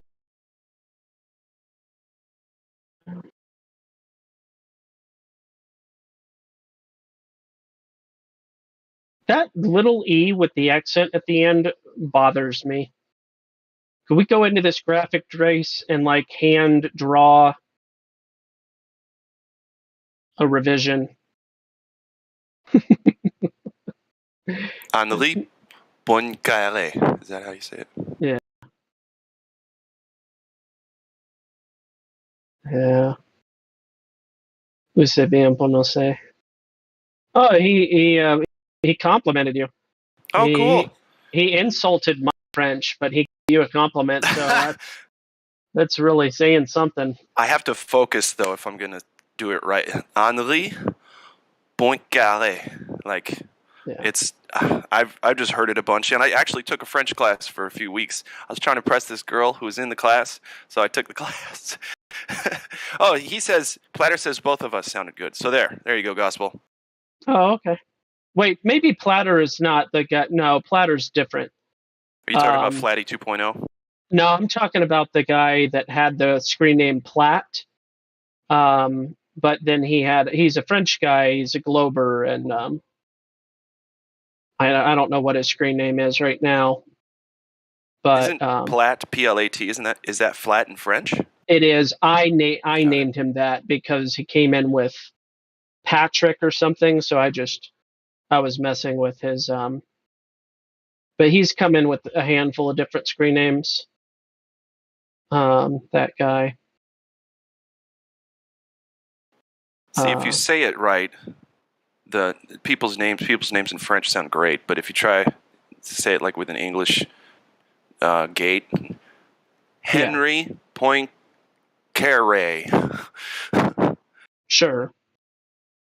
And most Americans will just look at the accent and just go, Right. Henry Poincaré. Yeah.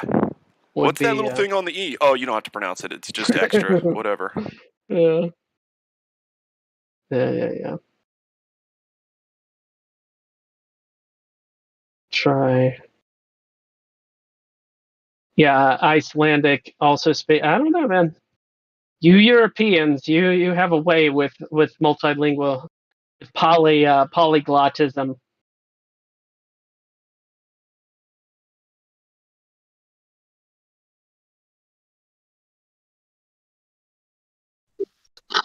Going back to the stones, how many crimes are involved in that? Like just devising an explosive that can do that damage. That's a crime on its own.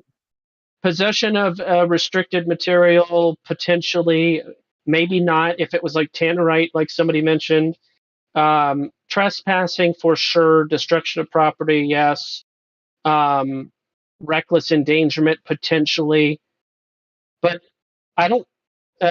Some of those might be felonies, but none of them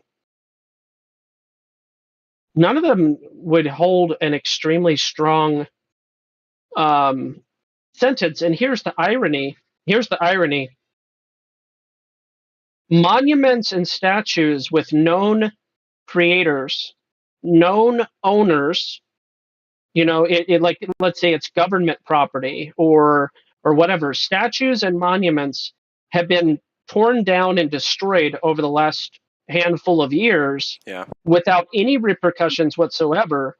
So I'm very interested to know what type of repercussions will be had on this, knowing that the owner, well, I don't know who owns the property, but allegedly the original installer of the the guide stones, whatever, is allegedly unknown.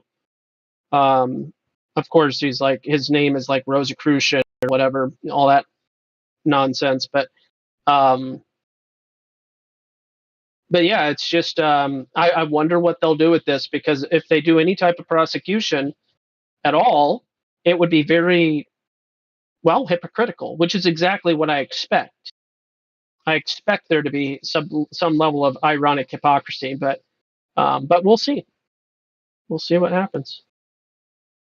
So, yeah, that's interesting the way you put it. Let's say they find someone and they label people with whatever plans to do this and accomplish what they did, and it's a list of crimes and felonies. It will be interesting to kind of see that, but it will definitely be some type of extra theater from everything we've been getting.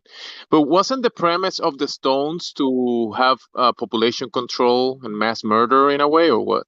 Of course. It was this. The stones were meant to guide our humanity into the future,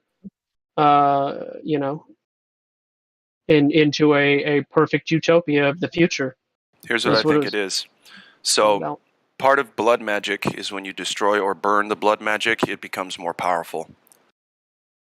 That's the theory. That's what they believe. So it might be the start of something, right? It might be the start of them finally going, okay, we're going to destroy that because now we're really going to give this a shot. Time to make it happen. Yeah. Also, part of the theory is that they have ethics where they're going to tell us what they do before they do it. So they're going to tell us they're going to kill us before they kill us. Exactly right. And then gaslight everybody about the history of it. Yep. And when you destroy something, blow it up, there's fire involved. And then they're going to destroy it, and then all the blood magic they performed on it is going to be turned into little minuscule particles and put into the entire world when they recycle that concrete. Crazy. I mean, that's what you wouldn't perform blood magic unless you kind of knew about and wanted to try to do those things. Yeah. I mean, there's many photography work and measurements about observing the luminaries, like the hole that the stone had, and there is people that won't think about it too much, but there's other people that will think about the meaning of the stones and the writings about it, whatever. But they also have security cameras, so they want this event to be in the imagery of the people, because they want us to see that shit exploding and being torn down and being destroyed. Something else I was going to say. Oh, July 4th at 3:33 in the morning. Get out of here. Get out of here with that. What? I thought it was yesterday morning at 4 a.m. It was yesterday. Hang on. It was 3 minutes and 33 seconds on the video. That's what it was. If you look at the footage, the timestamp on the footage. I'm not sure if that's doctored or not, but yeah.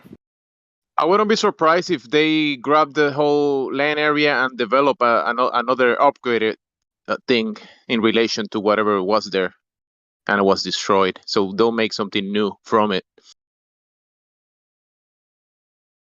Who knows?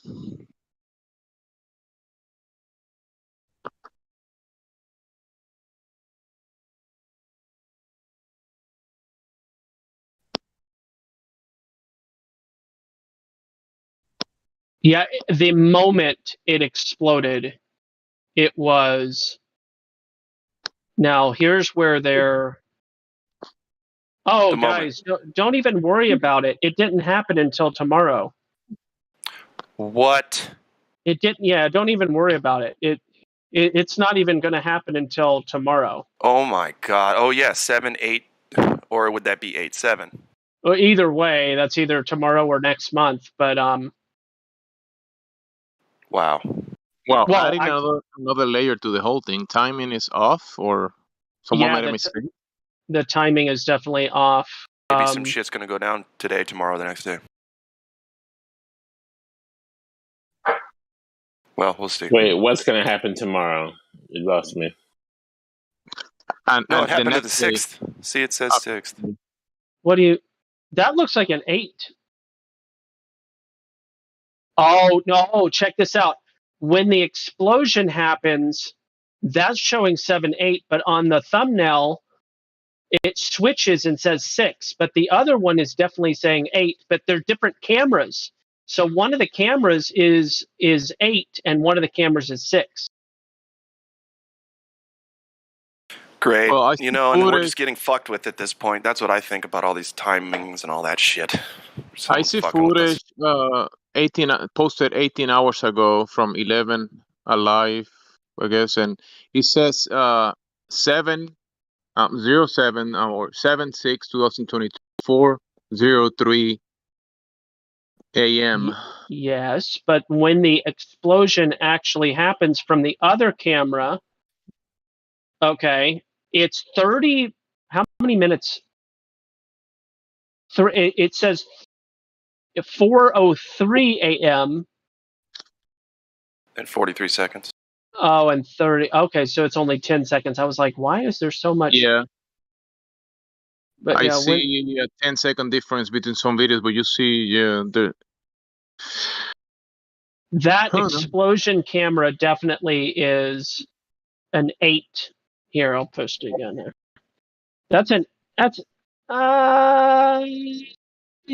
Say it's definitely. Actually, well, it looks like an 8, but I'm not sure if we're just seeing it incorrectly. Because look at the dash. The dash, both dashes bleed into those. Kind of. I don't know.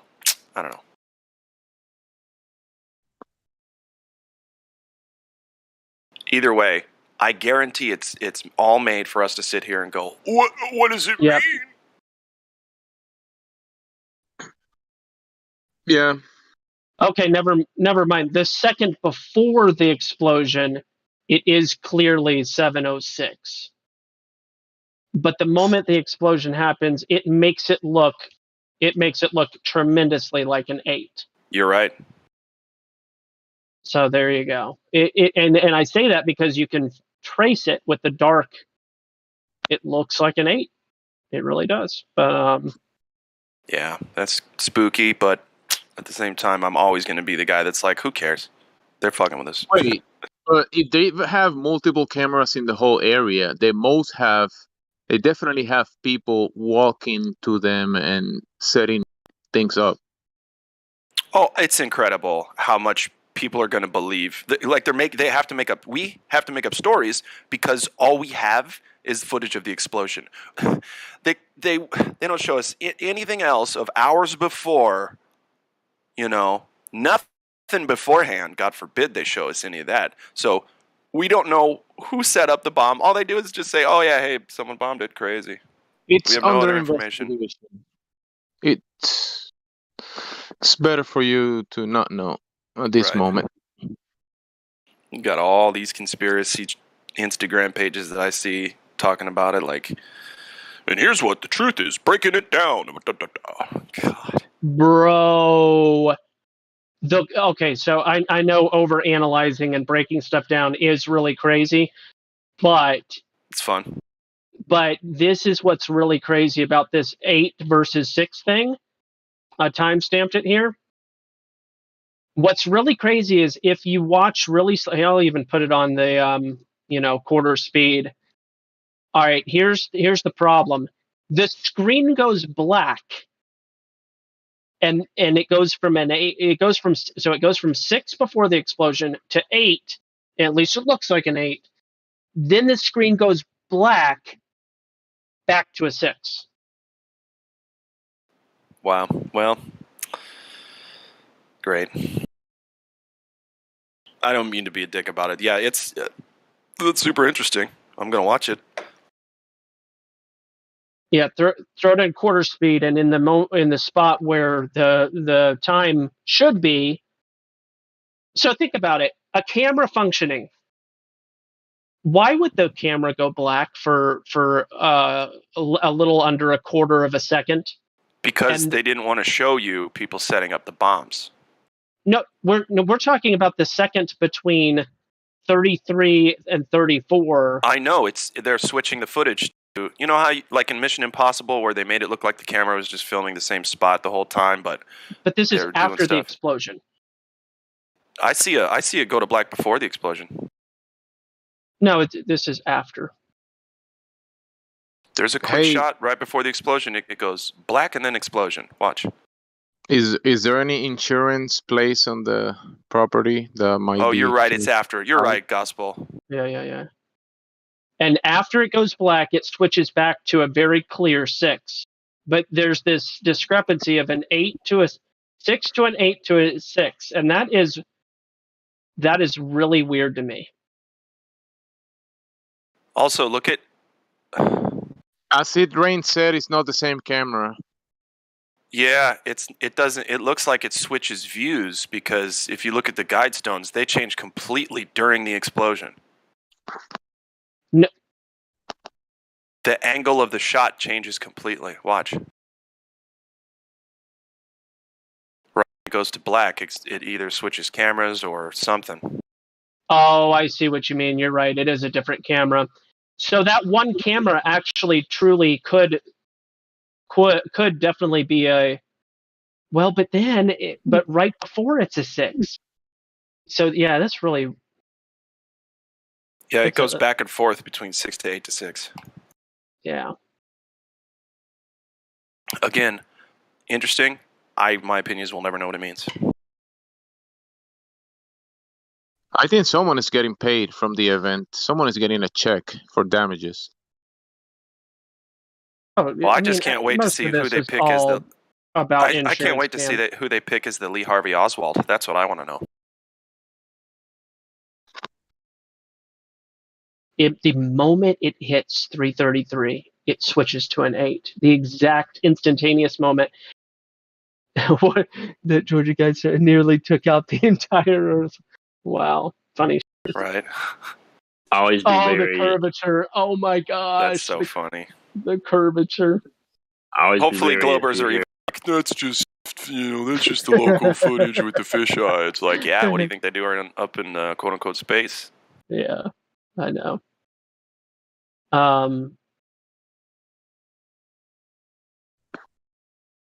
Yeah, it's an 8.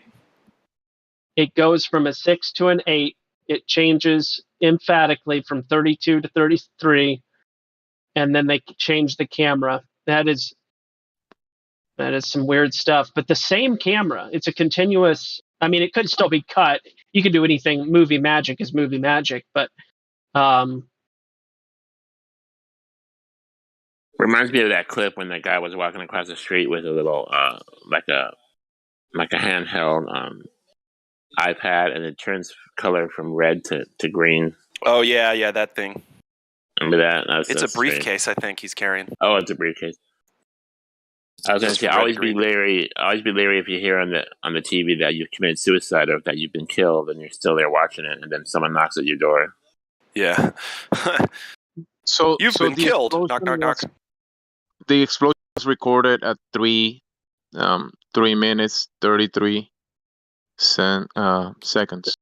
So check this out. I think it's a ritual. So we'll either see something We'll either see something happen tomorrow on the 8th, or we won't see it happen because they're just, this is just part of the ritual, and, that's it. Well, what happens? They're finalizing the final, work. They're finalizing the Right. the, It's like, okay, now we're going to start all this stuff that was on they're the still guide working on it. stones. It's not finished yet. They're still working on it. Let them finish, and then we'll hear about it on Wiki what they did. Yeah, well, get rid of the evidence first, and then commit the crime. Hey, did they have on Wiki that did they have the actual points of the Georgia Stones that there should be 500 million? Someone's got population and those no written more? down somewhere. So, but did they put it on Wiki though? Because I don't know. They actually put that one. If you have to read that yourself. I don't know.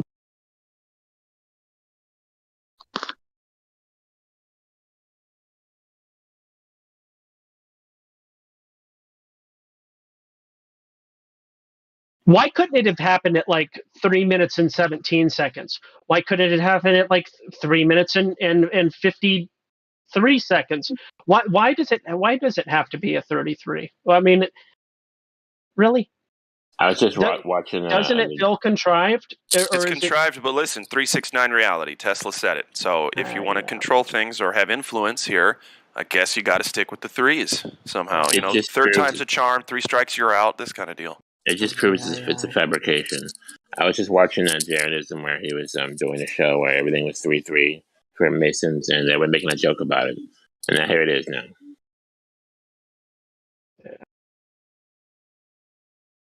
I have no opinion on Jaredism. Good timing, Godspell. Good timing.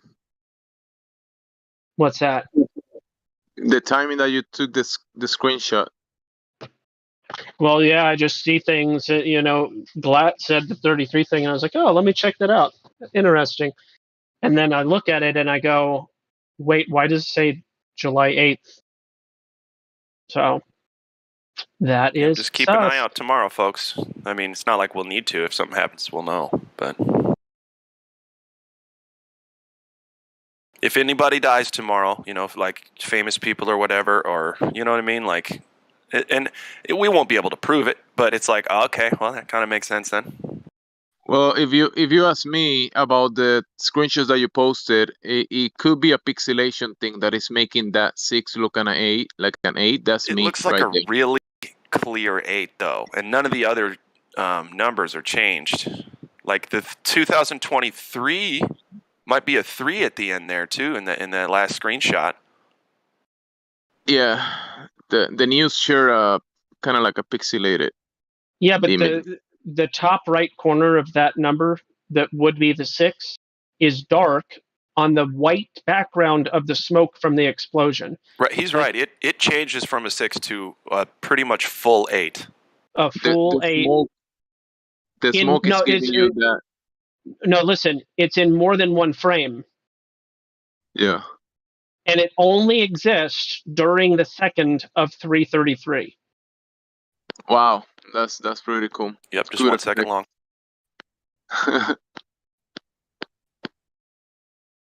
Now, to us, that's obviously something. But again, it's like when the imagery is giving you that. That's for the background of the mind to see those numbers are exactly at that time.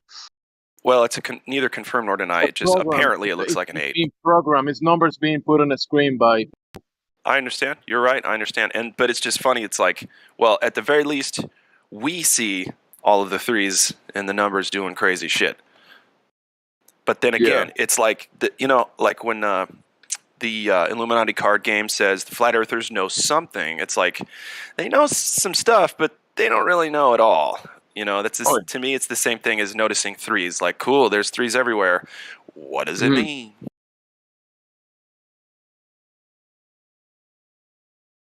And then there is 3s that you watch in cartoons and things, but then you see numbers related to events in this physical place. So, yeah. Yeah, and here's the thing. I thought I was starting to see 3s and 3-3s and 3-3-3s all over the place, but then I realized I was just looking for them. Yeah, looking for them. That's why I was like, oh my God, I'm seeing all these 3-3s. Wait a sec. It's because I want to.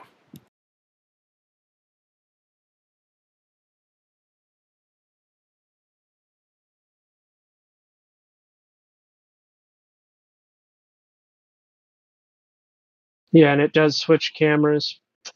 It's a thing. I guess we're to understand that that camera was disrupted, and that's why the camera, that's why they switched to a different camera. Yep. That would be the normie explanation of. Right. They'd be like, "Oh, it's just a different camera angle. That's all." Well, it would be a different camera altogether, obviously. Right. So you mean to tell me multiple cameras at multiple camera angles and you didn't see who did this? Fucking moronic population of the world. Moronic.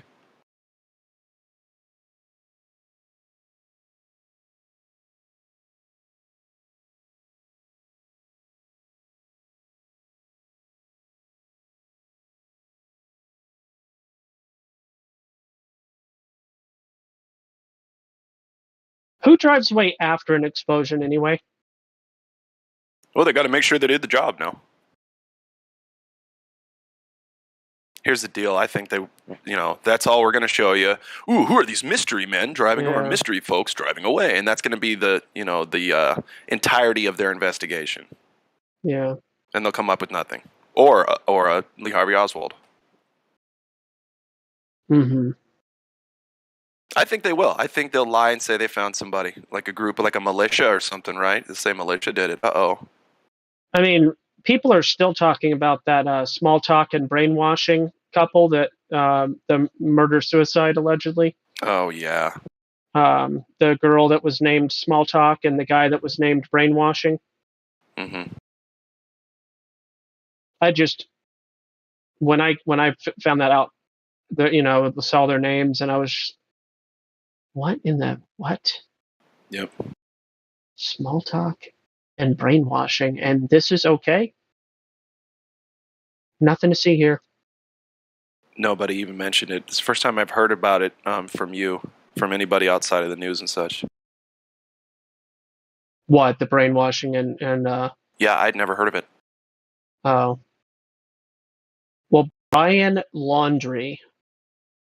No. That's his name. Brian. Oh my. That's what I mean. Brian Laundrie, right? And Gabby Petito. Gab is in, to talk, and Petito is in small talk and brainwashing. Oh, that's what I mean by their names. Brian Laundrie. Get out of here. No one's last name is fucking Laundrie. Well, it's so funny. Nobody that gets on national news, along with a relationship with somebody named Small Talk. Well, try to think about the evolution, dare I say, of words and such. Has Laundrie ever been a last name of clan, royalty, and Laundrie? No. I don't know where that comes from, name-wise, but that's one of those words where, like, I can think of so many other words that would be okay for a last name that are still kind of weird, like hammer, Christmas tree, vine, backpack. Well, I guess backpack isn't a last name. Yeah, backpack. That would be a really weird last name, yeah. There you go. It's a good example of a weird last name. Towel. Brain, though, or Brian. Right, Brain, exactly. Brian. It's like, what are the chances? Maybe they own a big chain of laundries and they make money, commerce. Yeah, it's all just a coincidence. And I think that most normies would be perfectly comfortable saying, wow, but who's Bevan Kaken? Oh, Flatty. I see.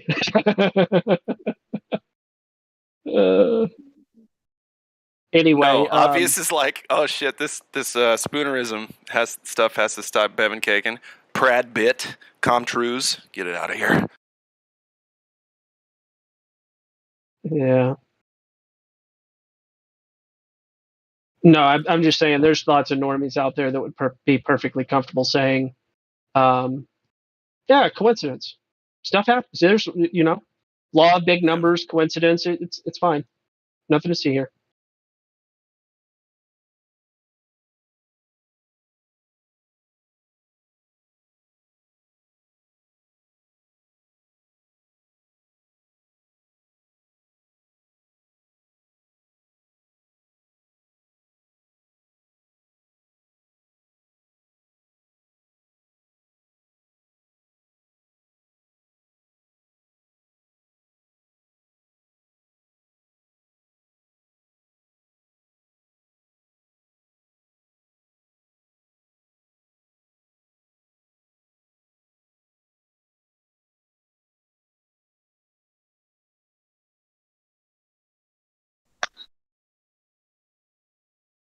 Good.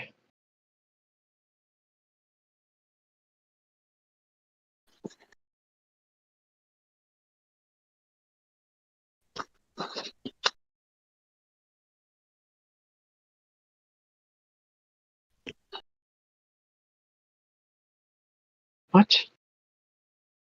This balance. What balance?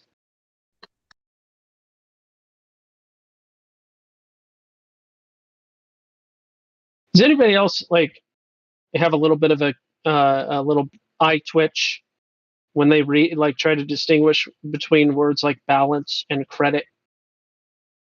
My twitch though comes from trying to understand why people are still wearing face diapers by themselves in the car with the windows rolled up. My eye starts to twitch with that stuff. Balance and what else? Balance versus credit. Like you have a balance of, it's like, wait, so I owe you? Oh no, it's a credit. Wait, so you know, because you have like a credit card, but then that means that you owe that amount of money. But I don't know. Sometimes these words seem to be misused or something. That's all I'm saying. They're mostly related to some type of task or energy, like they call it currency, input, charge, battery, balance. Yeah, So I'm talking about electric bill, bro. I mean, when they say you got a balance, it's related to money, currency. So yeah.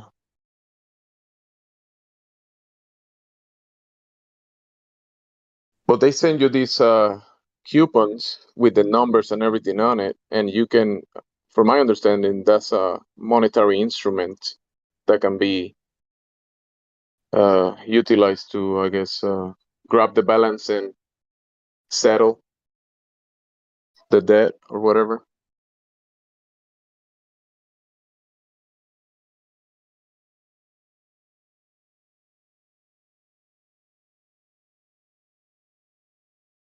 Oh, I see what's going on here. Okay. I elected for balanced billing.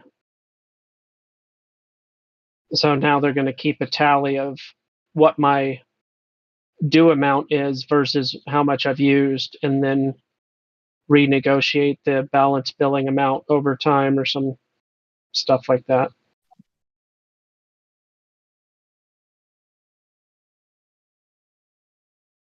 Nobody cares. Nobody cares, Gospel Bearer. Did you just sign up for some type of service? No. I've had my electric bill for a year now. I just altered my account to be balanced billing though. All right. Has anybody ever used Tinkercad? I'm just hanging out until Glovers show up, guys. So I'm just going to talk about random stuff. Has anybody ever used Tinkercad? No. Okay. So that right there is an image.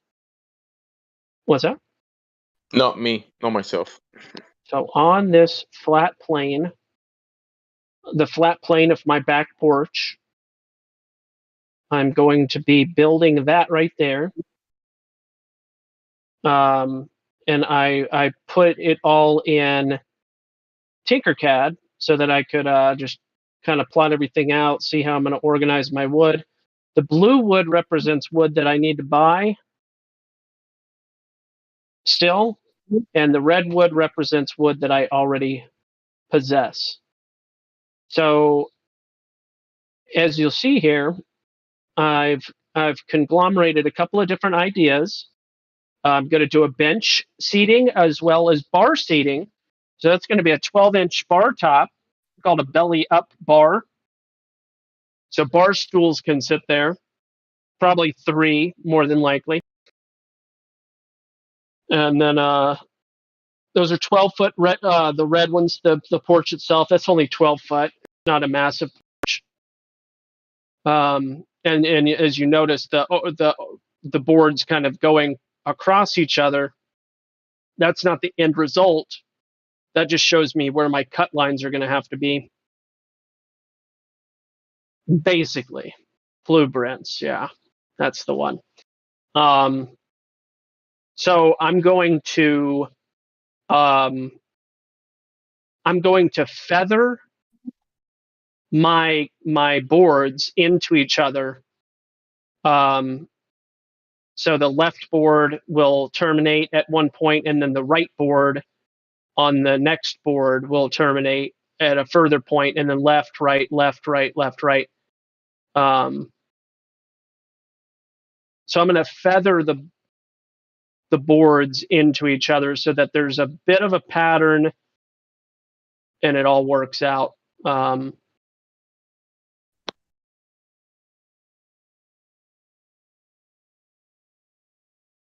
Alternatively, I could do a consistent cut, but I figured I'd add a little style. Now, the only thing I have left to do is to build my stringers. And I'm hoping to do 12-inch spacing on my stringers. It's going to be pretty rock solid. It's only 26 inches off the ground, though. It looks, yeah, like a lower one, but that's okay. I mean, but yeah, currently it's two separate staircases, one to the left and one to the right. But I'm going to make a diagonal staircase because I can. So this is for the backyard, right? So what is the preferable, like you're doing woodwork here? It's mostly wood, right? Yeah, it's all wood. All wood, yeah. That's pretty interesting. I'm going to use screws, and I'm going to use lags for the 4x4s. But yeah, it's that's my porch design, and I think it'd be easy to scoop off snow.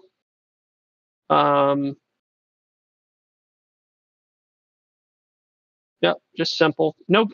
The only other consideration is, will I eventually want to add a handrail?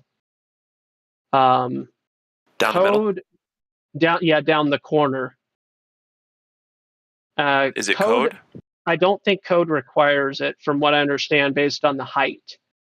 Yeah. What I don't know for sure is if tread depth requires you to. So this is going to be 12-inch, or technically, I guess, 11-inch tread depth. Two 2x6s. So that's 11 inches tread depth. But Hey, real quick, Gospel, do you have the ability to change my name back to Glatflow, please? Yeah. Thank you. I mean, Keanu is a great comparison and all, blah, blah, blah. And I've gotten it before, but, thanks. Appreciate it, Gospel. Yeah, of course. What's the budget? I mean, how much are you spending on this deck? Well, I already bought this. All the red you see there is what I already possess. I bought it before my medical emergency last year. So you're good. The blue wood, on the other hand, I still have to buy, and technically it can wait. The porch can still function without it. I think that the total cost of the blue wood is probably going to be another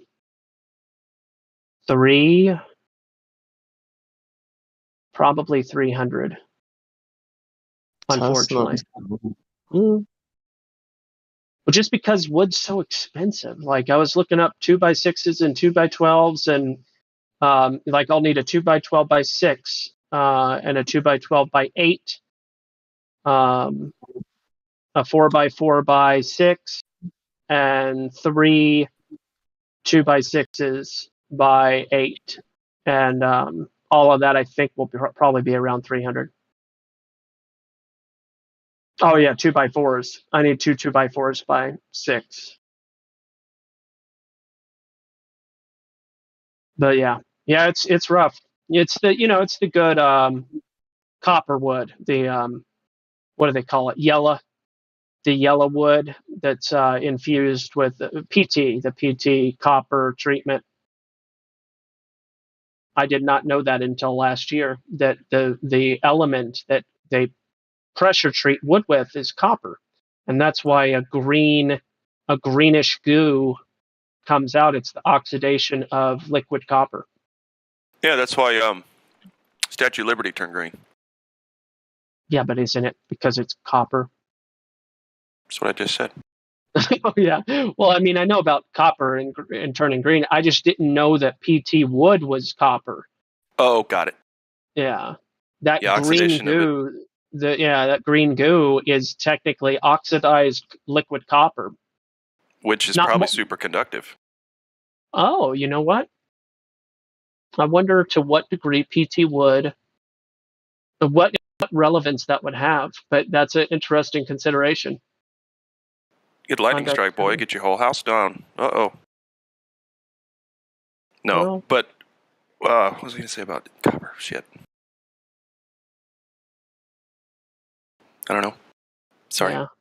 No, that's fine. It's about your deck. Are you going to get teak chairs and treat them with teak oil? Oh, gee. No, My stepdad did that. He's like, I'm going to buy these teak chairs, and you're going to put teak oil on it every year. I'm like, what? He's like, yep, there's 12 of them, so have fun. Yeah, I mean, if I find them for $5 somewhere, sure. Right. But no, I'll just piecemeal things along as I can. Takes time. Yeah.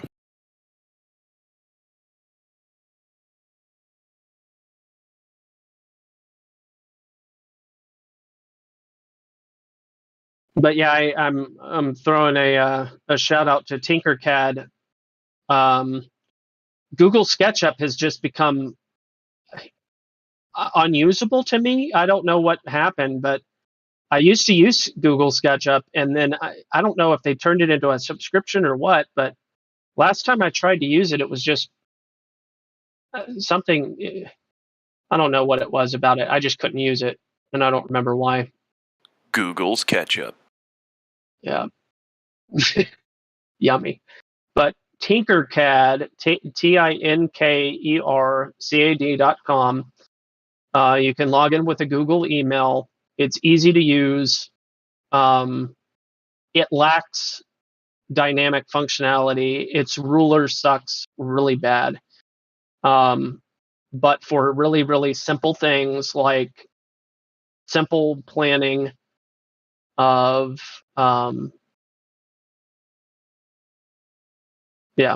structures, or like trying to build a bookcase or whatever, I recommend it.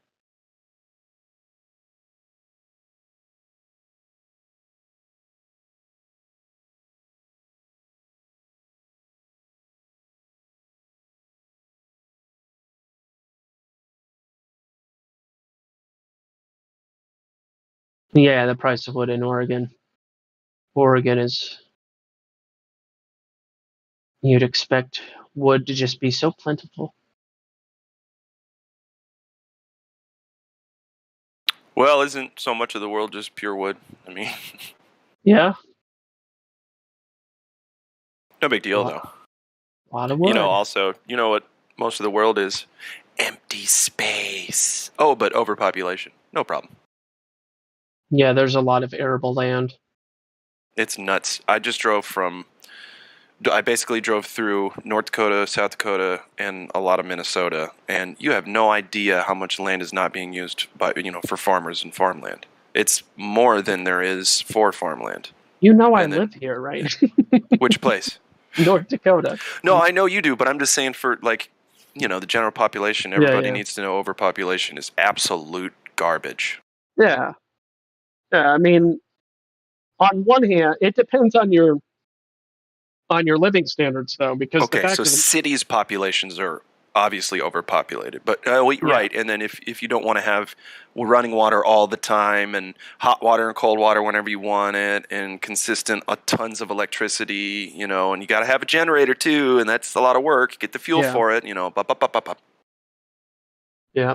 So what you can buy at the grocery store differs depending on where you live and all that sort of stuff. But basically, if you were to move to my city, you might have to drive half an hour to drop your kids off at school.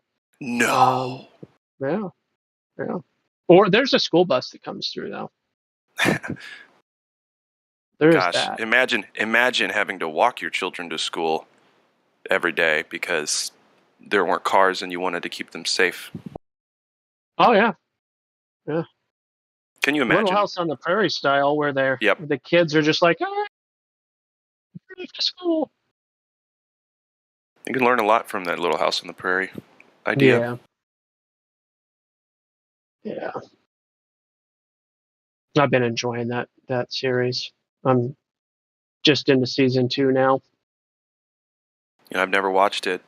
KJ said she grew up on it though, so we're probably gonna watch some. Oh, cool. Yeah. Yeah. No, it's peaceful entertainment, at least so far. A little bit of drama. I mean, they incorporate drama. What I mean by peaceful is it doesn't seem to be very subversive, unless you call saying grace before dinner subversive. Not really, no. Also, at least I don't. What was I going to say? It's probably not like too sexy or too violent or too, tongue-in-cheek, off-color comment kind of deals. No. Which is, to me, that's the best part. It's like, I used to think, oh, that's cheesy, that's not entertaining at all. And now I'm like, I wish kids grew up watching this stuff. Oh, yeah. Jay for pay, welcome. Give it a try. Say hello. Hello. Hi, Jay. Hi. So your mic works. Have you ever been to the server before? Yeah, I joined the other day. Saw the link on 4chan. On 4chan, okay. And and you just hadn't been on the mic yet? Oh no, I hadn't. Okay. Very good. So you knew. How much do you know about the topic? I've been researching it for about, I guess, a year. Okay. I lean toward the Earth being flat, but not certain. So, yeah. Okay. Cool, man. Well, welcome. Thanks. Well, your mic works. I'm gonna go ahead and give you VC verified. General. We've got a rules thing up. If you go to the welcome and see the rules, do that, but also realize it's general internet common sense. This is live streamed. Keep that in mind. All that good stuff. Cool. Well, if you have any questions to spark up a conversation, we are shooting the breeze. So you are more than welcome to just have at it with any questions you might have. I appreciate it. I'd also like to add there's a live stream voice text chat that is good to be in when you're in the VCs. So people will post relative or related information into that channel and type there. And then at the bottom of the server, you can see more channels with extra information if you want to just read and get acquainted with. Yeah, nice. Thanks. Yeah, those sections are actually, they're key. I didn't know about them and somebody told me about them, I don't know, a year or two ago. And I spent days, maybe weeks, scouring all of that, taking most of the information. Some, take what resonates, but there's a shitload of stuff down there. Yeah, that's cool. I'll look at it. So most people here are Christians or what? I'm not. I'm agnostic, but a lot of people here, yes, are Christian. But you do you believe? So does anyone here believe the Earth is flat, but is not a Christian? That's me. Yeah. Oh, so what do you reckon? If it's relevant, of course, is I guess the cause of our existence. No idea. Okay. But have you looked at the evidence of the what could you call it, the validity of biblical prophecies? I have no idea if they're true or not. Yeah, and even though stuff's lining up with a story, you could write a story that lines up with anything. Yeah, this is why you should read our hashtag welcome, because this channel is not for religious debates. Right. Yeah, exactly. That's about as far as I'll go on it anyway. The next question, I would have done the same thing. All right, no problem. No problem.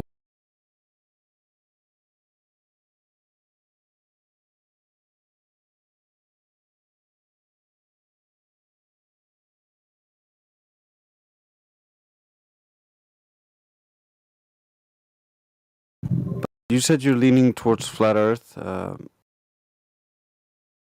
but you're not sure. Why aren't you sure? What have you seen evidence-wise for flat Earth, and what makes you think the globe is viable? I think that well, first of all, there's the general conspiracy regarding the I guess the powers that be, if you will, who clearly it's difficult to express, but there are many conspiracies going on, and I think it's not unrealistic that, well, let's put it this way: if the Earth were flat, they wouldn't tell us the truth because it would lead people to, or it would essentially, yeah, I guess, result in people looking for a creator, because it wouldn't, they couldn't use the Big Bang gravity explanation, right? Evolution and such. It doesn't work with that, so they'd have to come up with some reason why nothing could create the flat Earth, which wouldn't be believable. So that's one thing. And I think the fact that I mean, you look at balloons that have been up to like incredible heights, and you see absolutely no curvature, which I think seems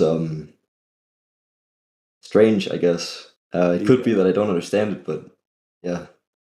Yeah, the first one I understand, like, is technically not a proof of flat Earth, but I understand it gives you reasonable doubt, and that's very normal. The second one, the Globers would argue, oh, the balloons don't go high enough to see any Earth curve. The ISS is still too low to see the Earth curve, so the Earth's still a ball. Yeah. They don't really have any good arguments, but what we like here is good, solid evidence. Like we have a bunch of laser tests and tests with different electromagnetic radiation, which is supposed to propagate in line of sight. So the globe should be blocking that, but it's not, and we're actually hitting the targets. And we're using, there have been used by globe believers who tried to test for refraction in the air, shot 3 lasers of different wavelengths for 93 miles, and found that the assumed refraction that they think is there to make all the light bend around the globe to make it appear flat, it just isn't there. So the globe just has been completely debunked as far as I'm concerned, and there's only one option left. Yeah, and I've seen the laser experiments as well, which seem to well, yeah, be proof of flat Earth, I guess. Yeah, there's much more to it. It's just, yeah, it's The thing about the laser tests too is there's been thousands. We know about hundreds, and listen, if light were bending around a curve, not only would you be able to reproduce that once, you'd be able to reproduce all of our laser experiments to conform to the globe Earth. Not even one demonstrates that light bends like your knee bends, like a banana is bent, right? Light doesn't do that. And so it's flat every single time, no matter how far we shoot the laser, how high up we go, how close to sea level we go. I mean, the word "where's the curve" is rhetorical. There's no curve, period. Yeah, that's been my understanding as well. I guess one thing that makes me doubt the Earth being flat would be the southern star rotations. I haven't looked into it much, but um, yeah, it seems that they rotate, counterclockwise. Which I don't know. Does anyone have like an explanation for that? Um, Yeah. First of all, any lights in the sky and whatever they're doing have no effect on the measurements of the ground not curving. So those two things are separate. The Globers really like to create a straw man argument and try to argue about the stars, but we don't have a cosmology. We don't have a claim to know what the stars are, how they are doing what they are doing. We can just record exactly what they're doing and show that. The Globers also like to think that the world is turning in two different directions, counterclockwise and clockwise. But what they don't realize is that they actually turned around. It's kind of like if you're standing on one side of the street and a car is coming from your west or your left, and it's coming at full speed, and you see it pass in front of you, it goes to your right or the east. And so you cross the street and you look the other way, and now another car is coming from the same direction, the west, but it's coming from your right now. And it passes you and it goes to the left. So you just turned around. That's all that happens. yeah. So but yes, regarding other things that make me believe the Earth is flat, I'd say have you seen the videos of SpaceX rockets hitting or seemingly hitting water and creating sort of like a separation, like you see boats doing in the ocean? It's kind of a similar thing where it seems to follow the curve of the firmament, and do you guys want me to link a video, or have you seen the? Do you know what I'm talking about? Go ahead, yeah, link the video. Yeah. Let's get some content rocking. So I think I know what you're talking about, but I would like to see it. Yeah, of course. Let's see. There are a lot of videos of it. Let's see. I'll try and find a clear one. Most of them are from mainstream news channels. So You're talking about the firmament, right? Yeah. I generally don't like to talk about it, but I will play along for a second. Here's some interesting stuff people are saying around the world about firmament, and this time particularly of what it is comprised, i.e. what it's made of. Yeah, let's have a look. Yeah, go ahead and post your thing. I'll get mine. Yep. Yeah, post it in Livestream voice text chat so everybody Yeah, can just a second. I'll try to find the right time in the video. Yep, cool. Yeah, right around here. Yeah, so it's from a mainstream news source, but you get the idea. It's not as close as you might want to see it, but like it seems like there's a rocket sort of gliding along the firmament, and then a part of it that's bouncing against the firmament, causing some kind of rippling or something. I don't know.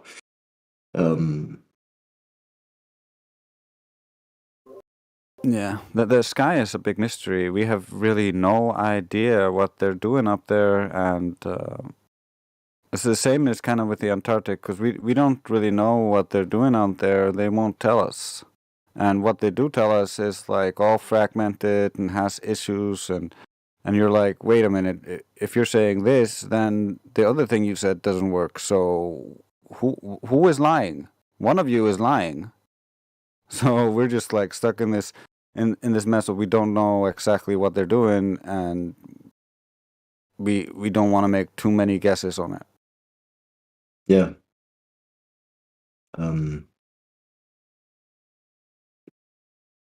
Yeah, I think one of the other things that makes me I guess a believer of the flat Earth, if you will, is the general evidence that the Bible is true. I don't want to get too much into religion. It's just that that's another thing that if God is real, the Earth is probably flat, it wouldn't make sense that it's described that way all throughout the Bible, but is actually round. Like the Bible wouldn't be wrong about it if it's if it's true. Yeah, that's the beauty about flat Earth. It works with all the ancient religions. They all had a flat Earth. So every single one of them. Yep.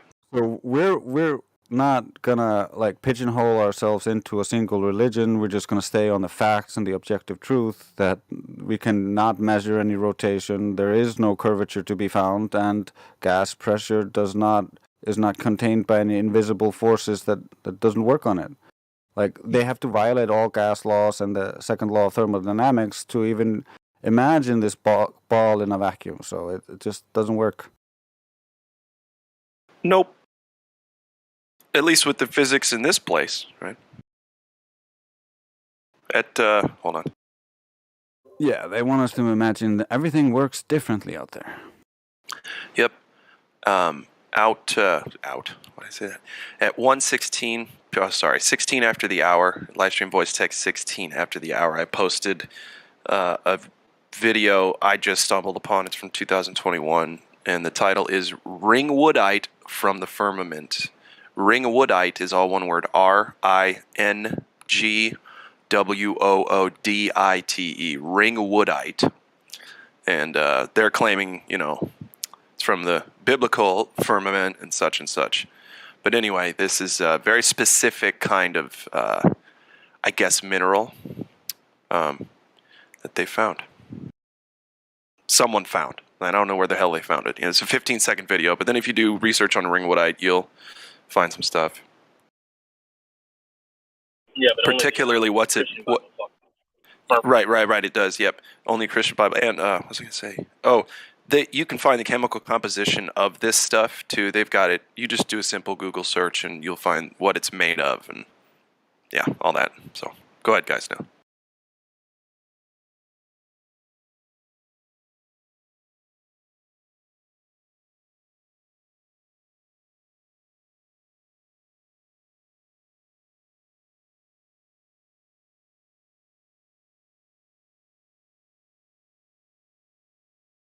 Be funny to get the chemical composition and then say, anybody ever ask you why the sky is blue?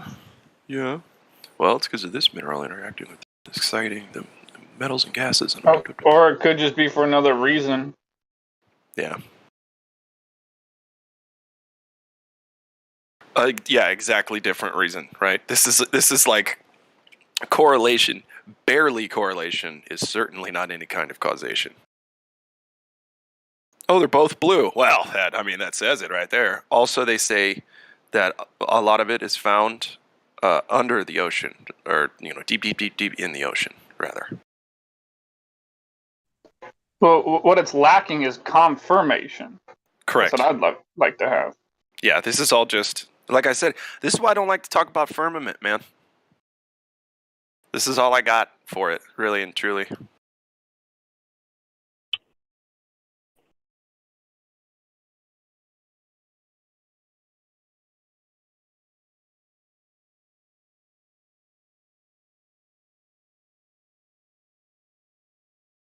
Whether people like it or not, flat Earth always leads back to the Bible. It doesn't matter.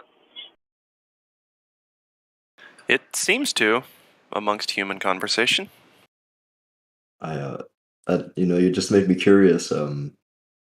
Human conversation.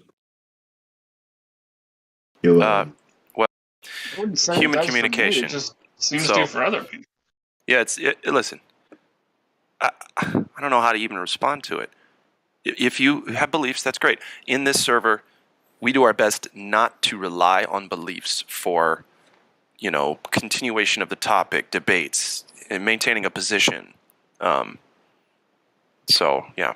No, I'm sorry. I think you misunderstood me. I just I thought you were talking about something on like a higher level or something. I don't know. Never mind. No, you're good. You're good, man. I just misunderstood. Yeah, but well, then I didn't explain it properly. That's what that was. No, it's totally fine. Yeah, you suck. Hey, Jerry, it's worth pointing out to you that flat Earth is an observation. not a belief. And it's an observation, it's knowledge at the base axiom level and beyond that for us, because we've false and all that. So I just wanted to point out to you that, while these globers around you may believe that they're spinning back in space, You're roboting there. a bushman walking around. Can you hear me now? I think so. All right. Well, I was just going to say, a bushman walking out in the desert of Africa, who's mostly cut off from most mainstream civilization. He observes the Earth as flat and stationary, and until he ever finds good evidence to the contrary, You're still breaking up quite a bit, Orion.